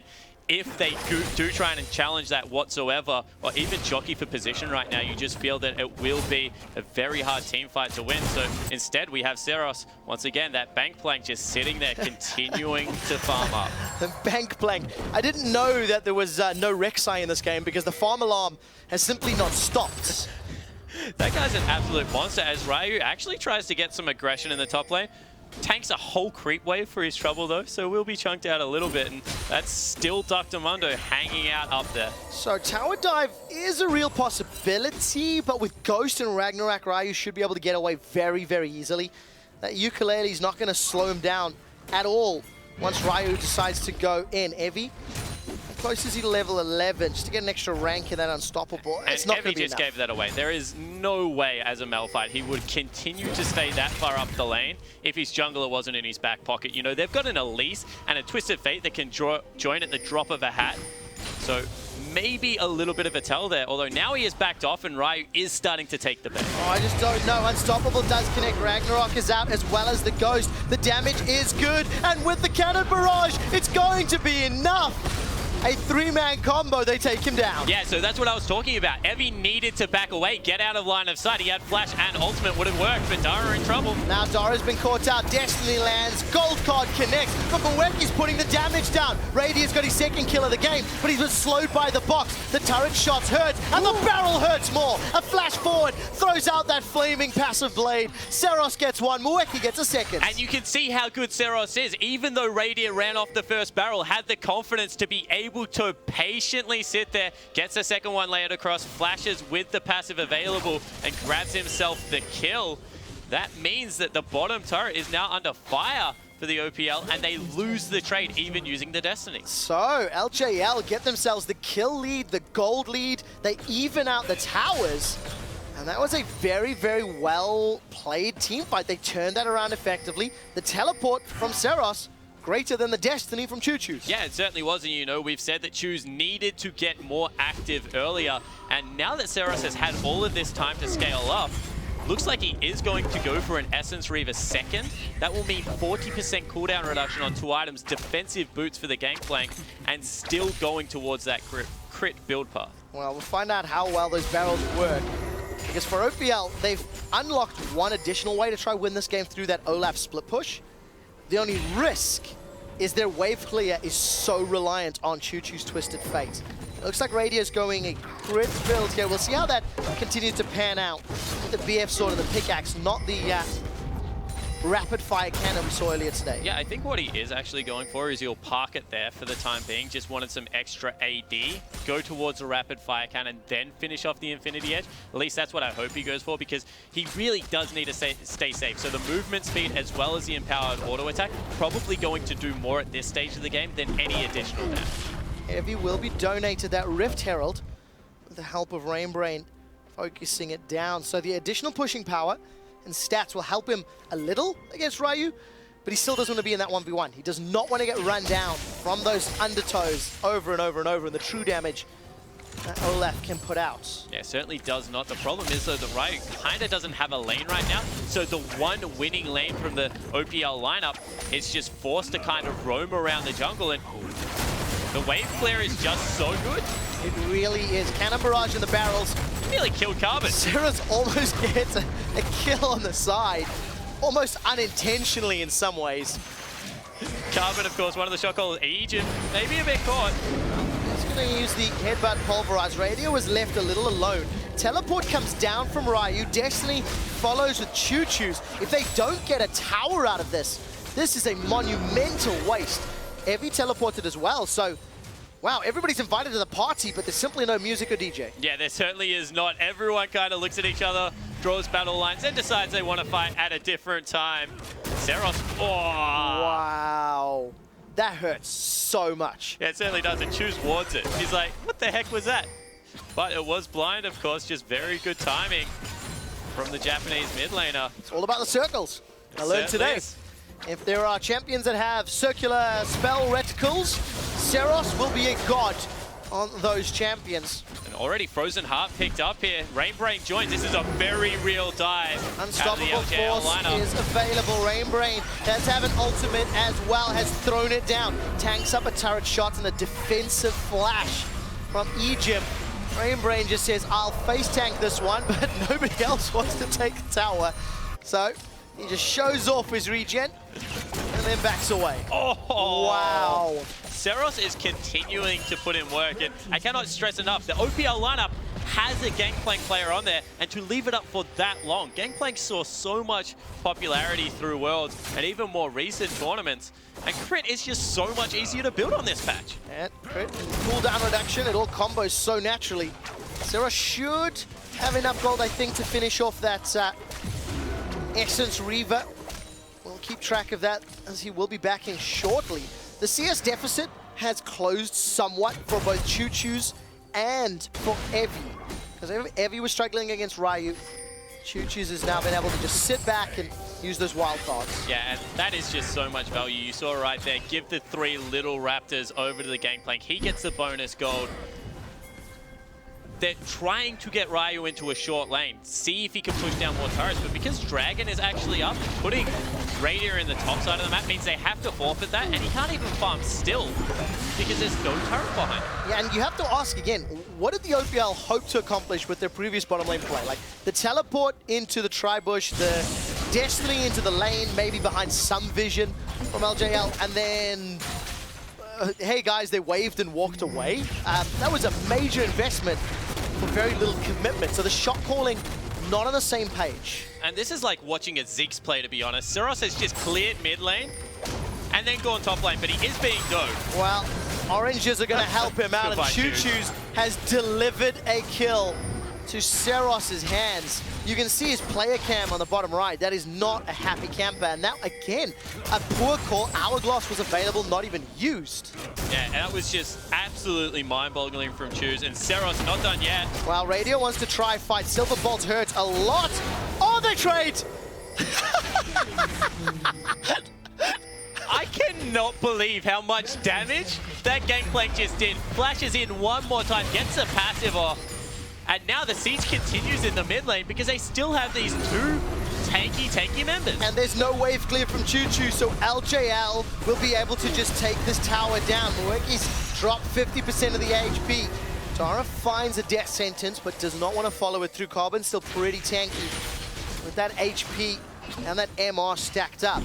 And as of now, the LJL have just reached so many spikes. You can see Lucian has the Essence Reaver, some crit. That puts him on 30% cooldown reduction. All of a sudden, Gangplank, he's at 40%. The 2 tanks have really accelerated their rate because they've given a lot of farm over onto Rainbrain. Frozen Heart completed for Evie up in the top lane. And if they fight right now, there is absolutely no way the OPL take a team fight. No, they aren't. Simply no chances. For Radiant, though, he does finish that Infinity Edge as his second item, in fact. So didn't go for that rapid fire cannon.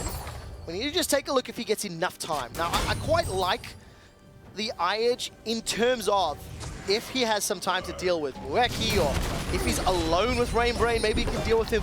But the moment you add 2 threats against him, it's simply not going to be enough. Yeah, the problem is you just cannot kill Rainbrain right now. With his ultimate running and his flash available, you can nearly guarantee he's getting in radius space. And then you throw a Malphite on top of that with the attack speed slow. And once again, some more Ziggs action coming out of the Gangplank at this stage. In fact, Evie can just kill him. He's got flash available. Well, save it for the bigger team fight. Maybe when there's a Dragon or a Baron, something like that available. Sometimes Reserve that's sending a play. message. You've been watching too much IWCA today, Spawn, because you're just saying, Flash, do it, fight, kill. Only 11 kills in 23 minutes? What is this? What a slow game right now. And you can see Oceania, this is their only hope, is for a very slow game. I'm talking like 50 minutes where they finally can even it up. Because even though it's only 3,000 gold, the items just feel so much more impactful on the carries of the LJL. Yeah. And Rainbow, once again, gonna take it up. They're finding their target. Rain does have that ultimate available to heal every target of the Cocoon. So they take another 30, 40% of this inner turret hit point. OPL as well as LJL transition over to 3 of those oracles. And finally, this is what they're continuing to do. Put Ryu in a different lane. See if he can get anything going for himself. Does take another turret. So the 2 turrets that the OPL have are on the back of their top laner. That's a flash from Egypt, but he doesn't find the pulverize, really. It's now a split. Seros is in trouble, but Rainbrains come in. He's healing. Radiant's auto attacks will not take him out. Choo-Choo's is going to destiny in to trade a jungler for a mid laner. Radiant needs to get away from the cannon barrage as the seismic shard rolls him to death. Seros is still alive. This is the man that started the fight. Ryu teleports in. He swings those axes and finds a kill. Throws out the undertow. Moeki dashes over the wall. Finds the auto attack for the kill. LJL lose 2 and OPL get ace. Yes, what a good team fight once again out of the LJL. Eventually, Egypt finally goes down. Ace does occur, but this is what we were talking about. Right now, the LJL side is just way too strong. Everything pretty much went right there for the OPL. They got onto the carries. You know, it was Radiant trying to peel for himself, but he just couldn't get anything done. Unfortunate for Radia, but well played by LJL. Seros survived so long, so it's 4,000 gold in the lead. LJL take their 4th tower of the game in that middle inner lane. And here's that replay again. Yeah, let's have a look at it. It looks like Carbon wants Seros, and Choo's kind of just teleport to try and get onto Moeki, but that change to the Lucian ultimate means that's so much damage. Raid is still standing in pretty much a full duration of the game playing ulti, and even though Ryu comes in here to clean up and gets a lot of work done, doesn't seem to be enough right now. And you can see Lucian with that increased cooldown reduction, he just ice skates around the map. Yeah, really well played. To flash away from that unstoppable force, almost blind, but managed to get it caught, but it simply does not matter. Now Radiant, no flash available. He gets caught out, he's in trouble. Couple steps closer to that rapid fire cannon is his 3rd item, Lichbane. Choo-Choo's another blasting wand. And no Infinity Edge almost here for Seros, by the way. That's what I was going to say. No Infinity Edge yet picked up from the LJL side. So that damage, it gets worse from here. Because you know Lucian's going to pick up one Carbon, a little bit caught. Let's see if Carbon can get away. Blue buff secured by, I believe, Seros there. Just on the outer edge of the frame. For the LJL, they do have the damage to deal with the OPL. They do still need to be a little careful, because if they overstep their bounds, Seros and Moeki is left alone, they're in trouble. But when you find a very early kill, almost onto Carbon, he manages to get away. The rappel keeps him alive. That's running away from Ryu. Comes in, throws down the Ragnarok and runs away. Yeah, actually a really successful disengage, although, wow! That barrel hits so hard. Avi's going to take the Lantern to safety. Death Sentence connects onto Ejim, and Aradia does have a lot of HP, but there's no mana for Choo-Choo's, and Ejim, he just eats another hook. Yeah, another weird re-engage coming out of the OPL lineup. Carbon's in base, wants absolutely nothing to do with it. They still lose the Dragon, and now their mid lane turret will be under siege because they don't have the anti-dive threat of an Allstar Pulverize. No, not the case, unfortunately. So OPL not reading the same book, as it were, despite the history that these players have with one another across the different versions of the OPL squads. But they are now 5k gold down, 2 dragons to LJL. Baron, not really a focus yet, but there is some vision now being placed inside the jungle of OPL. So for Japan, they could play around this objective in the coming minutes. Yeah, they certainly can. Cleavers absolutely tear through Baron, so another use of the Dr. Mundo there. You can see double Infinity Edge just finished up for the LJL side. So many pick wards, they want a play. Yeah, you have to think with the tools in their kits, now is the time to take over the game. And Cannon Barrage will not save the tower, but it will allow Seros to clear out that wave, continue farming up 290 CS in the 28 minutes, the highest CS by a very large margin. He's just pulled even further ahead of Choo-Choo's now. Yeah, he's put him in an 80 CS hole right now, and Choo-Choo's, you can see, he's trying to catch up with jungle camps. Unfortunately, he doesn't do it the same way. Good flash from Dara. The Destiny comes out. Egypt eats another death sentence. He's got his unbreakable will, though. Carbon is fighting Rainbrain, but he's not going to win. With Choo-Choo's gets caught by the unstoppable force. He goes golden by the hourglass, and some beef has been served up. It's a kill secured for Seros as Mueki's running down the OPL. He's slinging his light across the fight, and the OPL are down. Everyone but Rady is killed, and RJL can turn to the Baron. And OPL once again pulled the trigger on a very poor play. They knew how much had just been picked up. Mueki had walked into vision. They knew that Seros had an infinity edge, and they just once again run head first into an enemy team and get cleaned up. Deficit in gold, deficit in map play, deficit in pressure. OPL still commit to the engagement, but what a great flash from Dara. Yeah, Dara really started that off well and then caught Egypt. And as we said, with no peel, it really means that the rest of the squad is on the back foot. Choo-Choo's gets blown off. Seraph once again continues the chase. And Malphite, Mundo, so many slows, and an ice skating Lucian just means that the LJL lineup is unrelenting in their pursuit. Well, no wonder the OPL have no idea how to deal with this Lucian. There's no ice on this continent. It's too warm. It is actually true. I've never seen snow. You are correct. See? Exactly. 6-0-5. Mueki's Lucian. He's got himself that QSS picked up. And let me tell you, you cannot move that quickly in our sand. Impossible. Another BF sword there for Seros as well. And a Thorn Mail for Evie's Malphite up top. So if it wasn't difficult enough, you can see their auto attacks from Radia. They are just tickling Evie. Ryu's drop before he can really stick to Seros, but a very good play from Radia. They've got one of the damage dealers down. Radia, he's got a double. They've been Rainbrain to the wall. He's looking for more. That's the triple kill. That's one stolen away from, of course, Choo-Choo's on that Twisted Fate. Evie shuts him down with the ground slam. Radia wants to chase, decides against it thanks to the armor and the Thornmail, and LJL. They are the ones that make the mistake this time around. Yeah, and Radiant picks up a triple kill. It is those big three items that we talk about on Vayne at the moment picked up that allow him to do so. The empowered auto attacks really started those fights, that fight off well. But you saw the contrast. Rainbrain getting chased, took no damage. On the other side of the map, Ryu looked at the carries and melted. What a difference. Ryu's just not tanking out back. This will give a reprieve to OPL. Yeah, it certainly will, and that's what I'm talking about. Ryu literally took a Light Slinger, and it was done for, but thank God the Silver Bolt's coming up massive here for Radiant. Able to get the tumble empowered autos in. Ooh, little bit of a missed ult there from Evie meant that the team fight went probably better than it should. And that's the only weakness of this LJL comp. When Malphite and Mundo are not in front of their damage dealers, it's actually very easy for the OPL to kill, Seros and Mueki.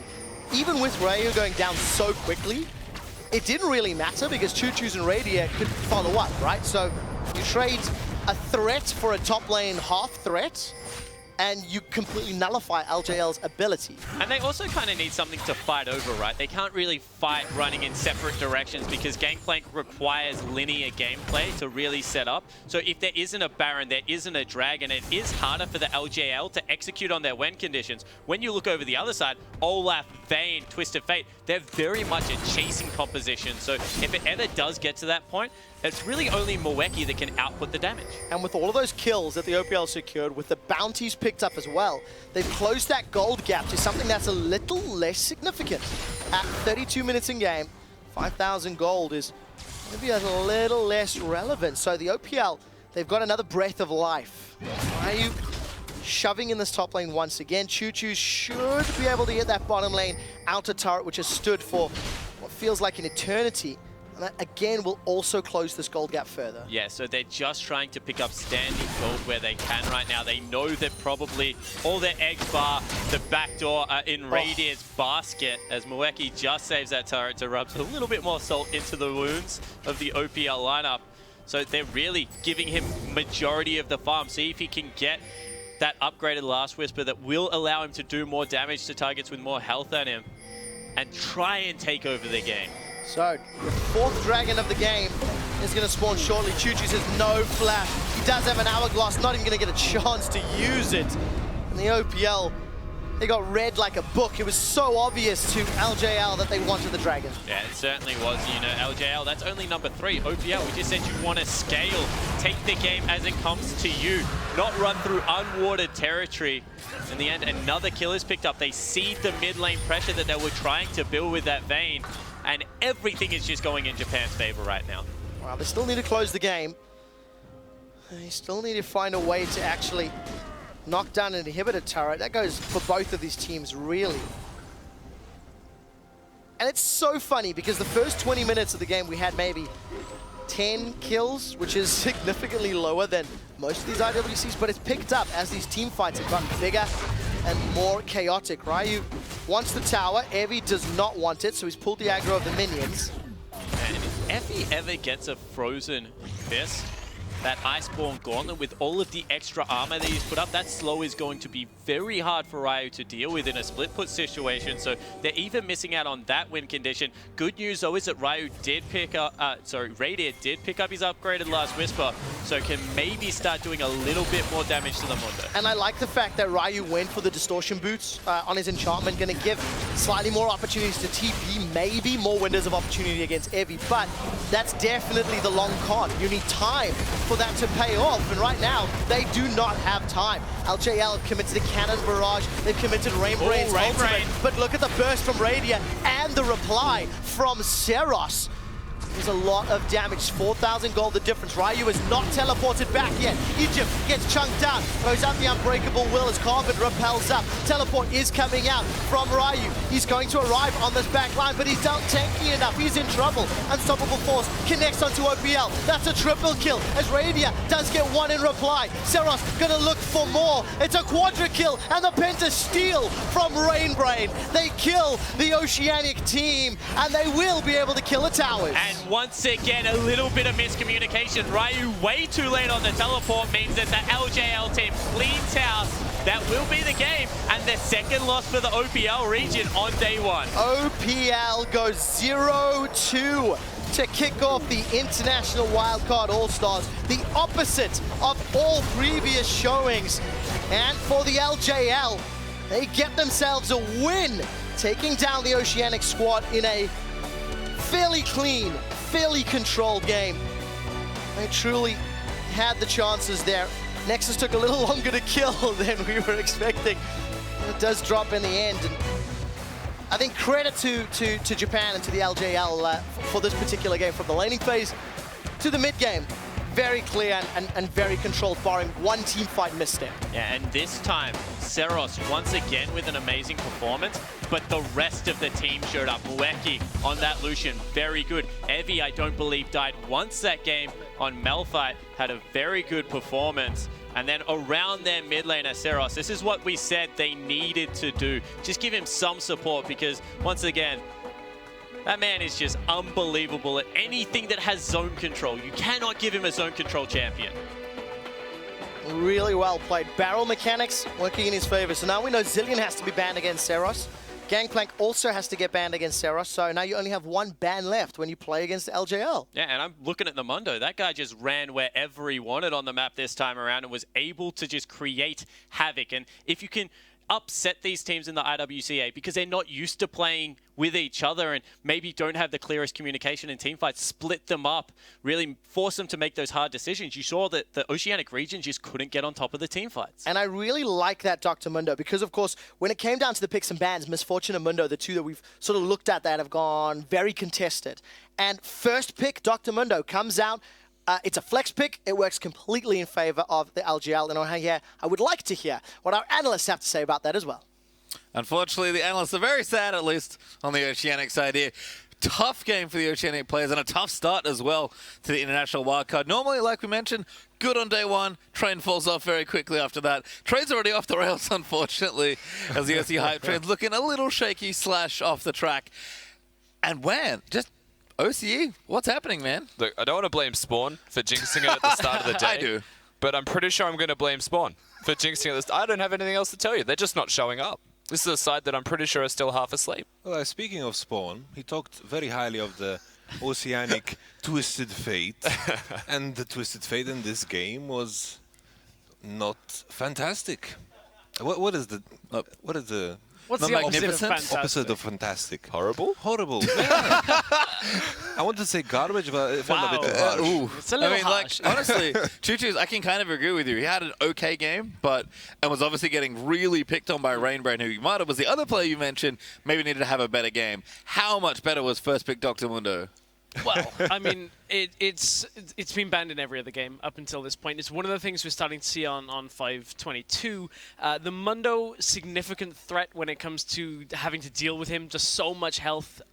There was only 1 or 2 fights where he was able to actually get shredded down consistently. But for me, one of the absolute biggest things of the day is with so many high priority bans that are just champions that can carry. You look at the likes of, in this game, you had the Kindred ban, the Zillion, Tahm Kench Rise.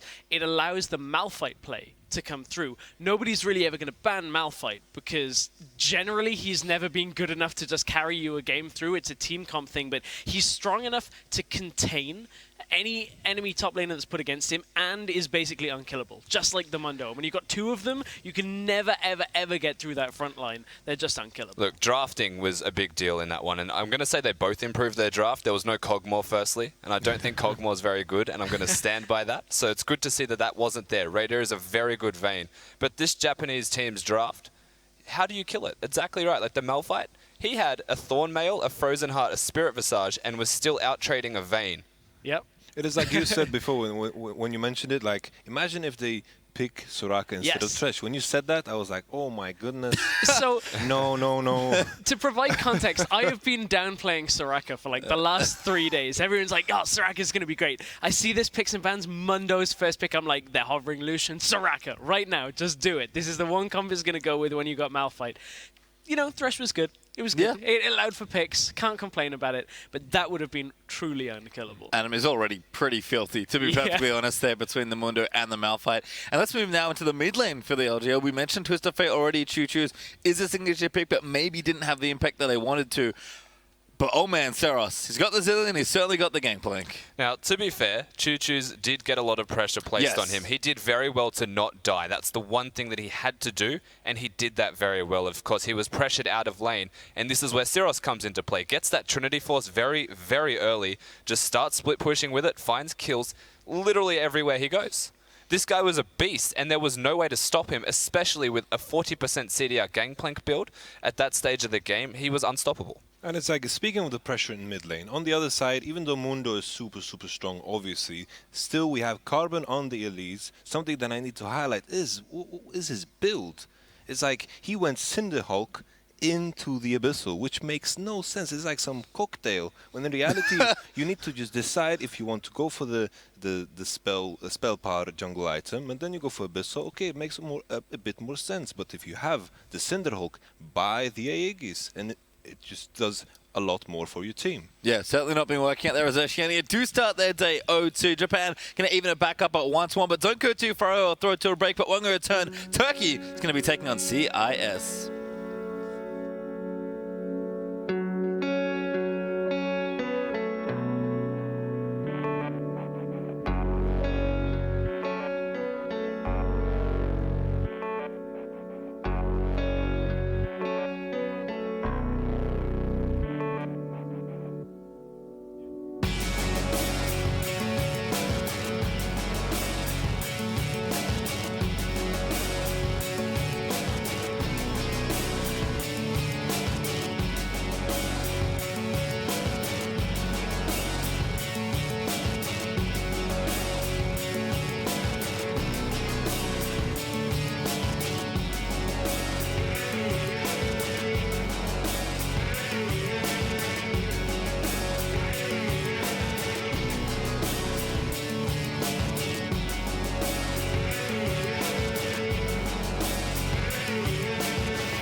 Welcome back, everybody, to the IWCA, where we have the last 5 versus 5 match of the day for us. Turkey going up against the CIS. It, of course, will be followed by a bunch of 1 versus 1s as well, but this will be the last 5 versus 5 on Summoner's Rift. Today, Turkey versus CIS. We saw both of those teams in action already today. I want to start off maybe with Turkey. I had quite high expectations for them coming into this game, maybe being able to rival Brazil, but they didn't show up in their game versus SCA. Why do you think that guys was? So I think the first thing to consider is they played an Ultimate Bravery beforehand. They were exhausted. I'm going to call it a very interesting debut onto the stage. And from there, it felt like they were still playing Ultimate Bravery. Like, they really struggled to adjust. They were playing against the team that wanted to play Ultimate Bravery. That's their style of play. They just want kills. And it actually favored them. So coming to this second game, they've got time now to think about their strategy, readjust, and actually come out ahead, play their style for once. Yeah, and I mean, you look at the team composition that Turkey were trying to run.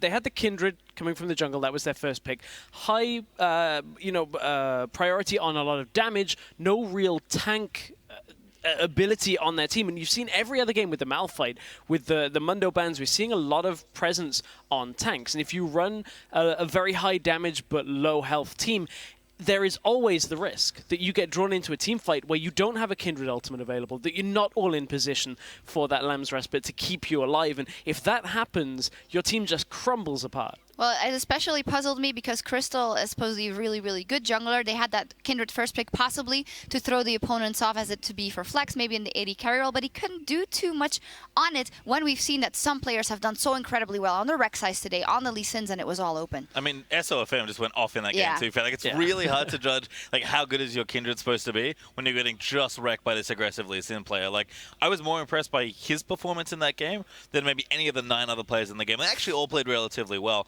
Just the SOFM, this huge jungler, the best jungler from C, has completely shown up, especially in that game.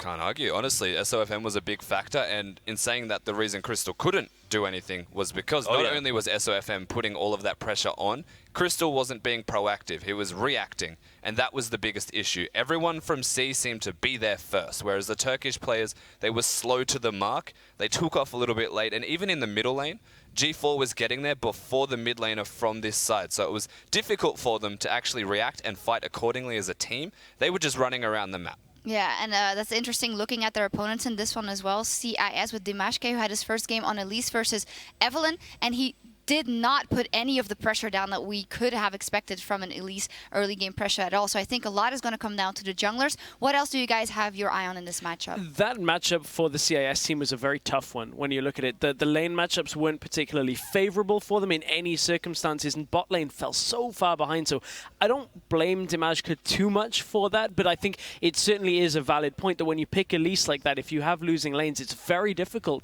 to get into those lanes and actually recuperate for any kind of errors, and I don't really want to see the brand again. I mean, it works in certain situations, but Brand Graves is just a tricky lane to do. I don't like that, especially when there are so much safer options coming out in the bot lane. Talk about the losing lanes, but they did have a winning lane in the mid lane with the first blood even going to the Kassadin before that.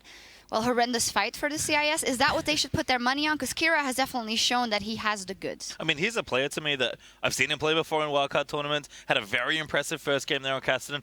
Honestly, even his Ultimate Bravery kit was actually also quite impressive. This man's clearly very talented as a player. And he used a great skin on Kassadin. He certainly did. It's just clearly a very talented player.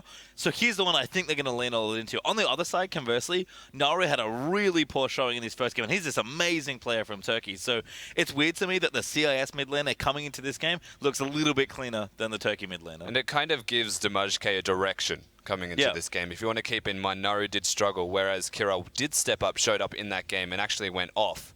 Why doesn't Dimashke just focus that lane where his players are performing? Well, we will see what they put their attention on. I do believe the players are ready, so let's get to their casters and get into the game. Well, the players might be ready. I'm not quite sure I am, because both of these teams are ridiculously bloodthirsty.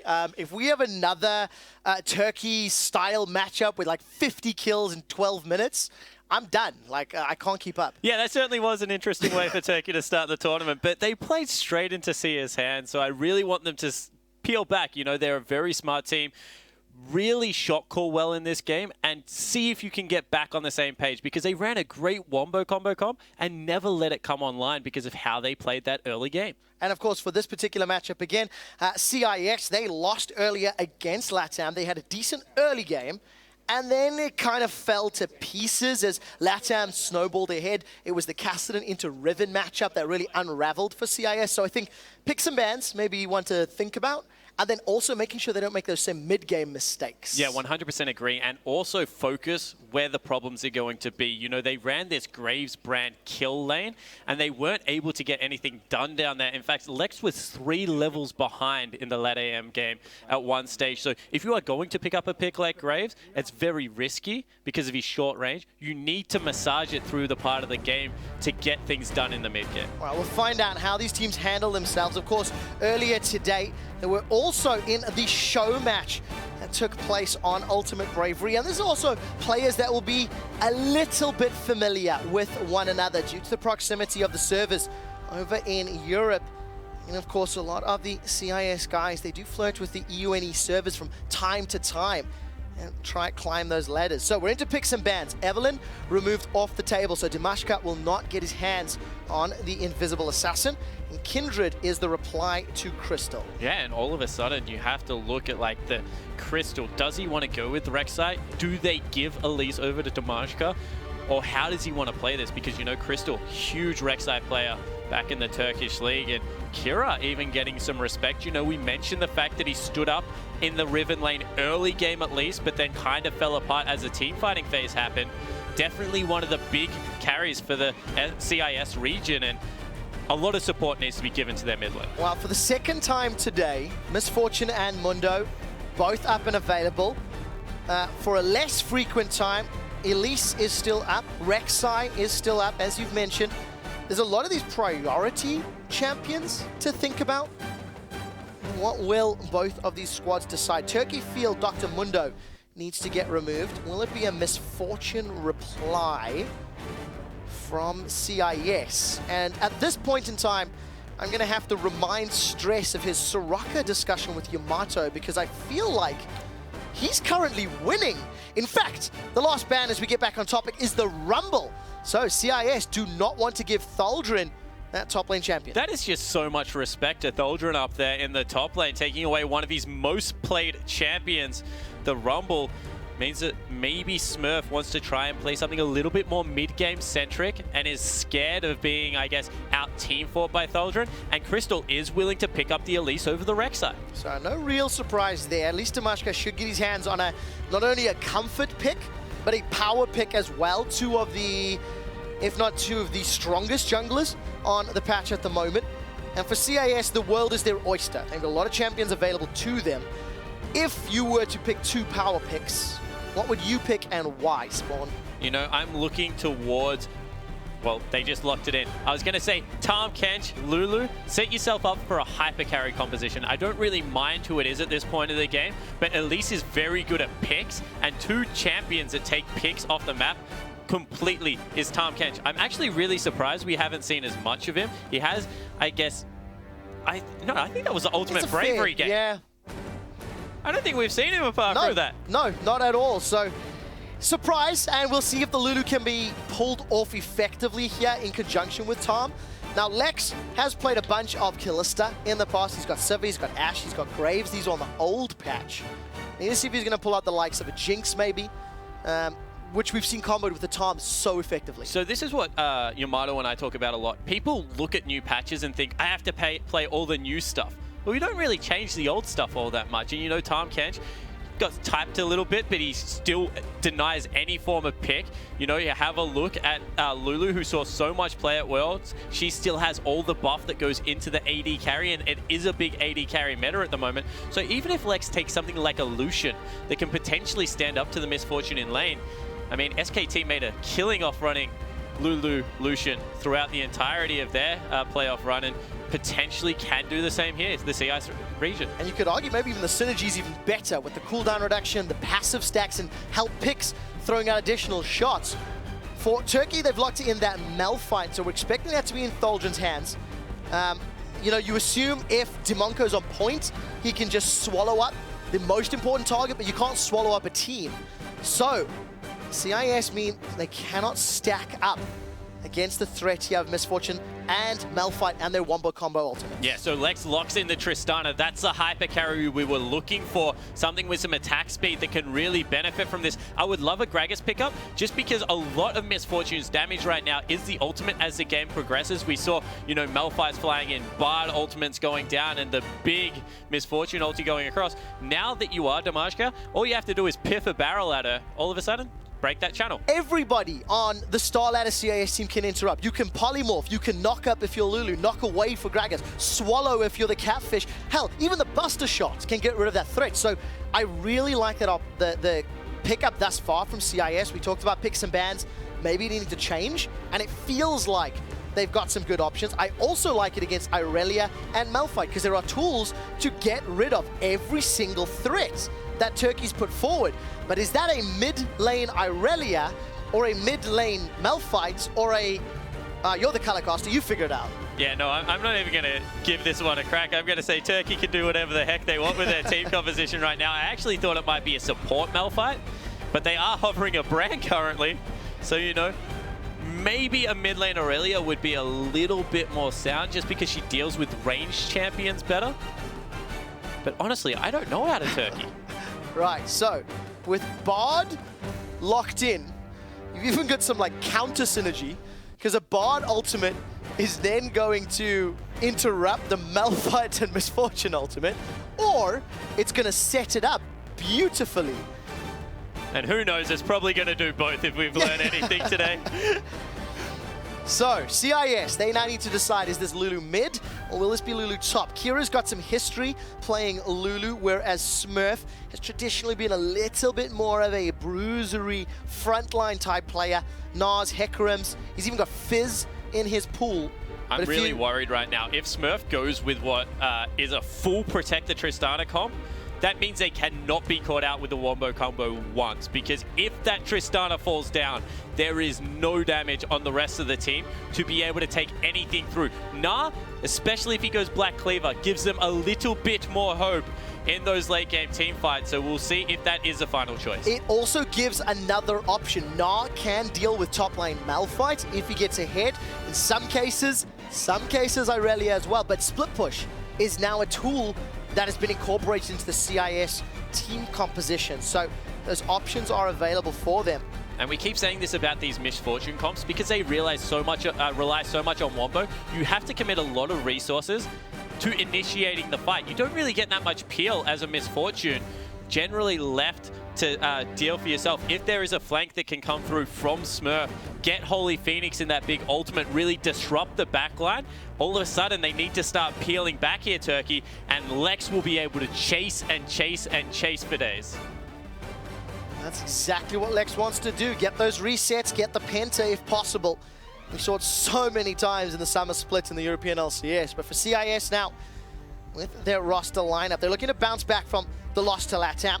Turkey looking to bounce back from their loss to Southeast Asia, and we've actually got two more team comps that could want to tussle or skirmish, but I think time and farm is the #1 priority for CIS. They need to get that Tristana into a comfortable spot. They need to get Nara and Lulu also itemized up, and then group. That's so important for them. They're a 2-item composition, and you know, we saw it time and time again where you get those 2 items, you start picking objectives that you want, but you don't really commit to fights because of the control they have around the map.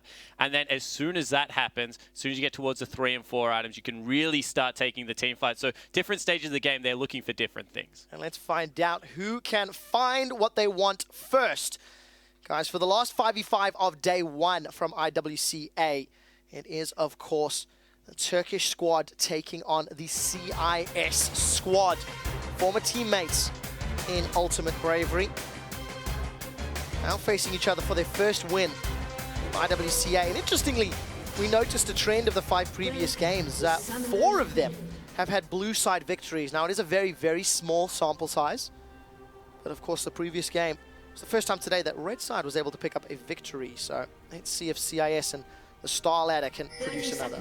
Yeah, and automatically camera zooms in on that Aurelia mid lane because Aurelia very much beats Lulu in a top lane matchup, but because of the length of the lane and the fact that Lulu can just continually shove out, Naru has to play this very carefully. And if there's a winning matchup ever, it will be that Smurf into Tholder, and Nah very good at poking out the Malphite. Yeah, the entire kit of Nah can deal with everything Malphite has to offer. So Smurf, small advantages in terms of the trade. No lane swap shenanigans again, so only one time today have we seen teams go for some fun plays, and it was SCA against Oceania earlier. Yeah, where they completely mind-gamed the Oceanic region. I love that play still. I think that's going to be something teams go back and look at and try and replicate, because it was very successful. It's exactly what I'm hoping for, because we have a lot more games on Friday and Saturday before we start to round out who is going to get closer to the All-Star event in Los Angeles. But take a look down this bottom lane. Double Doge going to poke out Lex just ever so slightly, as Demonko now has the duty of defending him. And Holy Phoenix on this very early game, Misfortune. I personally can't stand the MF passive. Boop, boop, boop, boop, boop. You should that. There are things that give me anxiety, and that sound effect is one of them. Thank you, Mr. Observer, for getting us off the bottom lane then. One thing I do want to point out, though, is probably the two best auto-attacking harass champions in lane. Bard with those Meeps, Misfortune with that new passive where you swap targets, get all that bonus damage out, means that this is going to be very hard for Lex and Demonko to weather the storm, but they really do need to, because that is the CIS's one win condition.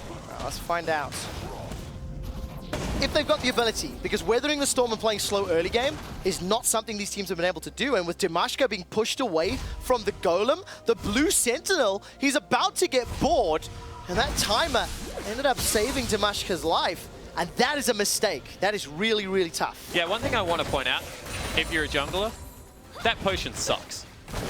Like, even if you're going to upgrade it, like, it's so hard to do your first clear as Kira gets caught out, has to burn a summoner spell, that it's just not worthwhile, because this is what happens. All of a sudden, Crystal level 3, he can clear as quickly as he wants, still got a potion in his back pocket. The invade will come in time and time again, and now Dimashka cannot deal with it. Well, Dimashka does have the ability of scaling and time on his side as well, but more eggs in the don't mess up early basket is not something you really want to be toying with. Yeah, especially when you have scaling lanes. What that does is put a lot of pressure on the jungler to be able to keep them safe. Not necessarily gank, but the presence of a counter gank definitely needs to be there, as well as all the wards you can see, because he got forced back early, is much further behind. And Holy Phoenix and Dumbledore still looking to trade with Lex and Demonko, but no real advantages are being gained here yet. Holy Phoenix is doing a good job of CSing, and Lex is actually not pushing too heavily with that explosive or satchel charge, rather. Oh, they're in trouble here. No stun yet. Exhaust comes down from Demonko onto Holy Phoenix. He's flashed away. Lex is going to rocket jump forward, gets swallowed by Demonko. Teleports are being channeled. Smurf is about to go Mega Nah. They'll give him some resistances. That Thaldrin's TP followed through thereafter, and nothing comes of it except the summoners. Yeah, and when you look at it, that was actually a massive advantage for the CIS region, because they got everything out of Misfortune. And the one thing I did say about MF, very immobile. If she does not have a summoner spells, I know Kobe hates that as well. Why do I do it? She's immobile. So need to be able to keep those up at all times, especially with the threat of the Gragas gang. Well, low mobility is the term we'll try use, or just annoy Kobe. Kira's in trouble and will go down. Crystal's just going to sink the fangs in and pull off a very easy kill on an overextended mid laner. Yeah, and once again, this is exactly why Aurelia beats a lot of ranged champions. Turret takes one shot at a creep, you're able to fly in there, or your backline whittles it down, stun up, and have the second dash available to be able to get a lot of work done. So that's a little bit disappointing from Kira, who we put a lot of pressure on to perform well. And Crystal is then going to rotate around to the top lane. What an incredibly successful turn of events. He manages to get a kill mid, a summoner spell top. I think he was even around for that bottom lane pressure, and now all of a sudden Smurf is at risk of being dove once Solden gets 6. Yeah, and what the heck was that flash out of Smurf? He legitimately walked into the middle of a creep wave, was no threat of being stunned, and still burnt the summoner spell. So just so much pressure being extended right now from Crystal, and this is what we wanted to see. Crystal, Naru really putting the screws into the CIS region, having that high pressure where they just can't afford to scale up to the late game. And with Crystal's ability to impact the early game, it's going to give Thulgrin that advantage in a lane that he should have been losing. Holy Phoenix built himself up a 16 CS advantage over Lex's Tristana on a champion that he should have earned the advantage. Dumbledore, he's going to throw out the magical journey and he gets away. Any other champion, that would have been a kill. Maybe a fail flash would have led to a kill, but magical journey and Dumbledore gets out alive. Yeah, keeps the summoner spell, walks over a shrine, back to full health, just trolls around the map as a bard, happy as can be anything at the moment. And right now, Crystal, even though he isn't farming at the same rate as Domajka, is just implying so much more pressure. And Lex and Demonko under this turret continue to take abuse. And because he got first blood, he is actually ahead in gold. So not only has he got all that pressure spawn, he's even ahead in effective gold. Finds a cocoon, and look at this burst damage. Defensive flash from Dimashka, repel, flash over the wall from Naru, and Crystal gets a second kill of the game. I'm actually going to call Crystal out on that one. As Elise, you generally do your job at stages of the game because of your kit. Like, you have scaling percentage health in both forms, a good stun. Really need to get this Aurelia going. That's the second kill he's taken away from Naru, and even though he's up in CS, Aurelia does need to hit that Trinity Force power spike relatively early in the game to be effective. Yeah, especially considering the scaling that the CIS region has. So Holy Phoenix now gonna avoid any further damage. Crystal with another gank. Crystal saying SOFM's not the only good jungler at IWCA, or Revolta or a few others, but he wants to put his name in the list for argument's there he goes. sake, and he's going to jump back in. The spiders can eat fishes. Demonka's going low. The stun connects from the Cosmic Binding, and Crystal does not donate more. And Crystal takes another kill. Like, let's compare Crystal to Carbon. Sure, Carbon's not having a lot of success. He literally walked next to the AD carry in the bottom lane, so Radiant was guaranteed the kill. Once again, no reason for a jungler to take that. Get your lanes ahead, because then your job is done. Spawn, this is an all-star event. Turkey's team was voted in the #1 players for every single role and the only team to have that. Do not question Crystal.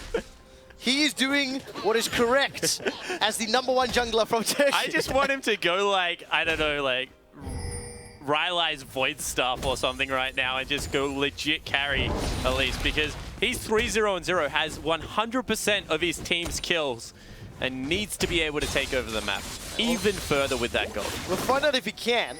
Somebody else who wants to take over the map is Holy Phoenix, because he's flying on boots of swiftness. I'm not sure when the last time is I saw those boots. Actually, I do remember a very fun story, Spontex of Dragonborns from 2013 in EU. He wore shoes in real life that looked like boots of swiftness. It brings me back to when I used to watch A Lilac play, and he would go like Lichbane boots of swiftness or Nivea in the mid lane. I think that's the last time that I've legitimately seen them in a tournament game. Very strange pickup from Holy Phoenix, but hey, he's strutting his stuff everywhere right now. Gotta go fast, gotta go fast, gotta go fast. And if TCL and Turkey are looking for skirmishes with an Irelia and Elise or a Malphite, you know, make a 2-on-2 or 3v2 because of how quickly Holy Phoenix can get there, especially with Strut. Why not? Crystal's looking for more. Kira's gonna go away. Crystal's almost gonna 1v1, but underestimates the HP of Wild Growth, and Kira shuts him down. Yeah, Kira able to pick up a kill and the red buff. So all of a sudden, this range versus melee and the extra gold that is donated over to the mid laner means Kira right back into this game, pretty much even on gold now. And Naru's like, damn it, Crystal, give me a kill. Yeah, and this time around, Crystal just overstepping his bounds, feeling stronger than he really was. He really was like, I am SOFM right now. Yes, I don't have the exhaust, but I will solo anyone. I don't have the execution abilities. Well, he does have the execution abilities in his kit, I guess. Actually, I've got to look at the numbers to see which is better, the Elise Qs or the Lee Sin Qs. Lee Sin's always better, man. Lee Sin best champion in the game. Well, SOFM proved that. Cosmic Binding, as well as that meat-empowered auto, really chunking Lex out. And I know for a fact the observers are keeping us in this lane to hear this noise. I now find it relaxing. Thank you. Naru actually gets a blue buff donated over to him, and it looks like they will meet on the top side of the map here, potentially. Both junglers in the area. Tamashka does have access to that explosive cask, so there are some tools to get rid of a threat.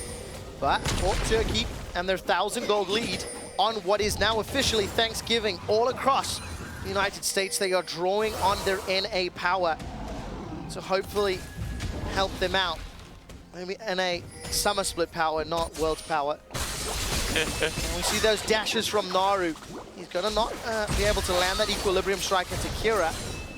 Uses those transcendent blades, but look, 20-odd CS lead with only the Sheen and the Phage, and already he's bullying Kira away from lane and away from CS. Yeah, he certainly is, and Kira has that double buff, so it's only going to get worse as it falls off. This actually might be my time to shine, though, because I have been talking about an Aurelia build for quite some time. Trinity Force into the Essence Reaver gives you 40% cooldown reduction, add 2 items. W into Q max means that you are a complete beast throughout the mid game, and it's not a bad amount of crit either, Quick Shot. If you get the Rage Blade after that, you just turn into a monster. Wow, Rage Blade third? I think you've just given Pulse a hernia. Rage Blade first is the only way to play. Well, he already did that, so technically Naru gave Pulse the hernia. Pulse, you still have to show up tomorrow, by the way. There's lots of casting to do. Oh, yes. We'll find out how Naru does decide to itemize. He's already got a level advantage over Kira. CS is even across the top lane is between Thaldron and Smurf, and Holy Phoenix has still got that advantage from earlier on in the matchup. And that's a lot of credit you have to actually give to Thaldron up there in that lane, because Smurf should be able to bully this fairly heavily in the range versus melee matchup, and does look like he's going for an aggressive build, but just not getting as much done. Look, I'll give all the props to Thaldron that he deserves, but I think I'm going to give even more to Crystal. The ganking presence, 2 successful pressures up top from Smurf, blowing the flash early. 3 kills. Wow. Take a look at this. Tempered Fate will hold Demonko in place. Crystal, will you donate a kill? Flash forward, will get the flash out of Demonko. Cocoon has been used, and Demonko is going to nom, regurgitate Lex under the tower, and the first really unsuccessful gank that Crystal has shown. Yeah, it certainly is. They use a lot for it as well. Bard uses the Ignite as well as the ultimate. As Damashka getting bullied by Dumbledore. I know Evelyn was banned out, but Damashka may as well be playing an invisible champion because we've not seen him. He's power farming up, sure. 53 CS at 13 minutes. He's got a big lead over his opposite number, but this is the first gank, and it will result in a kill. That is a rocket jump over onto Holy Phoenix. Teleport arrives to Thaldron, but he does not want to be there. Unstoppable Force has already been used, and he is in trouble. Cocoon connects there onto Damashka, so Crystal gonna save the life of Thaldron, but he 1 for 0. And Lex with the smooth moves just flashed a very short-range Malphite ultimate there to make sure that Thaldron wasn't able to pick up a kill in return. You saw that Thaldron was sticking around that mid lane, wanted to see if he could gank Kira, instead had to go bottom. Smurf didn't have the Mega Gnar available, sorry. So it is just a 1 for nothing. And slowly but surely, the CIS region is closing this gap. Slowly, indeed. Well, when you look at Turkey's last game, anything's slow. Yes, yeah, well, that's definitely the benchmark to be set. A very, very brief pause as Turkey now, they've got themselves a small gold lead. That teleport from Thaldron did not pay off at all, really. Props to Lex for flashing away from that Unstoppable Force, but I think if you look at both teleports that Thaldron and Smurf have used in the 15 minutes to this bottom lane, they've both been maybe optimistic is the right word.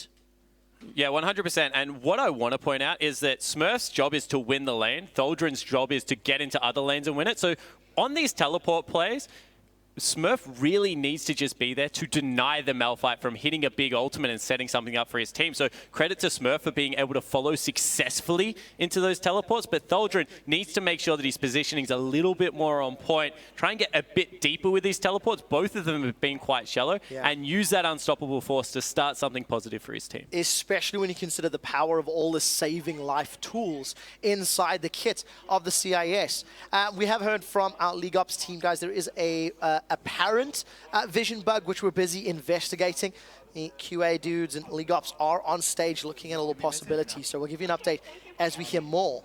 But again, another very close game in the laning phase. They've traded blows back and forth. For the most part, CS is pretty even between most of the lanes. It's only Kira that's struggling somewhat, and that is thanks to repeated ganks from Crystal, who has had a very impactful Elise. This is what you want to see from this jungle Elise. But the other thing you have to do in League of Legends is very easy to draw 50-50 comparisons, but what does each team bring to the table? And when you look across at the CIS region, they undoubtedly have a stronger late game. You know, they've got all of this help to put on top of Lex, and he's going to be nearly impossible to pick because of the Tahm Kench. So really, you would expect Naru to, with the Trinity Force, be able to take over this lane, really get cracking. You expect Elise to be the strongest early game jungler in the game. And to only have, I guess, a 600 gold lead at 14 minutes with how well Crystal started this map is credit to the CIS region for just being like, whoa, we're not participating anymore. We know we need to scale, so we're just going into scaling mode. I think that's important to note because we have seen Dimashka power farming. He's got a 20 CS advantage over Crystal, and yes, he is behind in gold thanks to the kills, of course, but he's keeping himself somewhat relevant. We've seen a great explosive cast, which sets up the kill onto Holy Phoenix earlier. So for CIS, it is the patient game. I think the next 10 minutes will determine how successful this strategy will be, because with the Triforce, with whatever Naru builds next, if it's going to go into your Essence Reaver / Ragebait build, maybe that's the power spike they need to overtake. Yeah, it certainly isn't. At that stage of the game, no one can split push against him because he just closes gaps so quickly that even, I guess, the relevant safety and Gnar brings just isn't enough to escape from Aurelia. I think you can even tell that this is a game plan out of the CIS region just by looking at Dimashka's item. He's gone the Tracker's Blade. He just wants the ward and the vision to be able to counter gank successfully. And, you know, that he had one really good cast where he set it up for his Tristana there in the bottom lane. And I'm expecting him to just wait for summoning spells to come back up, continue to ward up the map, and just play that very supportive Gragas and just force Crystal to make plays. Because now all the pressure is on this guy. I said it. He took all 3 kills. And if he doesn't make an impact now, the rest of the game is on him. Yeah, and it's also important to note that Crystal picked a 1v1 against Kira's Lulu and lost. A little bit embarrassingly, maybe forgetting or underestimating that wild growth. So, real margin for error. So we are back in game. Nothing gained or lost here for either squad. And Naru getting very close to this level 11, actually just hit it. So, going to have the ability to dash onto Kira at a moment's notice. Yeah, and you know, when you have a look at how Crystal has played this game, it has been very good with being able to arrive at the right part of the map. So if he can continue to do that, you know, I'm looking at the top lane right now with how overextended Smurf is and Thaldrin's ult about to become back available. There is still room for the Elise to become active. It's just that the time will run out where he is very impactful in this game as they scale up. Dimashka. Oh, Dumbledoge rather than Dimonko. Going to have a little bit of a trade, but that magical journey is going to get Dumbledoge out. There are too many Ds in this game. But that gold lead is now insignificant. It does not mean a thing. Consumables have more likely totaled the 500 gold difference, and it is in fact Smurf that is able to use that range advantage. While he's not bullying Thaldrin as a champion as much as we had expected, he's taken the tower, uncontested with no real threat, so well played. And this is exactly where Nav becomes just honestly a pain in the backside for a melee champion, because he can throw out his Q pretty much on cooldown with that Black Cleaver and just continue to chunk through. And once again, Dimashka, bottom lane, forcing Turkey off the turret, so now they're becoming much more active. Yeah, and they can really destroy this turret quickly if Lex wants to put that satchel onto it. But when a Cosmic Binding stuns up too, Dumbledoge is going to say, you shall not take my tower today. And all 3 top of the map members for Turkey disappeared there. So CIS did not want to go any more aggressive. Instead, they're letting Smurf push further up the lane. Happy to see that Smurf was able to back away. That was a very, very good tempered fate. It stunned up Lex and Dimonko. Dimonko's going to eat Lex, spit him out in a moment. If Dumbledoge can find the Cosmic Binding, it may be enough, but it will not. He's going to sink the fangs in from Crystal. Holy Phoenix is looking for more. There comes Dimashka. He's not going to be able to knock anybody away. And eventually, it's Crystal that picks up another kill. I think we'll forgive him for this one. Yeah, we certainly will. That was a much better play for Crystal. He flew in there at the last moment and secured a kill this time around. down. Although Lex surviving and continuing to farm up is still good things for the CIS region. Maybe a bit of an overreach by sticking around on that turret. Very telegraphed play because you know they'd already been down there. And it was this time Dumbledore catching them out of position with a Bardock. Managing to stun them both up. Naru and Kira are doing battle, and look at that. Wild Growth comes up. Ignite is ticking through, and Kira will not go down, but forced to run away. Naru is taking more control of this lane. Yeah, he certainly is. Now that that Trinity Force has been reached, able to really exert some pressure. Whilst that was happening, Dimashka also had his flash burnt in the bottom lane, so even more pressure from Crystal coming out right now. But they still want this bottom lane turret. Yeah, they do. It'll only take, really, I think, one wave. If Lex gets all 4 autos and his E down, that tower should drop. But Turkey have got pretty good wave clearance safety. That Make It Rain from Holy Phoenix can drop those minions very, very quickly if they got close enough. But no follow-up pressure from CIS. Yeah, so nothing coming out there. Although now Naru on Kira. Now, Wild Growth still unavailable. Flash away from Kira as Crystal actually flashed for that cocoon. All of a sudden, it's Turkey that want to take a tower. Unstoppable forces available for Tholdren. If Kira steps too close, there's no flash to get away. The risk is too great, and he opts not to. The tower is being taken down. Dimonko will make his way towards the mid lane, but simply too late. And Smurf, don't think he can take this one down yet, especially not with this teleport. Tholdren wants to contest. I think he's going to stick around. He's going to try. Tholdren's going to slow the attack speed. The minions will not be able to take it down. And that survives by the skin of its teeth. So unless they fight right now, that's really inconsequential because it's pretty much taken off the map anyway, and I'm sure Smurf with teleport available will go back up there, but maybe a little bit even on the mind right now of the CIS top laner. He's like, I cancelled an auto attack. That should have been some more gold that I'm going to go back with. And we'll see whether they overstay for it, and it's something Turkey can punish. So that is the real question. Sometimes the juiciest targets cost the most, because you think they're so easy to take. Yeah, this is practically free. Oh my god, why did I die? Yeah, so Holy Phoenix going to keep pushing out this wave. Not really a lot of shopping yet for a little while, and unfortunately, you are not the god of mid lane Irelia today, Spawn, because it is a Hex Drink, a second item. But I do respect the Berserker Greaves at least. That's a very nice pickup coming out there. Means that he will be that aggressive Aurelia that we're looking for in the mid game.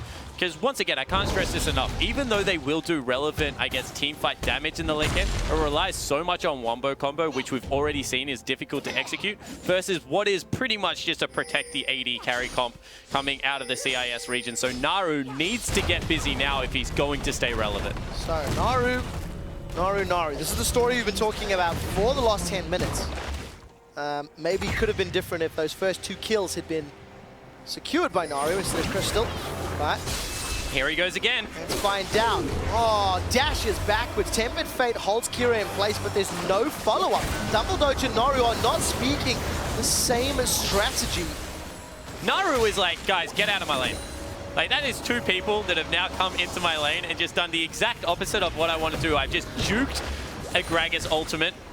Like, Dragon's just come up. We could definitely use a Bardo ultimate right now. We have all the positioning in the world. Like, I am winning this lane solo. And not anymore. With the tools available, all of a sudden CIS, they're going to group themselves up. Dumbledore does not find the stun against the wall onto Dimashka. He's going to be able to get away. He's got those Ionian Boots of Lucidity, a little bit different on a jungle Gragas with some HP, and have the gives Summoner spell cooldown now, which is really good for the flash body slam initiation, and that's probably the only reliable initiation they have. So I actually really like the pickup coming out of Dimashka, especially given that there's very mixed damage. So Merc Tread's not really going to do much for the Gragas if he's getting CC, probably in the wrong space. And I guess if he's the one taking the CC, you don't mind so much, really. Because Triss ain't getting hit. Exactly. Give Lex more time to work around. So Dumbledore's going to move back into lane here. Holy Phoenix is going to take a lot of damage. The exhaust is out. Make It Rain comes down. Crystals join the fight once again. A flash used to dodge a cocoon, but look at your mini-map. Naru's coming in from behind. Dimashka's in the jungle, and it's all of a sudden Naru that looked to be pinched. Tower secured by the Turkish TCL squad to once again take control of the gold lead. But it is ever so slight and ever so little at 21 minutes in. Kira's made his way down this middle lane. A flash from Holy Phoenix gets his explosive cast to knock him closer to safety, but Summoner Spell blown and tower killed top. So trading blow for blow, objective for objective, and with that tower, CIS have the gold lead. Yeah, everything's pretty much tied up right now, but as we said, so much is being used for Turkey to get their advantage versus just Smurf chipping away at turrets that they will be able to secure this Dragon for themselves. First of the game, the added stats at 22 minutes, definitely nothing to scoff at, and they will go back and probably be at those 2-item pickups that we talk about in these Tristana comps. That might just be the latest first Dragon of the day. We'll have to review that a little later tonight. And Turkey will get themselves their 3rd tower to keep even with CIS's 3 towers. They've got themselves 4 of the Oracles when it comes to the Summoners. And this is a departure. We're seeing so many of those as the day has gone on. The ability to just place that ridiculous distance ward is, you know, very highly prioritized. And Rylai's Crystal Scepter from Crystal. So at least, you know, he's investing that gold into DPS. Certainly is, and he realizes that he needs to be one of the people along with Naru that kills Lex. And that's what he's going for right now. One thing I will say is they're running a kind of pick comp with the Bard, Malphite, and Elise, so I really don't like the 4 blue trinkets coming out of the Turkish lineup. I think they do need some red, especially because Damashka went for that Tracker's Blade. There is a Sightstone picked up, and still a yellow trinket on Smurf means that they can get a lot of wards out around these areas and stop the picks. Let's see how Turkey handles it. I mean, maybe they look for the skirmishes. I don't really know at this point. There's been no movement towards the Rift Herald because of how pushed in Thaldrun was, and Smurf needed to get the tower pressure. Dragon was ridiculously low priority for both of these teams. And I just feel like Turkey's not playing aggressive enough with their early to mid-game champions, which CIS is extremely happy about, so we'll see what works out. Yeah, definitely agree. And one thing that I always say about Elise, she's one of those champions, if people are walking into you, she's fantastic. It is so easy to hit. Wow, Holy Phoenix caught out. Here's a little bit. The Tongue Lash will not connect. The slow from the barrel does. The Tempered Fate will keep Dimashka and Dimonko locked up. Dumbledoge is looking for more. That will at least reveal the champions for now. Unstoppable Force will catch the Fat Man and the Catfish. Crystal is looking for Dimashka. Dimonko's going to look to throw down that Grey Hell. He's going to swallow, at the very least, Dimashka. Now Dimonko's down. That pops out Dimashka. It's Crystal with the double kill. 6 and 1. He has all of the kills. And on the back end of that fight, Smurf was actually dueling Naru, who got the better of it, but Lex and Kira were not hitting anyone. And this is people with 4 summoner spells available. They just completely seed over 2 kills, and that means this mid-game comp, they're going to start up Baron. And one of the most difficult things about playing Protect the ADC is working with your ADC. CIS have maybe not got the most experience with one another. Look at this, Baron is going low, down to 50% HP. Turkey peel away. Do not want to run the risk of a Mega Gnar against the wall. If any region has experience playing with each other, it is the CIS. This is 4 members of the hard random team that were able to take it out. They come together on this lineup, and, you know, that was just straight up miscommunication. Do we want to go? Do we not want to go? Great Bard ultimate out of Dumbledoge. We've actually seen a couple of really impressive Bards today, by the way. Just able to curtail all that aggression, and then the flank came through from Thaldrun and set up the fight. Well, unfortunately for CIS, they ended up losing it. And of course, wow, he's going Bork. Now I really don't like your build, Naru. You lost me. Does not have the support of Spawn. 0-0-2, still got a CS advantage, but again, it means less and less, 20 CS as the game progresses. I just can't stress how good 40% cooldown reduction is if you don't have to invest anything into it. Essence Reaver is a great item without the cooldown reduction. The fact that it gives you the extra 30% you need is just so strong, and that's why we're seeing champions like the Misfortune, like the Lucian come back into the meta, because with the cooldown reduction cap, they just do so much work. Well, Naru doesn't seem to agree right now. But then again, not doing terrible, not doing great. Thaldrun's got Unstoppable Force and it grouped up CIS, but there's no follow-up, no bullet time to lay down, no Tempered Fate to lock people in. Look at the minimap. Crystal is so far away, as is Naru. Bullet time uses to defend the tower, and it doesn't even do that. Tempered Fate will lock up both Kira and Lex, and it will not matter. Dimashka as well as Smurf pick themselves up a kill. Now CIS, they're looking to siege up. They've got themselves one tower and they've got themselves a numbers advantage. They're going to wait for the minions to conga line in and maybe look for some more damage on the center turrets. Yeah, they literally just traded some bottom lane farm and a blue buff for mid lane and a kill, and they're not done. No, they are not. Thaldren still has his unstoppable force, which he uses defensively to get away. Smurf's about to go mega. He finds himself some damage onto Double Doge as Lex picks up the kill. CIS, they have activated that 2-item spike, has allowed them to ruffle stomp Turkey. Got themselves 2 towers, got themselves 3 kills. They're going to take an inhibitor turret. They may even go for the inhibitor. And this is what we said. Turrets are butter. Naru still looking for a flank with Crystal. There he goes. A back away here from CIS. Naru, you're strong. You're not that strong.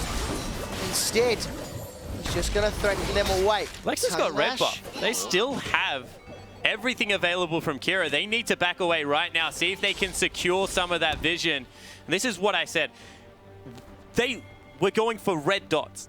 They just gave up the whole path down the mid lane for Naru to secure away from himself. And sure, he's farming very well in this game, nearly at the 10 per minute mark, but that is a lot to give up at this part of the game. Exposed inhibitor.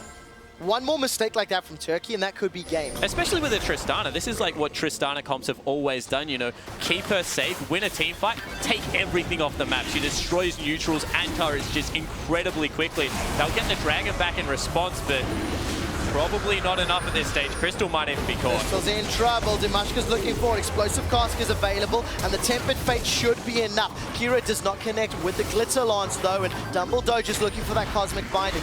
TB follows through from Thaldren. Unstoppable Force is available. Let's see if CIS group up. Tibonko gets stuck against the wall, and in the stun is taken out. Naru's burst is very, very high. Smurf is about to go mega. Locks Thaldren up against the wall, trying to interrupt that Unstoppable Force. If CIS group, Thaldren will go in. Instead, CIS lose just one. You cannot deny that even though Naru's not dominating, that was a scary amount of damage. First kill on not Crystal. Yeah, it certainly is. They're going in again. Holy Phoenix is down. His positioning is simply not good enough. Dimashka, he did not show up in the laning phase, but he is in the mid game. I think Smurf even teleported in here behind Thaldren. Another defensive unstoppable force is what I'm expecting. The satchel will not explode quickly enough. Smurf is looking to hunt. The boomerang connects, and with the help of Lulu, he gets himself another kill. CIS, they are just wrangling Turkey. And look where Crystal is. Once again, another big creep wave that they have to absorb. They just haven't controlled that part of the map well enough. And this time, Lex is there for the team fight, able to get it successfully. And, you know, we talk about the protect the Tristana. That was protect the Smurf. He had help picks this time, and that grabs him another kill. All of a sudden, going towards that Sterix, a very real threat in the top lane now. And what a difference. What a difference in games for CIS. Earlier today against LATAM, they looked lost in the mid game and then got, you know, really ran over.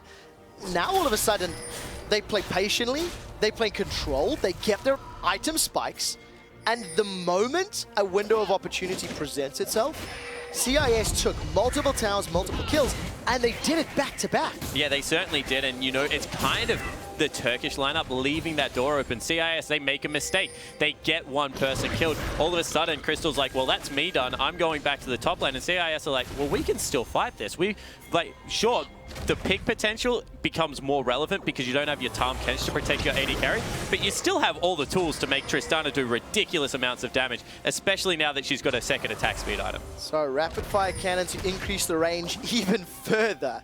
On a champion like Tristana, who at level 13 has quite extended range thanks to the draw bead.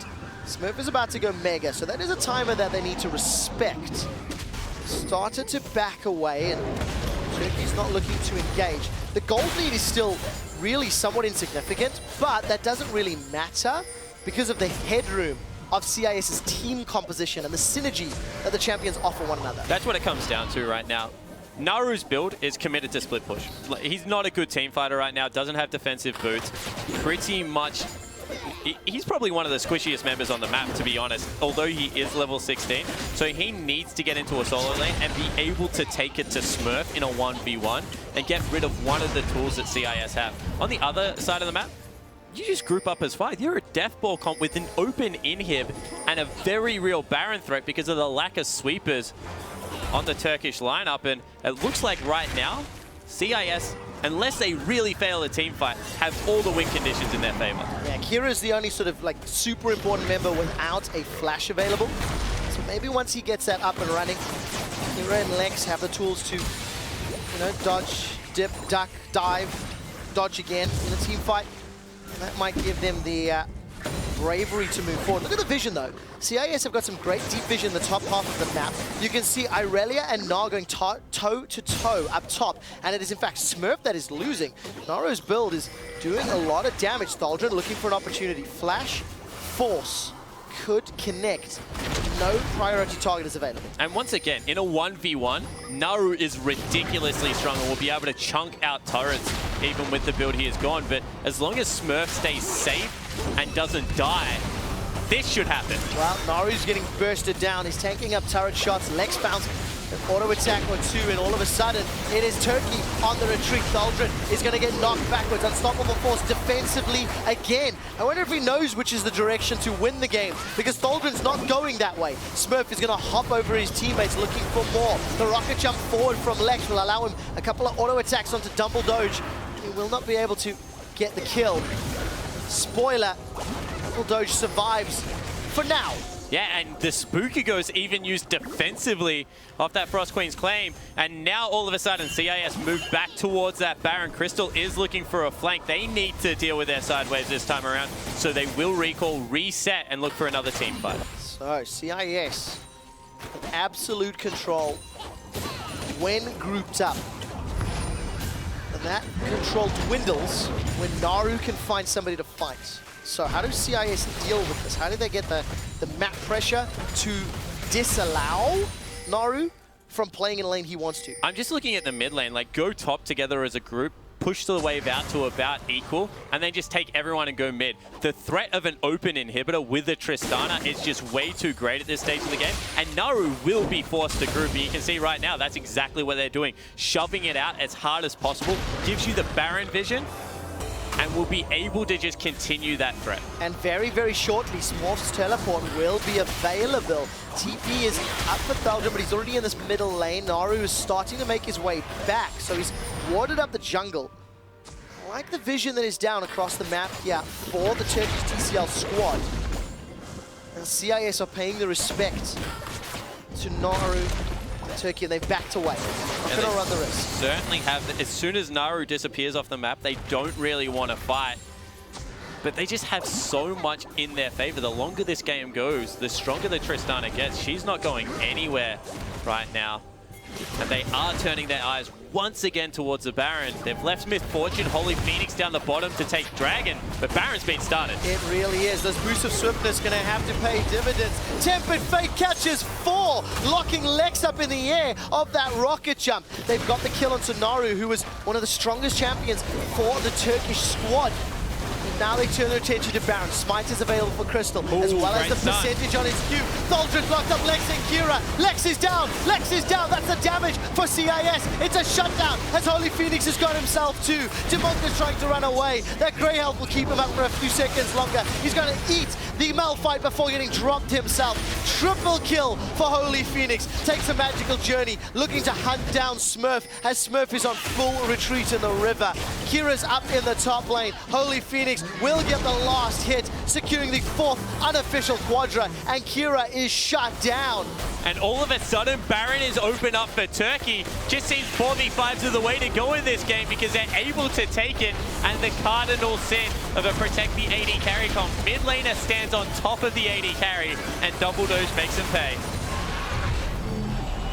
What a swing in power. Now all of a sudden, CIS need to wave clear with a Lulu against Baron empowered minions, a Tristana's auto attacks, and really that's it. Plus Naru's split push threat gets even bigger. That's exactly what I'm talking about. You just saw the stun there, layered beautifully with the CC from Thaldren. Man, the Kira couldn't even get his ultimate off. Lex died in the air from the Myth Fortune ultimate, and then Holy Phoenix takes over the rest of the map. We saw what he could do on Grave in the ultimate bravery. This time on Myth Fortune, having another good performance. And in the end, he even donates the kill. Dumble Doge has to be a wizard, because that play was magical. The Tempered Fate into the stun just set absolutely everything up. And, you know, you mentioned the Bard plays all throughout the day. Yamato was talking about Bard earlier on the desk. It feels like the most impactful support champion we've seen across all 6 of our IWCA games. Oh, that is so bad from Throldrum. Once again, gets caught out, has to burn the ultimate on the retreat. That means that a little bit of the pressure that they're hoping to build up here, Turkey does fall away, although they're still going.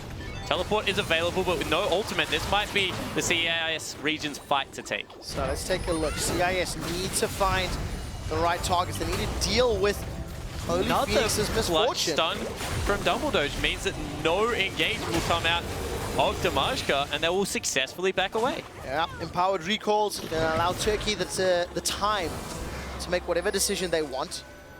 Dragon was even picked up by Turkey in that previous fight as well, so that's 3 in our 40-minute game. Baron will still be up for around a minute 45, roughly, which means Naru still has more time and more tools to play with. So all of that good work, 15 to 20 minutes of positive play from CIS undone in one monumental team fight.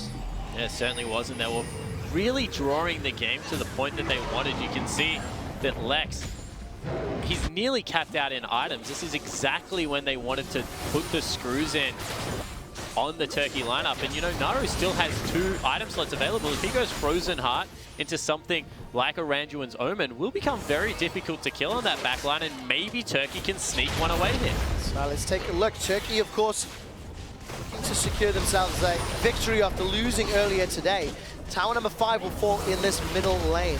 Dumbledore was hanging just on the outskirts, trying to set up a Cosmic Binding, but Turkey have split themselves up. Thaldrin, Major Beefcake, going to pull the attention of Smurf. Teleport is up.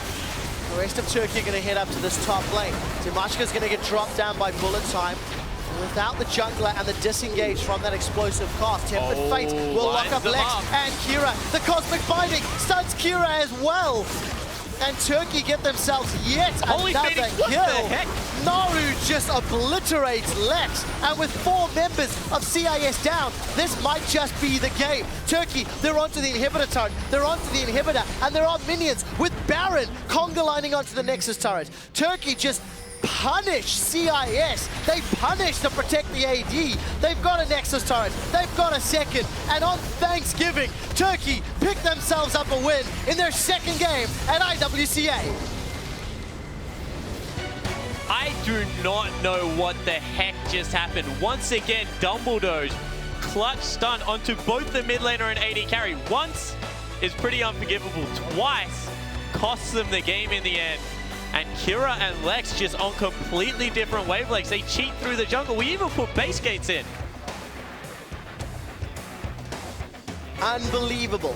Dumbledore, God, he is so good. The reason they picked up victories, turning the game around. And, you know, it's not all lost for CIS when you think about how well they played that mid game. When you think of the decision, actually, how well they played the early and mid. Because they were under pressure. They had lanes that were going to lose a little. And they kept gold so even for so long. They pushed well, they played well, but unfortunately, they just got outplayed by the Dumbledore. Yeah, it was just Dumbledore coming up with clutch play after clutch play.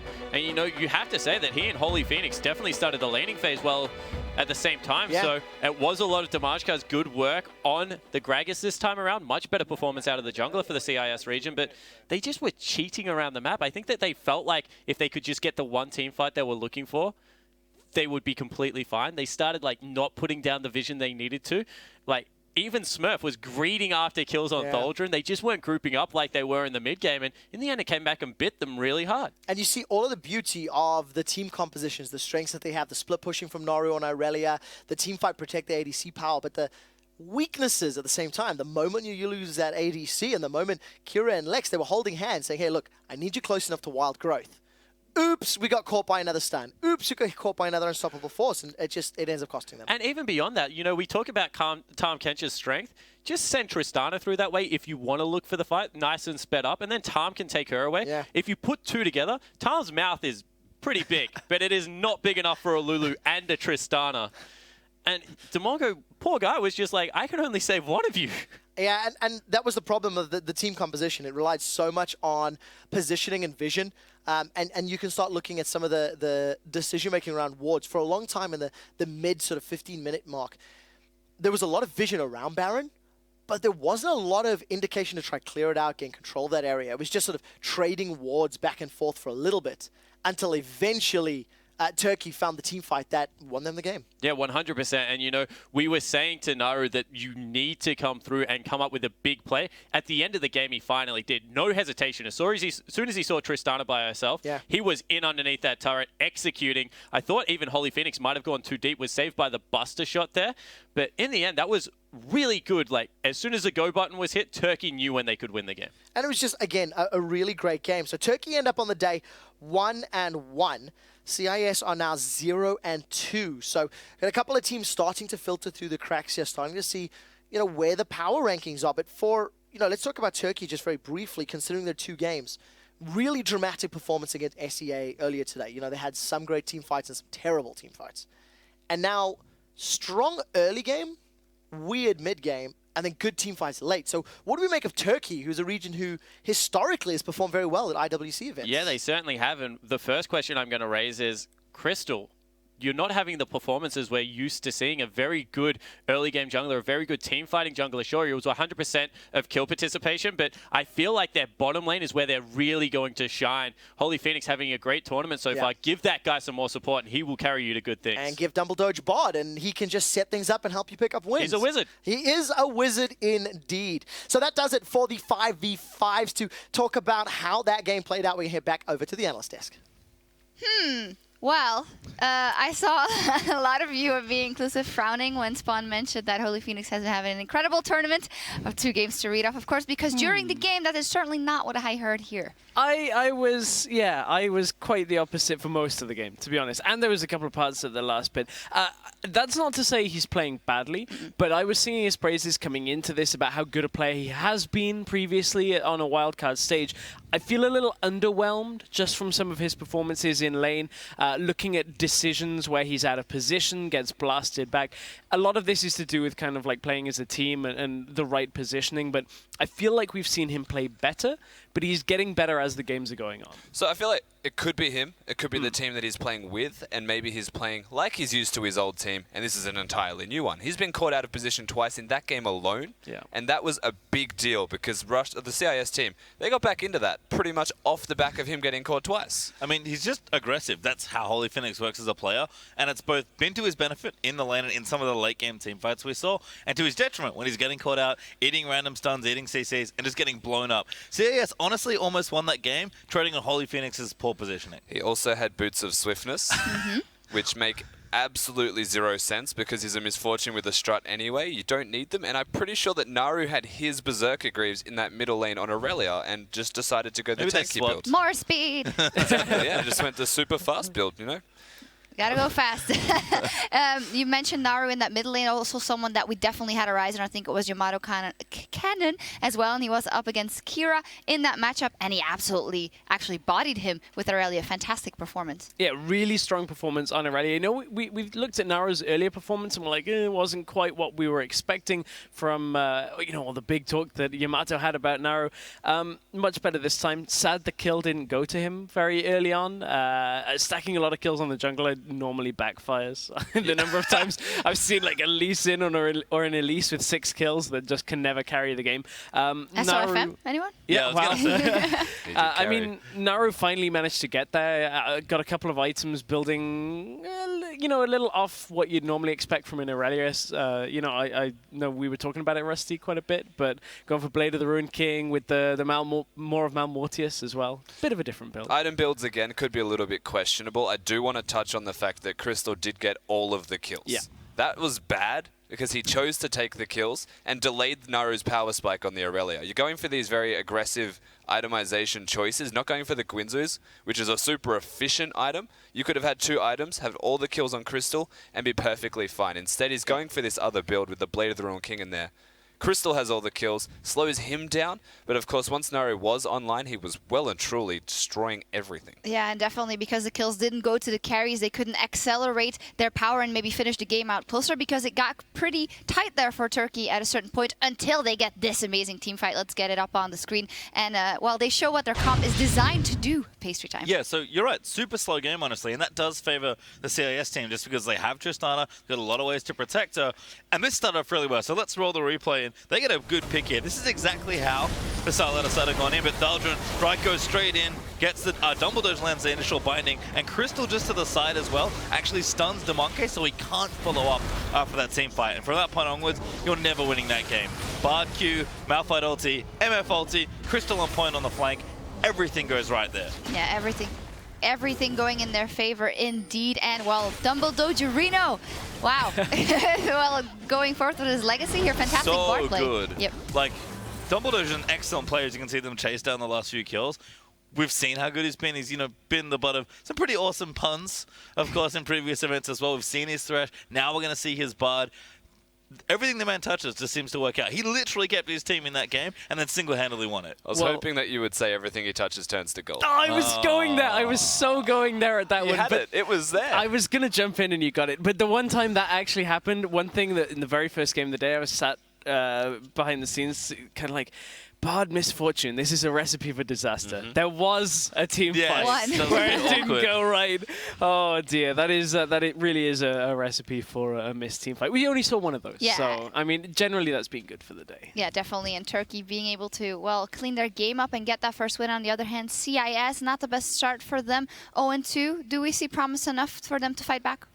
I think there's glimmers of hope between what they have done. They don't feel like they're very good as a team just yet. Their early game definitely is lacking. They come into the middle and late game, though, and they do feel like they're a completely different team. They seem to just come online, a switch flicks in their brain, and suddenly they want to win the game all over again. So moving into the next games, definitely. Yeah, I feel like that's a very important factor. We have 4 days of games, and all these teams have maybe even only played together since today or yesterday. So I think we're going to see some considerable growth from all the regions as we go forth. But we're going to take a quick break. That's it for the 5 versus 5 portion of the day. But we have a big chunk of 1 versus 1s coming up right after this.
Welcome back, everybody, to the International Wildcard All-Star live from Australia.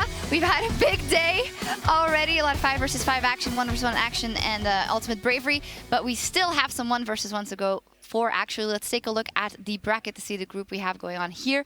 The first game was supposed to be Holy Phoenix versus Thiag, but we're giving Holy Phoenix a break. So we'll be starting off with Ryu versus Seiya, which is actually an amazing matchup instead to start off with.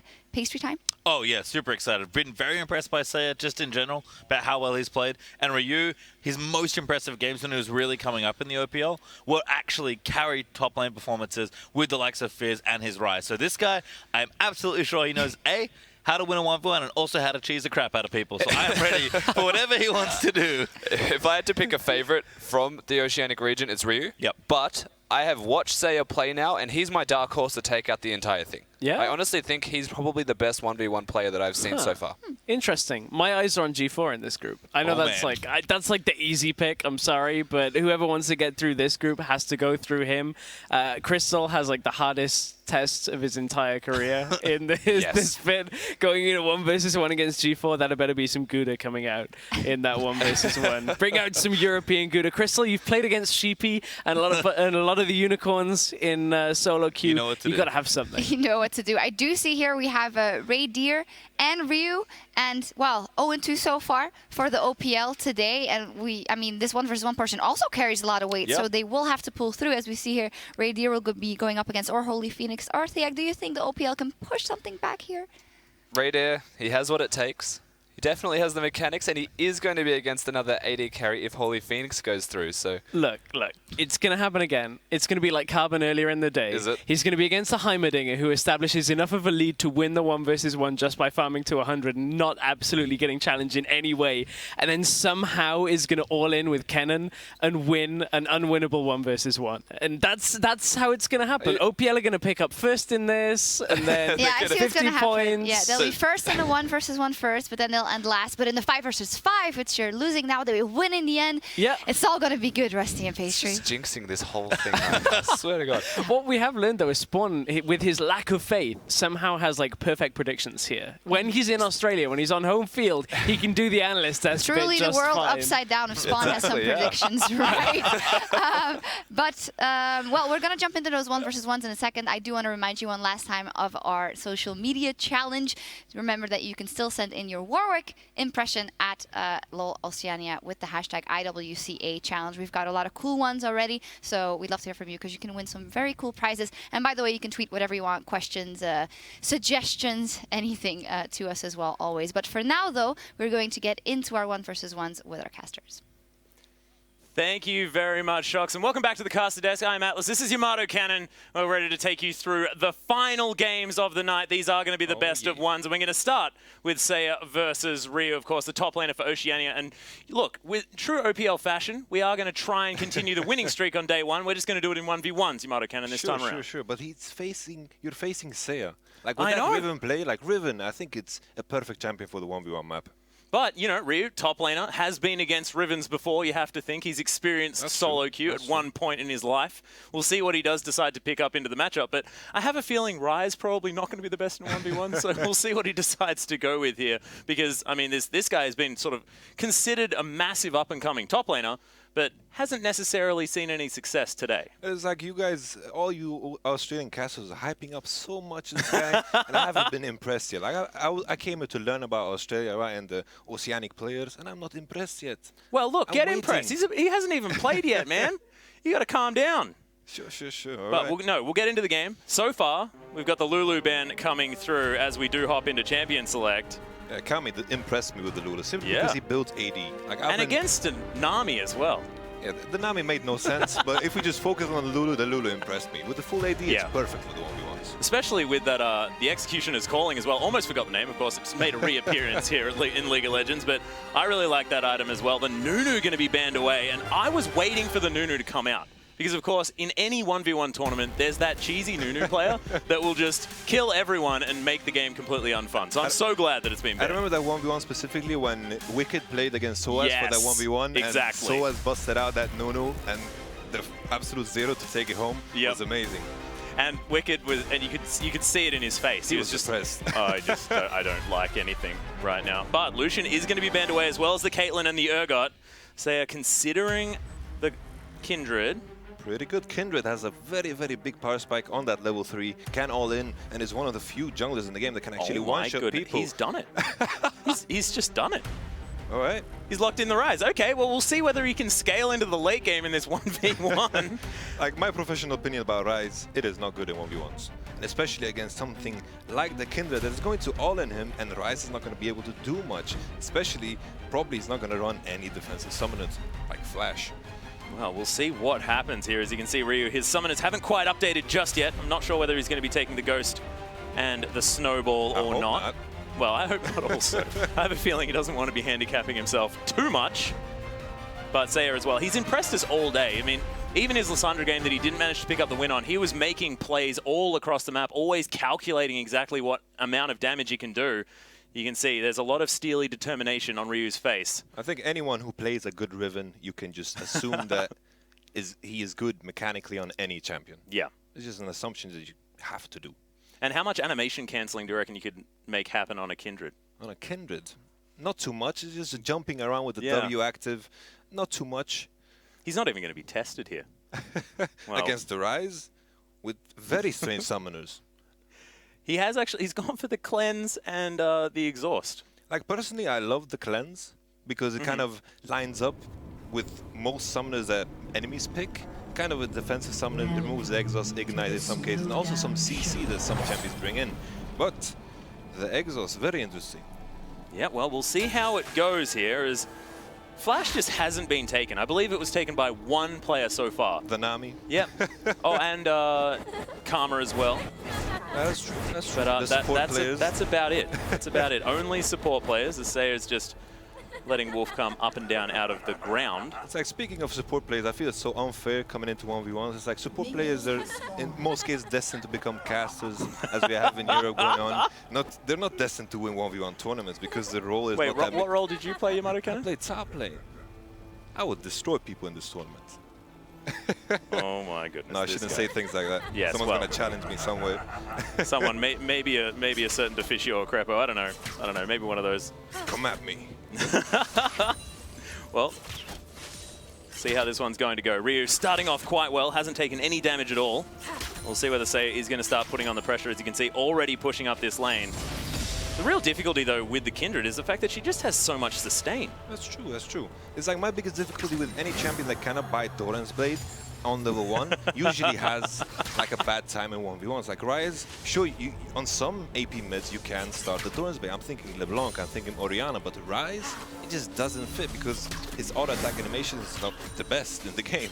Yeah, and actually the thing that you were talking to me about is the fact that, you know, auto attacks are what win you 1v1s generally, because you're going to be fighting early and often. You're not going to have all of your spells a lot of the time. And Ryu's picked Rise, who arguably has the worst auto attack in League of Legends. Sure. That's right. Like, one off. When you mentioned the Rise, like the thought went through my mind and it just felt unreal. Like, it shouldn't happen. Rise appearing here. So I'm really hoping Ryu surprises me. Well, he's going to have to do some work here, as already slipping a little bit far behind. Saya hitting the level 3 there as well. He's going to get the third proc. Not actually quite going to get that. There it is. My goodness, that extra true damage as Wolf chomps him in the butt. It's going to be very difficult. Ryu with nice timing there on the Relic. Now, he's done some research. He can't say he hasn't practiced the map. He knows when it spawns. He certainly practiced Rise as well.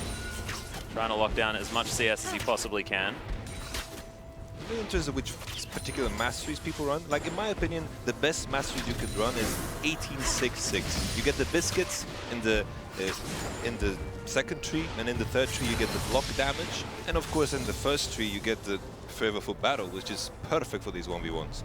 Yeah, well, it is Fervor for Battle here for Saya. Thunderlord's Decree was picked up by Ryu, but it also looks like he's grabbed the Bandit one, where he's gathering 1 gold from every minion that he misses. So it's not exactly an optimistic look at how this lane's going to go. It's exactly as you said, he's going to the late game. Yeah. But these games don't tend to last long, so I don't understand his approach. Well, I do understand his approach, I just don't like it. No. Rather.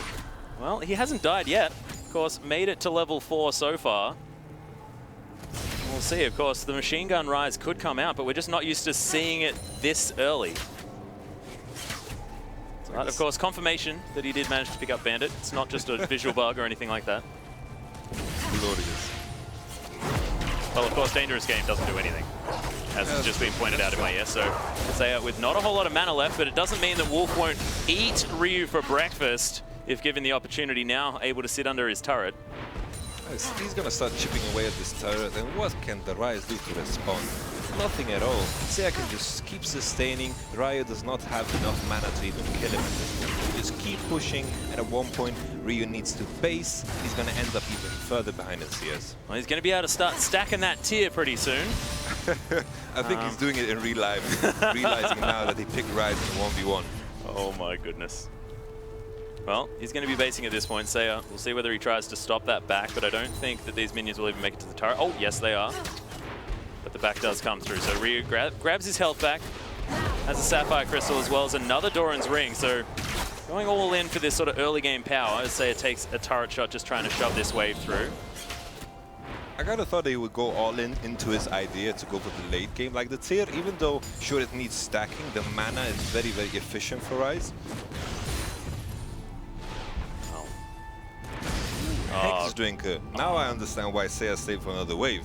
It makes sense now. I was thinking he's just going to base at the moment to make sure that he misses at the minimum amount of CS, but now he just stayed and got the Hex Drinker.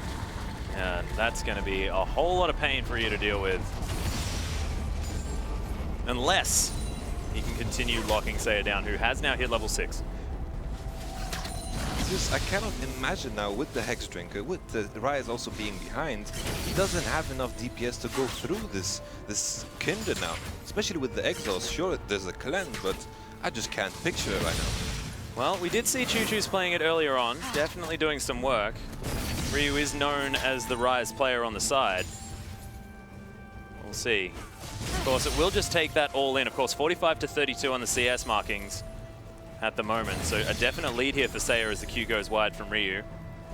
Well, as I said earlier, Kindred has this spike on level 3, and after that she kind of falls off. So maybe the idea of the late game kind of makes more and more sense. This is the first time the Rise actually sees the enemy tower, which is awesome. Frenzy coming out one more time. Seiya actually getting caught up, but Ryu gets the Rune Prison. The Exhaust is down here as well. He's going to have to use the cleanse, does so, but one more auto attack's going to be enough. First Blood goes down, and Kindred's able to pick that one up. Ryu, his beloved Rise, just didn't quite work in the 1v1.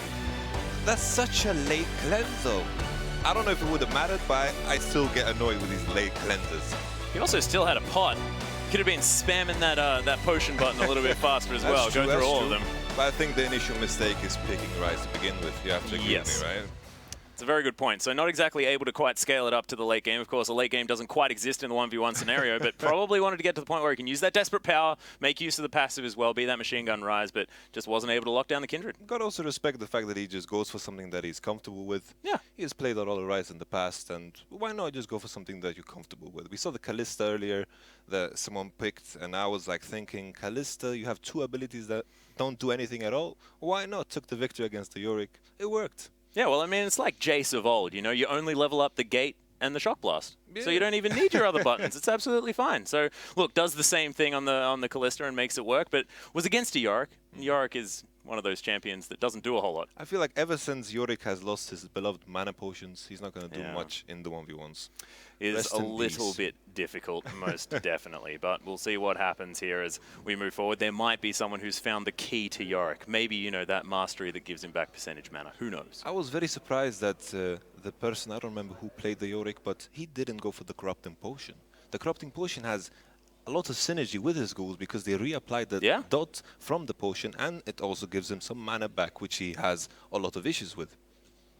Yeah, and look, maybe just don't pick Yorick. I don't know. That's true. That could be an option here. Like, some tips is stick to Orianna. You know, AD Orianna is sick in this. The Nunu, the AD LeBlanc is also something that is very successful. Just take a look back in the past tournaments, the past 1v1 tournaments, and there you go. A lot of ideas for what you should play. Yeah, but we are straight into it, guys, for our second 1v1. It is going to be Thiak from Latin America taking on Turkey's Holy Phoenix.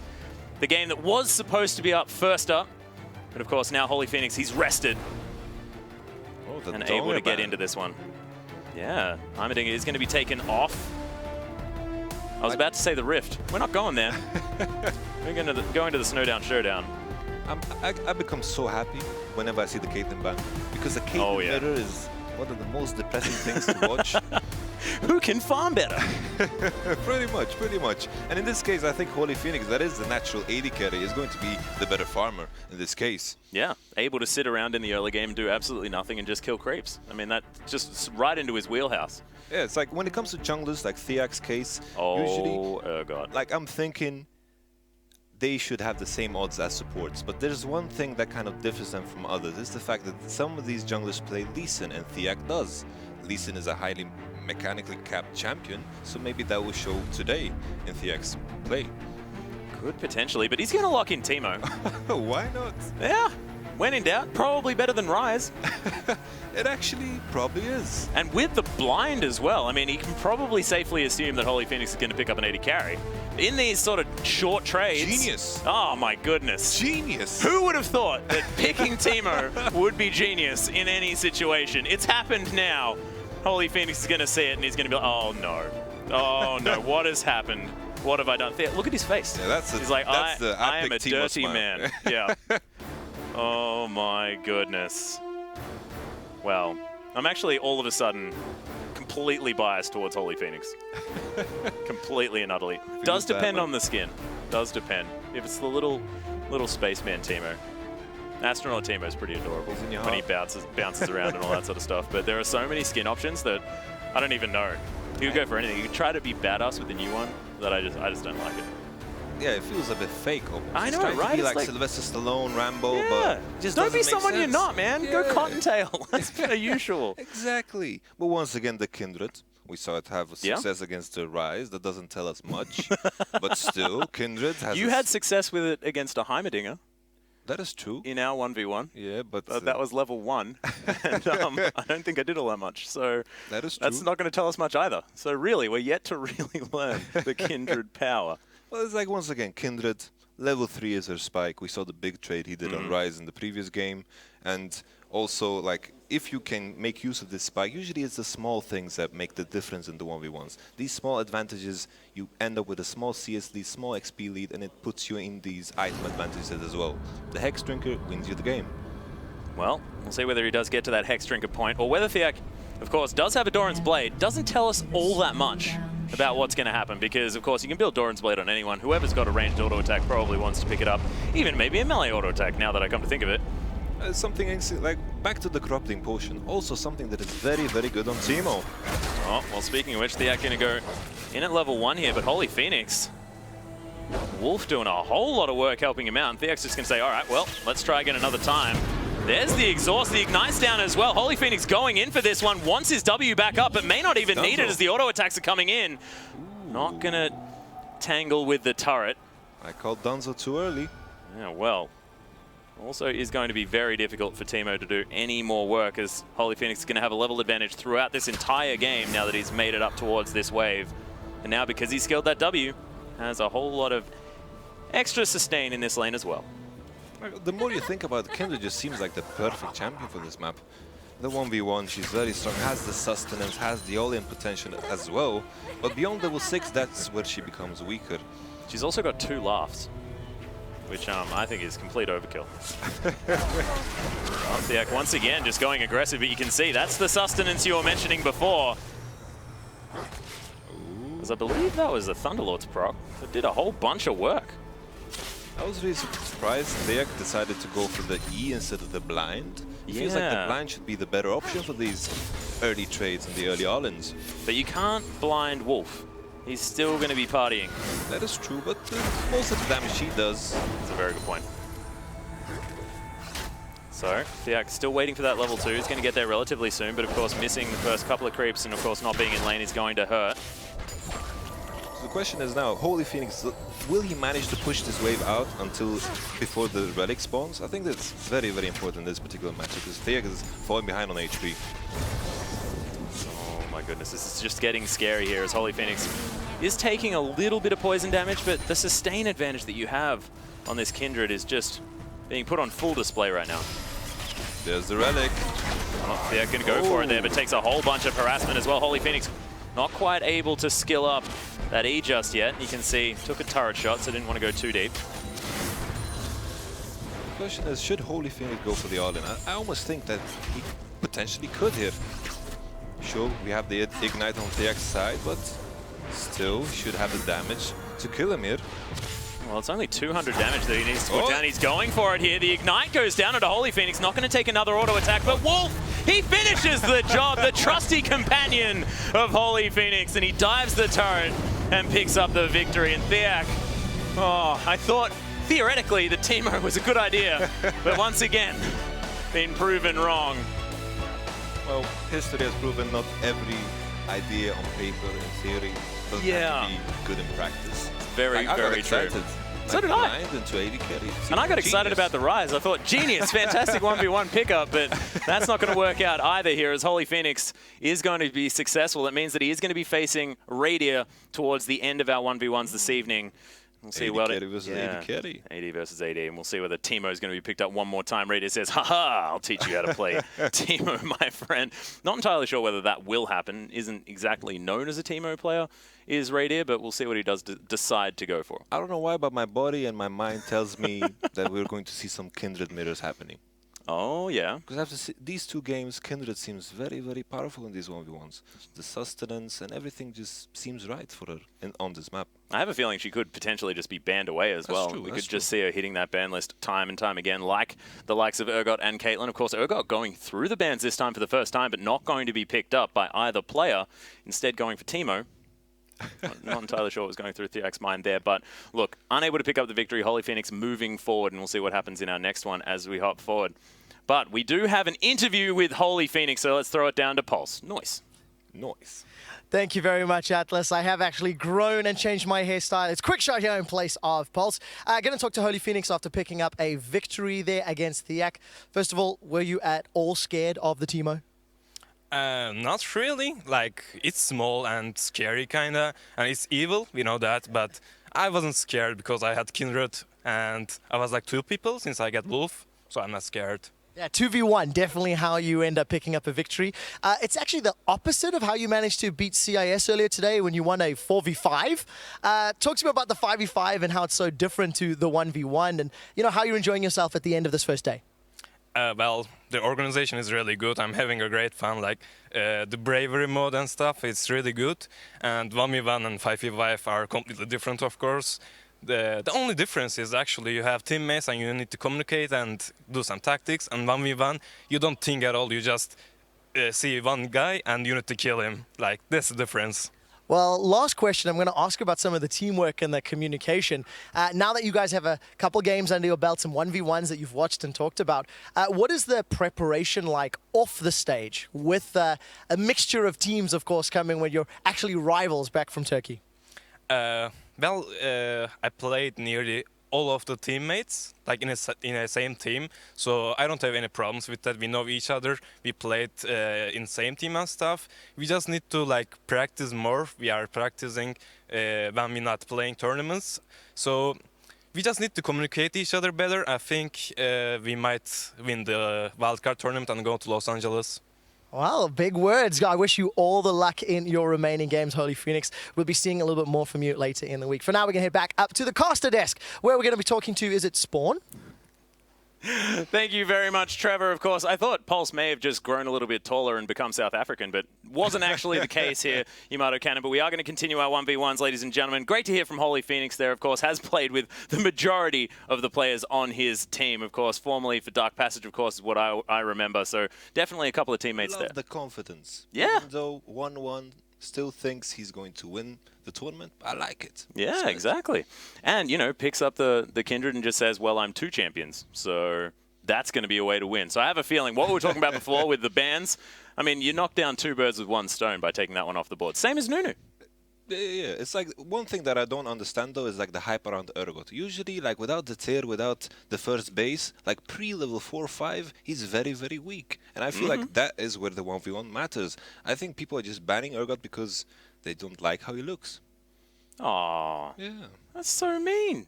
I know. All right, well, I'm gonna campaign towards this now.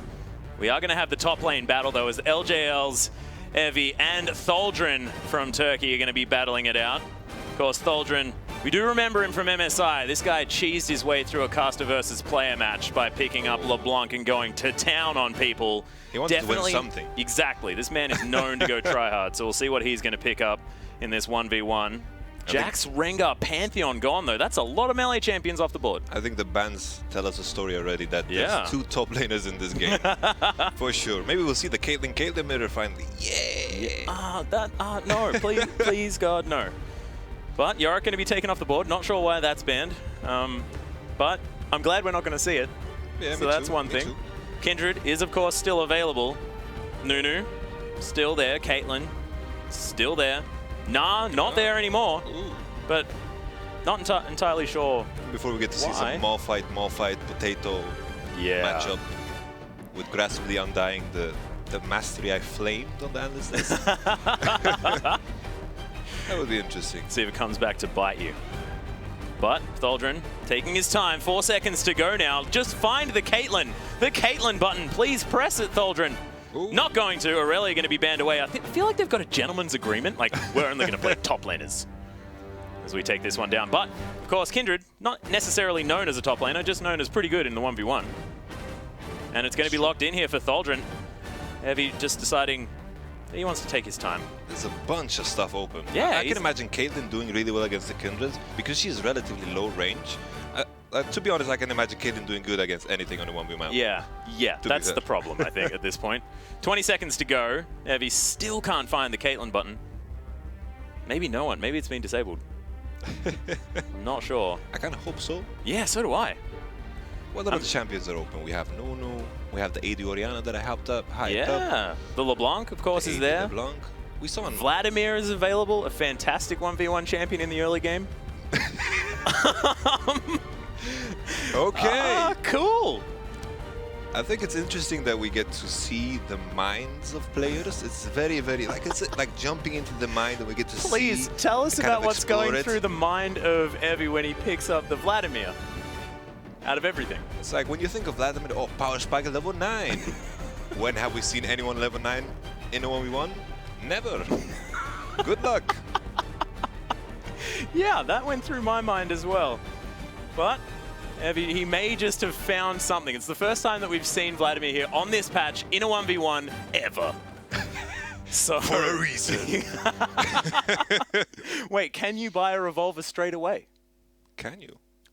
No, you just flat out can't. So it's just going to be really, really hard. I think that's something that should be just given to Vladimir, as a small handicap for him. Well, actually, if we're going to talk seriously about Vladimir here, I mean, there are a lot of extra masteries that now give you a whole lot of extra sustain. Could there be something that he could do? Of course, he does have the Bloodlord Vladimir skin, which is, of course, legendary, making him far better out the gate. I thought we were being serious. No. When it comes to Vladimir, like, the issue with Vladimir in a 1v1 is that his all-in is so weak. So whenever he uses his Q on the mini-wave to sustain some HP back, then he's just going to be zoned off the wave. And pushing is so important in the 1v1. Getting zoned off the wave is going to lose you the game eventually because you're going to lose relic control. That's very true. And I mean, he's not going to be able to stack that Tides of Blood very easily as well, considering the fact that, look, it kills you. And Tholdren's going to be trying to do that too. And he's already 2 champions. And when you've got 3 champions trying to kill you, that's just not good news here for Evie, because it seems like no one's on his side. It's like the one thing Vladimir had going on for him on the Summoner's Rift was the fact that people are running TP in the top lane, people are running TP in the mid lane, no Ignites. But in this scenario, you have the Ignite and the Exhaust. So Vladimir's going to have a bad time, no matter what. Well, Evie looking to try and get a ward into this brush. No, he's not. He's going to face check it as Wolf's going to come down. Tholdren just saying, all right, I'll take my health back. Have a good time. Evie, though, already pops the pot. Woo! Okay. He has a drinking problem. He does. Most definitely. Just auto-attack some champions, man. Make use of that potion, which has definitely stopped working now that he's back to full health. That's no good. Yeah, well, he's picked up 1 CS. Even already. Oh, no. As I said, it's all about the little things. And a potion, it is a little thing, but it's so important in this particular scenario. It's 15 gold bigger now as well. Think about it, it's not as little as it used to be. That's true. Actually, kind of, like, in the past, I bought potions recklessly. I just bought them all the time. But now I kind of feel they're expensive. Yeah, you consider it. You really do. Evie, though, not quite level 2 yet, taking a whole bunch of damage from Tholdren. We mentioned the fact that this guy likes to go try-hard mode. He's definitely playing well already. Evie down to very low health underneath this turret, but is going to be able to get a bunch of it back using that transfusion. So instantly we saw the problem with Vladimir. He uses the Q and he has to go AFK for 12 seconds. That is very problematic. Yeah. I think having to go AFK in a 1v1 probably not exactly the best move here. The 7-13 in that creep score has only translated to a 100 gold lead though, ladies and gentlemen. Evie's still in this one. Oh, and Tholdren is going to deny that relic. I like how this particular map has some objectives too. Objective control, bam, take the relic. I like it. Yeah, it's true.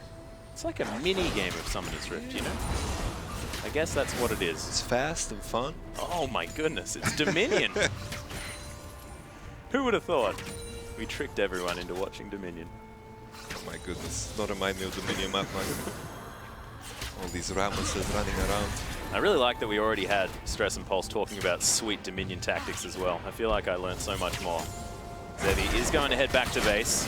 Wolf's Frenzy is going to be used here from Tholdren just to clear out this wave. Convinces Heavy that he wants to hang around. I'm kind of thinking like, these players, are they watching the other 1v1s? Because this feels like a flashback or like deja vu of what happened to the Rise. Eventually he's going to be forced to base, going to lose even more experience, more gold, and then eventually lose the game. I think they just really loved Ultimate Bravery. And they're like, well, I can pick the silliest champion into this matchup. Haha! Nevi's trying to go for it here. So far, still alive. Is down half the CS here of Tholdren at this point, but still in it. And it could just be an all-in here as he's probably waiting for that revolver. Tholdren now going all in though. You can see lots of damage down. Just needed Wolf to throw down an auto attack, but the pull going to be used at fantastic timing. So close. Oh my gosh. And he can't even afford the revolver at this point. Oh wait. It's so rough. Oh yeah, you're right. Of course, because he spent money on the shield. That is true. Yeah. No refunds. Oh, exactly. That's map either. Well, if you do, I mean, you just don't get much value. Tholdren, though, going to get a free back as these minions die to the turret. That experience going completely to waste. Can he afford the Hex Drinker? That's his question. No. Oh, more Dolans, man. Oh, look at how many swords he's got. He was only throwing one sword around. Now he has 4. I think if that isn't cheating, I don't know what is. A book versus swords. I know. I'll pick sword every time. I mean, I know the phrase, the pen is mightier than the sword, but Evie doesn't even have a pen. He can't even write in his book. Yeah, it's rough. He has a shield, though. Yeah. But once again, Vladimir. How many arms does he have, though? He's going to need 4 shields. But, yeah, he might be able to grab himself a relic here, but Tholdren is going to make him work for it now. The transfuse goes down, gets a bit of health back, but Wolf, man, that damage.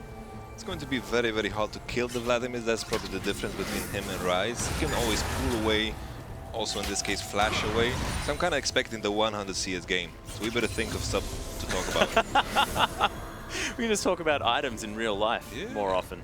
I think that one's working out quite well. Cannon going to go down for Tholdren here though as he jumps forward. Pull immediately used by Evie. He's playing very scared. Says goodbye to 20% of his health for that one. It's like, now you kind of think that, oh my god, if Talon had Flash, okay, he would have killed the Vladimir. But in reality, if he had Flash in the other matchups, then he would have probably lost. Imagine like a 1v1 Kindred matchup. That's what he's expecting. But instead, his enemy wants to be very nice to him. Yeah. Well, he's still able to stay in this one. Over half health, which is good. Putting himself back down to under using that Tides of Blood, but probably wants to get some spell vamp in this build in order to get his life sorted out. I don't even feel like it's going to help him at this point, sadly. Well, Hemo Plague's available. That's true. But then again, the ult on Tholdren is also available. Yep. Which is probably the big counter to it. Yeah. Of course, the player's unable to see what their opponents picked up. until they both locked in, of course. So they may have understood things were going to look bad. But look, Kindred has made multiple appearances in this 1v1 so far and has been very, very strong. It's like the peanut I'm trying to crack is what is he expecting Taldrin to pick if he picks Vladimir? Maybe he expected the Malphite as I suggested in Champion Select. Well, maybe he was expecting the Caitlyn, considering the fact that Caitlyn, of course, left available. But Caitlyn also destroys Vladimir. That's a good point. I mean, I didn't really have much follow-up, I'm not going to lie to you. Vladimir can't reach her. Yeah, he is relatively short range as well. Sure, he has the sustenance, but it's not enough, simply. Well, Thaldrin going aggressive one more time. Evie, with not too many points into that Q, you can see a lot of damage going down. Pool going to have to be used. Another turret shot helping Evie out. Now is his time to go back to base. Does he have that 700 or so gold? Pick up that revolver. Yeah. He's going to. There it is. There we go. We're online, boys. Counter the swords with guns. Oh. Bang, bang. Yeah, that's a good point. I saw The Last Samurai. I know how that one works. Spoiler alert. Okay, so we're approaching the 100 CS. Oh, the exhaust going down. Thaldrin might be able to just take the turret here, though. That's going to go. Evie's still alive, so survived it. But the turret is going to score him a loss in the end. So Thaldrin moving forward. And look, another unorthodox pick coming out in this 1v1. So proof, once more, Vladimir, not the best 1v1 champion. You just have to pick something that can buy a bunch of Doran's blades. That is the rule of thumb. Yeah. And he could have. He could have, Vladimir's but got a really bad auto attack animation, right? But I mean, it may have done better. Who knows? I'm not entirely sure, but look, wasn't successful this time around. We'll see whether we do get any more weird picks, whether it's going to continue down this route. We'll see whether more Kindred comes out as well, ladies and gentlemen, as our third 1v1 is now completed. 2 more to go as we move towards the end of the evening for our first day of IWCA here at the Margaret Court Arena in Melbourne. And it's been a long day, but man, has it been fun, especially Ultimate Bravery. And I love these 1v1s. I love them. And I just really want to see a little bit more contentious action. Maybe not the rise into the, the rise into Vladimir's, just like, not a fan. As the tournament progresses, I think we're going to see the really, really intense 1v1s. But what I like from what we've seen, like from this portion of 1v1s, Turkey has worked together. Their strategy is pick Kindred and have fun against things like Rise and Vladimir. Yeah, it's a very good point. We are, in fact, going to have G4 taking on Crystal after this, though, and this is a matchup that I'm very excited to see. I kind of feel bad for Crystal. So do I, because G4, look, spoken on the analyst desk a lot about the fact that G4 is looked at to be one of the favorites here for this 1v1, and I agree. For sure. Because, I mean, if he can do anything, it's 1v1. He does it all throughout any 5v5 match. Especially on this patch. G4 is known as an Aurelia player, known as a Z player, and Z is something that is really, really good. 5.23. 5.23, like the most significant buff was to Z. That all-in on level 6, very, very powerful. And in this case, he can take 2 offensive summoners. So I'm expecting Z from G4. And G4, he knows the way of the 1v1 as well. Bans away the Nunu, bans away the Caitlyn. Every 1v1 tournament that we've ever seen, when it gets towards the high end, it's get rid of Nunu and Caitlyn, because otherwise we're just going to have a bad time. Yorick as well, at the in his prime, was just awful to go against in that regard. So Yasuo is going to be taken away as well as the Urgot and the Cannon. Kindred, once again, sneaking through. Crystal, of course, an avid Kindred player, has played her a lot. Saw it, in fact, just today. G4 now thinking about what he wants to grab. Riven available here. It's like always the jungle test that I have in mind. Is he good mechanically? The question is really, is he a good Lee Sin? And Crystal is known for his Lee Sin, so why not? Kindred should work out for him perfectly. Well, G4, of course, known for playing LeBlanc as well. Any assassin is going to work out. Of course, plays a lot of Lulu at the same time. So G4 has an interesting champion pool, but a Xerath would be an unorthodox choice, as he's just cycling through basically every champion in the book. We'll wait until he locks something in before we make up our minds, but it's 3 seconds to go. The music is so dramatic. I know. What is he going to pick? G4? Callista? He just picked the weaker version of Kindred. Callista. Look, it's like I said about the Jace. You know, you only want to put points into 2, so you get to level them up at the same time, never have to make a decision, because there's only one plus button that you can press. Makes it up for you. But to be honest, Kindred is basically Callista with a puppy that does a lot of damage and gives you life back. Yeah. That is a badass It's like puppy. Callista with ridiculous sustain, In 1v1 but at less least. jumping. Like, there could be a lot of jumping, because when you activate the Wolf, you get the Yeah. 1.5 second cooldown. I'm just trying to find a way in here for G4, but I just They're making it hard can't quite for us. get there. It's just not a secret that Kindred's really good. That's the thing that's just ridiculous to me, is that these players have seen Kindred. Yeah, she's working. She's definitely doing some stuff on this No Down Showdown, but just hasn't quite caught up yet. They're making it so hard for us. First the Rise, the Vladimir. And we're just talking about how bad these picks are. And we look like bad guys, but in reality, we're just saying the truth. It's true. It's true. We can't really do much more than that. And you got to say it like it is. Yamato, you can't just, you know, Try to make up a story about how Callista is good here. She has 2 abilities that don't work. Sure, she had success against the Yorick earlier, but come on. Yeah. Even the item in her inventory takes up a slot. She's not going to be able to buy 6 swords. How much? You're never going to be able to pick up more items than that. Though, as G4 does get a couple of auto attacks on, but he's fighting against 2 champions. We've spoken about this. The exhaust is going to run down. A few Ren stacks are going to go in. G4 looking to try and get it down. Oh, one more auto attack will do it from either side. As Crystal, he's going towards the wrong turret. Crystal, you're going to die to minions. Okay, don't worry about it. It's not one more auto attack anymore. As Wolf still going to do some work. G4, stop flirting with danger, my friend. Oh, I love the animation. Oh, man. Unleash the beast. Yeah, well, he did.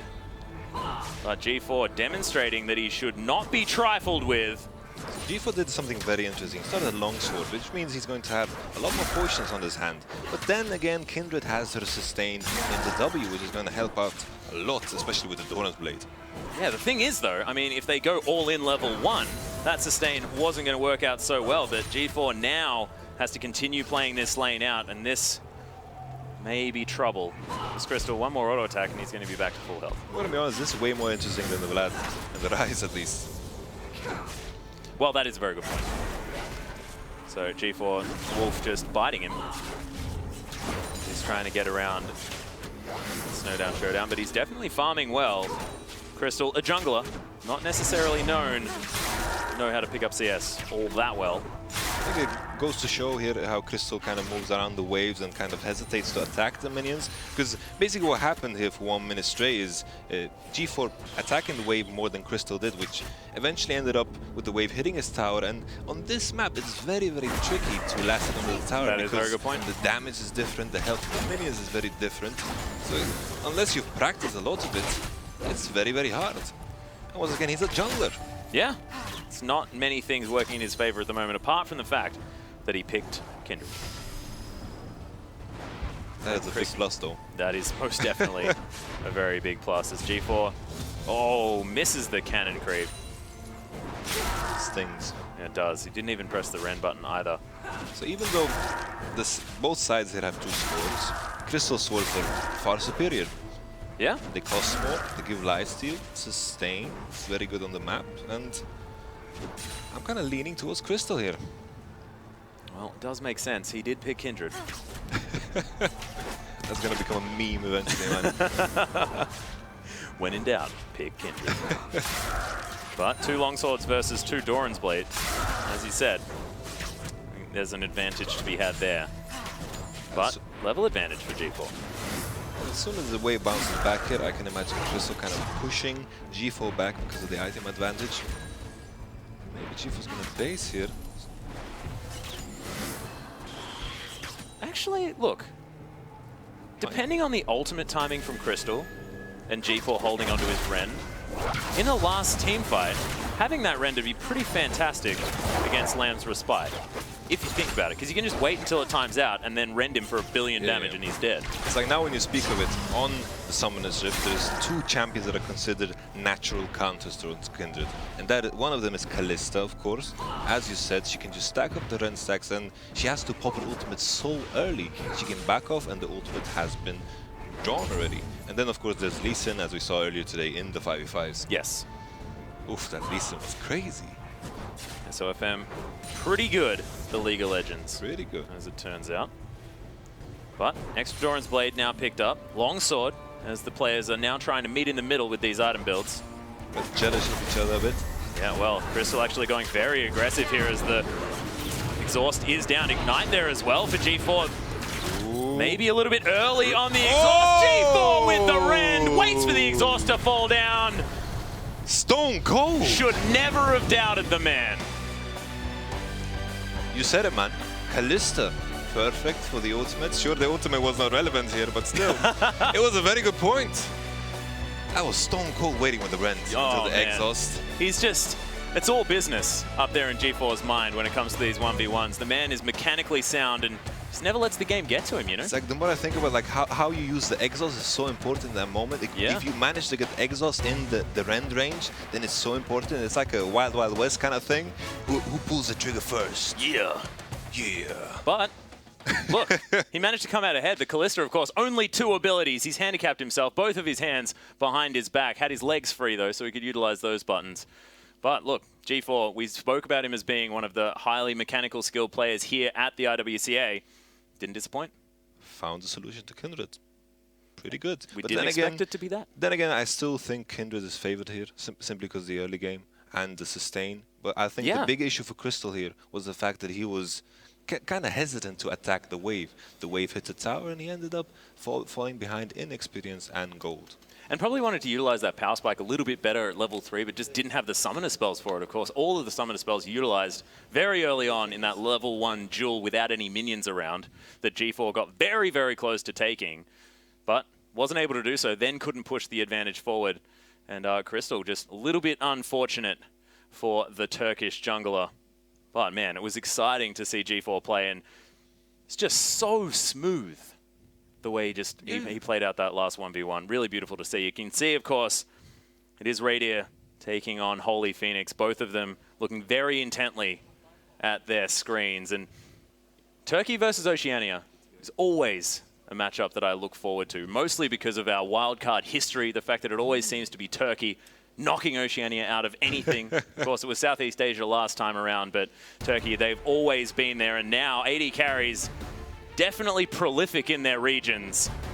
Raider found a solution. He did, the Kindred button. Ban the Kindred. Yeah. Bam. There it is. I hope he's not going to bust out the Kog'Maw again. I really, really hope so. The sit and spit. Of course, you can't use a Cathian Surprise, which is like most of his kit, you have to say. So, I mean, it's not great in a 1v1 scenario, but we've said a lot of things aren't great in a 1v1 scenario. They've still been picked. As Graves now going to be removed as well. That's a respect Graves ban. Holy Phoenix, he was destroying faces with that Graves. Yeah, with a Hextech Gunblade. The animation of Gunblade is just so sick. Oh man, he got so many kills with it as well. Yeah. Locking people down. It's like, yeah, I don't have very much range. Take my other gun, my friend. You did it. But Radier now going to ban away the Kalista, actually. Kindred, Graves, Kalista. Is it time for Kennen? Is it time for Nunu? Yeah. Is it time for Urgot as well? The other champion that has been making recent stays on the ban list. Not going to be, as the Nunu is going to be taken off. I really hope someone picks Urgot just so I can prove my point. Oi! Oh, this doesn't prove my point. This does not prove my point. I want someone to pick Urgot and Urgot to play into something so I can prove my point about Urgot not being the optimal champion in the 1v1 because it's very weak from the levels 1 to 4. This is not going to prove anything. Well, it's going to prove that Urgot is going to be better than Urgot. That's true. No matter how you spin it. Who is the better Urgot? The funny part about this matchup is both are very immobile, so it's going to be very easy to land the E. Yeah. I feel like Urgot is a decent counter to Urgot. Oh, Lucian, though, even better. Oh, he's not. Radier, do it. Just change. We don't want the mirror. Oh, but it is. And there's the love. You can see Radier like, okay, okay. We've both seen the bans thus far. I'm actually excited about this mirror. Well, you can see, actually, face of Holy Phoenix right now, he's all murder. He's like, I want to get into this and take some names. But Radier, he was having a giggle. He's happy about the fact that he's picked up this this mirror matchup for some reason. Not entirely sure why. If it was me, I'd just die inside just a little bit. Hate mirror matchups of any kind. It's the overthink matchup. You know, you overthink everything. It's like the only reason I don't like playing normal blind pick games. You just end up in mirrors, and it's just so strange, the interaction with champions. Yeah. Like playing Riven against Riven, that's something I despise. Yeah, I played mid lane Fiora and got up straight away against a mid lane Fiora. It's like, how does that even happen? Shouldn't have happened. And it's like, especially with champions that jump around a lot. It's like a crazy anime movie, like like Dragon Ball something. It is like an actual duel, isn't it? Because often in those movies, they're like relatively similar, you know? Everyone just misses everything. Okay, but now that the skins have been revealed, we can see them, ladies and gentlemen. You cannot just yet. But Giant Enemy Crabgot versus Battlecast Urgot. I think we all know who's going to take that battle. I guess it's... I have no idea. Look at him, he's a crab. Is that your argument? Yeah. I guess it's nature versus metal. Yep. That is the matchup. It is. These guys do the same amount of damage. One dude actually looks like a tank. The other one actually looks like what you could be having for dinner. That's good. Yeah. I like that one. Well, you got me hungry now, man. We can go for dinner later if you like. Sure. Let's do some seafood. I'd prefer not to. But I don't want to eat tank either. I like Raider's position here. It's very important to take bush control because it kind of forces the enemy to stay in a more defensive position when the wave finally arrives. Oh, well, first blood has been landed. And everyone's just yelling at each other. Oh, I can tell this is going to be an interesting 1v1. Like we were talking about 1v1s and mirrors with champions that are mobile. This is not going to be an anime fighting movie. This is going to be like battleships or something. Just two tanks firing bullets at each other. Bullets or whatever they're throwing. I don't even know. Green things.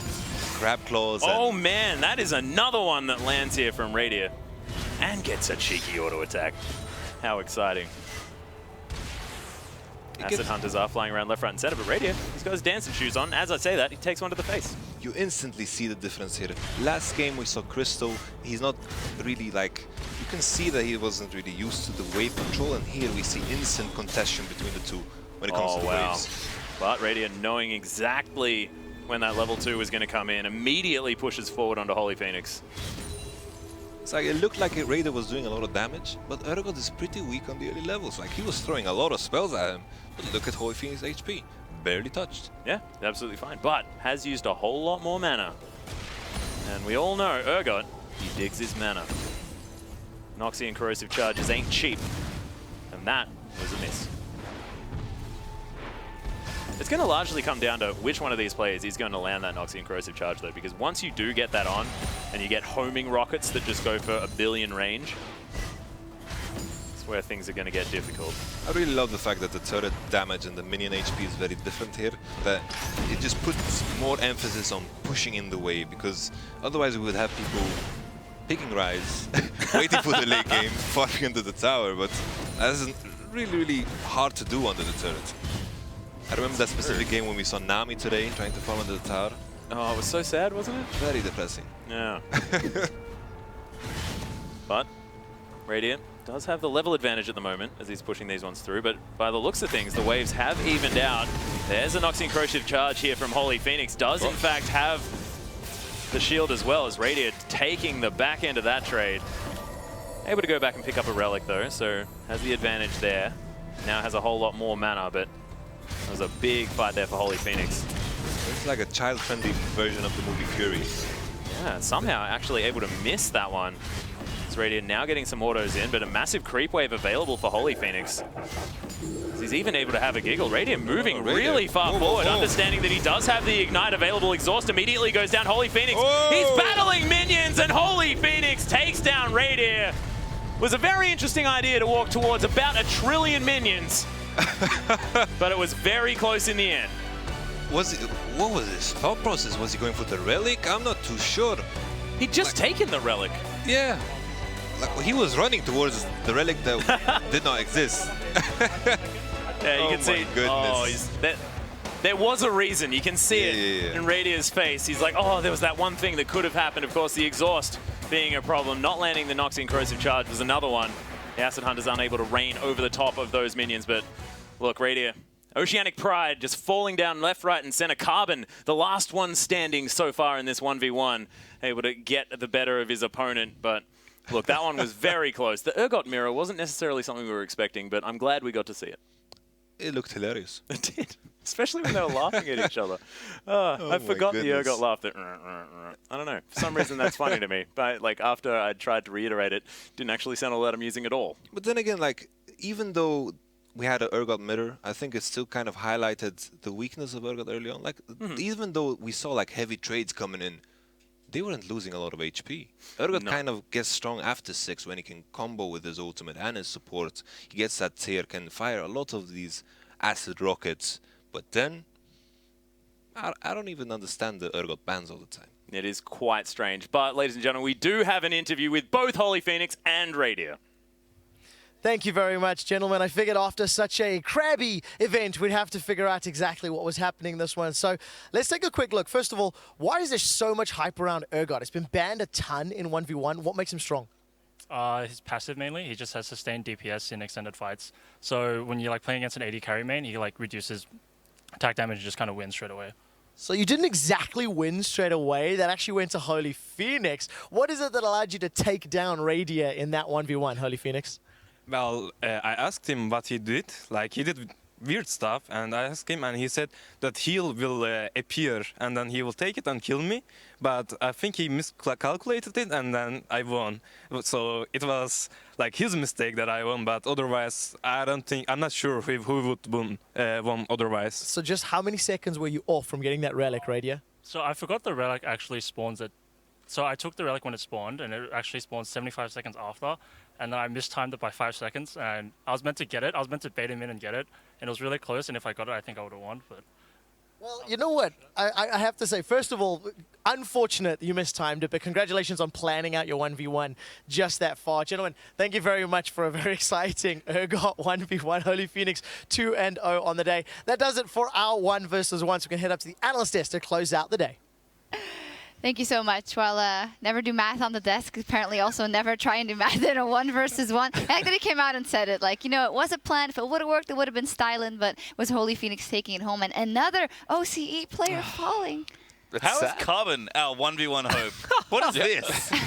I don't have an answer, Pastry. It doesn't make any sense to me. In saying that, Urgot is the only counter to Urgot, apparently. Urgot Mirror was actually great. So I love 1v1s, and that was actually quite interesting to me. But G4's little 1v1 in there as well, going crazy with the rend stats. Well, did he random or not? Because it did seem like, oh, you know what? I can beat you with whatever comes to me, and then with the Callista. We were all just screaming, Zed, Zed, Zed. And he finally goes Callista against Kindred, and we're like, well, he's lost this. And then so all-ins at level 1. Apparently, that's how you beat Kindred, is go Longsword, Callista, all-in level 1, rend, and almost get the kill. At least it wasn't Aurelia versus Olaf, otherwise maybe it wouldn't have gone so far. Let's pull up the bracket of the 1 versus 1 of Group B, I believe was that we saw right here. See Holy Phoenix versus Seiya, and Thaldrin versus G4 is what's going to be coming up in round 3. The rest of those falling, unfortunately. 2 OCE players not making it through.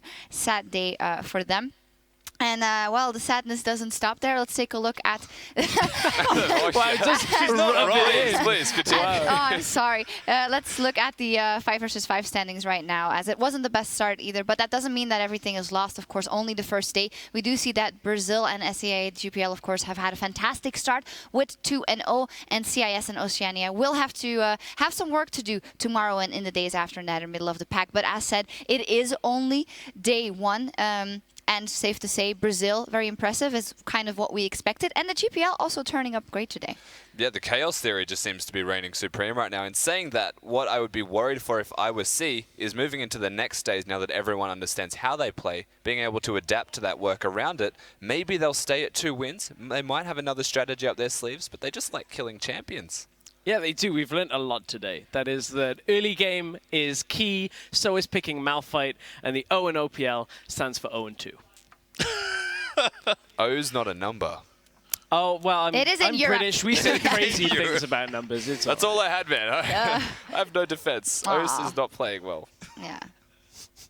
No, I mean, I actually agree. Like, I think the two teams that are on top, we actually expected to do probably this well. Maybe Turkey's underperforming slightly, but for me, it's the middle of the pack that's surprising. Turkey's kind of lost a game, which may be unexpected, but LATAM has been the real sort of, and Japan actually, have been the real middle of the pack teams that I did not expect to be 1-1. Have actually really impressed me in their wins and their losses as well. Yeah. Definitely very cool, and we'll see a lot developing over the next days. Let's take a look at the schedule for tomorrow as well, as we'll have a bunch of games. Same schedule as we had today, 1 versus 1s at the top of the day, followed by the 5 versus 5s, then Ultimate Bravery, and then we end the day with some 1 versus 1s as well. We have some very cool matchups there. Oceania versus LATAM will be there. Red game will be a bloody one. That's what I suspect. Everything starts at 11 a.m. AEDT, that is Australian Eastern Downtown time, which is in downtown. Down under, that's what I meant. Oh no, I messed it up. Damn it. Well, it's been a long day, but we'll be back in about 12 hours, so get some sleep, get some snacks, and we'll see you back here tomorrow for a lot more action.